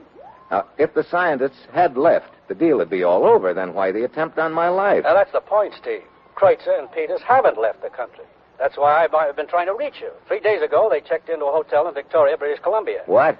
They also dipped down to Seattle. At last report, they were heading north again. Well, they could be collecting information from various points. And that was my thought. Maybe they're still planning on leaving the country after they've collected the information. If that's true, you've got to stop them. Yeah, first I've got to find them. Any leads at all? Well, I've only got one left. They checked in and out of the Atlas Hotel here in Cordova a few days ago. I'll go over there now. There's just a bare possibility that they may be back. Where are you now, Steve? I'm at Mrs. Ludwig's boarding house. What's the matter?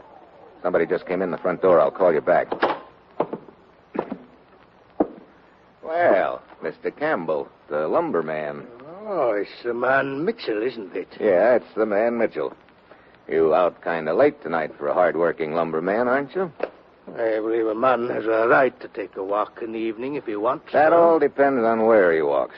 You weren't by any chance taking a walk down near the cannery, were you? Now, why would I be walking down there? That's just what I'm wondering. I'll thank you to mind your own business, Mr. Mitchell. You know, that's just what I'm trying to do. Well, sweet dreams, Campbell.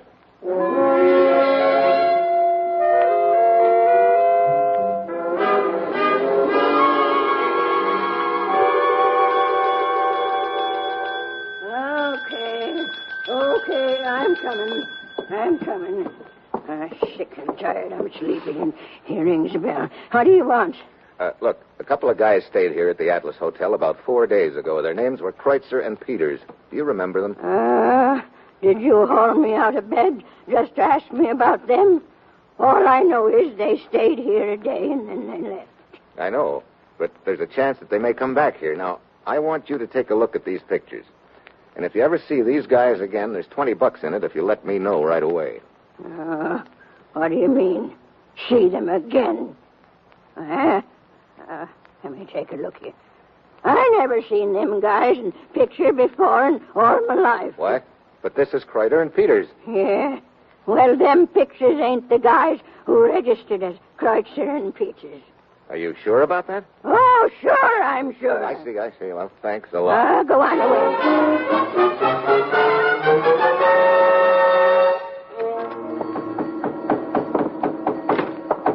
Oh, good evening, Mr. Mitchell. Julian, you're working a little late tonight, huh? Yeah. Seems like everybody in Cordova needs new half-soles. Shoes don't last long in this country. Julian, I want you to take a good look at these pictures I've got. Oh, sure. What about them? Are they Kreutzer and Peters? Of course. Why? Because the guys who registered as Kreutzer and Peters at the Atlas Hotel weren't, really. What? But, look, I don't understand. Well, what does that mean? I think I'm beginning to see part of the answer, but Mr. Mitchell, what's the matter? So there I am, standing on the new pine flooring in Julian's shoe shop when the smell hits me again. It's the same one I'd noticed before, when that guy in the cannery had clapped his hand over my mouth. And now at last I've got it pegged. And also at last a lot of things suddenly fall into place. What's the matter, Mr. Mitchell? I just had a thought, Julian. Say, you can do me a favor if you will. Of course. What is it? What time will you be through here? Oh, half an hour. Okay. I want you to go to the boarding house and get Campbell, the lumberman. Get him to go to the cannery with you, and then the two of you wait there for me, will you? Campbell? Oh, all right, Mr. Mitchell. I don't understand what you're up to, but I'll be glad to help.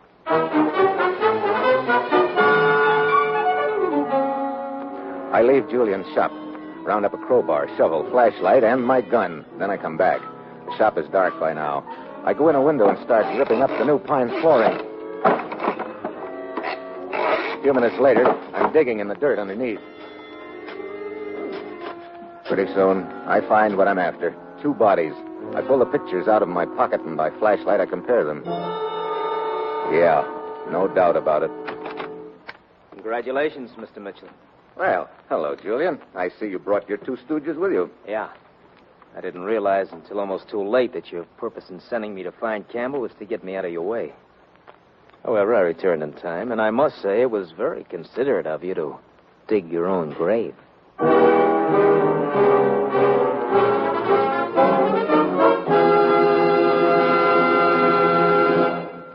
You will hear the conclusion of Dangerous Assignment after a brief message from the Ford dealers of America. Tonight, there are more than 470,000 enthusiastic 1950 Ford owners, and most of them are talking about their cars. Listen to what Miss Barbara Sargent of San Francisco says. I've been wanting a car for a long, long time, so when I decided to buy, I took my time and looked all of them over very carefully. Finally, I chose the new Ford because it was the only car that gave me everything I wanted. It's a beauty, both inside and outside. It's the easiest car to drive I've seen yet, and it gives me the smoothest ride of all the cars I tried. If anyone who is thinking of buying a new car will just drive one of the new Fords, I believe they'll agree with everything I said. Yes, Ford owners, mechanics, service station attendants, and garage men all over the country agree. The new 1950 Ford is the finest car Ford has ever turned out. They're saying it's tops for performance, for comfort, and for economy. But see, hear, and feel the difference yourself. Stop at your neighborhood Ford dealers and test drive the big new Ford tomorrow.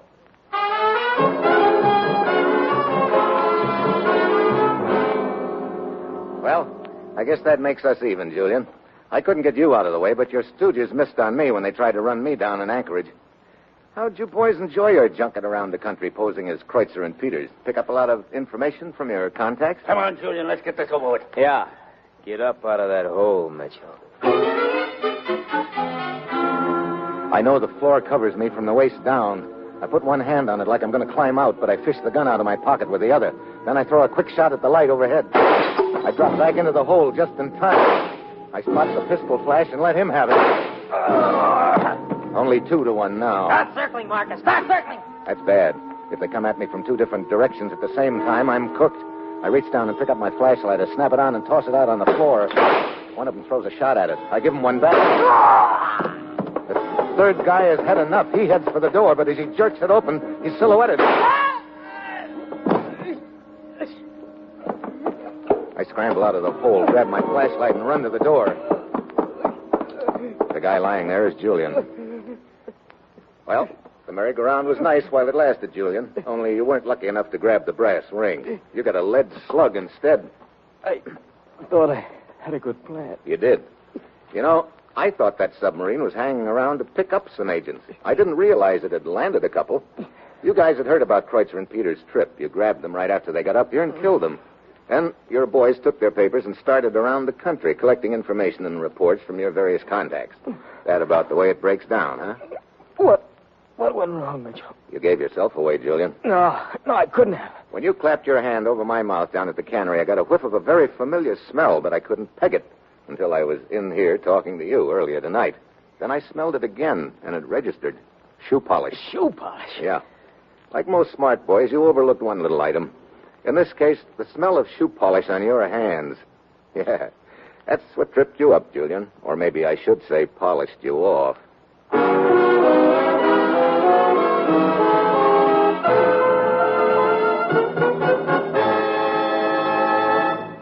And now, a special announcement for friends of Dangerous Assignment.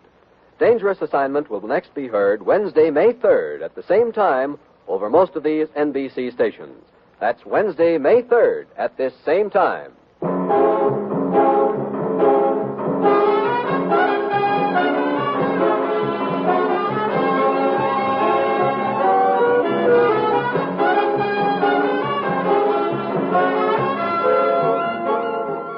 You've just heard another episode in the exciting new adventure series, Dangerous Assignment, starring Brian Donlevy in the role of Steve Mitchell.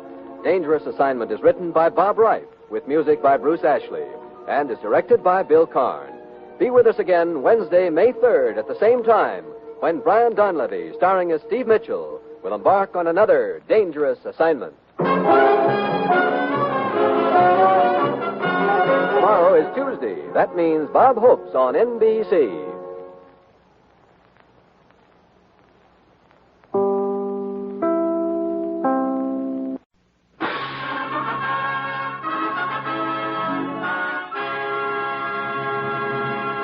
Wheaties Big Parade.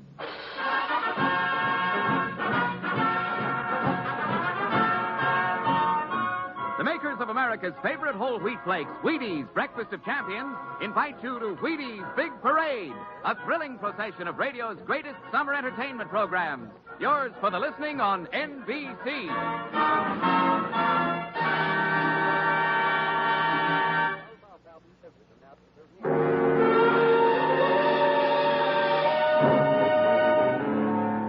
Dangerous Assignment, starring Brian Donlevy as Steve Mitchell.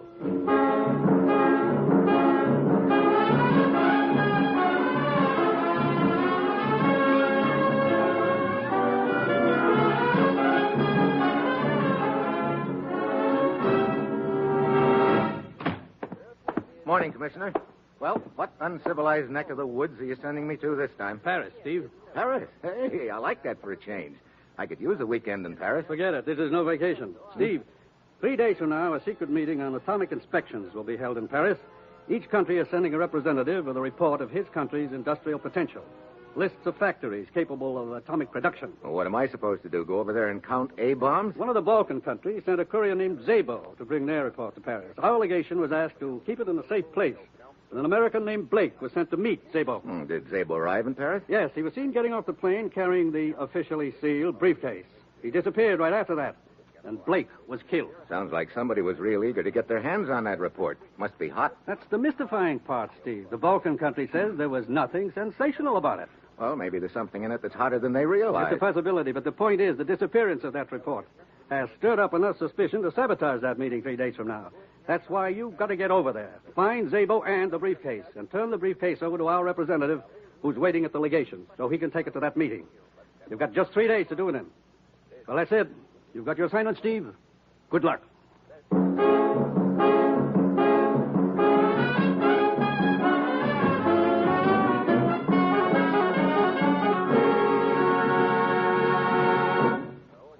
Wheaties are America's favorite whole wheat flakes, and there's every good reason why they should be. They're made from wheat, of course. 100% whole wheat. So you can be sure that every single Wheaties flake in the orange and blue box you buy from your grocer contains all the good things you've come to expect from whole wheat. Vitamins, minerals, iron, and just plain whole wheat goodness. You can always be sure you'll never get shortchanged on nourishment when you look for it in a bowl of Wheaties.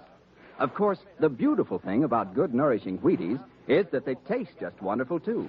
For breakfast or any old time at all, you can enjoy Wheaties plain with milk or a little cream or with your favorite fruit. In fact, Wheaties taste so good, some people just nibble them right out of the box. So if you have any use for a breakfast cereal that's wonderfully, wonderfully good to eat and good for you besides, by all means ask your grocer for Wheaties, America's favorite whole wheat flakes. And now, here is Dangerous Assignment, starring Brian Donlevy as Steve Mitchell.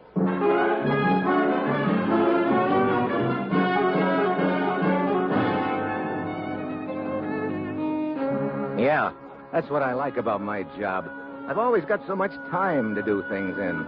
3 whole days, and all I had to do was fly a few thousand miles to Paris, solve Blake's murder, find a gent named Szabo in a city of just a few million, then turn his briefcase over to our representative to that secret meeting. A real cinch. Well, Wednesday afternoon I get to Paris. An hour later, I'm sitting in the office of Inspector Brevant of the French Sûreté. Oh, Monsieur Mitchell, a very mystifying case. We have been unable to find any trace of Szabo's whereabouts. You've got no leads at all? We have but one lead, Mitchell. She's in our way here now. She? Who is she? A girl named Sari Tedescu. Ah, Mademoiselle Tedescu. Please, have a seat. Thank you. I do not understand why you have brought me here, Inspector. I wish to ask you about a man named Szabo. Szabo? Mm-hmm. But I do not know any Szabo. You were on the same plane from the Balkans. You were observed to be quite friendly with him during the flight. I talked to several of the passengers, but I did not know their names. I see. And you are quite certain you do not know this Sabo? I have just told you I did not. Please, Inspector, I do not see what why you have. Pardonnez-moi, mademoiselle, pardonnez-moi. That is all. You may go. Very well, Inspector. Bonjour, mademoiselle. Good day. Well, looks like you got a big hunk of nothing out of that, Bravant. She is lying, monsieur. Hmm? When we searched Blake's apartment after the murder, we found this snapshot of Blake, Zabo, and Zari Tedescu. Oh. You know, I think I'll tag along after Sari, Inspector. I'll check with you later.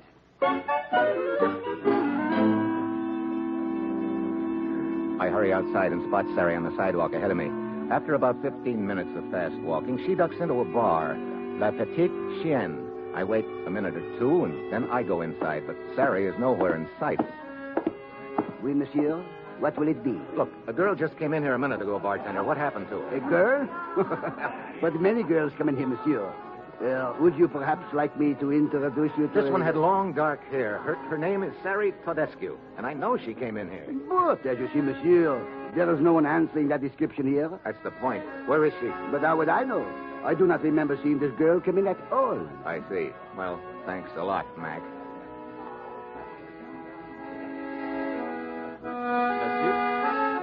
What? Monsieur, I am Anton. Perhaps you would like me to play a little tune just for you on my concertina. No, thanks. It would be pleasure. Look, some other time. You don't understand, monsieur. I specialize in playing tunes that people like to hear. Oh? So, what tune do you think I'd like to hear? I overheard you asking about a girl named Sari. What do you know about her? A man in my position has ears and eyes open all the time in places such as this.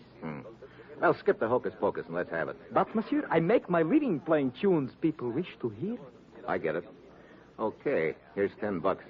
$10 American? $10 American. Does that buy me the tune? Not of course. Please to tuck the bill in my pocket. Huh? Okay. Now, let's have it. This girl, Sari, was in here. Oh, great. Look, that I already know. Give me back my $10. But wait. I can't talk anymore now. I am supposed to be playing for customers. Meet me 10 minutes past midnight, nearest metro station. Metro? What's that? Metropolitan, the underground electric railway. I will be waiting for you on the end. Okay, Anton. I'll see you then, and your tune better be good.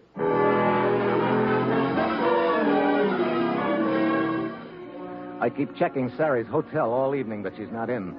It's a few minutes after midnight when I get to the subway station. I go down a long flight of metal stairs. I can hear a train approaching, but the ramp is dark and deserted, except for a little guy at one end. It's Anton.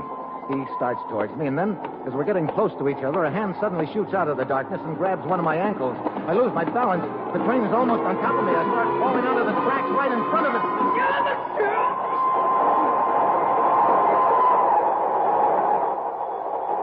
Brother, that was close. Are you all right?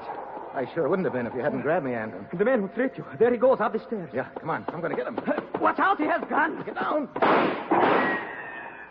You okay, Anton? Yes, but, monsieur, if you are in trouble, perhaps we better forget our arrangement. Nothing doing. Now, look, what's this stuff you were going to tell me about Sari Tedescu? Well, just that I have seen her in bar, always talking to the same men. I heard Sari tell him that it was going to happen at 22 Rue Victoire Massé. What was going to happen? I don't know. That is all I heard. 22 Victor Massé? Okay. How do I get there? Wait, you better take me. You paid me only for information. I am a very busy man. Okay, here's 10 more bucks for you if you take me there. Oh? You mean $10? Yeah, $10 American. But it's slightly different matter. Come on.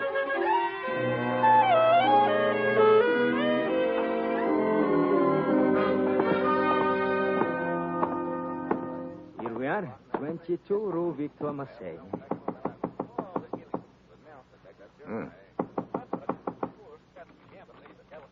Monsieur Mitchell, door is unlocked. Yeah. See if you can find the light switch, Anton. Yes. He's here. Monsieur, look. Sitting in a chair. Yeah. Well, he'll never get up out of that chair. That's a cinch. He's been strangled.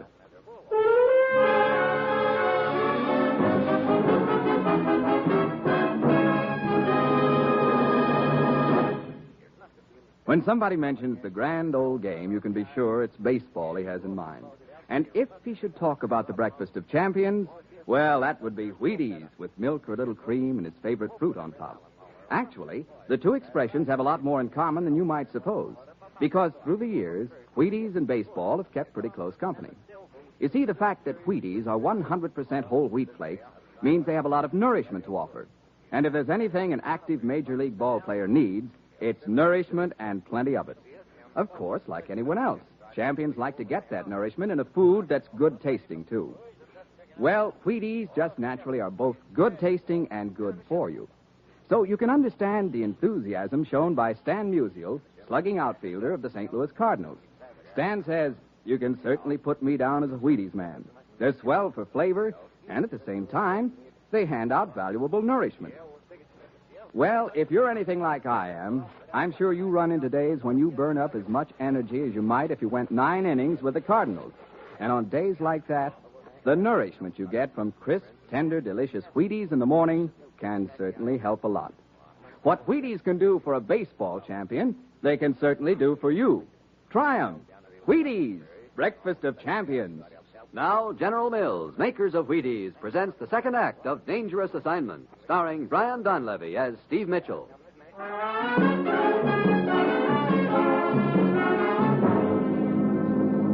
He has been strangled? Goodbye. Come back here, Anton. Monsieur, I told you I did not want to get mixed up in anything. Save it, will you? But who is this man? How should I know? Maybe there's something in his pockets that will give us this. Yeah. Here's his identification card. Zabel. This is man you have been looking for? Yeah. But I found him too late. The killer probably has the briefcase by now. Briefcase?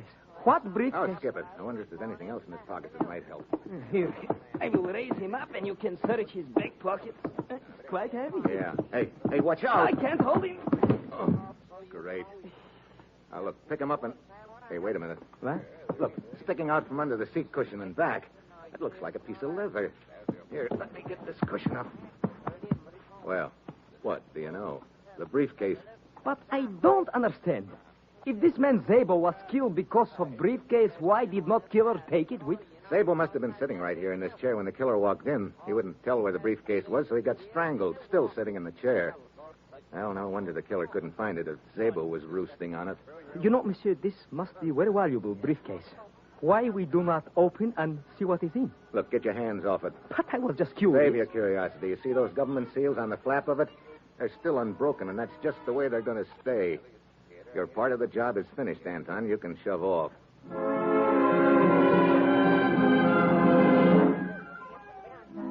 Anton shrugs and leaves.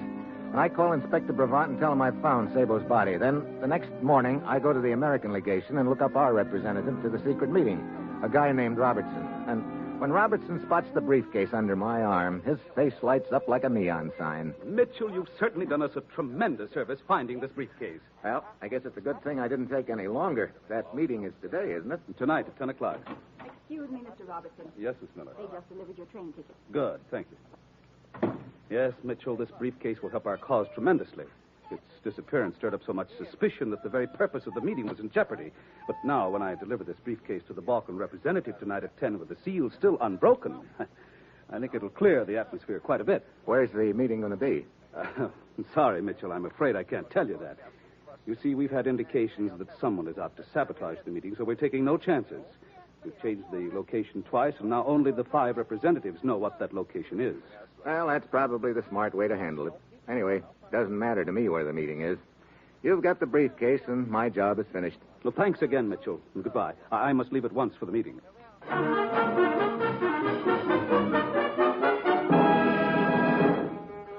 It's good to have my assignment completed. I'm patting myself on the back, telling myself how easy it's been when the easy feelings becomes a little uneasy. Somehow, it's been too easy. Call it a hunch or what have you.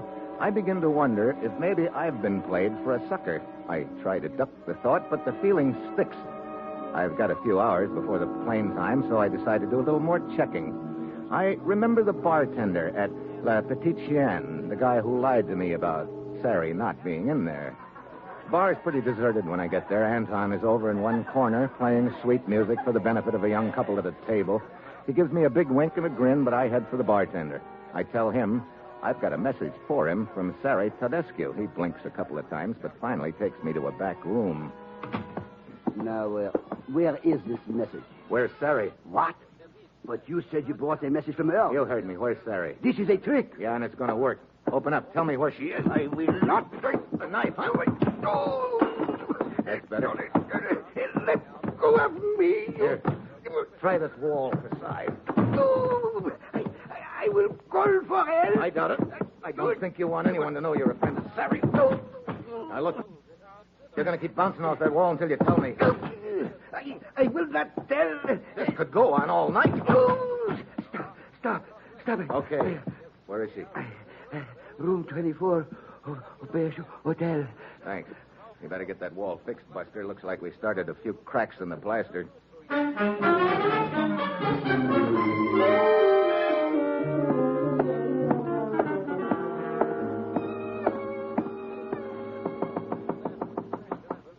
Sari.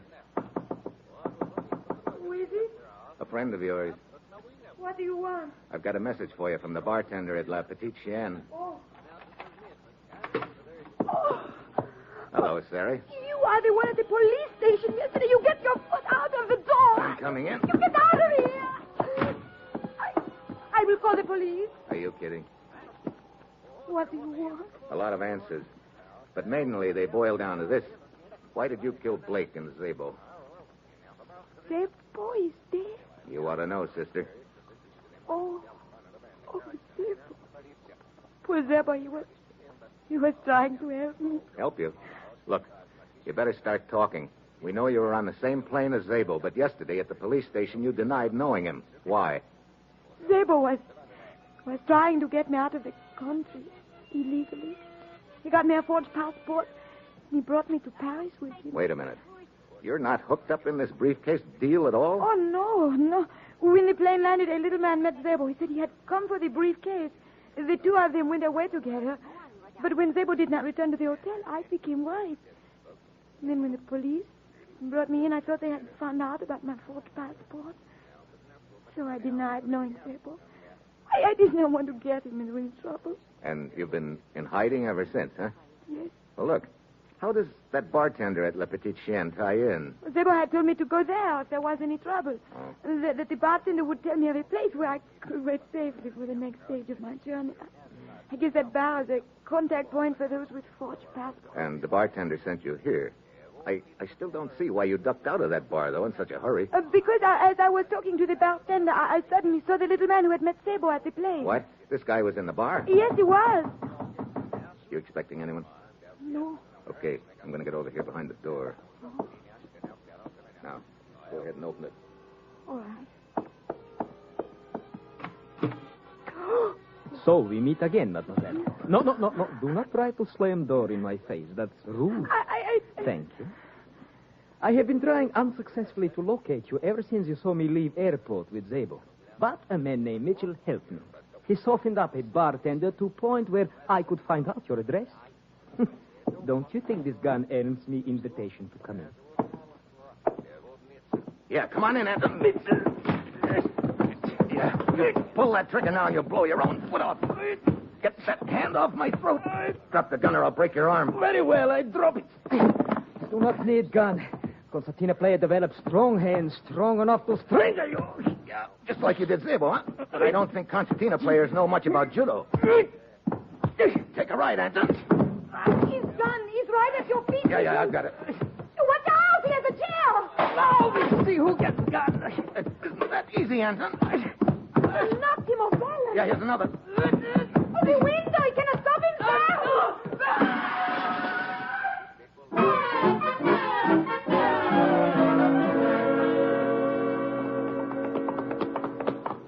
There he is, in the middle of the courtyard. Yeah, I see him.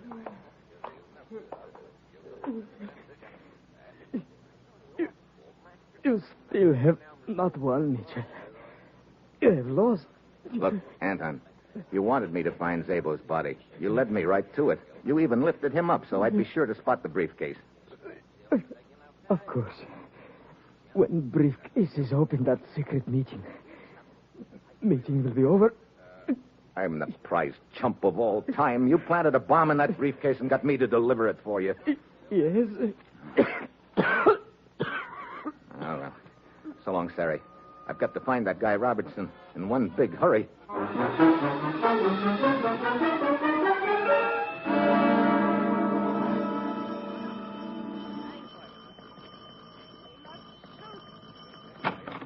Yes?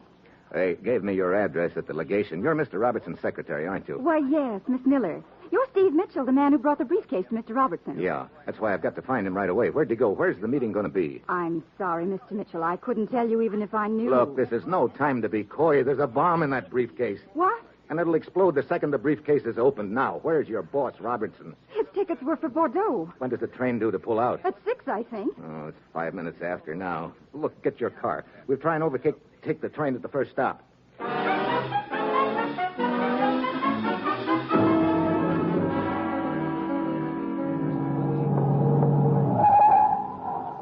There's the train, Steve. We made it. Come on. Which compartment is Robertson in? His reservation was for compartment 5. Here we are. Let me give you a hand. Thanks. Come on down the corridor. Here it is, compartment 5. Mr. Robertson, Hey, the compartment's empty. Empty, but...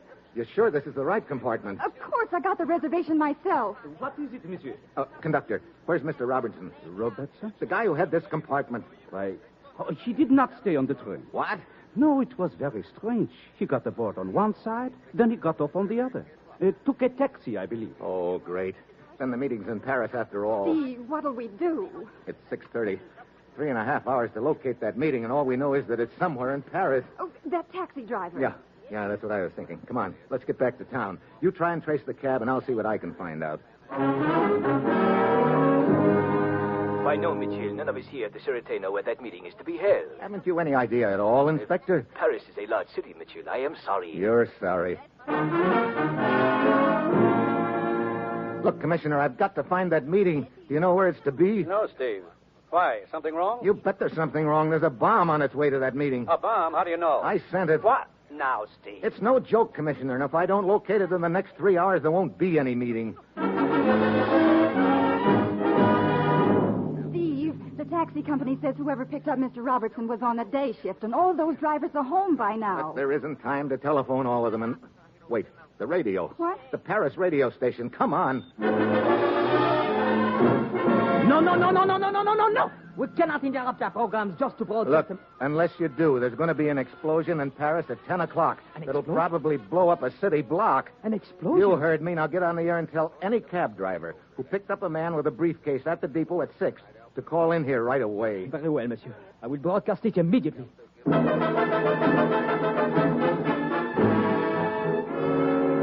I can't stand this any longer. It's 9 o'clock in 1 hour. All right. You got any ideas? Maybe we ought to broadcast a warning to the people of Paris. Tell them that there'll be an explosion somewhere in Paris in an hour, but we don't know where? Huh. You put an announcement like that on the air, and you'll start the biggest stampede in history.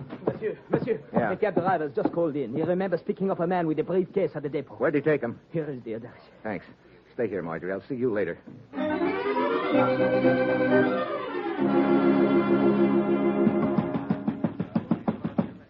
What do you want? Look, a taxi driver told me that he picked up a man with a briefcase and brought him here. What about it? Where is he? I am the man. What?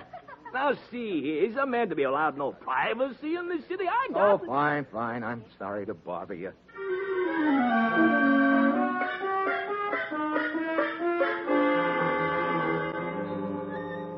I'm glad you called in, Steve. Look, that was the original wild goose chase. I know. Another cab driver just called in. The man he picked up answers Mr. Robertson's description. Where'd he take him? He let him off in front of the Louvois Hotel. You've got just 15 minutes before that meeting starts, Steve, and it'll take you 12 of them to get there.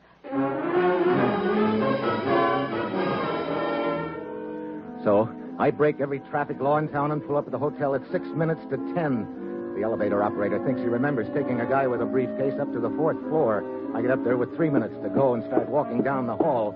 Then I spot a guy lounging at the end, and I've got a hunch I'm getting warm. He's probably a guard. I stop for a second in front of each door, but he doesn't react. Then I stop in front of the 5th door down. Suddenly he's on me like a blanket. What do you want? Look, I've got to get into that meeting. No one goes in that door. No one is going to go. Sorry, I've got no time to argue. The gave the guard a fast frisk and got the key. I opened the door. It was a large suite, but in one of the rooms I spot 5 men sitting around a table. One of them is Robertson. The first order of business is this briefcase I'm turning over to the Balkan representative. I would like him to open it at once. I think it will clear the air considerably so that we can... Wait, don't open that briefcase.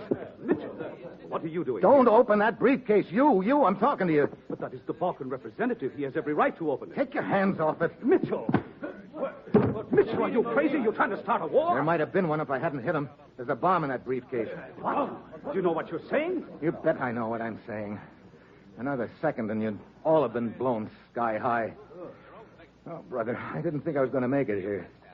Here, I'll take that briefcase now. Wait, where are you going? First, I'm going to turn this briefcase over to the surety, unopened, and let them worry about it from there. And second, well, I'm going to find me a good spot to have a nice, quiet, nervous breakdown. So long, Mr. Robertson.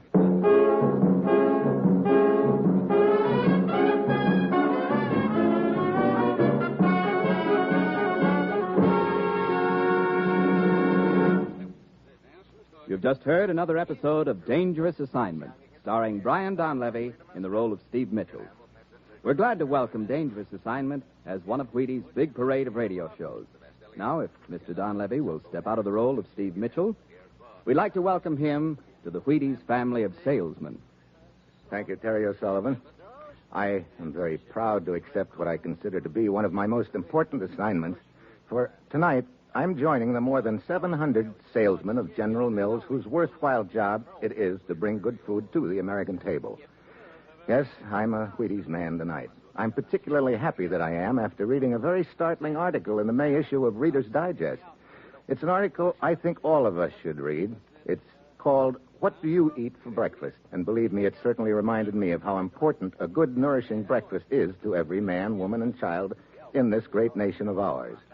The fact that I am joining you salesmen and the hundreds of thousands of grocers who meet the American homemaker across the country every day gives me a real thrill. All of us know that by selling Wheaties, the breakfast of champions, we're doing our part in helping more families to eat good, substantial breakfasts regularly. That's a job worth doing. Ladies and gentlemen, turn to page 73 of the May Reader's Digest and see if after reading this article, a breakfast including Wheaties with plenty of milk and fruit doesn't sound like a good idea to you.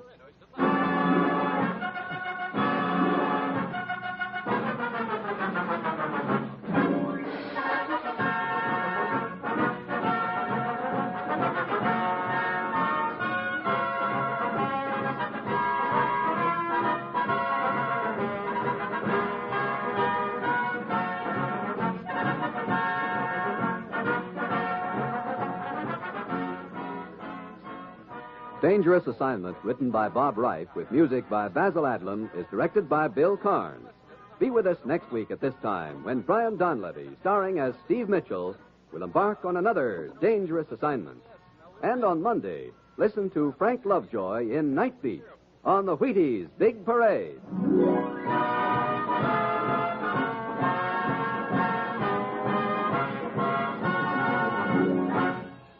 For all the family, try Father Knows Best tomorrow on NBC.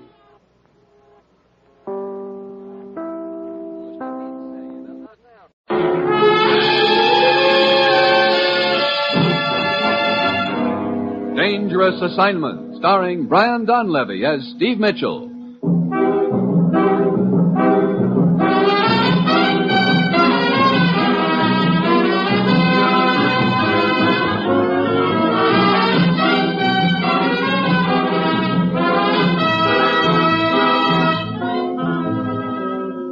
Yeah, danger is my assignment. I go to a lot of places in the world I can't even pronounce. They all spell the same thing, though, trouble. But when I walk into the commissioner's office, I don't expect this assignment is going to involve using a 10-year-old boy as a cross on which to crucify his father.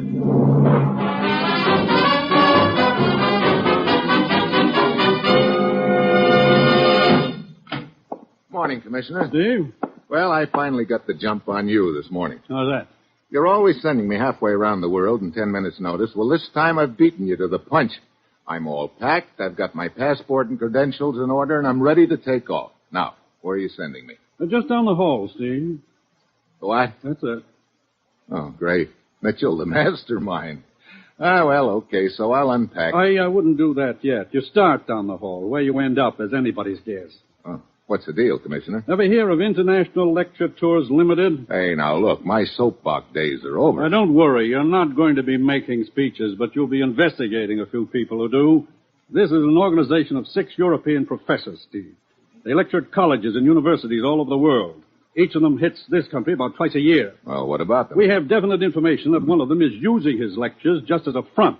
But he's picking up information from various contacts in this country and taking it back to Europe with him. Uh-huh. Which professor is it? We don't know, but Dr. Gerber does. Gerber? Yes. He's one of the members of this lecture circuit. He's waiting down the hall to talk to you now, Steve. Find out what you can from him. Then go anywhere and do anything that's necessary to smash this spy ring. Well, that's it. You've got your assignment. Good luck.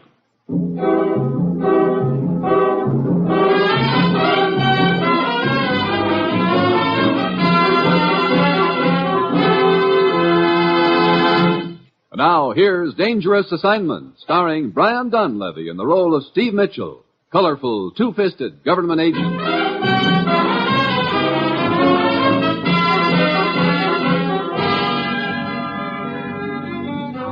Well, this is really a switch. 10 minutes after talking to the commissioner, I'm usually heading for the nearest airport. But now, here I am, just heading for the next office. From the look in the commissioner's eye, though, I've got a strong hunch that this assignment is going to involve a whole lot more than just a walk down the hall. Mr. Mitchell? Yeah. You're Professor Gerber? Yes. I've been waiting to talk to you. Well, start talking.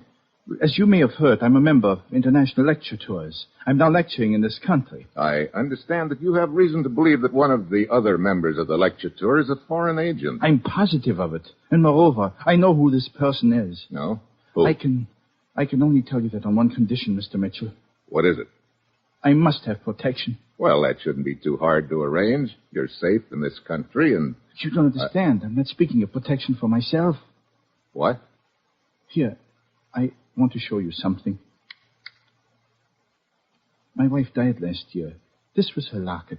I've carried it with me ever since. Look at this picture inside.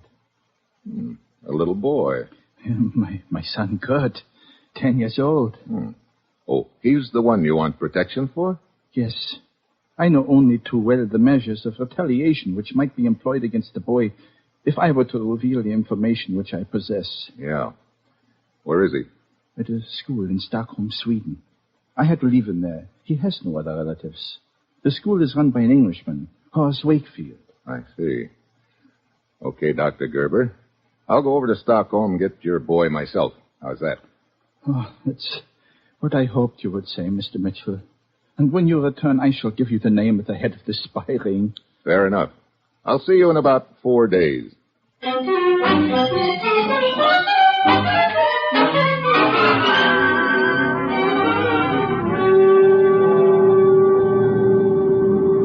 Mr. Mitchell. Yeah? What is it, stewardess? Here's a radio message. Just came in for you. Oh, thanks.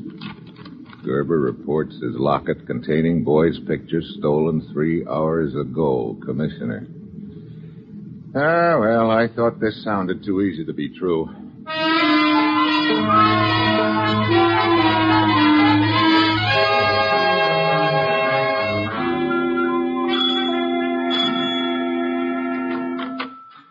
Yes? Are you the headmaster of this school? Yes, I am Dr. Horace Wakefield. What can I do for you? I'm Steve Mitchell. I'd like to talk to one of your students. His name is Kurt. Kurt? Come in, Mr. Mitchell. Now, you said you wished to see Kurt. Why? I have a message for him from his father. Where is he? Kurt has disappeared. What? I can't find him anywhere, Mr. Mitchell, and I'm worried sick. Tell me what happened. Well, last evening, a woman came to see him. She told me she was his aunt. But Kurt's father told me that Kurt had no other living relatives. Well, how was I to know that? She said she was his aunt. I saw no reason to doubt her. Go on. Well, I sent her to his room, and, I believe she left when visiting hours were over. What do you mean you believe she left? Aren't you sure? As a matter of fact, I turned in rather early last night. I had a splitting headache, and I took a... Sounds like a pretty careless way to run a boarding school, Dr. Wakefield. I resent that, Mr. Mitchell. Ordinarily, I am very careful to see that all the regulations are enforced. But with this headache, I just had to go to bed. Okay, skip it. Then you really don't have any idea when the woman left. No. All I know is that Kurt was not here this morning. Great. Oh, that must be Ilsa. Who? Oh, she's a playmate of Kurt's. Come in. They told me you wanted to see me, Dr. Wakefield. Yes, Ilsa. As you know, your little friend Kurt has disappeared. Yes. I want you to tell me if you've ever heard him speak of running away. No, Dr. Wakefield. Have you any idea what happened to him or where he might be? No, sir. Oh, very well. That'll be all, Ilsa. Thank you. Thank you, Dr. Wakefield. Haven't reported this to the police yet, but I think I'd better right now. No, wait a minute. But if the boy's been kidnapped... If he's been kidnapped, I don't think he's being held for ransom. Then what? I think he's being held to ensure that someone will keep his mouth shut. Oh. If that's the case, the boy is probably safe for the time being. But if the kidnappers feel the pressure on them, then it could be another story. I see. No, this has got to be done undercover. Now, don't report it just yet. Let me see what I can find out first.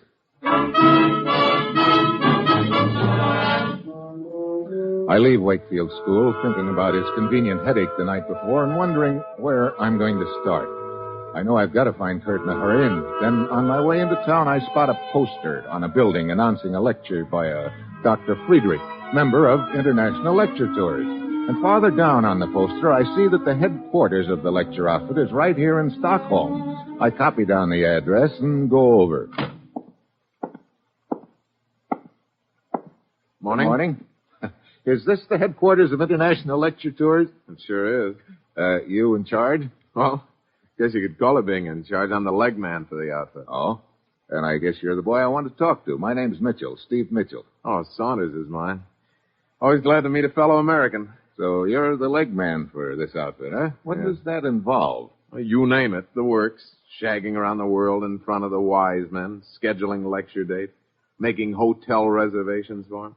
Yeah, and making sure they don't run out of toothpaste. That sounds like quite a job. There ought to be an easier way of making a living.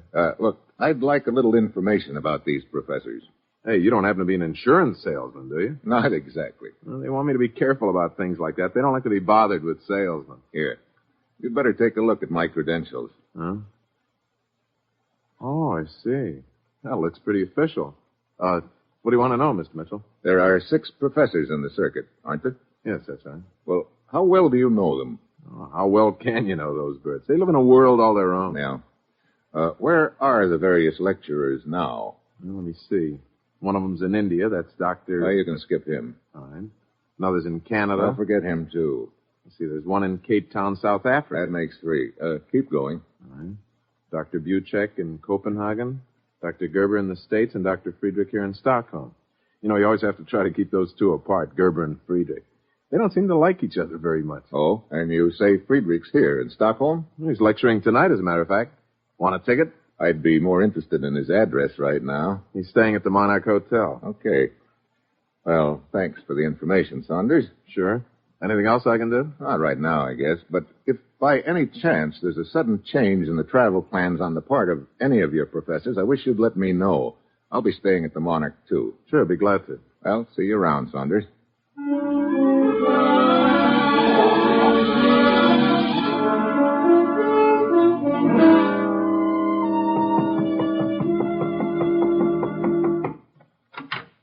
Yeah? I'm Steve Mitchell, Dr. Friedrich. I'd like to talk to you. Later. Can you not see I'm busy with my lecture notes? No, this will only take a minute. But I have just told you. Yeah, now I'm telling you. We're going to have a talk. But... Very well. Come in. Thanks. Now, please be brief. What do you want to talk about? I understand you don't like one of your colleagues very well, Dr. Gerber. What business is this of yours? Maybe plenty. Why don't you like him? Because most of the theories he blabs about in his lectures are absolutely unsound. I know. Because my theories are correct. I have tested them. And they contradict his. Therefore, he is wrong. I see. Now, you're sure there isn't anything more to it than that? Of course I'm sure. Now, if you will excuse me. Just one more question. Do you mind telling me where you were last night? Why, I was working on my lecture notes. Oh, that's funny. They told me downstairs at the desk that you went out last night. Oh, yeah. I had forgotten. I had an engagement for a while. Is she nice? Yeah, well, see here, Mitchell. This is none of your business. Okay, Dr. Friedrich. You better get back to your lecture notes. I'll probably be seeing you again. Yeah.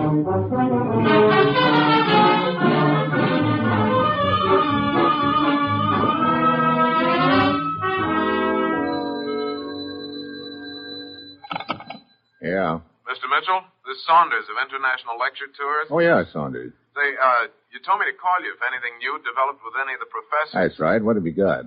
Oh, this morning I ran into Dr. Buchek on the street. Oh, you said Dr. Buchek was supposed to be in Copenhagen, didn't you? Yeah, and I asked how come. Yeah, well, what did the good doctor say? Oh, just something about wanting to skip the rest of the circuit. Tired or something like that. I see. When did Buchek arrive in Stockholm? This morning by plane. You sure about that? Why, no, that's just what I was told. Mm-hmm. Where's the professor staying? Strand Hotel, I think. Okay. Hey, thanks, Saunders. I think I'd better go over and give Dr. Buchek the double check.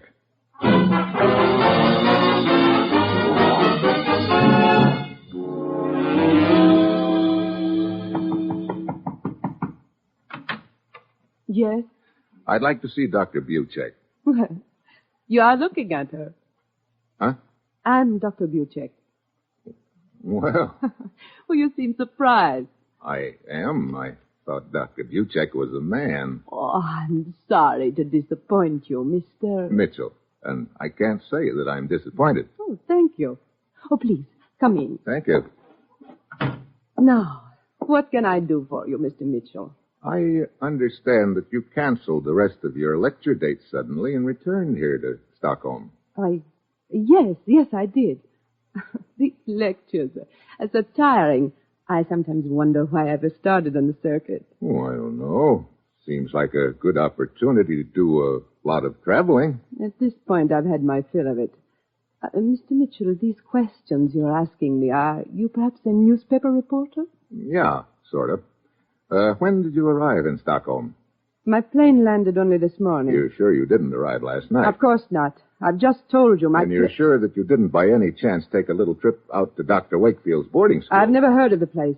See here, Mr. Mitchell. I'm quite sure you're not a newspaper reporter. And I'm also quite sure my activities are none of your business. Suppose we just pretend they're my business, Dr. Buchek. Very well. In that case, suppose you just pretend I'm telling you the truth about arriving this morning. I see.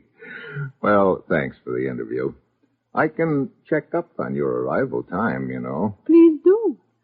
And when you're quite through checking up on me, then you may pretend that you owe me an apology for your rudeness. So I leave, and it looks like the trail's beginning to heat up a little. At this point, Dr. Buchek qualifies as my grade A suspect. Then suddenly, as I'm walking down the hall, a guy pops out of nowhere right in front of me. A word with you, sir. Who are you? Oh, permit me. I'm Oscar. I would like you to meet my friend Olaf. Huh? I don't see any... That is Olaf's gun in your back. I am Olaf. I'm delighted. Look, what's this all about? Shh, please, we must be very quiet. We would not want to disturb the hotel guests. Yeah, well, I'm going to start disturbing them plenty if you... Please, I told you, we must be quiet. Look, if you think I'm going to hold still while you work me over, you're... You would not listen to reason. It is a pity. He is not saying anything now, Oscar. Of course not, Olaf. That was a most effective silencer you administered just then. A heavy blow over the kidney often renders a man completely speechless. See how he stands with one foot drawn up, almost like a heron. Quite an amusing spectacle, is it not? Good, Oscar. Now, Mr. Mitchell, perhaps you will come with us quietly. Yeah. I still don't know what this is all about. You made a big mistake bothering the young lady you just talked to, Mr. Mitchell. Dr. Buchek? Now, it's necessary for the three of us to go for a nice ride. I get it. A short ride, I suppose. Oh, no.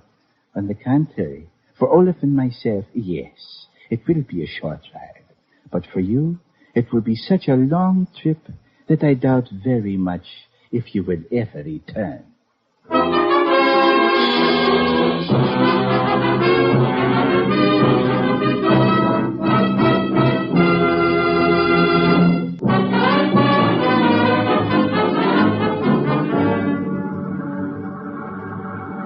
Hey, look. We've been winding our way up into these mountains for the last half hour. Where are we going? Yes, that Olaf Drive, Mr. Mitchell. You and I will just sit back here in the back seat and enjoy the ride. We are at the top of the mountain now, Oscar. Very well. You may stop the car now. Okay. Now maybe you'll tell me what this is all about, or am I supposed to guess? No, you may guess if you like. I know. I'm supposed to figure out which of you twins has the Tony. Beg pardon? Oh, skip it. What do we do now? Get out and start walking? Oh, no. On the contrary, you will remain in the car. What? Yes. Unfortunately, you are about to meet with a serious accident. I guess I'm only out for a few seconds, but when I come to, I'm alone in the back seat, and the car's rolling downhill, gaining speed. I drag myself over into the front seat. I can see a sharp turn ahead in a cliff. I grab the steering wheel, and it comes off in my hand. I step on the brakes, and the pedal goes clear to the floor, but nothing happens. I start to bail out. Then I realize the windows are closed. And the inside handles to the doors and windows have been taken off. I get my foot up and start kicking at the window. The edge of the cliff is getting closer. I finally kick a hole in the window, jam my hand through it, and open the door from the outside. I dive out just as the car goes over the cliff.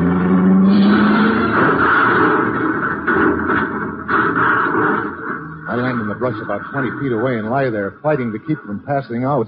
After a few seconds, I hear steps, Oscar and Olaf, and they're heading in my direction. I hold my breath and flatten myself under the bushes.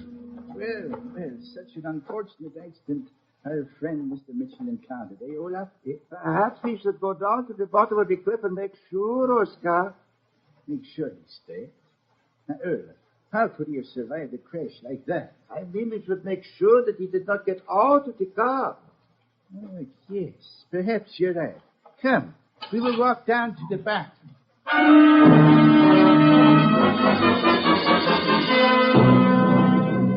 I know I've got to act fast now. As soon as the boys find no body in the car, they'll be after me again. I wait until they're out of sight, then I pull myself out of the bush. My body feels like one big bruise, but I finally make it back to town and head to the office of the International Lecture Tours.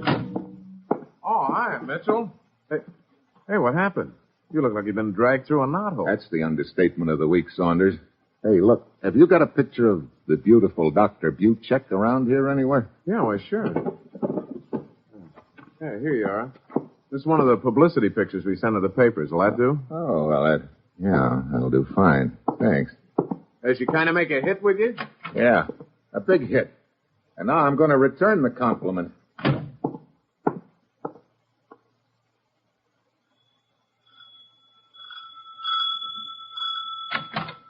Oh, Mr. Mitchell. Hello, Dr. Wakefield. Come in, please. I'm so glad to see you. Something has come up that you should know about. What do you mean? You remember I told you a woman posing as Kurt's aunt came here to the school to see him the night before last? Sure, the night Kurt disappeared. What about it? Well, that same woman, she came back here this morning. What? Yes.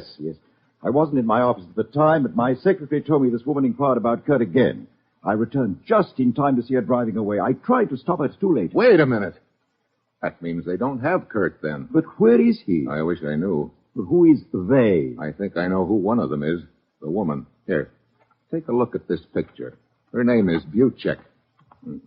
What about her? Isn't that the woman who was asking about Kurt? No. I've never seen this woman in the picture before in my life. What, are you sure about that? But of course. Oh, great.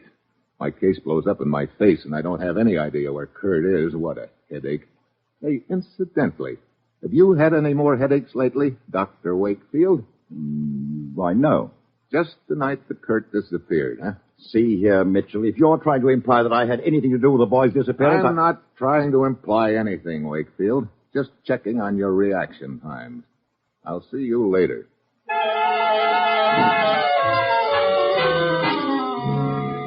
I go outside. I'm really stumped.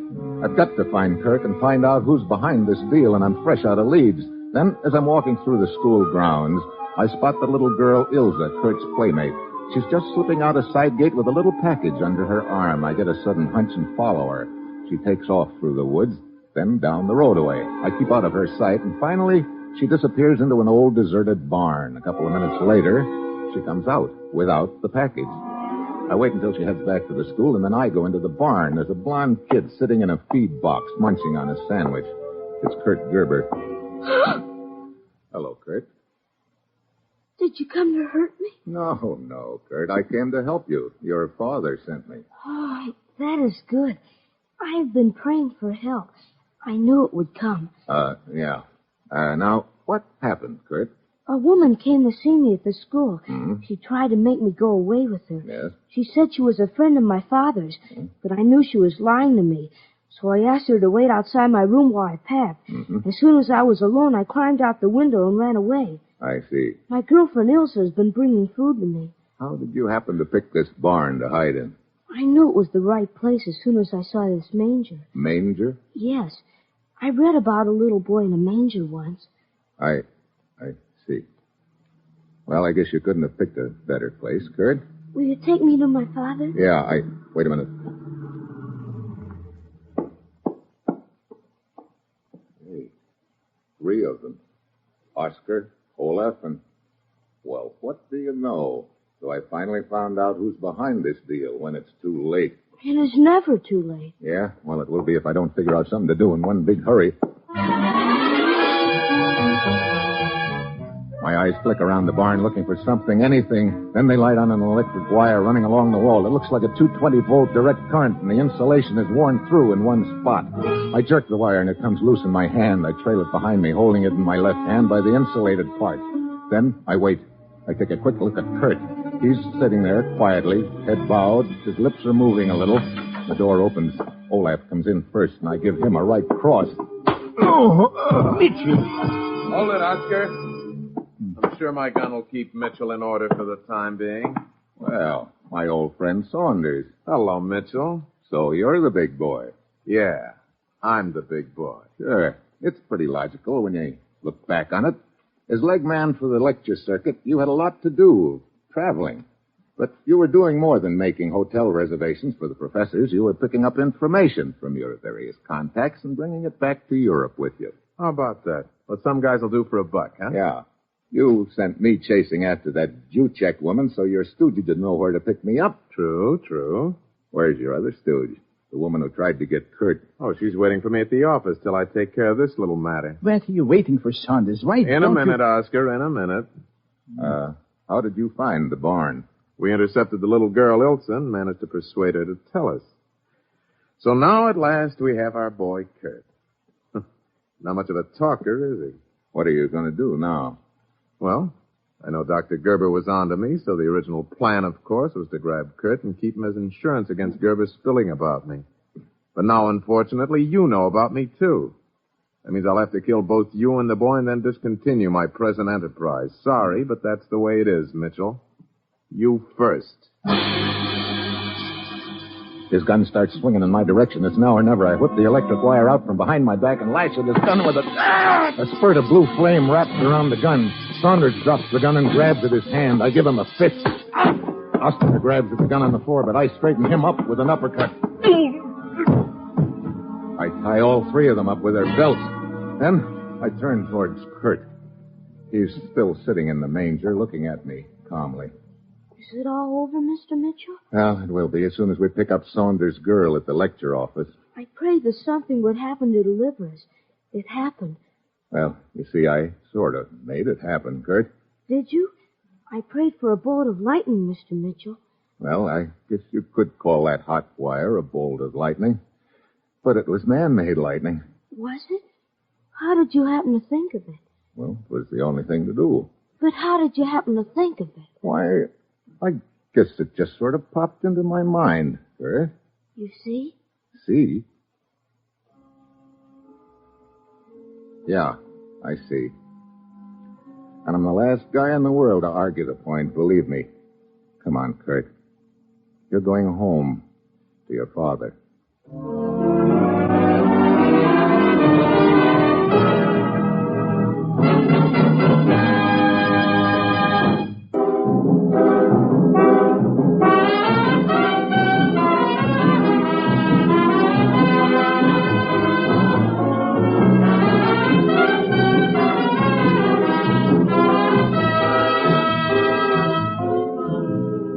Dangerous Assignment, starring Brian Donlevy as Steve Mitchell, is written by Bob Wright with music by Basil Adlam and is produced and directed by Bill Karn.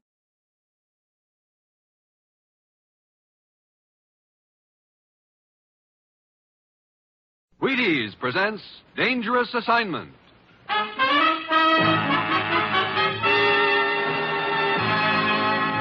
On stage tonight from Hollywood, Dangerous Assignment, another in the Wheaties' big parade of exciting half-hour presentations.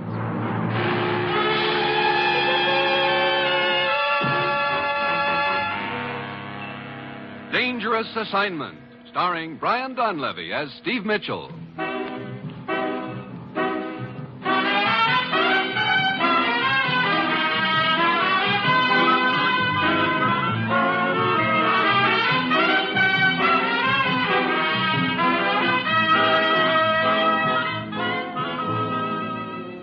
Yeah, danger is my assignment. I get sent to a lot of places I can't even pronounce. They all spell the same thing, though, trouble. But when I walk into the commissioner's office, I don't realize that this assignment is going to end up with me depending for my life on my own cigarette lighter.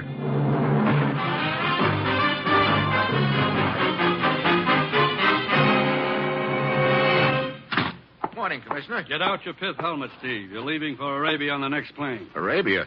Now, look, my days as a camel jockey are over. Don't worry. You won't be riding any camels unless you find some carrying oil in their humps. Oil?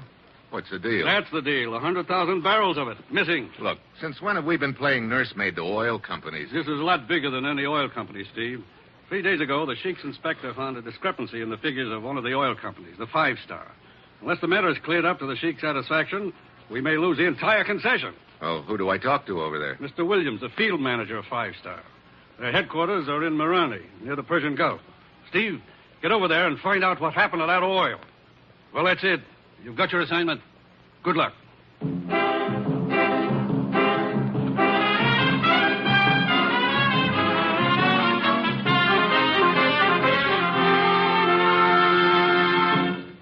I have a recipe for you.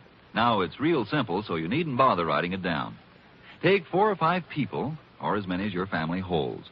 Add an equal number of cereal bowls, pour in Wheaties, into the bowls, that is. Now garnish with milk and fruit and sweeten to taste.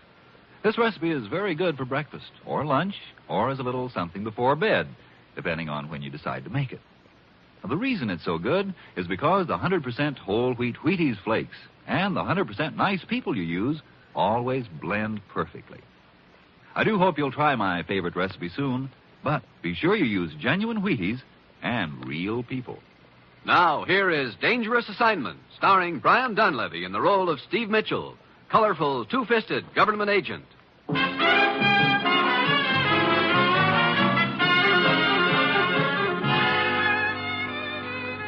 Yeah, this is going to be a breeze.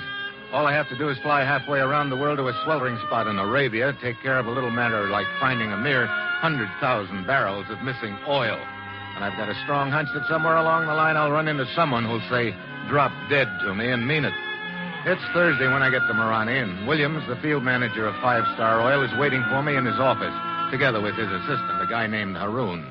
Well, I'll tell you all I know, Mitchell, but that isn't much. On our last shipment, the Shiek's inspector claimed we were 10,000 barrels short of what their figures showed we'd pumped out of the ground. The Shiek gets royalty on every barrel, so he was pretty sore about it. Yeah, I can imagine, Williams. Haroon here can probably tell you more about this than I can. I was on a business trip to Cairo when it all came up. As my assistant, Haroon was in charge here. I see. What happened after the discrepancy was spotted, Haroon? In order to pacify the Shiek, we passed the matter off as an error in our bookkeeping and paid the royalty. But then we started investigating quietly and discovered that over the past month there has been a loss of 100,000 barrels. Well, tell me, what happens to the oil from the time it leaves the wells until it's shipped out of here? Well, the wells are north of here. The oil's pumped down here to Marani through a patrol pipeline. There's a checker on each end of the line. Then, as I get it, on this particular shipment, your checker at the fields checked a certain amount of oil into the pipeline, but your checker at this end checked out 10,000 barrels less. Yes. It was his first day on the job. Oh? Well, what happened to the regular checker? Oh, you mean Yusef. The evening before, he died in a cafe brawl. Oh, that's very interesting. Where did this fight take place? At the Oasis Club. Yusef went there regularly. He was very fond of the dancing girl, Sarida, and very jealous of her. Mm-hmm. She is believed to be the reason for the fight. I see. Well, I think I'll go over to the Oasis Club and see what I can turn up there. I'll see you around, gentlemen.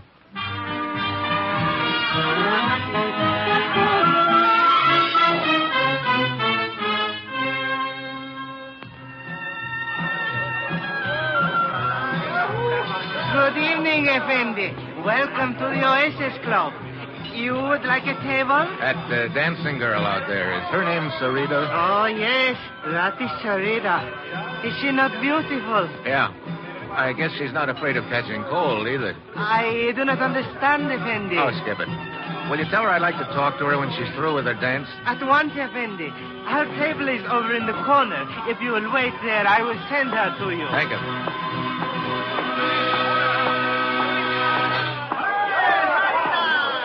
Yes?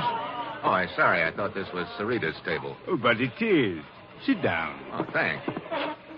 Are you a friend of Sarita's? Ever so. And you? Well, I'm sort of a friend of hers. I see. Oh, here she comes now. Mm-hmm. You are the one who wished to see Sarita? Yeah. My name's Steve Mitchell. I see the two of you have already met. Well, not officially. This is Triflis. Hi. Delighted. And what do you wish of Sarita, Mr. Mitchell? Little information about your dead boyfriend, Yusuf. Many men are in love with Sarita, Mr. Mitchell. It is a pity, but it is fate. Yusuf was merely one of them. I see. Well, was it fate that killed him? I do not understand. How did it happen? It was during my dance. I heard sudden shouts. Then the lights went out. Oh, such a pity. I might have saved Yusuf had I acted more quickly. What do you mean, Triflis? Well, I was standing over at the bar when the fighting started, but just as I got to Yusuf, the lights went out and there he was, lying on the floor with a knife in his back. Such a pity. He was a very dear friend of mine. I miss him greatly. Did Yusuf ever mention his job with the 5-star to you, Sarita? No. Sarita is not interested in such things. Oh? What sort of things is Sarita interested in? Her beauty. Modest little daisy, aren't you? Modesty is for the unlovely. Is she not completely charming, Mitchell? Well, that's one word for it. This fight that killed Yusuf took place 4 nights ago, right? Let me see. Yes, that is correct. I remember because the next morning I made a business trip to the coast. What kind of business you in, Triflis? Several little enterprises. This trip involved one of them, a truck line which I operate. What do you haul? Oil. From here in Marani to the town of Qatif on the Persian Gulf. You don't haul for the 5-star oil company by any chance, do you? Well, as a matter of fact, yes. They are one of my accounts. I see. Oh, thanks for the conversation, Sarita. Triflis. It was very interesting.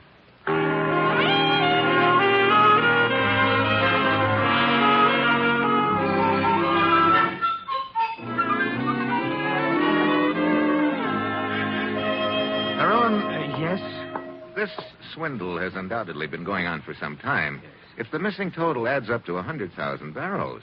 Now, look, suppose all the oil has reached this end of the line. Could amounts of it be stolen after that? Why, it would be very difficult.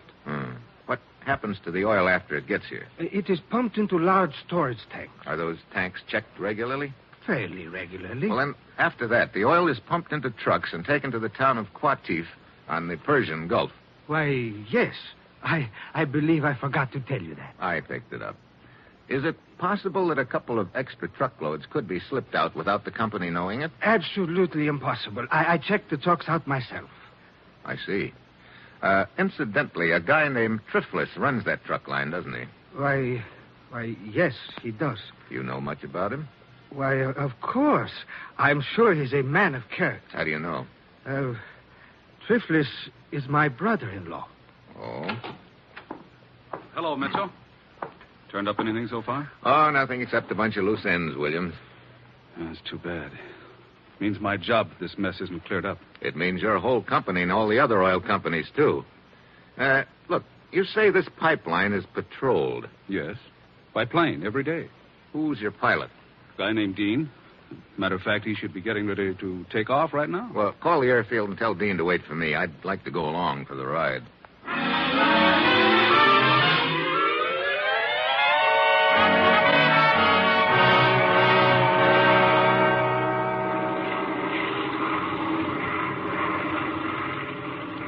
Lots of sand down there, Dean. You can say that again, Mitchell. A lot of sand and a lot of pipe. Man, this is about the most monotonous job in the world. Yeah, I can imagine. You keep this baby at a pretty low altitude, don't you? Have to, so I can spot leaks in the line. Look, could anyone tap into the pipeline without your spotting it? I don't see how. Even if they tried it at night, I fly so low I could spot the tire tracks the next day. And you can see yourself there's not a track in that sand for miles around. Yeah. Hey, getting kind of dark. I guess waiting for me made you later than usual, huh? Oh, a little, but that's okay. The water over there, is that the Persian Gulf? Yeah. How far from here is it? Oh, 8 to 10 miles. What are those ruins over there on the coast? That's what they call the lost city of Inzak.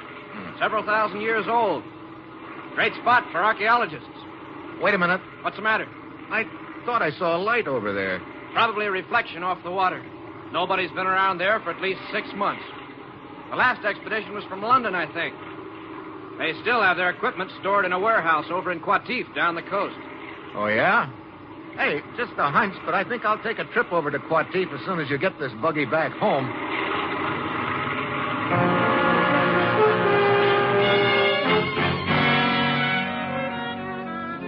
It's night when I get to Qatif. I nose around until I locate the warehouse right on the waterfront and all boarded up. The sign on it says Royal Institute of Archaeology, London. I nose around some more and find out that the warehouse is owned by an outfit called Gulf Enterprises. I head for their office. I wonder if you could tell... Well, my old friend Triflis. Oh, Mitchell, is it not? It is? Yes, but of course. We met at the Oasis Club in Marane only last evening. The beautiful Sarita... Yes, my compliments to the beautiful Sarita. Don't tell me that you run Gulf Enterprises. Why not? Looks like you're a pretty enterprising gent. A truck line, a warehouse. Warehouse? Oh, yes, the one at the waterfront. I had almost forgotten the place. I have not been near there in months. That archaeology outfit rents it from you, huh? Yes. They still have much of their equipment stored there. They send me a check every few months from London. Why'd you ask? Oh, just curious. You seem to have your finger in quite a few pies, Triflis. Indeed. Indeed. You truck oil here to the coast for the 5-star outfit. You also happen to own a warehouse that's rented to an outfit who's been poking around in some ruins up the coast. And? And you also happen to be the brother-in-law of Haroun, the assistant manager of 5-star, to say nothing of being a friend of the dead checker, Yusef. This is all quite accurate and interesting, Mitchell. But what does it prove? It doesn't prove anything, Triflis, but it sure sounds like a nice, cozy arrangement. I'll be seeing you.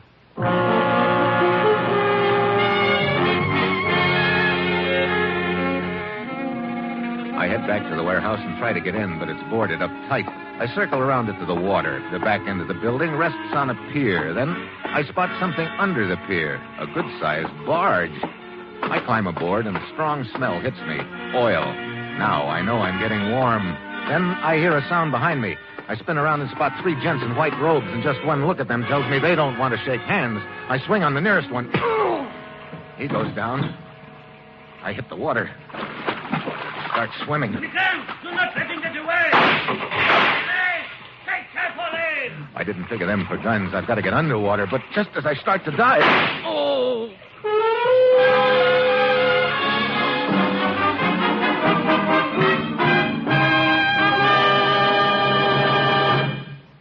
Now, here's something you'll be glad to hear. There aren't any rules. You can eat Wheaties any old way you happen to like them. It's all we could do. Every time we think up a nice, easy rule, like putting milk and fruit on Wheaties, some guy out in Seattle is caught using cream. If we decide on strawberries, sure as shooting, people start smuggling a banana to the table. One time we made a rule about Wheaties and peaches, and we found a southern lady eating Wheaties right out of the box. We say Wheaties for breakfast, and women put them in their husbands' lunch pails. We say eat them at bedtime, you take them on picnics. You're wonderful. So, like I say, there aren't any rules. Well, maybe just 2. Eat Wheaties the way you like them, and buy them at your grocery anytime you need them.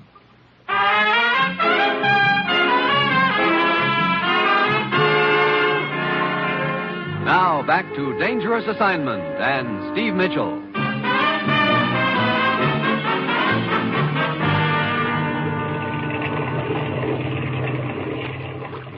There he is, floating in the water. Stop the launch. Abura, Abdul, pull him out of the water. Easy. Easy. So, put him down on deck.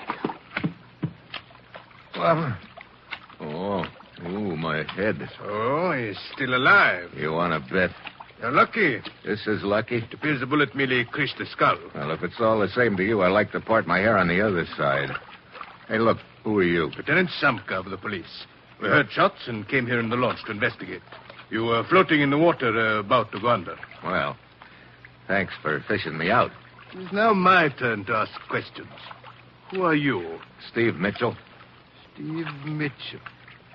Ah, yes, a government agent from the United States. You've got big ears, Lieutenant. It is my business. Start the launch, Abdul.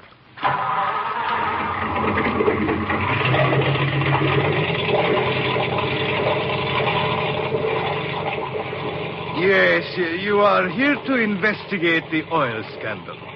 Or is the purpose of your visit rather to whitewash the company involved? That's a pretty bad guess, Samka. Hey, where are we going? Back to the dock. Well, it's been a short acquaintance, but a happy one, Lieutenant. Thanks again. Oh, do not think that our acquaintance will be ended when we reach the dock, Mitchell. I will be seeing you again soon. Oh? Yes, indeed. I will make a point of it, Mitchell.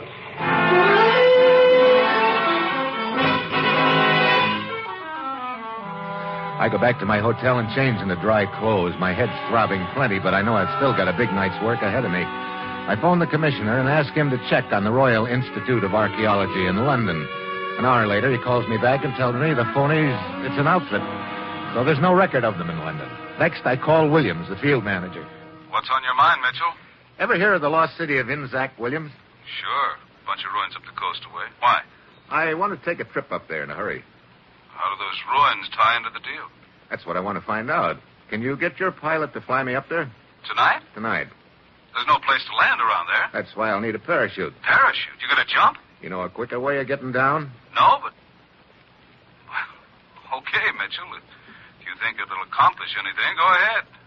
It's probably too late as far as I'm concerned, though. What do you mean? Just got a call from the president of the company. He wants me to meet him in Cairo. I got a strong hunch I'm going to get canned. So I guess you are on your own. But be careful, Mitchell. Yeah. How about the plane? I'll call Dean right now and tell him to get out to the airfield and warm it up. He'll be ready for you in a couple of hours.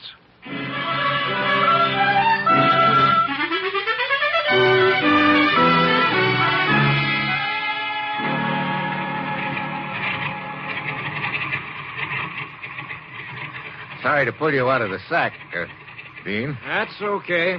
We're just about warmed up. Here, they sent this parachute for you. Thanks. You know, it's a long time since I've had one of these babies on. Mitchell. Huh? Mitchell. Oh, Lieutenant Samka. Yes, Lieutenant Samka. Where do you think you're going? On a little plane trip. Look, are you my official bodyguard or something? In this case, I am your official fellow passenger. Oh? Well, I don't think you'll like this trip, Samka. It involves a parachute jump. Oh, then I must provide myself with the necessary equipment.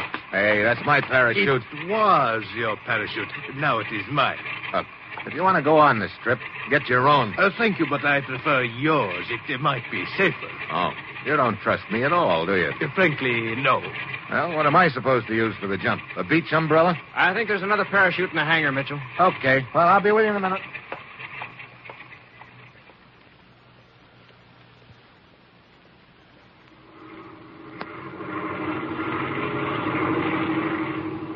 Well, as long as you two guys are determined to jump, you picked a good night for it. Look at that moon. Yeah. Aren't those the ruins just ahead? Uh-huh.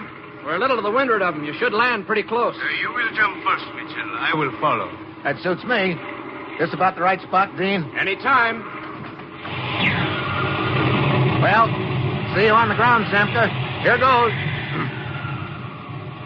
I bail out. The air rushes by me while I jerk at the ripcord. The chute streams out behind me. I start praying. And she snaps open and yanks me upright.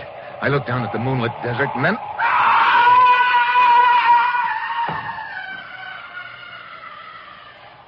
It's Samka. But his chute didn't open.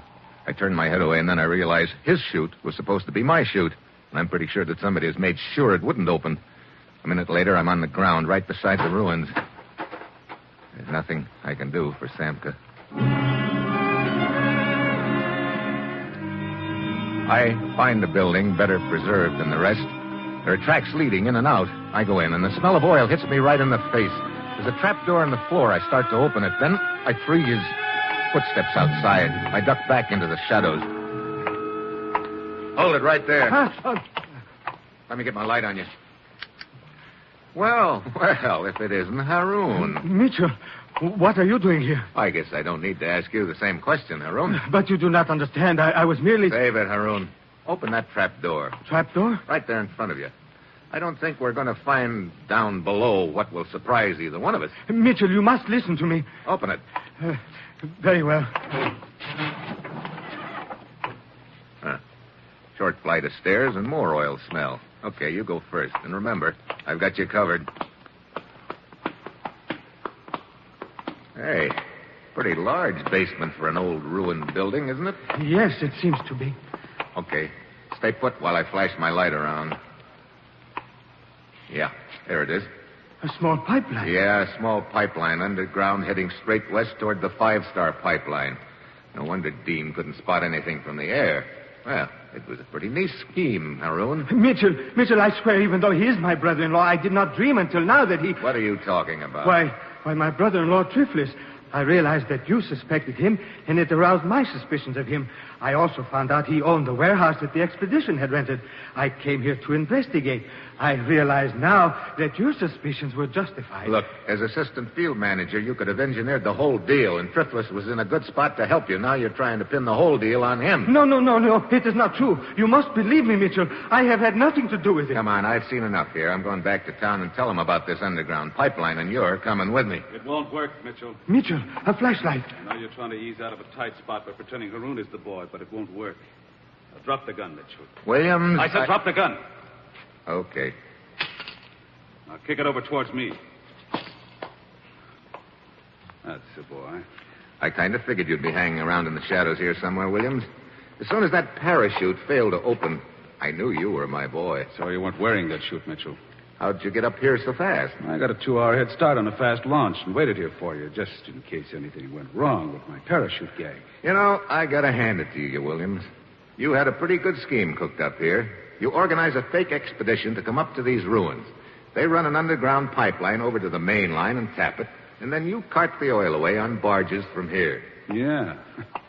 Too bad that checker of mine got himself killed in that fight when I was in Cairo. He's been covering for me. What's the matter, Williams? Wasn't 5-star paying you enough salary? Sure, $15,000 a year. But 100,000 barrels of oil is worth $250,000, Mitchell. You figure it out. Well, right now I'm trying to figure out what you're going to do with Haroun and me. I think you'll see the answer to that as soon as I get some stuff I've got upstairs. What stuff? Oh, just a couple of little items like rope and dynamite.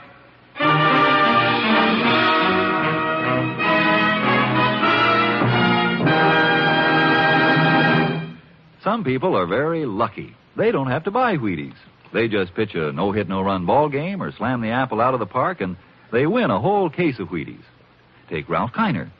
He's probably still working on the last of the 54 home run cases he got last season with the Pittsburgh Pirates. Ralph figures Wheaties are plenty okay. He told us, I don't think there's a breakfast dish anywhere that can beat milk, fruit, and Wheaties. Breakfast of champions. From that remark, I just figured that Mr. Kiner wouldn't even mind going out and buying his Wheaties if he had to. And I reckon you won't either. After all, it isn't much of a trip, just down to the grocery. And now, here is the conclusion of Dangerous Assignment.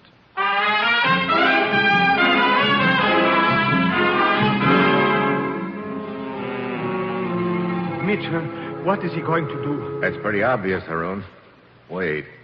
Hey, that valve in the pipe overhead. What? Here, give me a hand with it. We've got to get it open in a hurry. But I still don't understand. Help me open it. Williams is going to tie us up here and then blow the whole works up. It is opening. Come on, get the valve wide open. There.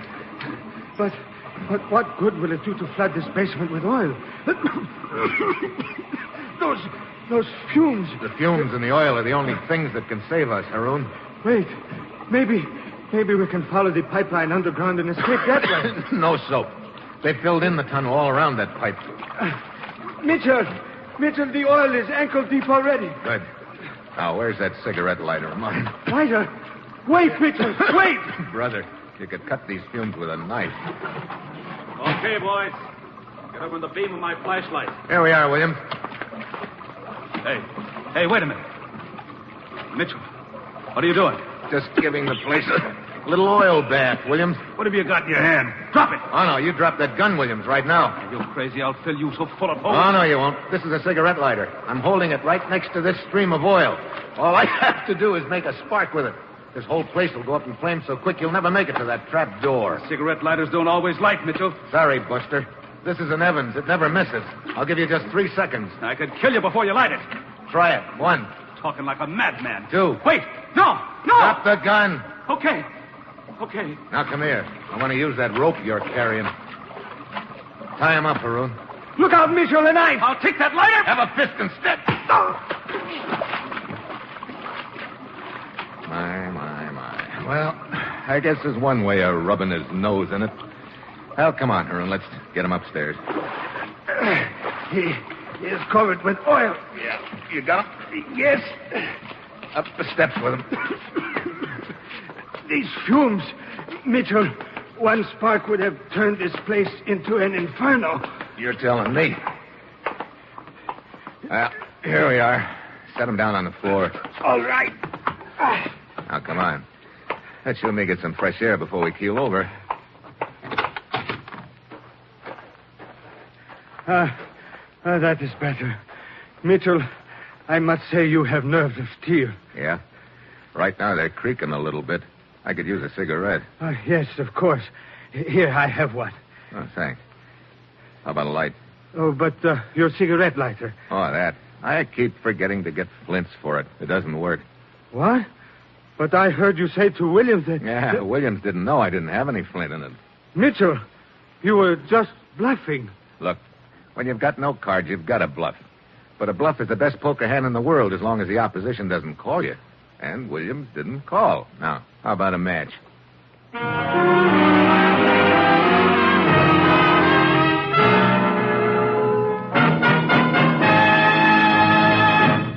Dangerous Assignment, starring Brian Donlevy as Steve Mitchell, is written by Bob Reif with music by Basil Adlam and is produced and directed by Bill Karn.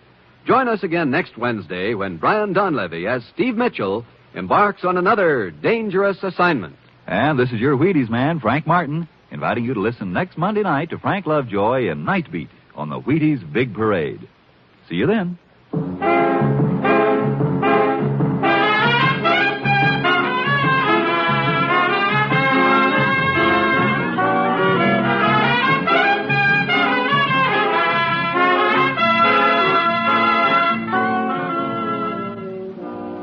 Going to bake a pie sometime soon? Make it with Crust Quick, the Betty Crocker pie crust mix. You know it's a tender, flaky crust that's at the bottom of every delicious pie, sure as you used Crust Quick. And so easy. Just add water to Crust Quick. And what pie crust. Tender crust, tasty crust, rich, short, lovely crust, just like Betty Crocker makes. And you can make it. Just add water to Crust Quick. Crust Quick, the Betty Crocker pie crust mix.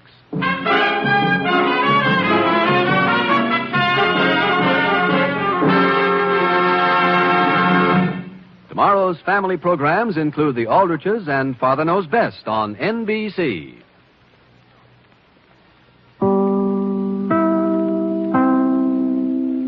Wheaties presents Dangerous Assignment.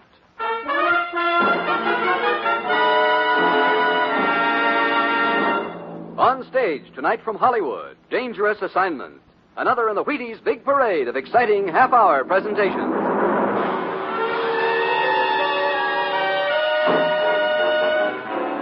Dangerous Assignment, starring Brian Donlevy as Steve Mitchell.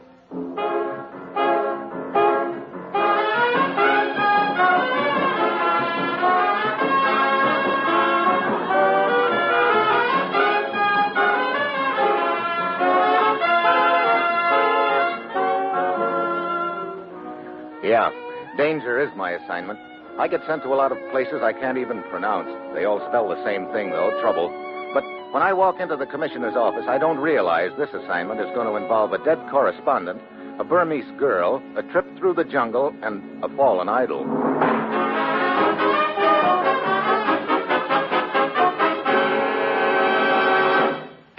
Morning, Commissioner. Steve? Last night, an American newspaper correspondent named Kent Jackson was murdered in Rangoon, Burma. Your plane leaves in an hour. I'm flying clear to Burma because a correspondent gets himself killed? Kent Jackson had been posing as a European political refugee. We think he'd been investigating some sort of political refugee racket. Maybe he was getting too warm. Looks that way. Now, we have one lead. A Burmese girl named Linya, who we think witnessed the killing.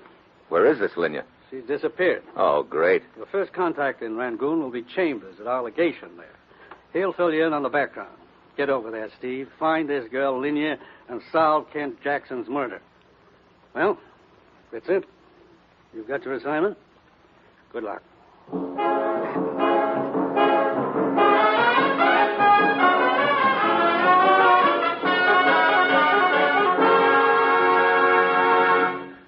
Anybody who knows baseball has played with a bat knows Jackie Robinson is about the hottest thing in the game. And now, Jackie has turned actor to play himself in the Jackie Robinson story. It'll be turning up at your hometown theater soon. Plan to take the kids. And by way of a short postscript to the movie, maybe you'd be interested in what Jackie told us about Wheaties. He says, a bowl of those crisp whole wheat flakes sure helps me get set for the day. Well, that's about it. I think you'll like the Jackie Robinson story. And I'm dead sure you'll like Wheaties, breakfast of champions. Try them both. Now, here is Dangerous Assignment, starring Brian Donlevy in the role of Steve Mitchell, colorful, two-fisted government agent.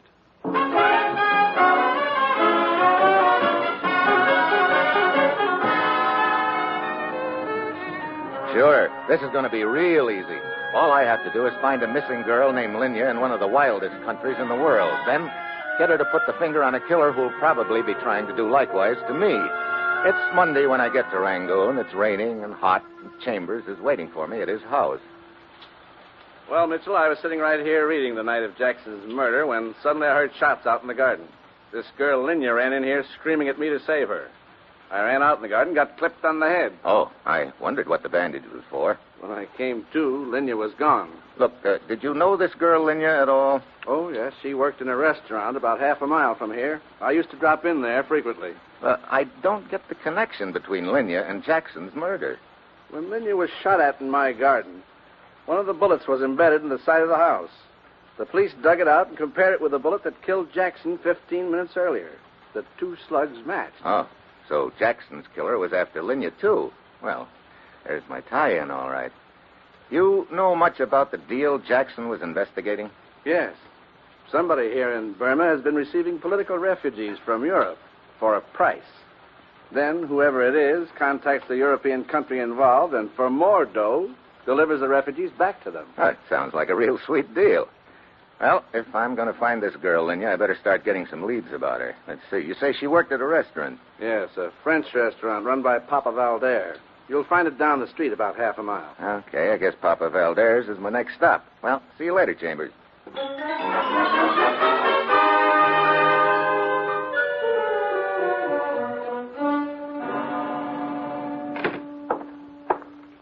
I am sorry, monsieur, but I am closed for the night. I cannot serve you. I didn't come here for food. I came for information. You, Papi Valder? Oui, monsieur. I'd like to talk to you about one of your waitresses, a girl named Linya. I will handle this, Valder. Oh, I didn't see you over there. If you wish to talk about Linya, you would talk to me. Really? Who are you? Lieutenant Ramat of the police. And you? Steve Mitchell. May I ask why you are interested in the girl Linya? You may ask, Lieutenant. Then I think these credentials of mine will answer your question. I see. I will be happy to cooperate with you, Mr. Mitchell. Thank you. Now, what can you tell me about the girl, Papa Valder? Oh, very little, monsieur. Linya, she was a good waitress and a very good girl. Oh, where'd she live? In a rooming house about a half-hour's walk from this place. Here is the address. Well, thank you, Lieutenant. Linya walked home every night, huh? That is right, monsieur. Well, then it seems logical that somewhere on her route she passed the spot of Jackson's killing and witnessed it. I have investigated that. Linya could not possibly have arrived at the scene of the killing at the time when the killing took place. I walked off the distance myself. She could not have been closer than 3 blocks to it. Well, then I don't get it. Why did the killer take off after her? It is most puzzling. It sure is. The only other answer is that Linya knows something that she doesn't realize she knows. That means I've got to find her before the killer does. Rangoon is a large city, Mitchell. Yeah, and we're not even sure she's still in Rangoon. Well, thanks for the information, gentlemen. I think I'll go over to Linya's rooming house and see what I can find out there.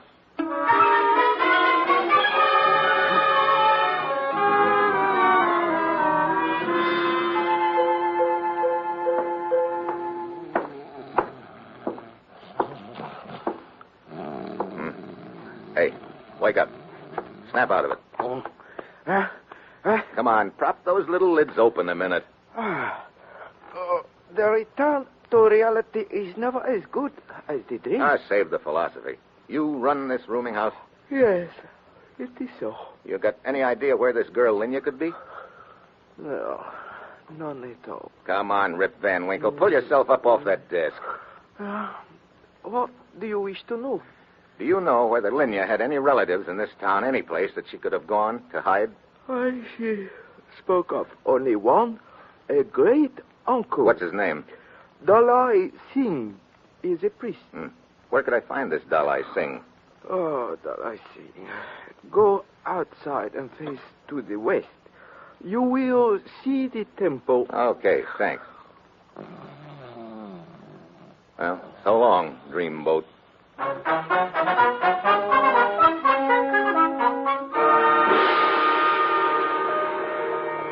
I locate the native temple and go inside. The only light comes from a few scattered candles.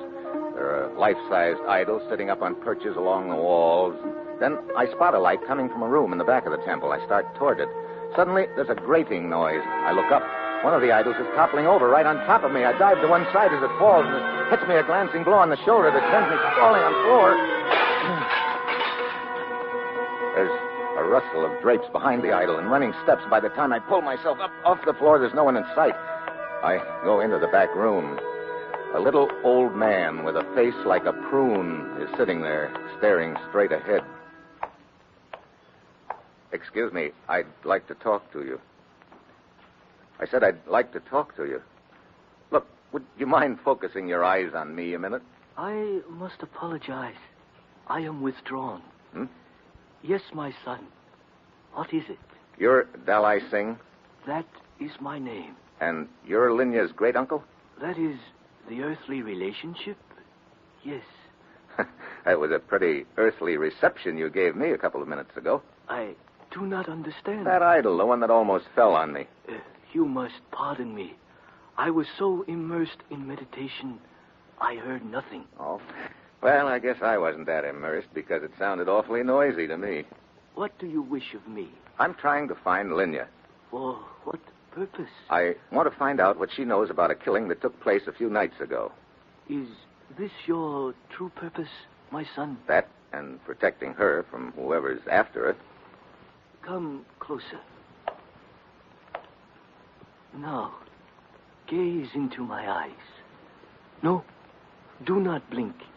Gaze steadily. Look, what are you trying to do? Hypnotize me? But a little longer. So, there is honesty in your eyes. You have passed the first test. Well, that's good to know. Now, can you tell me where Linya is? Be in front of the Shui Dagon Pagoda in 1 hour. Shui Dagon Pagoda? How do I go about finding it? You cannot fail to see it. It looms over the entire city. Okay, in 1 hour. Will Linya be there? Everything will be accomplished. Depart in peace.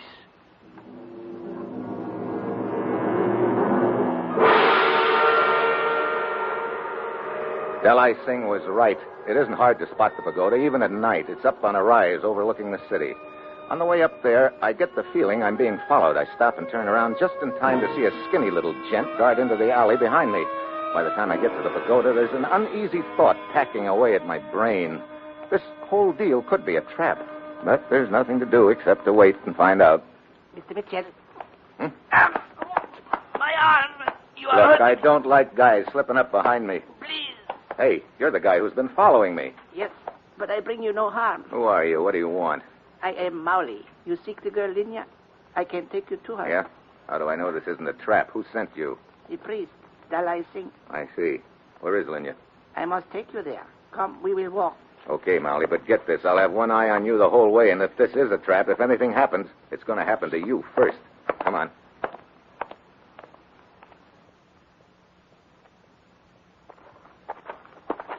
Look, we've been winding our way through back alleys for the last half hour, Molly. But here we are at proper place. Okay, you first, and don't try anything. Come. Dark in here. I will turn on the light. So. Dalai Singh. Yes, Mr. Mitchell. Look, what is all this? You send a guy to take me on a cook's tour of the city, then he brings me down a back alley to you again. You sure don't believe in taking any chances. Toying with chance sometimes invites disaster. Okay. Now, where's Linya? Fetch the girl, Mali. Very well. Enter. Well, so this is Linya. You took a lot of finding, little lady. Let the man speak first, my child. Look, Linya, the man who tried to kill you the other night is probably the same one who killed Jackson. Did you get a good look at him? One moment, Mr. Mitchell. Hmm? You accept this girl as Linya? Well, of course. You just got through telling me that... No, I did not say she was Linya. Wait a minute. You mean she isn't? You have passed the second test, Mr. Mitchell. If you had been the one who was trying to harm Linya, then you would have known this girl was not she. Oh, great. Look, isn't it about time the examinations were over? What do I have to get? Straight A's? You have proven yourself. Now, I will direct you to Linya. Is she here in Rangoon? No. You must purchase a ticket on the river boat. River boat? Yes. It will take you up the Irrawaddy River. A person will approach you on the boat. You will say to that person, "The jungle is very dark." If that person replies, "But soon it will be light again," that person is your friend and will lead you to Linya at the next port. Sounds like a pretty involved routine. Linya has placed herself under my protection. I can do no less than my best. And now we part. I to return to the temple, you to take the trip up the river. May your journey be as safe as mine will be.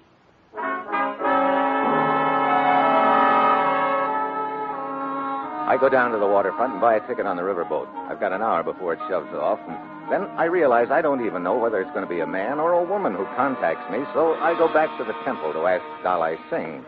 I start walking along the row of idols, and the one somebody tried to push over on me is still lying on the floor, but there's no vacant spot on the wall. There's another idol sitting there, but that idol moves a little. I go closer. Then, as it crumples over and drops to the floor, I see it's not an idol after all. It's Dalai Singh with a knife in his heart.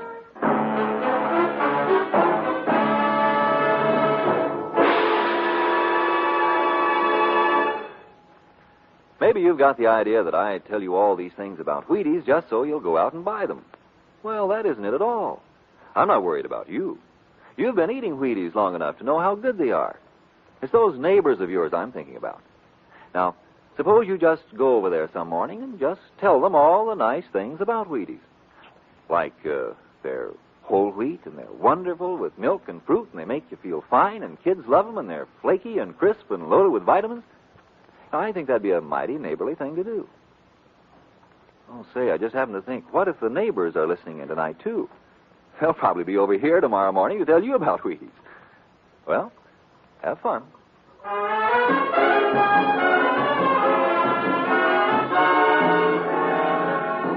And now, back to Dangerous Assignment and Steve Mitchell.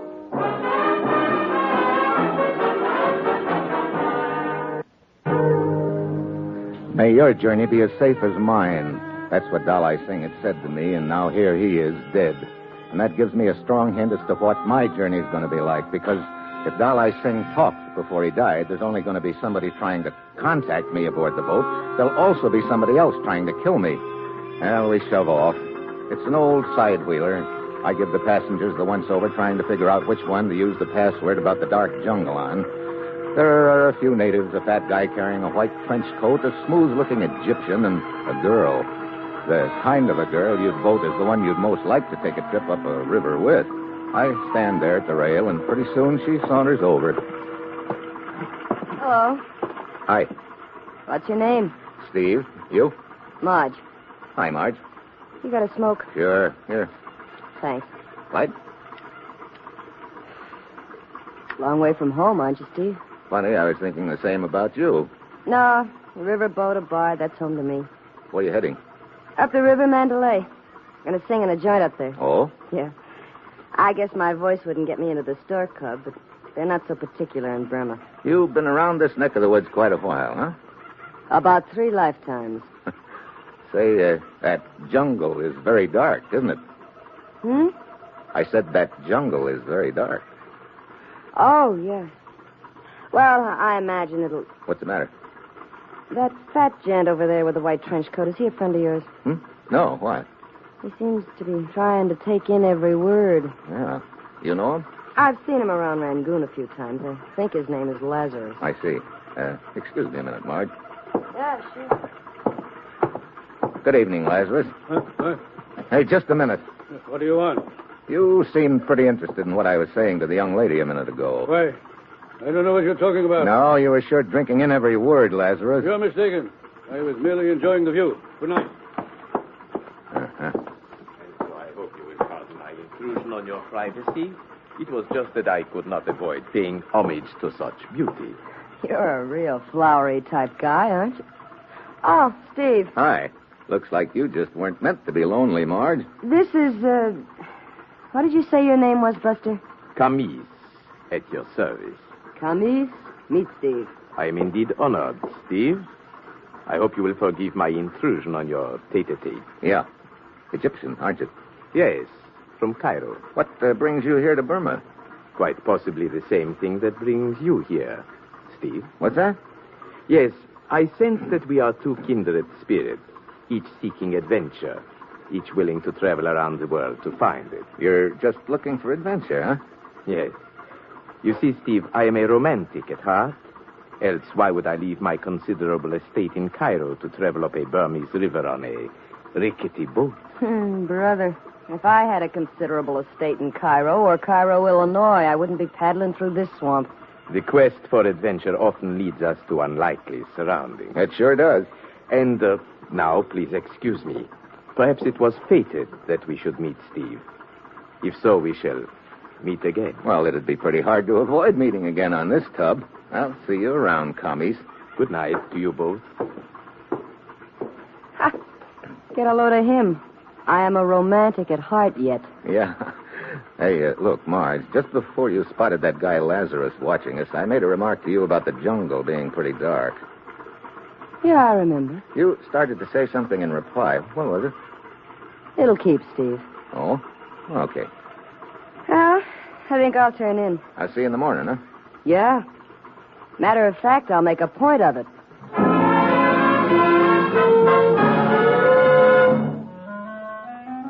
I stand there at the rail alone, staring down into the black water of the Irrawaddy River, wondering how many crocodiles per cubic foot. At this point, it looks like Marge is the contact who's to lead me to the girl Linya. That leaves either the flowery Egyptian Camise or the guy with the white trench coat, Lazarus, as the killer of Dolly Singh. But I've got to be sure who's who before I can do anything about it. Then, suddenly, there's a faint sound behind me. A hand shoves me. Out of the corner of my eye, I get a glimpse of a white coat as I topple over the side. There's a loose line trailing in the water. I grab at it as I hit. It almost jerks my arm out of the socket, but I hang on. Got no desire to be a crocodile bait, and finally, I pull myself back on board. There's no one in sight, but I know the white coat I spotted belongs to one Mr. Lazarus. The next morning, we dock at a river port. Lazarus is the first one ashore. I follow him to a little shop. Oh, yes, sir. May I say you some nice trinkets this morning? Where's the guy who just came in here? But I do not know what you're talking about. Wait a minute. That door over there, where does it lead? Oh, just to the back room. But I have nice trinkets. But, sir, where are you going? No, wait. Hello, Lazarus. Good morning, Mr. Mitchell. Come in, please. Huh? Quickly, we have no time to lose. Look, what's this all about, Lazarus? I did not have a chance to contact you aboard the boat, Mitchell. You were never alone, so I reasoned that if I left the boat in a hurry, you would follow me. You did. You trying to tell me that you're my contact? I am. Deli Singh is a friend of mine. Don't give me that. You tried to shove me overboard last night. I spotted your white trench coat. That coat was stolen from my stateroom. All right, try this. The jungle is very dark. But soon it'll be light again.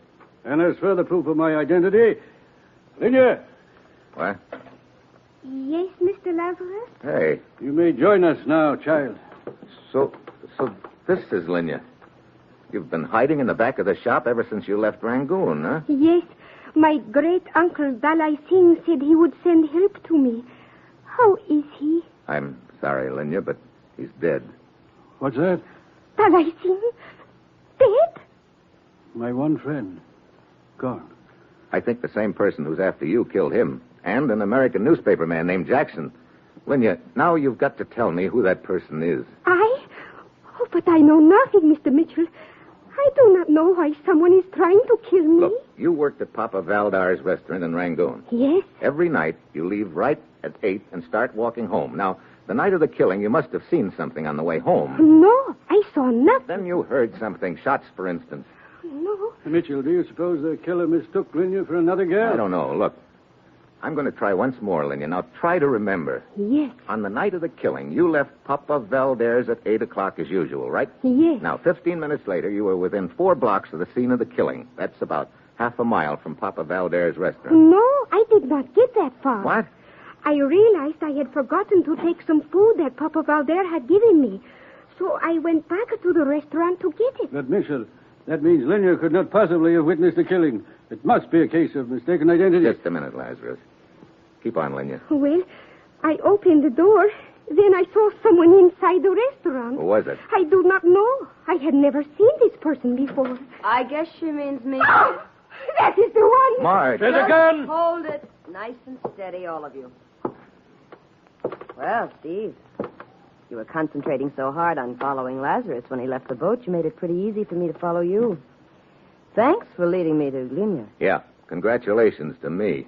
Chump of the world. Oh, now, Buster, let's not cry in our beer. Oh, my, such long faces. Well, it looks like little Marge will have to cheer you up. Well, what are you going to do? Tell a joke or something? You know, I might at that. Because I've got a real funny one stored up for you kids. It'll kill you.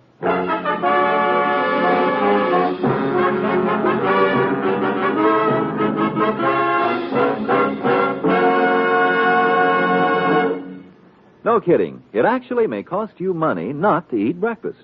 Honest. Look, you skip breakfast, so comes lunch, and you got to eat like a horse to catch up. And that's tough on the budget. So here's the deal. Start breakfast with a nice bowl of crisp whole wheat Wheaties with milk and some fruit maybe. They'll be just about wearing off at noon, and you'll be all set for a nice, reasonable lunch. And you know, with those Wheaties in there, you'll feel as good as money in the bank all morning long. Now, here is the conclusion of Dangerous Assignment.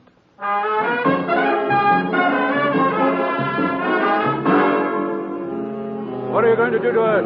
Are you kidding? You mean you're going to kill us just because Linya happened to see you in a restaurant? That's the general idea, Lazzy, old boy. Well, why don't you get it over with, Marge? In a minute, Buster. You can call me Steve, and what are you waiting for? My little helper. I don't want any slip-ups. Helper? Then you're not in this deal alone. No, he's tying up that shopkeeper out in front. Oh, here he is now. Papa Valder. Oui. Good evening, Linya. You have been most difficult to find. Well, I begin to get it. You and Papa Valder were running the political refugee racket together, Marge. You killed the correspondent Jackson, then went back to report to Valder, but just then Linya stuck her head in the door. You two didn't want to be seen together, so you took off after Linya. Come, my dear. Let us attend to the business at hand without further delay. Okay, Pop. Wait. Huh? You must spare my life. I beg of you. Oh, save it, hero. But I was only trying to do a favor for a friend. I had nothing to do with it. You sure must picked believe nice, me. brave guys to work with. Please, don't kill me. I'll do anything to say. Please, I beg of you. Get up off your knees. Take it like a big boy, Lazarus. Suddenly I realize what Lazarus is up to. He's squealing for mercy like a stuck pig. But all the while he's inching slowly forward on his knees toward Marge's gun. I said get up. Very well. Let go of that gun. Valder is behind Marge. He whips out his gun and jumps to one side, but I meet him halfway. Blood hits the wall and Valder hits the floor. Marge gives Lazarus a foot in the face and swings her gun free, but a second too late. go of my wrist. Drop that gun or I'll break your arm. Oh, yeah? Drop it. Thanks. I'll take it now. You okay, Lazarus? Quite. Looks like he's a little bigger hero than you gave him credit for, Marge. Okay. So things didn't turn out quite like I'd figured. No hard feelings, Steve. Oh, no? No hard feelings? You kill a newspaper man and a priest, to say nothing of a few political refugees here and there along the line, but no hard feelings. Well, you've got a right to your theories. Can I go now? You are kidding. Look, Buster, you've got no proof of any of this. There weren't any witnesses to either of those killings, and if you think you're going to get any kind of confession out of me... I've got your gun, Marge, and that's just as good as a confession. What are you talking about? The police back in Rangoon have the slug that killed Jackson. 5 will get you 10 that matches these in your gun. Wait a minute. Yeah, even in Burma they've got ballistics. And I bet that's one word you'll wish had never been invented. But no hard feelings, Marge. I mean, Buster. Come on.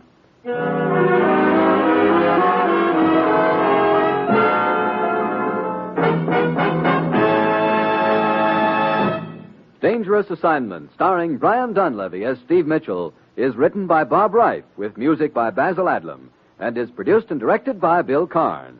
Join us again next Wednesday when Brian Donlevy as Steve Mitchell embarks on another dangerous assignment. And this is your Wheaties man, Frank Martin, inviting you to listen next Monday night to Frank Lovejoy and Night Beat on the Wheaties Big Parade. See you then.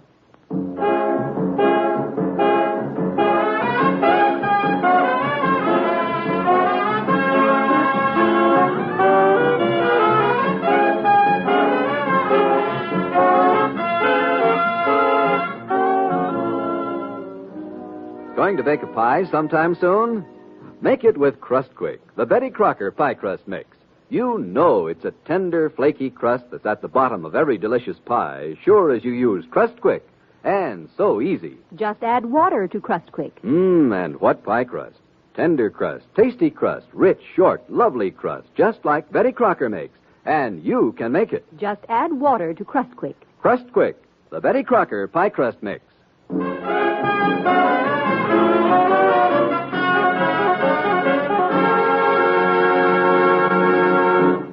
Tomorrow, Perry Como sings at the Supper Club on NBC.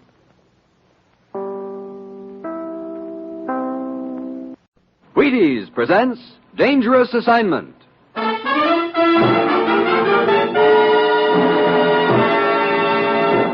On stage tonight from Hollywood, Dangerous Assignment, another in the Wheaties big parade of exciting half-hour presentations.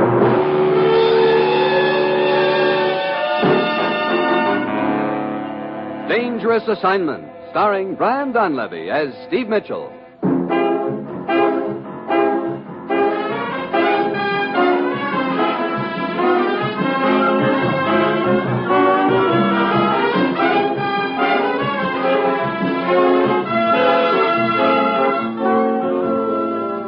Yeah, danger is my assignment. I get sent to a lot of places I can't even pronounce. They all spell the same thing, though, trouble. But when I walk into the commissioner's office, I don't realize that this assignment's going to involve my trying to poke a hole in the Iron Curtain with just one weapon, a little white pill.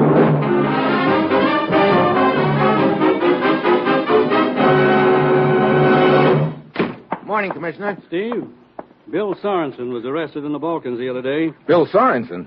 He and I used to be roommates at the Naval Academy. I know. That's why you're elected. Elected to what? Sorensen was arrested on charges of espionage. His trial started today. He's confessed to a lot of things, among them being a member of Naval Intelligence. What? Now, look, if Sorensen were a member of Naval Intelligence, that's the last thing in the world he'd ever admit, Commissioner. I know. Now, Steve, we think Sorensen's under the influence of a certain drug. We think it's a new one that makes you say anything you've been told to say. Now, if we're right, if that's the drug that's being used, here's the antidote. This little white pill. Sounds like a lot of ifs, Commissioner. I know, but that's all you've got to work on, Steve. Hey, now, wait a minute. You're not trying to tell me I'm supposed to go over to the Balkans and give Sorensen this pill, are you? Yes, he's being held in a jail in the city of Zava. Look, isn't there anyone who can help me? Yes. Here's a torn page out of a book, Steve. Take it to the Vinesh bookshop in Zava. You'll find help there. Now, Steve, get over there. Administer the antidote to Sorensen, and then get him and yourself out of there if possible. Well, that's it. You've got your assignment. Good luck.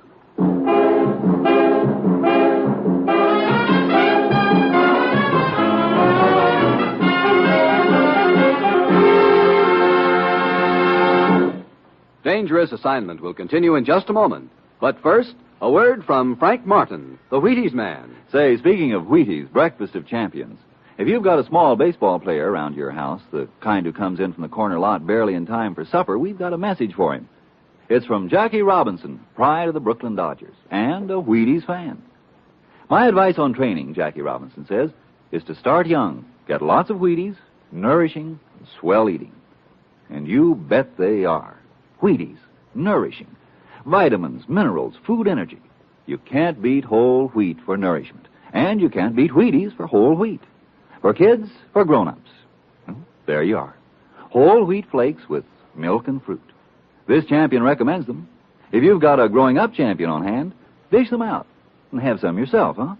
Wheaties, breakfast of champions. Now, here is Dangerous Assignment, starring Brian Donlevy in the role of Steve Mitchell, colorful, two-fisted government agent.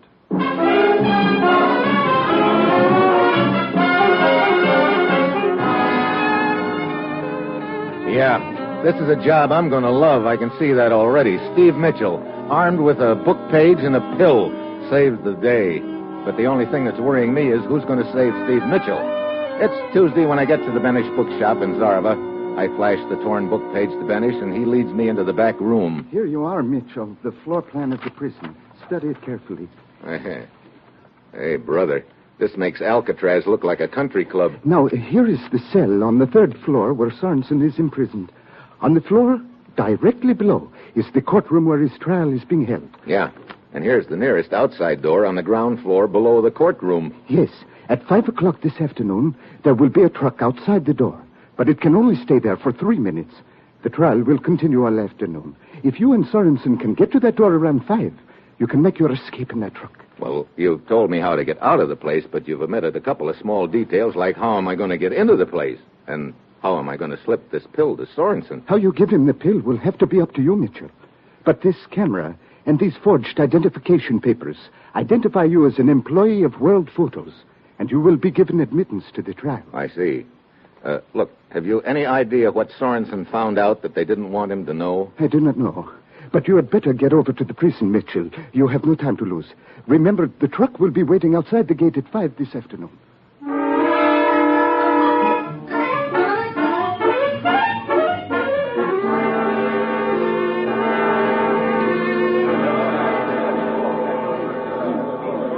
May I have your attention, please?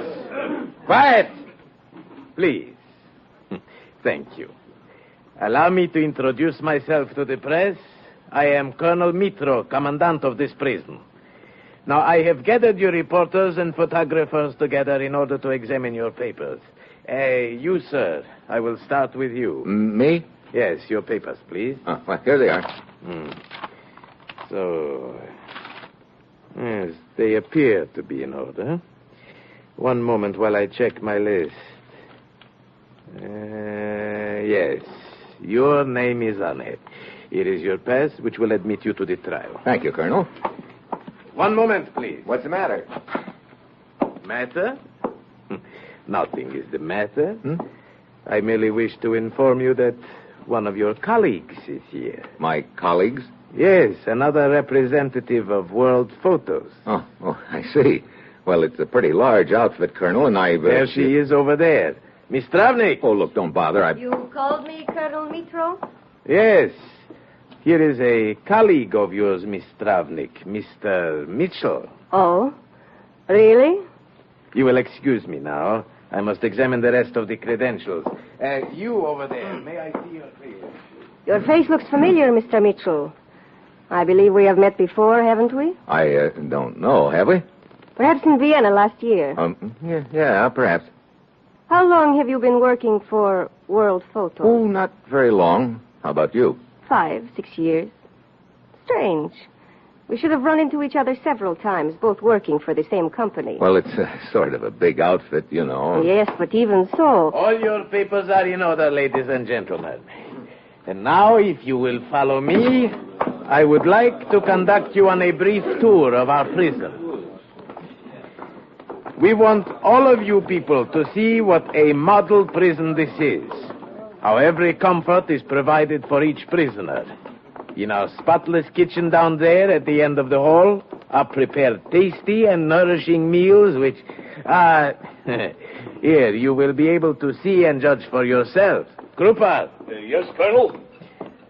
Krupal, show the people the fine food you are carrying on that tray. Yes, Colonel. There. As you see, ladies and gentlemen, it is quite a tasty lunch. To which prisoner are you taking this tray, Krupal? To the self-confessed spy and enemy of Enemy of the people, Krupal. Enemy of the people, Colonel. Yes. You see? We show mercy even to confessed spies like this Sorensen. You may go now, Krupal. Hey, thank you, Colonel. And now we will resume our tour. On the right, you see the administration officers. Notice how clean and official. And on the left... Hey, Krupar. Yes? Would you like to have your picture taken? My picture? Oh, but of course, that would be nice. Sure. Servant of the people, carries food to enemy of the people. Here. Just hold it a second like that. There. Oh, wait a minute. I want one of you without the tray. Here, I'll take it. That sure looks like a good lunch. Stew, hot tea. I'll just set the tray on the floor. And I will... Oh, please be careful. Oh, that's okay. I just spilled a little tea into the saucer. I'll pour it back. There, yeah. Oh, I hope it is all right. The colonel would be furious if anything happened to that specially prepared lunch. Specially prepared? Why, I thought these were the kind of meals you served all the time, even to the enemies of the people, Krupar. Yes, of course. I forgot. Mr. Mitchell. Huh? Oh, Colonel Mitro. Mr. Mitchell, may I inquire what you are doing? Why, just snapping some pictures of Krupar here. No harm was intended, Colonel. It is the firm policy of this prison that all members of the press will stay together, under my supervision. Yeah, sure. Sorry, Colonel. Well, let's resume the grand tour.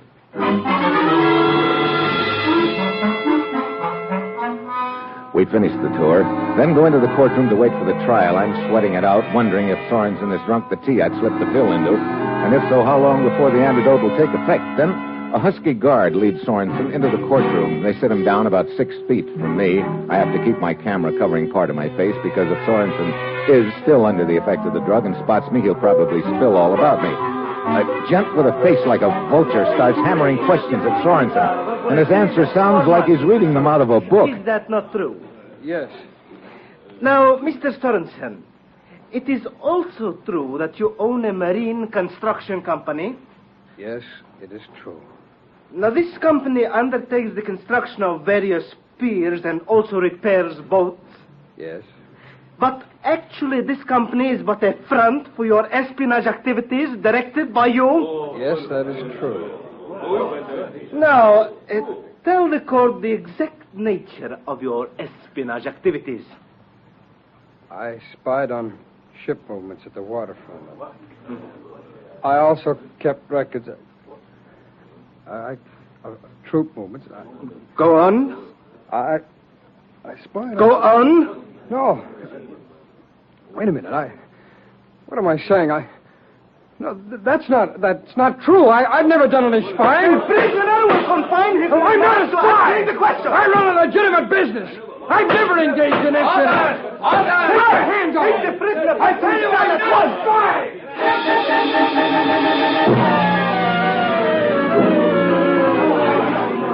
The courtroom's in an uproar. The guards yank Sorensen out of his seat, and just then our eyes meet. Sorensen droops one eyelid for a second and then turns to go. The antidote has worked. He's okay now, and now is my chance. I shoulder my way through the crowd into the hall. A lot of people are milling around. I get to Sorensen and the guard just as they reach the elevator. What do you want? Stand back. Sorry, Buster. Come on, Sorensen. Let's get to the elevator fast. Okay, Steve. Oh, brother, am I glad to see you. What happened? They had your drug bill. I slipped an antidote into the tea they brought you. Look, our only chance is to get to the ground floor and out to the truck at the gate before they sound the alarm. Here we are. Good. The hall's deserted. They're probably still milling around upstairs. Come on. That door down at the end of the hall, Steve. Does that lead outside? Yeah, there should be a truck waiting there for us. Here we are. Oh, great. It's locked. What? Yeah, and it was supposed to be open. Steve. Huh? Somebody's unlocking the door from the outside. Yeah, brother, we better get lost. Ah, here they are. My guard and another one with him. Come on. Sonji! Yes, both of you. We will not hesitate to shoot. So, you would escape, huh? But the little plan did not work. And now you will have a cellmate, Mr. Sorensen.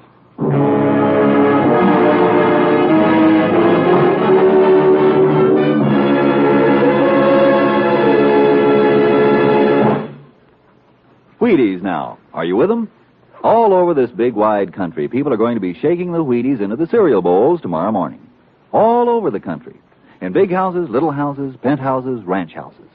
Because all different kinds of people, no matter what they do, know that a good breakfast can help them do it better. If you're going to do the ironing tomorrow, or if you've got a tough day ahead, do it better all morning with the help of Wheaties for breakfast. Yep, first you need your Wheaties. Farmers can farm better, drillers can drill better, plumbers can plumb better with a better breakfast. You start with these likable little flakes of whole wheat, and you work better all morning long. Crisp, and they're crackling with energy. Fresh, and they're bouncing with nourishment. Just pour the Wheaties into the bowl, sugar them, cream them, strawberry them if you want to. See if you don't feel the difference.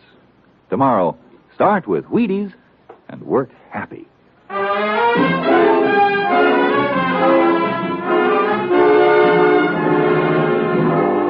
Now back to Dangerous Assignment and Steve Mitchell.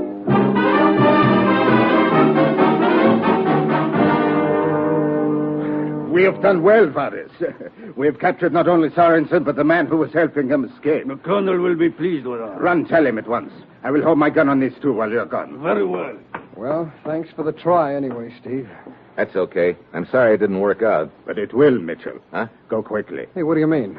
Hey, wait a minute. Don't tell me you're the boy that they told me would help me inside the prison. Yes, when you grabbed Sorensen from me at the elevator, I was not expecting you would hit me so hard. Huh? That is why it took me so long to get down here and open the door for you. Oh, brother, now I've seen everything. But you must hurry. The truck is waiting for you over there. Yeah, I see it. Okay, guard. Thanks a lot. One moment. Huh? Hit me. Again? I must have some reason for allowing you to escape. Hurry, you have not much time. As soon as they discover you got away, they will set off the alarm. Well, okay. This is a pretty poor way to show my appreciation, but thanks. Anyway, come on, Sorensen.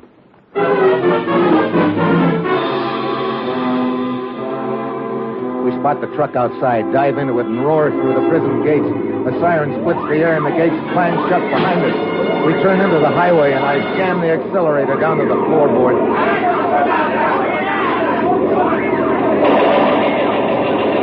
Get down, that's machine gun. What do I do? I'd sure give a lot for an automatic pilot in this buggy right now. Steve! I'm okay, just a little broken glass in the face. There. We're out of sight for a little while now, but they'll be coming after us. We've got to ditch this car and take off to the city on foot. Listen. They're coming after us, all right. Hey, wait a minute. Those low-hanging trees on the side of the road. Steve, watch it! Tree trunk ahead! I see it. You know, Steve, I thought we used to get into scrapes when we were plebes at the Naval Academy, but they didn't hold a candle to this. Yeah? Well, midshipman, you better come up with an operation plan right now as to where we're heading. You got any ideas? Yeah, my fiancé's brother. He's a black market operator, has a hideout in town. Well, lead the way.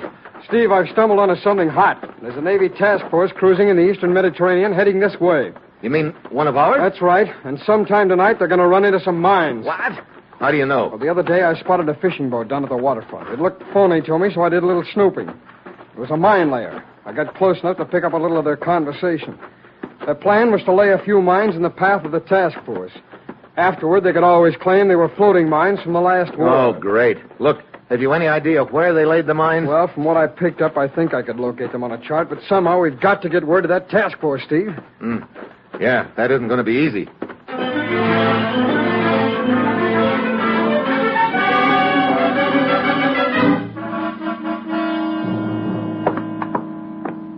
Here we are, Steve.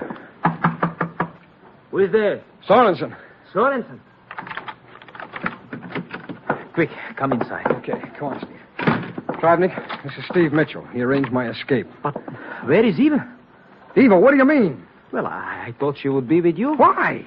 Well, she said she had worked out escape plan for you. What? She went to the jail posing as photographer. She had little red truck with her. Wait a minute. Eva Travnik. Yes, my sister. Sorensen's fiancée. Holy smoke, that's the girl I met in the prison. She was posing as another representative of World Photos. She was what? Yes, she had little red truck, and she was going to try and arrange an escape. Steve, I'm going back there. They'll hold her as your No, accomplice. you're not. Eva's in trouble, I tell you. I'm going back. Don't be a fool. Get out of my way, Steve. Look, if anyone goes back there, it's going to be me. Well, you, but you can't... Look, you've got to plot the position of those mines on a chart and get word out somehow. I'll see what I can do about Eva. But how can we get word out? They probably got the telephone switchboard tapped. Yeah, and they probably got the depot covered, too. Wait a minute.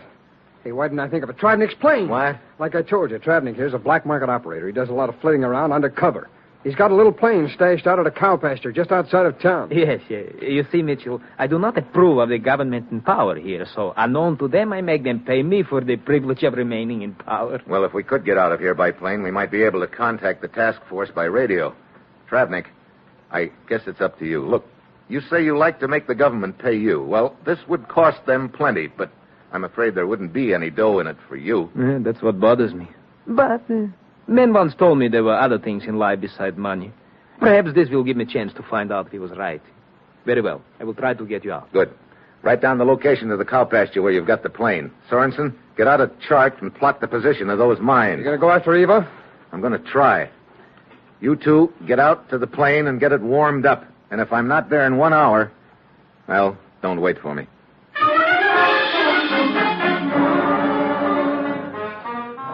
I take back streets and cut across fields. 20 minutes later, I get to the road outside the prison. They've set up a searchlight and a roadblock, and there are a long line of parked cars and trucks. The guards are checking them one at a time. I spot Eva's red truck, the third one back from the roadblock. I've got to act fast. Then I see a lieutenant in a heavy overcoat standing on my side of the road. I ease over. Oh! Lieutenant. Who are you? One of the reporters covering the trial, Lieutenant. There's a body over here. A body? Where? Show me. It's in the bushes. But I don't see any body. What is it? Right here, Lieutenant. It's going to be yours. I slip on the lieutenant's coat and cap. Then I run over to Eva's truck and jump onto the running board. What do you... Wait. It's Steve Mitchell. Yeah. Pull out a line and head for the roadblock. But they will stop us. Maybe not if they don't get a good look at me. Come on. All right.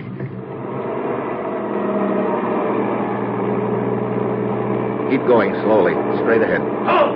Those cars and trucks ought to be jacked. Colonel Mitro's orders. Oh, forgive me, Lieutenant. Proceed. Speed up. You know how to get to that cow pasture where your brother keeps his plane? Yes, Steve. Okay, head for it, and don't spare the horses.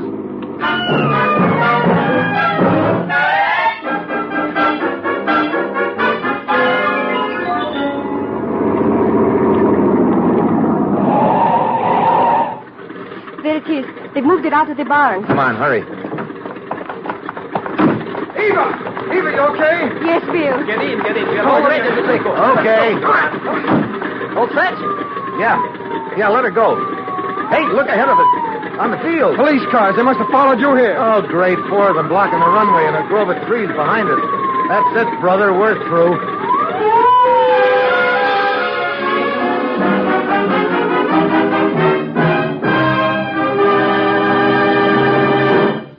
Here's why it's Wheaties, breakfast of champions. What are you doing tomorrow? Going to the factory? Getting to the shop early? Or just taking it easy with 3 kids and the house to clean? If you've got things to do tomorrow, start tomorrow with Wheaties, breakfast of champions. They're whole wheat flakes, and they give you whole wheat energy. Vitamins, minerals, proteins, too.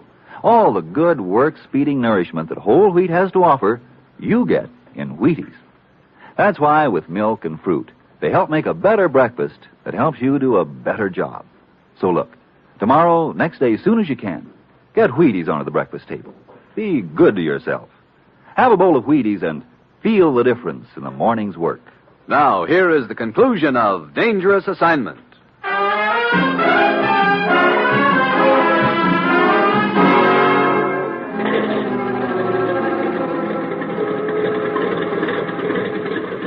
Steve, what are we going to do? We can't take off. And who says we can? But those police cars are blocking the runway ahead.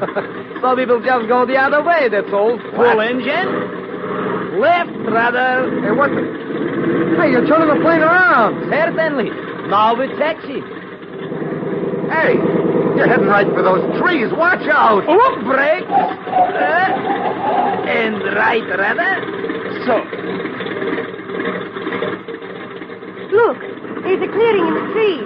Certainly. In my business, one must prepare for such emergencies. Now, left, rather.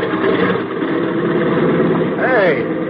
Well, what do you know? Another cow pasture on the other side of the grove. This one I call my emergency runway. Well, I gotta hand it to you, Travnik, but we're not off the ground yet. Hold on. It's going to be bumpy takeoff. Steve, look back there. Gun flashes. They're shooting at us. Get down, Eva. Go! Oh, dear, oh, dear. Well, a hole in the wing cuts down wind resistance, I suppose. Yeah, we're liable to collect more than a hole in the wing if you don't get this baby airborne soon. No sooner spoke than did.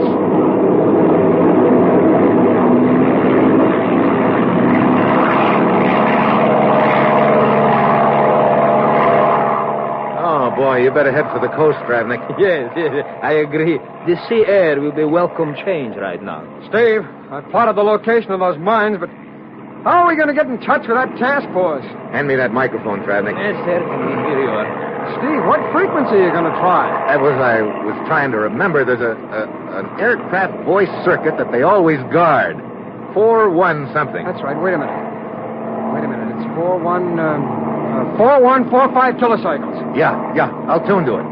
How are you going to call them? We address them as U.S. Navy Task Force. They'll think it's a trick. I know. We don't have any idea what code name they're using. Wait a minute. Huh? We'll tie it in with the Naval Academy somehow. What do you mean? Well, the name of a building or... Yeah, that's it. Look, Bill, you and I room together as plebes in Bancroft Hall. Maybe that'll work. I'll give it a try. Plebe to Bancroft Hall. Plebe to Bancroft Hall. Over. I hope they're within range so they can receive us. I'll try it again. Plebe to Bancroft Hall. Plebe to Bancroft Hall. Over. Bancroft Hall of Plebe. Hey! Bancroft Hall of Plebe. Identify yourself. Over. Steve, they picked us up. Yeah. Plebe to Bancroft Hall. If you've got a Navy register aboard, look up Steve Mitchell, class of 1935. But first, take this message. Mines. Floating mines. At latitude 37 degrees, 33 minutes north. Longitude 18 degrees, 26 minutes east. Repeat and over. Bancroft Hall of Plebe. Latitude 37 degrees, 33 minutes north. Longitude 18 degrees, 26 minutes east. Emergency turn 9, emergency turn 9. Oh, boy. They must have been right on top of those mines, Bill. Yeah. I heard someone give an emergency turn signal. Oh, brother. That's too close. You know the frequency of the Zarva radio station, Travnik? Oh, certainly, but they have lousy programs, Mitch. Well, turn her around a bit and see if you can pick up a newscast. I'd like to see how we're doing. All right. You know, I'd sure hate to go through a routine like this every day. You can say that again. But we are safe now, and that is all that matters. Wait. Here is Zarva radio station. Good evening, friends and comrades. This is Colonel Mitro speaking. Well, our old friend. I have been asked by the radio station to make a statement concerning the brazen and treacherous jailbreak this afternoon. Rest assured, the fugitives will be apprehended shortly. Don't hold your breath, Colonel. And I am happy to announce that the ringleader of the plot has been executed. A prison guard who turned traitor to the people. Steve! Turn it off, Travnik. That was our friend. Yeah. He was trying to help, and now he is dead. Yeah. And we think we went through a lot. Well, I hope he knows we got away. He must know. Yeah, well, one thing I know. As long as there are guys like him, that Iron Curtain's going to have a few holes in it.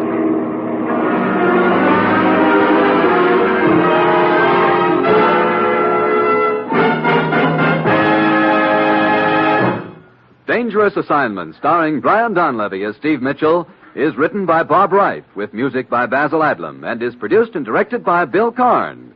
Join us again next Wednesday when Brian Donlevy as Steve Mitchell embarks on another dangerous assignment. And this is the Wheaties man, Frank Martin, inviting you to listen next Monday night to Frank Lovejoy in Night Beat on the Wheaties Big Parade. See you then.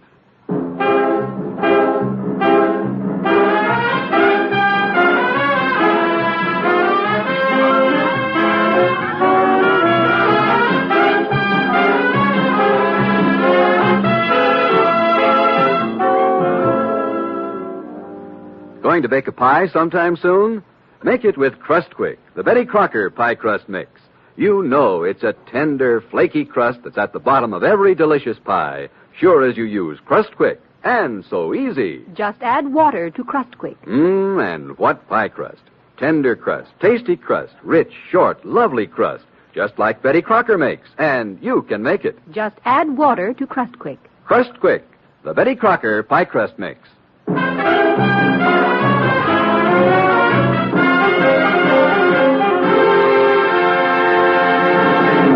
Dangerous Assignment came to you from Hollywood. Tomorrow, Perry Como sings at the Supper Club on NBC.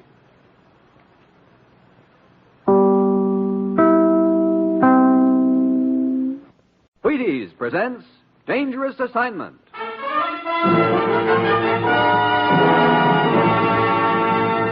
On stage tonight from Hollywood, Dangerous Assignment, another in the Wheaties big parade of exciting half-hour presentations.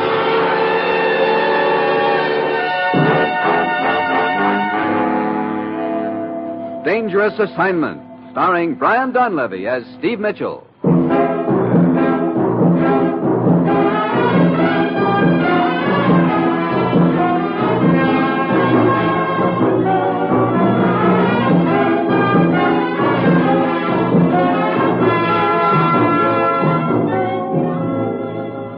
Yeah, danger is my assignment. I get sent to a lot of places I can't even pronounce. They all spell the same thing, though, trouble. But when I walk into the commissioner's office, I don't realize that this assignment is going to involve my trying to save the lives of several thousand people with just a ferry boat whistle, a window, and a hunk of tape.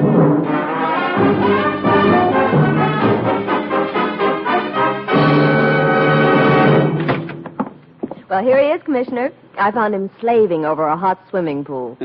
Thanks, Ruth. Morning, Steve. Commissioner? I'll have his papers in order when you're through with him, Commissioner. Steve, what do you know about Istanbul, Turkey? Well, is that something like Chicken a la King? You can take that up with their Chamber of Commerce the day after tomorrow. What? I'm flying to Turkey? You're practically airborne right now. What's the deal? Steve, with the Korean situation, what it is, we're up against a giant conspiracy to discredit us in all parts of the world. And we've got to be on the alert against it, no matter how fantastic these attempts are. Last week, for example, we were accused of dropping potato bugs in eastern Germany to ruin the crops. Yeah, I guess you can call that fantastic, all right. Sure it is. But don't forget that a lot of people in this world have been brought up to believe what they're told. Yeah, but look, how does all this tie in with my flying to Istanbul? There's a radio commentator named George Champlin who's been touring the Near East. This morning he called his headquarters here in the States to tell him he'd recorded something pretty hot on his tape recorder. Well, what was it? We don't know. He said over the phone that it affects our government directly, and that whatever it was was going to happen Thursday. Then the connection was broken off, and Champlin hasn't been heard from since. He said it was going to happen Thursday. Well, look, it's Tuesday now. I won't even get to Istanbul until Thursday. I know. It's cutting it awful close, but we can't help it. Now, Steve, this could be another of those attempts to discredit us. We've got to find out. Lieutenant Deverick of the Istanbul police is in charge on their end. Get over there. Work with him and find Champlin and his roll of tape. Well, I said, you've got your assignment. Good luck.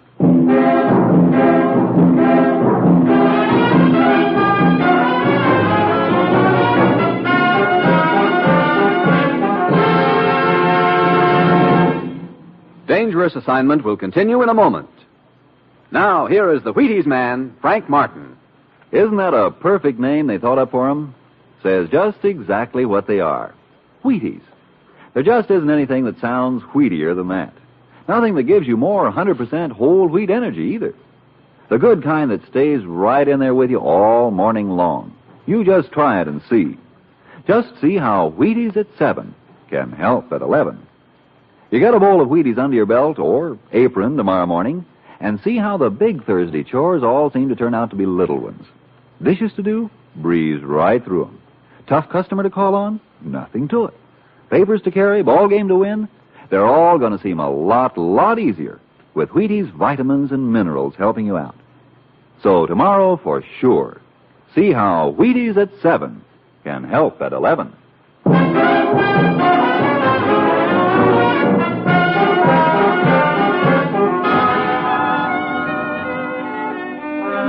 That's the swell thing about my job.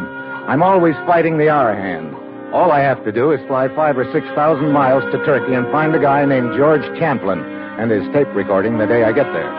Well, my plane lands at Istanbul, and I head for the police station. Lieutenant Deverick is roosting behind his desk, staring glumly at two natives who are squirming uneasily in their chairs across from him. I am afraid you are too late, Mitchell. What do you mean, Lieutenant? You are looking for this man, George Champlin. That's right.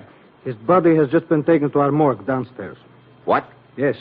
You, what is your name again? I am Kozan, honored lieutenant. Yes. Tell Mr. Mitchell what you have just told me, Kozan. Yes. It was a bad thing. I was leading my horse cart along a narrow road in the hills outside the city. Suddenly, I saw a car traveling down the road toward me very fast. It was weaving back and forth across the road. Oh, I was covered by fear. I looked for a place of safety, but I could your story to the essentials, Kozan. Yes, honored lieutenant. I jumped to one side just as the car hit my horse cart and plunged over the side of the hill. I ran to the edge of the hill and looked over in time to see the car burst into flames. One of my men nearby heard the crash and went to investigate. He found a body in the wreckage. We have identified that body as that of the American George Champlin. I see. Kozan, you said the car was weaving back and forth across the road as it approached? Yes, it was so. At first, I thought the driver was drunk. But then as the car drew near, it looked as though he was struggling with someone who was in the back seat. Did you get a close look at this other person? No. Could this other person have jumped to safety as the car went over the hill? That is a perhaps. The car hesitated on the side of the hill for an instant, then plunged to the bottom. Where does this other fellow fit into the deal, Lieutenant? Permit me. I am Abdul. What this man Kozan says is true. I was walking along the road when this car sped by me and hit his horse cart. Did you get a look at the person in the back seat, Abdul? Only for a moment. It seemed to me it was a woman. A woman? But I could not be certain. Very well, very well. The two of you may go now. Thank you, honored lieutenant. Thank you. But leave your names and addresses with the sergeant outside this office. It will be done. One question, if you will permit. What is it? Who is to pay for my horse and cart? You will be notified as to the insurance company involved. The matter rests between you and them. Thank you, honored lieutenant. A most regrettable development in the case, Mitchell. Yeah. I suppose you know I'm also looking for some tape on which Champlin supposedly recorded something pretty hot. Yes. According to our understand, it was something vital to our government. We did find a tape recorder and some spools of tape in the back of Champlin's car. What? But they were almost completely destroyed by fire. You say Champlin's body is in the morgue now? Yes, downstairs. Come on, let's take a look.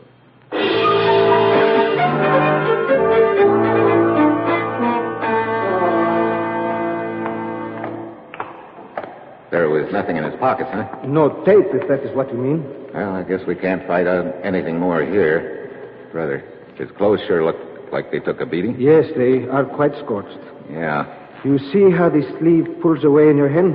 Deverick. What is it? Look, wrapped around his arm under the sleeve. Ah, a fragment of tape. Yeah, just a fragment, but maybe it's what we're looking for. Come on, let's get a recorder and play it.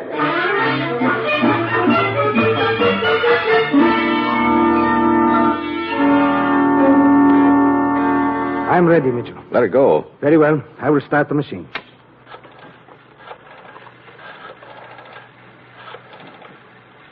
Nasif, you know who this is? Good. Now listen carefully. The meeting will be here on Thursday night at midnight. Just a minute. There is too much noise.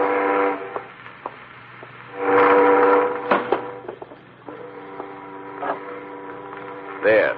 I closed the window. Now your job is to get the necessary equipment. Do you understand? Do not tell me you are getting faint-hearted, Nasif. Of course many will die. That is the plan. The Americans will be blamed for it. And do not let me hear any more of your stupid fears. One more thing. Contact the other party involved. and have him telephone me for his instructions within 30 minutes. I will wait here until 10:30. That's all there is of the tape? Yes, the rest was burned beyond use. Oh, great. We've sure got a lot to go on. So there's going to be a meeting somewhere in Istanbul tonight. It has a lot to do with a plot to kill a lot of people. Look, I still don't see how my government can be blamed. It is very mystifying, Mitchell. We have only a recorded fragment of a telephone conversation to go on. But one thing is certain. We must find the location of that meeting place before midnight tonight. Yeah, but how? That guy on the phone wasn't kind enough to furnish us with his address. Hey, wait. What is it? Rewind that tape and start it over again. Very well. What do you have in mind, Mitchell? There's a sound in there I want to hear again, up near the front. Yes, I was wondering about that also. There, it is rewound. Now, here it is again.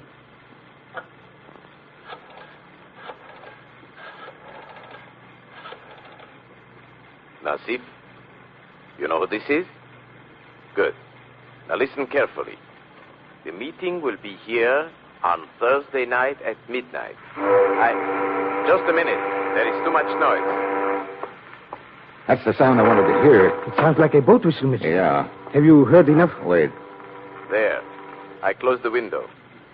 Now your job is to get the necessary equipment. Turn it off. You understand? It's not much to go on, Indeed, it is not. All we know is that a boat whistle sounded as he was talking on the telephone. Yeah, we also know that whistle was sounded at about 10 p.m. The guy on the phone said that he'd wait there till 10:30. That's 30 minutes later. The pegs the time for us, doesn't it? Yes, but we still do not know where he called from.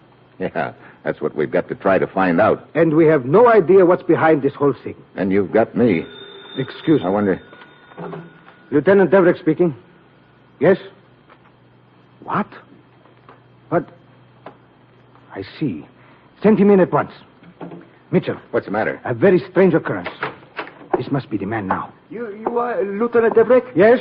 You are the one from the university? That is right, yes. I am Kumsar. Hey, you look like you've been tangling with a meat grinder. Tell us your story, Kumsar. I work for the university in the research laboratory. An hour ago, I was carrying a rack full of test tubes to the vault. I was attacked and knocked unconscious. When I recovered, the test tubes were gone. What was in these test tubes? Cultures of many rare bacilli. I have the list written down, as you can see. Skip the technicalities and give it to us in plain English. Very well. In those test tubes were some of the most deadly bacteria known to man. What? Look, do you have any idea who jumped you? No, I heard one of them call the other Nasif, I think it was. Nasif? That was the name the guy on the tape recording used. And he told him to get what he called the necessary equipment. It ties in, Deverick. But that means those test tubes will be at the meeting tonight. 11. Say, I've got a little story to tell you about that. One of my wife's girlfriends was saying the other night that every time she goes to the store to buy laundry supplies, it reminds her to buy a couple of boxes of Wheaties. She knows doggone well if she's going to do the washing, she needs all the stamina and drive and energy she can get. So, naturally, she starts wash day off with a good big bowl of Wheaties.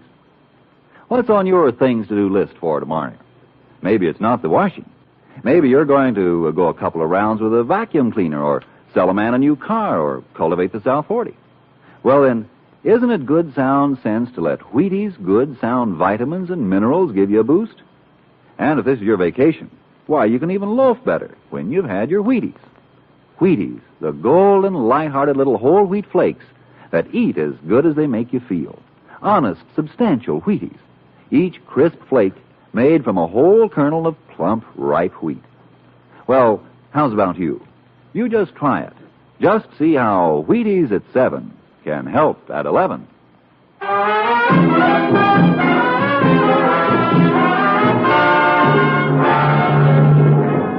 Now, back to Dangerous Assignment and Steve Mitchell.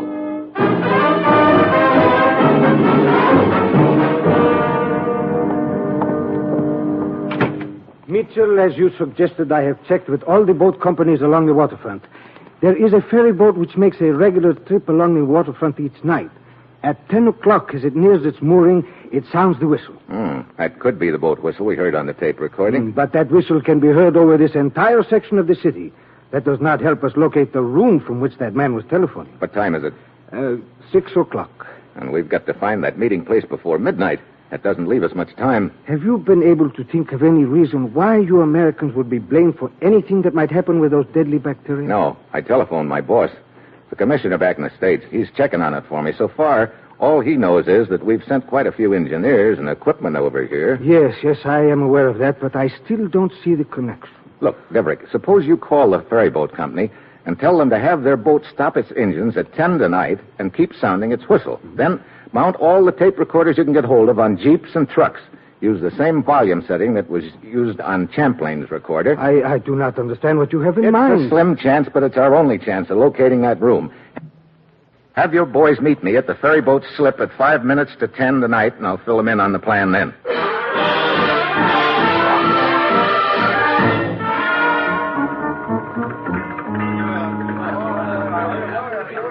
Attention, men. Quiet. This is Steve Mitchell from the United States. You will take your orders from him. I want you men to start up this road which leads away from the waterfront. Station your jeeps at 4-block intervals. When that ferry boat starts tooting its whistle in a couple of minutes, record it. Then drive a block away as fast as you can, cut your engines, and record the toot again. Each of the jeeps will cover 4 blocks. Lieutenant Deverick and I will cover the 4 blocks closest to the waterfront in our jeep. Now, when you've made your recordings, take them to police headquarters as fast as you can. Any questions? Okay, shove off and take your station. I hope this will work, Mitchell. Well, we picked a nice night for the job anyway. Look, the moon's just starting to come up over that building across the street. Yes. One wishes he were not engaged on official business on an evening such as this. Yeah, that's funny. Looks like a man in the moon. Hey, Deverick. Yes? There's a guy on top of that building. Get down. Mitchell, are you all right? Yeah. That second shot hit the door handle beside me. Looks like somebody doesn't like the color of our tape recorder. Come, we may be able to catch him. No, there's not time. It's 10 o'clock right now. There's the boat whistle. Start recording. The recorder is on, Mitchell. Okay, we'll drive to the next block now. Turn the recorder off and label the recording you just got. Yes. We'll take one at each block in our stretch, and then we're going to make a beeline for police headquarters.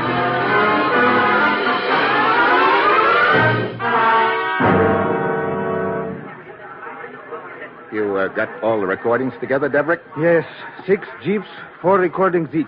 24 recordings. 24 hunks of tape. Well, I hope our answer's in there somewhere. What are you going to do with them? I've got 2 recorders here.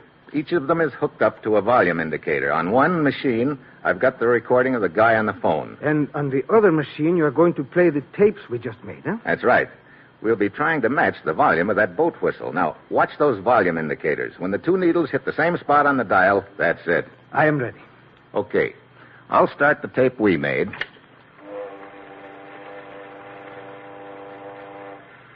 Now, you start Champlin's. Very well. Just a minute. There is too much noise. No. Too loud. Shut it off.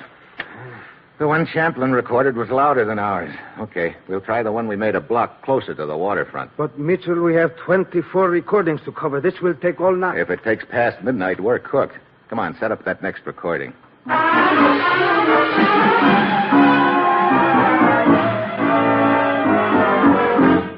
Start ours first, and then Champlin's. Very well. Just a minute. There is too much noise. Hey, we're getting closer. What recording was that you just played? Number 8. Okay, try number 9. I'll reset the original. Ready? Yes. Let it go. Just a minute. There is too much noise. Yeah, that's it. Look at the needles on those volume indicators. They're the same level. Okay, turn it off. That was number 9, huh? Yes. It was recorded 9 blocks from the waterfront. Show me on the map of the city here. Very well. Now, let me see. Here, at this spot. Okay. And I've got the ferry boat's location already plotted. Now, I take this compass, I point the point at the ferry boat position, and the pencil on the spot the whistle was recorded from. Then I draw a circle.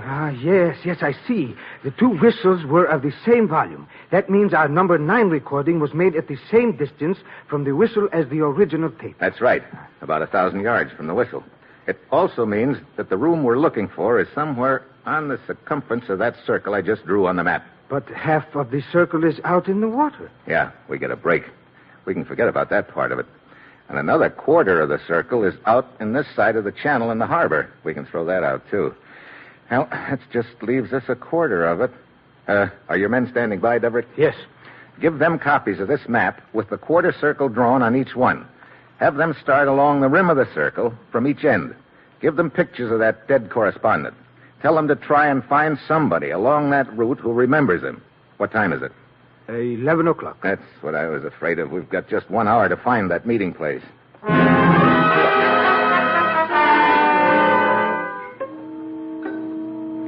So, we sit and wait and sweat. The minutes tick by. 11:15, 11:30. Then, at 11:40, Deverick's phone jangles. One of his boys has found a small apartment house whose owner remembers the dead radio correspondent, Champlin. Deverick and I beat it out. You say you rented an apartment to this man Champlin several days ago? Yes, Lieutenant, but I have not seen him since. Here is the apartment. Unlock the door. Very well. No sign of Champlin having lived here. Mitchell, it is obvious that he rented this apartment for but one purpose. Yeah, to make that tape recording.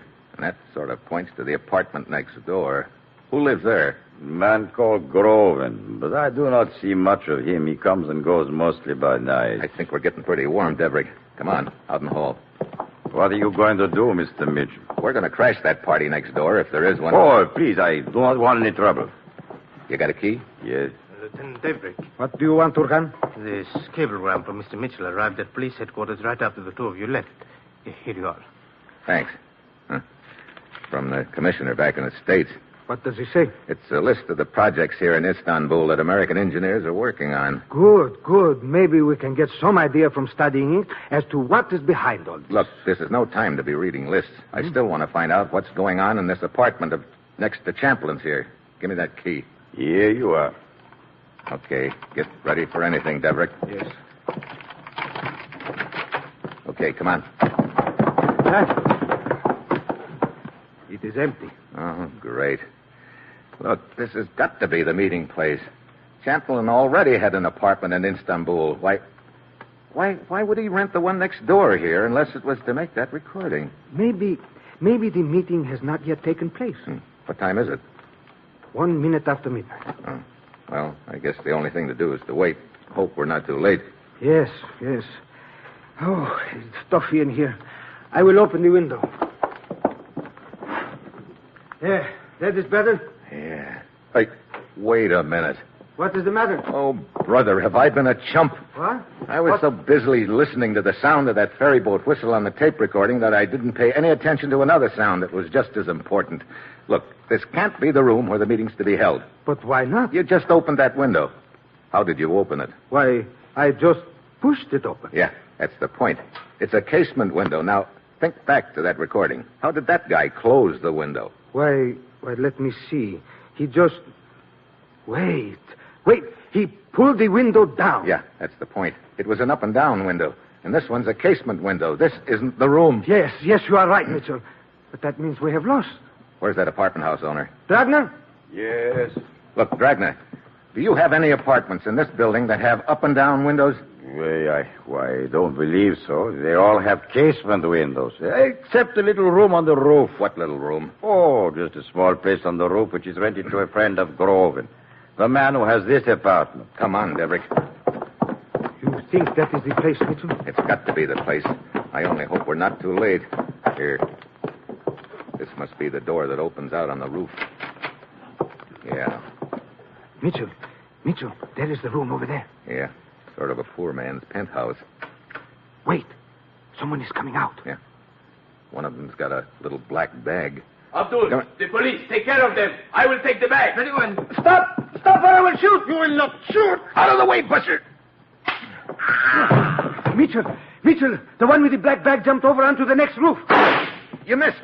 Come on, after him. Careful now. Mitchell, do you realize who those two men are? Sure. Cozen and Abdul, the two innocent peasants who witnessed Champlin's accident. That was quite a little act they put on for us. But now they've changed clothes and voices. Yes. As soon as I heard Kozan's regular voice a second ago, I recognized it as a voice on the tape recording. I gotta hand it to them. That was a pretty neat cover. Hey, look. Cousin went through that door.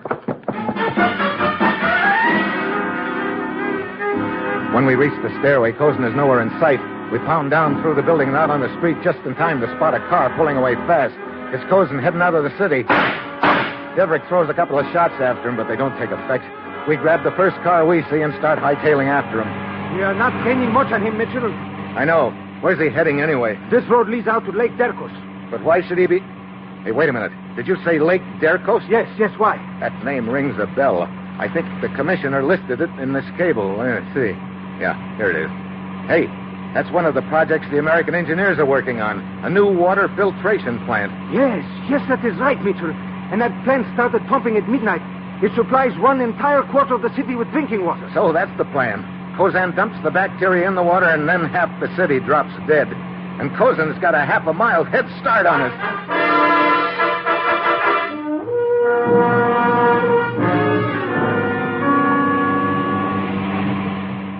We are almost to Lake Dercos, Mitchell.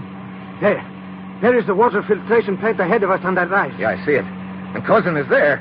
Look, he stopped his car. He's getting out. I'm okay. Here we are. He's heading for that water tank. Yes, look. There is the night watchman. There was the night watchman. See if we can get a shot at him, Kozan. Yes. Deverick! Just a shoulder wound. I am all right. Get him, Mitchell. It is up to you.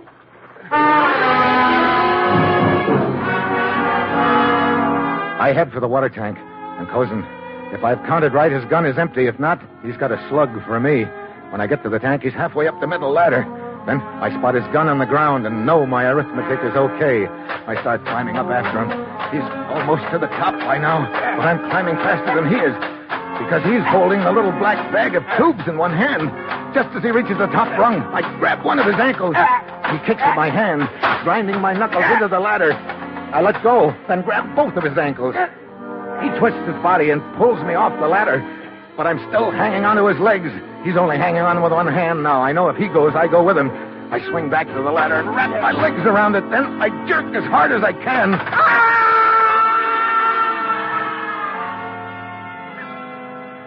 I get back down the ladder, and Lieutenant Deverick is bending over Kozan. He is dead, Mitchell. Yeah? I shouldn't wonder. I almost went with him. 1 second more, and we would have... Yeah, 1 second more, and we'd have been too many. Well, it's pretty fitting, I guess. What do you mean?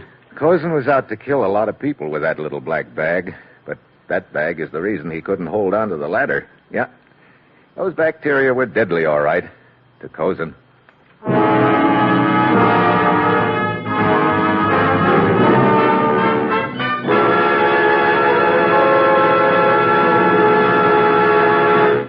Now, here is our star, Brian Donlevy.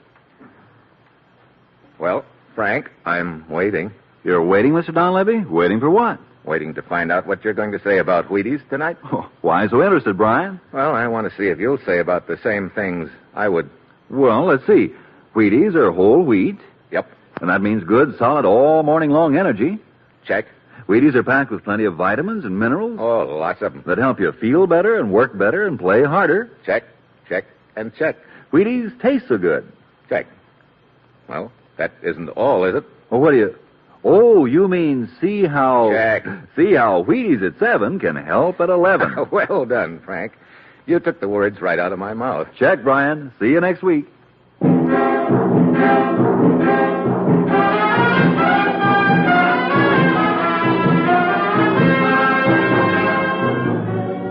Dangerous Assignment, starring Brian Donlevy as Steve Mitchell, is written by Bob Wright, with music by Basil Adlam, conducted by Ralph Hollenbeck, and is produced and directed by Bill Karn. Join us again next Wednesday when Brian Donlevy as Steve Mitchell embarks on another dangerous assignment. Now, Brian Donlevy, I believe you said you had another word for us. Yes. I want to remind everyone that they can help feed Europe's hungry through CARE. $5.50 to CARE, New York, will send a package of food to a hungry family in Europe. Mail your $5.50 tonight. CARE, New York. Next, The Falcon, one of 3 exciting mysteries, tonight on NBC.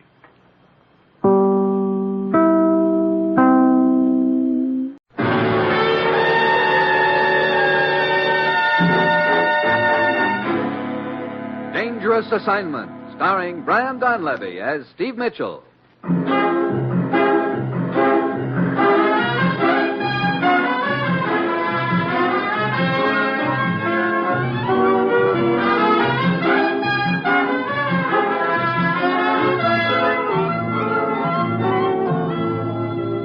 Yeah, danger is my assignment. I get sent to a lot of places I can't even pronounce.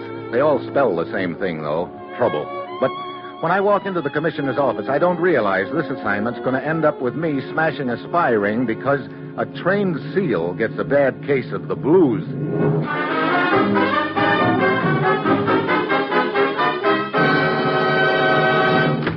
Morning, Commissioner. Ruth said you wanted to see me. I do, Steve. You're leaving for Istanbul, Turkey on the next plane. Turkey? Oh, great.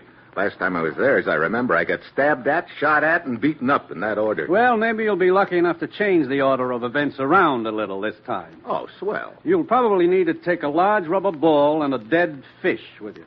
Let's have that again. You're to contact a character named Lefty over there. So, what's a rubber ball and a dead fish got to do with it? Lefty is a trained SEAL. You know, for a minute I thought you said a trained SEAL. That's just what I did say. More particularly, you're to talk to his owner, a vaudeville entertainer named Sam. Oh, just a minute, Commissioner. I'm a pretty patient guy. You send me to a lot of strange places to do a lot of strange things. But if you think I'm going to fly clear to Turkey to audition a trained SEAL act, you'd... Why, Steve, I thought you always fancied yourself as a sort of talent scout. Well, in certain fields, maybe, but trained SEALs yet. All kidding aside, Steve, we're up against a tough proposition. You mean the SEAL wants more dough for his act? I mean, there's been a very clever spy ring operating throughout the Middle East. Its entire operation seems to depend on one person. Quite a bit of confidential information from this country seems to have been transmitted by this ring. That's why it's vital to us that it be smashed, that the ringleader be caught. Well, what's all this got to do with a SEAL? Don't tell me you think that I'm coming to that. Steve, as you probably heard, Yusuf Tokat, head of Turkish intelligence, was murdered the night before last. There was a bomb rigged in his car. When he stepped on the starter, he was blown up. I see. You think Tokat was on the trail of the head of this man, this spy ring fella? Definitely. But where do the trained SEAL and his owner figure in the deal? That's for you to find out. All we know is that they're apparently involved in some way. Well, that's a nice handful of nothing to go on. You'll work with Lieutenant Balik of the Istanbul police, Steve. Now get over there. Talk to Balik. Talk to the SEAL's owner. Talk to the SEAL if you have to. But find out who that spy ringleader is and grab him. Well, that's it. You've got your assignment. Good luck.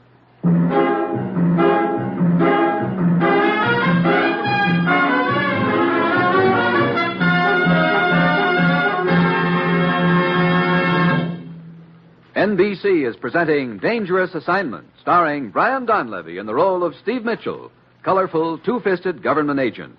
At all those places of the world where danger and intrigue walk hand in hand, there you will find Steve Mitchell on another Dangerous Assignment.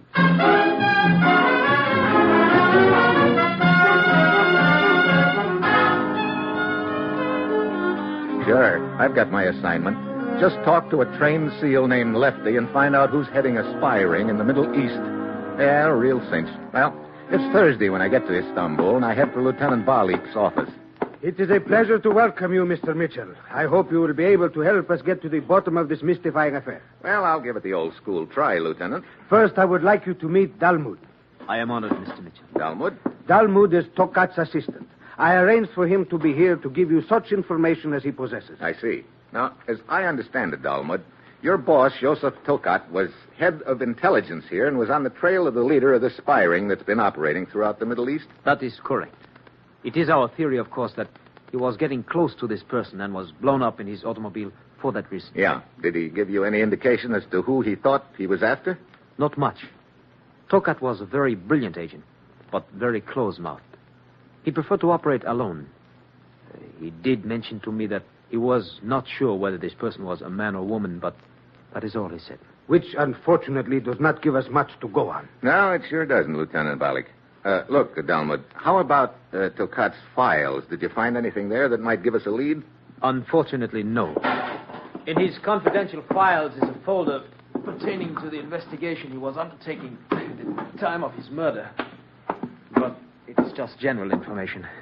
One sheet of paper had been torn out, however. Probably the sheet that pegs the killer.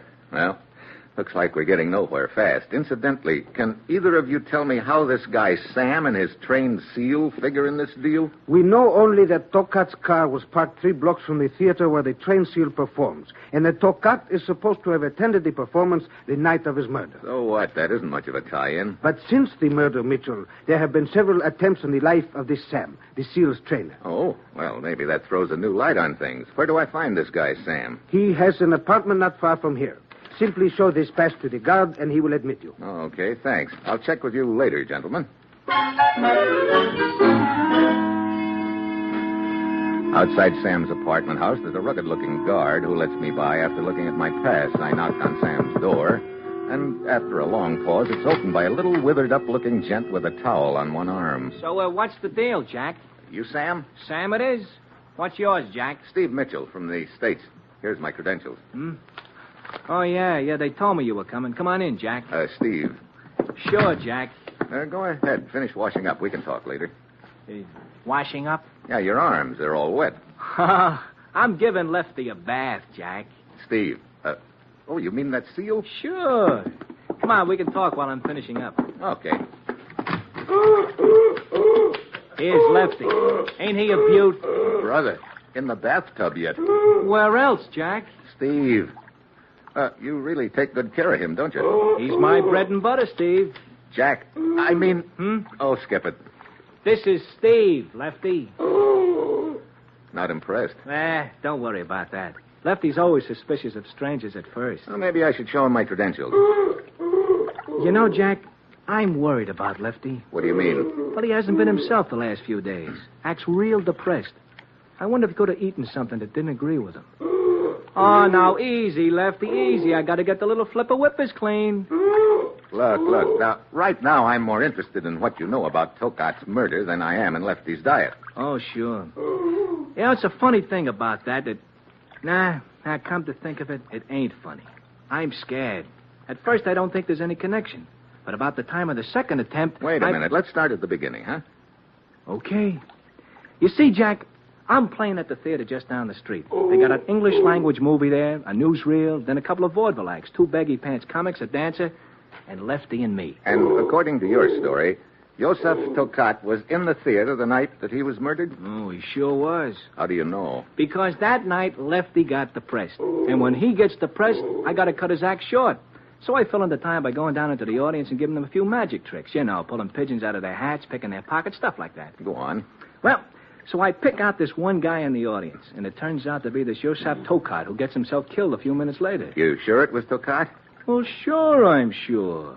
I got to look at his name on his wallet. And if that ain't enough, the next night I spot him in the newsreel. Then I hear the guy got himself knocked off. And then, Jack, then things start happening to yours truly. What sort of things? Well, first it's a sandbag falling on me backstage. Then some joker throws a shot at me from an alley. Wait a minute. You say you pulled Tokat's wallet out of his pocket. Could you have taken anything else with it? I don't get you, Jack. A piece of paper, maybe. Or could Tokat have slipped you the paper without your knowing about it? Well, I don't see how. Hey, what are you getting at? There's a very important piece of paper missing from Tokat's confidential files and could contain information about his killer. And if you had it without knowing about it, it could explain why the killer might be after you. Nah, it don't boil, Jack. I empty my pockets every night. There was nothing in them after the performance the night Tokat was there. Incidentally, does Lefty here stay on the stage while you're doing your act? You see how he knows his name? Sensational. Oh, he's a doll. Nah, he follows me through the audience. The people get a charge out of petting him. I see. Well, I guess all of this leaves me just about where I was before. Oh, I'm sorry I can't be any more help, Jack. But I hope you'll get this guy off my neck, whoever he is. Yeah. Well, see you later, Jack. Sam.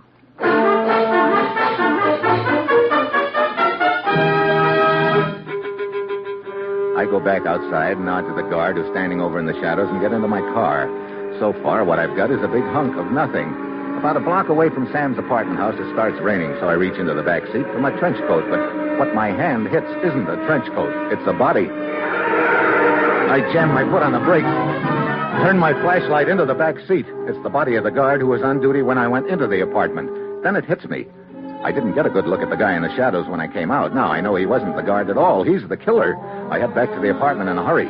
The door's unlocked. Lefty's honking frantically, and Sam's on the floor with a cloth capped over his face. As I bend over him, I get a strong whiff of a sick, sweet smell. Chloroform. Sam. Sam! Come out of it, Sam. Come on, Sam. Oh, hiya, Jack. Yeah, Jack. What happened? You tell me. Right after you left, I hear a knock on the door. I think maybe you've forgotten something. So I open the door, and I get belted right between the eyes. You didn't see who hit you? Oh, I was too busy gazing at all those stars. Oh, brother, it was sure convenient you came back when you did. Yeah, it sure was, Sam. Look, Jack, would you mind taking me and Lefty to the theater? My act is on in about an hour. You sure you feel like going on? Yeah, I'm still a little groggy, but I'll be okay.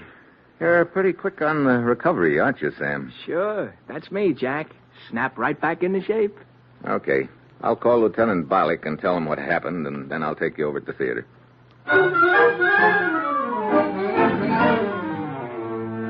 Balik meets us at the theater, and he and I stay to watch the show. In case there's another attempt on Sam's life, we sit through the feature, and then comes the newsreel Sam told us about. It's a shot of some Turkish army maneuvers. The importance of these maneuvers is borne out by the presence of the officials who are witnessing them.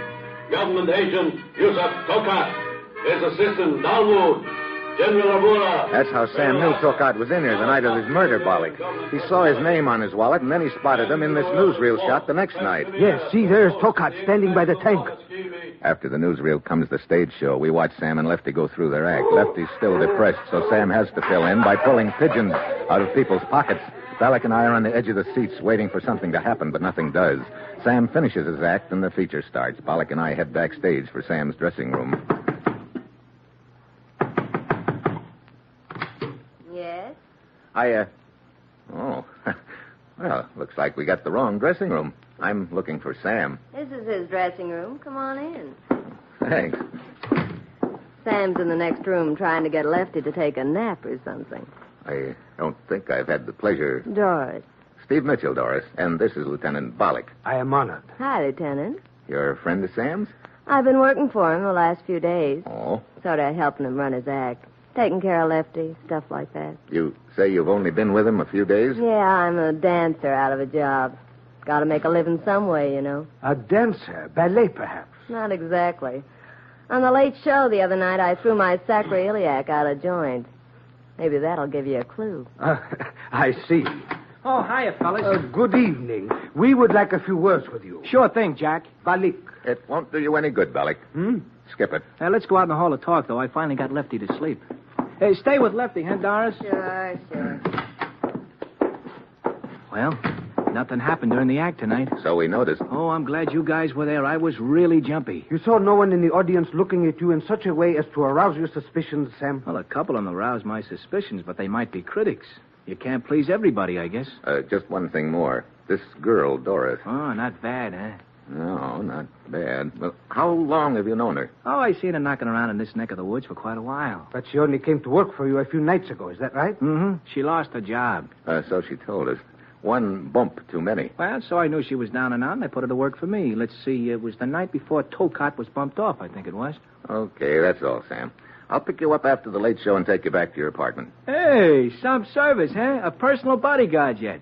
See you later, Jax. Brother, this deal is making less sense by the moment. I'm afraid you are right. Why would Tokat's killer be trying to knock off Sam unless Sam had something incriminating in his possession? You are thinking of the missing piece of paper from Tokat's confidential file. Yeah. That's the only way it makes sense, Lieutenant, but Sam swears up and down he doesn't have anything like that. Mitchell, you seem quite interested in this girl, Doris. Not that I blame you, but I don't see... Remember when I first arrived here in Istanbul, we were talking in your office with Dalmut, Tokat's assistant? Of course.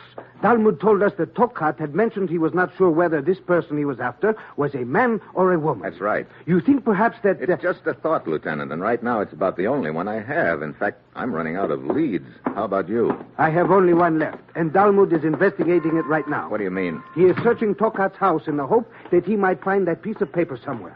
Well, sounds like a pretty slim chance, but any chance is welcome right now. Come on, let's go on over.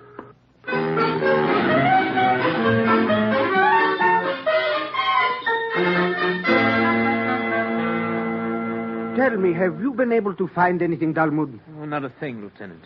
I have turned this house upside down. I have slit every cushion, pulled up every rug, tapped all woodwork. That piece of paper is not here. Great. That just about does it. Without it, what can we do? Well, right now, I'm afraid I don't have an answer to that question, Dalmut. I'm beat.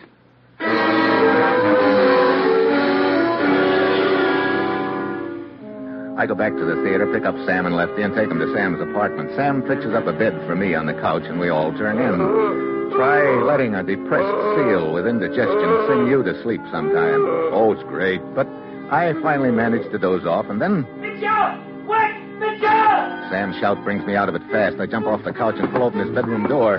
The lights are off, but I spot a glint of metal near the window. A gun. I take a dive just in time. But on my way down, my head crashes into the corner of the dresser. And that puts me to sleep fast. Mitchell. Steve. Hey, Jack. Atta boy, Jack. Atta boy. Sam. Yeah. Oh, brother, you really collected yourself a lump on the head. Yeah, right now I'm not sure which is my head and which is the lump. Hey, what happened? Well, I'm just dozing off when I hear someone easing my window open. So I sit up. There's a guy crawling in with a gun. I give a yell. He whirls and starts out the window just as you come charging in. So he throws a shot at you and beats it. Did you get any kind of a good look at him, Sam? Yeah. It was pretty dark, but there was enough moonlight coming in the window so I could spot his face. So you'd recognize him if you ever saw him again? Jack, I've already seen that guy before. What? Look, remember this Yosef Tokat? Sure, the guy who got murdered. Why? Guess again, Jack. What do you mean? The guy who came in the window. That was Yosef Tokat.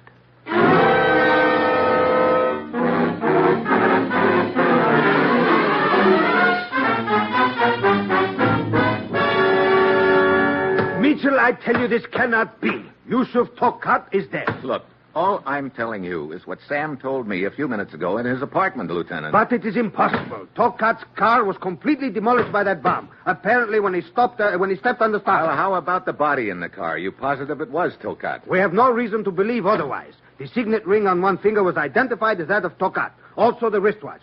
Of course, the clothes and the papers were burned when the car exploded. And there wasn't enough left of the body to make a complete and positive identification, right?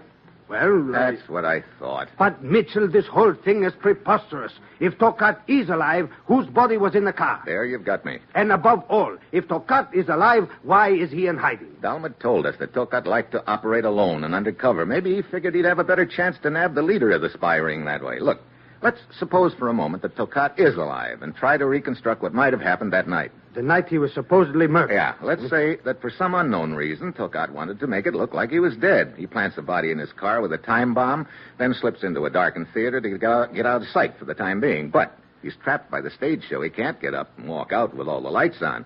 Then Sam comes down into the audience and lifts his wallet, and then... Then what? Oh, I don't know. It doesn't seem to track quite right. Indeed, it does not. It leaves too many questions unanswered. Whose body was in that car? And why is Tokat trying to kill Sam? Wait a minute. There's one possible answer. I'll admit it's fantastic, but this whole deal is fantastic. Well, what is the answer? Look, we know Tokat was trying to get the leader of a spy ring. Now, why would he be going after Sam? Mitchell, that means that... That means that I'm going back and have a little talk with our friend Sam right now.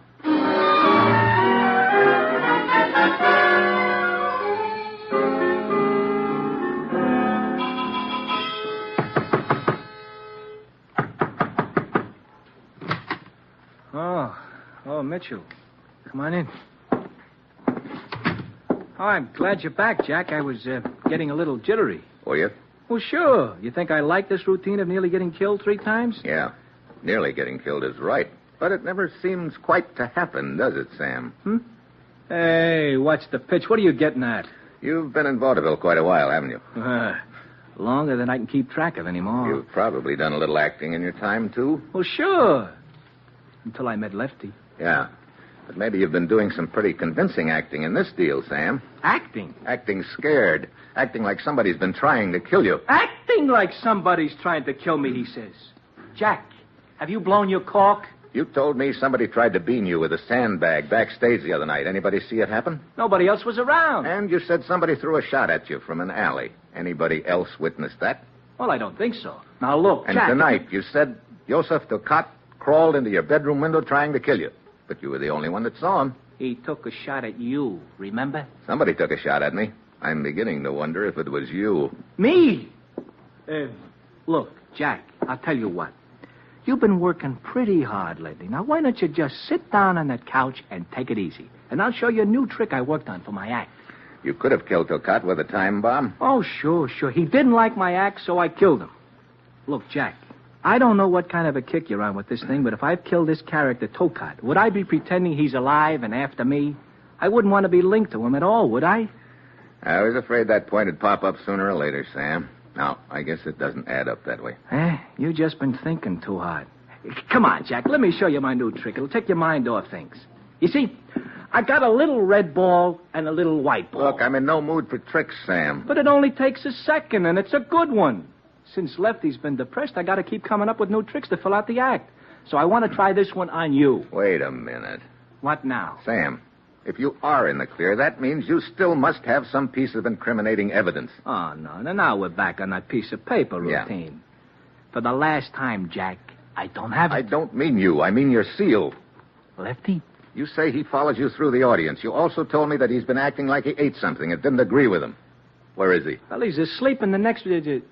Oh, no. Now, look. Somebody could have slipped that paper to him. Well, you look. I'm a member in good stand of the Anti-Vivisection League. You go cutting into Lefty's dead body, and it's going to be over mine of the same name. Yeah, but there's a chance that if maybe... Oh, are you kidding? If somebody did feed that paper to Lefty, it happened 4 days ago. Yeah. You're right. All of which leaves me just where I was before. Nowhere. Brother, what a headache. And things used to be so peaceful in the Navy. All right, now, you ready? Ready. The trick. Huh? Oh, okay, go ahead. Now, what color ball am I holding in my left hand? Red. And in my right hand? White. A red ball and a white ball, right? Now, I mix them around a little, then I take one of them in my fingers. Which one is it? Red. I put it under this hat. There. Some trick. Wait till you see the snapper. Now, which ball does that leave me here in my fist? White. So I slip this one into your pocket. There. Now, where's the red ball? Under the hat. And the white one? In my pocket. Lift up the hat. Okay. The white ball. Now, pull the other one out of your pocket. Red. That's pretty neat, eh? The red ball travels from the hat to your pocket, and the white ball vice versa.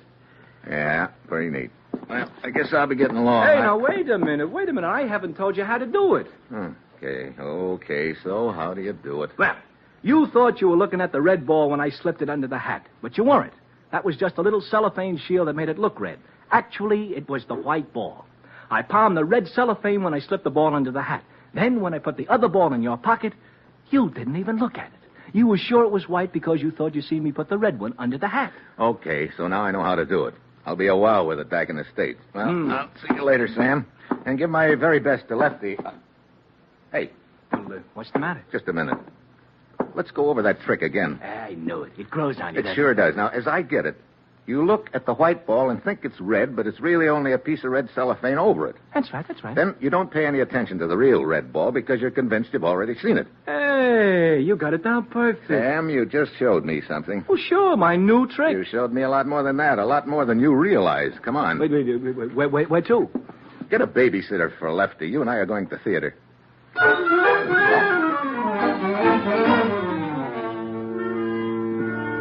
I get the manager out of bed and make him open up the theater for us. Then I have him run the newsreel.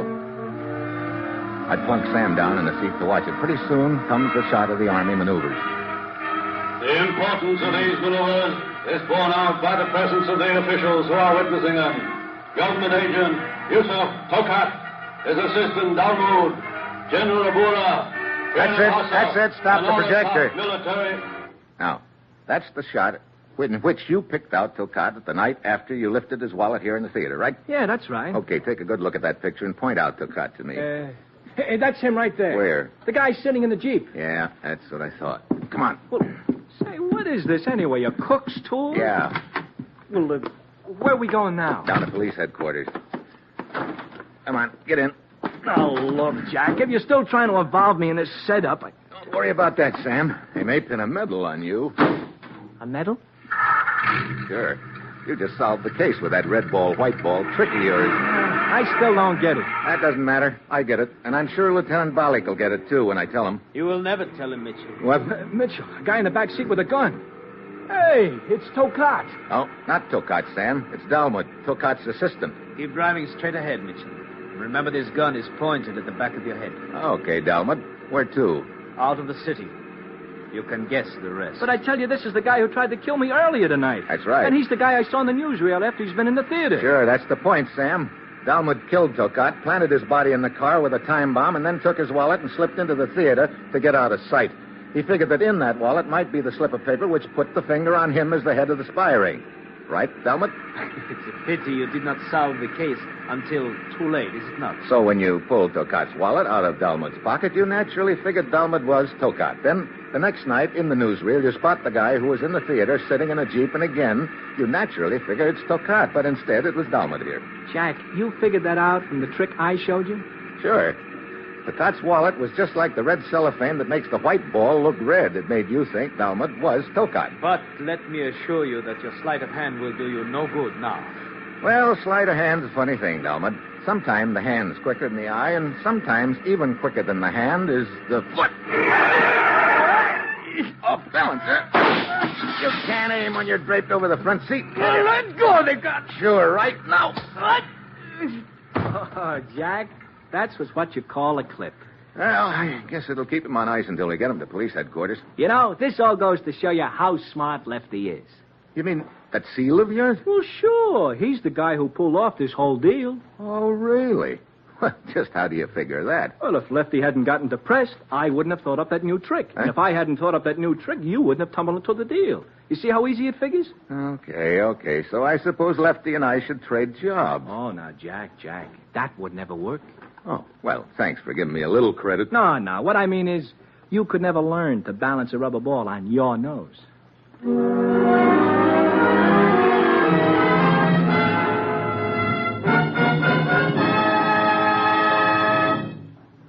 The NBC chimes will be ringing soon for the return of the irrepressible Bob Hope. Hope returns Tuesday, October 3rd, with more laughs and timely satire in his inimitable manner. Wednesday evening chime listening includes that master of the ad-lib and clever quip with rapid talk and that international walk, Groucho Marx. Groucho begins his hilarious quiz game, You Bet Your Life, on Wednesday, October 4th, 2 weeks from tonight. Remember, Bob Hope, October 3rd, Groucho Marx, October 4th.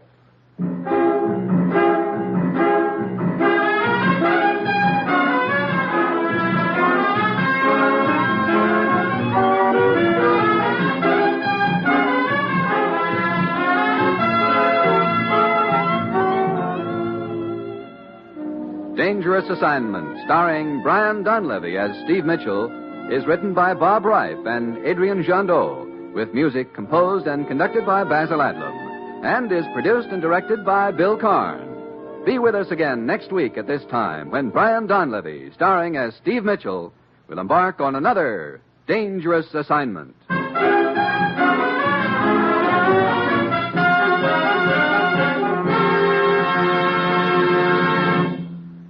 Three chimes mean good times on NBC.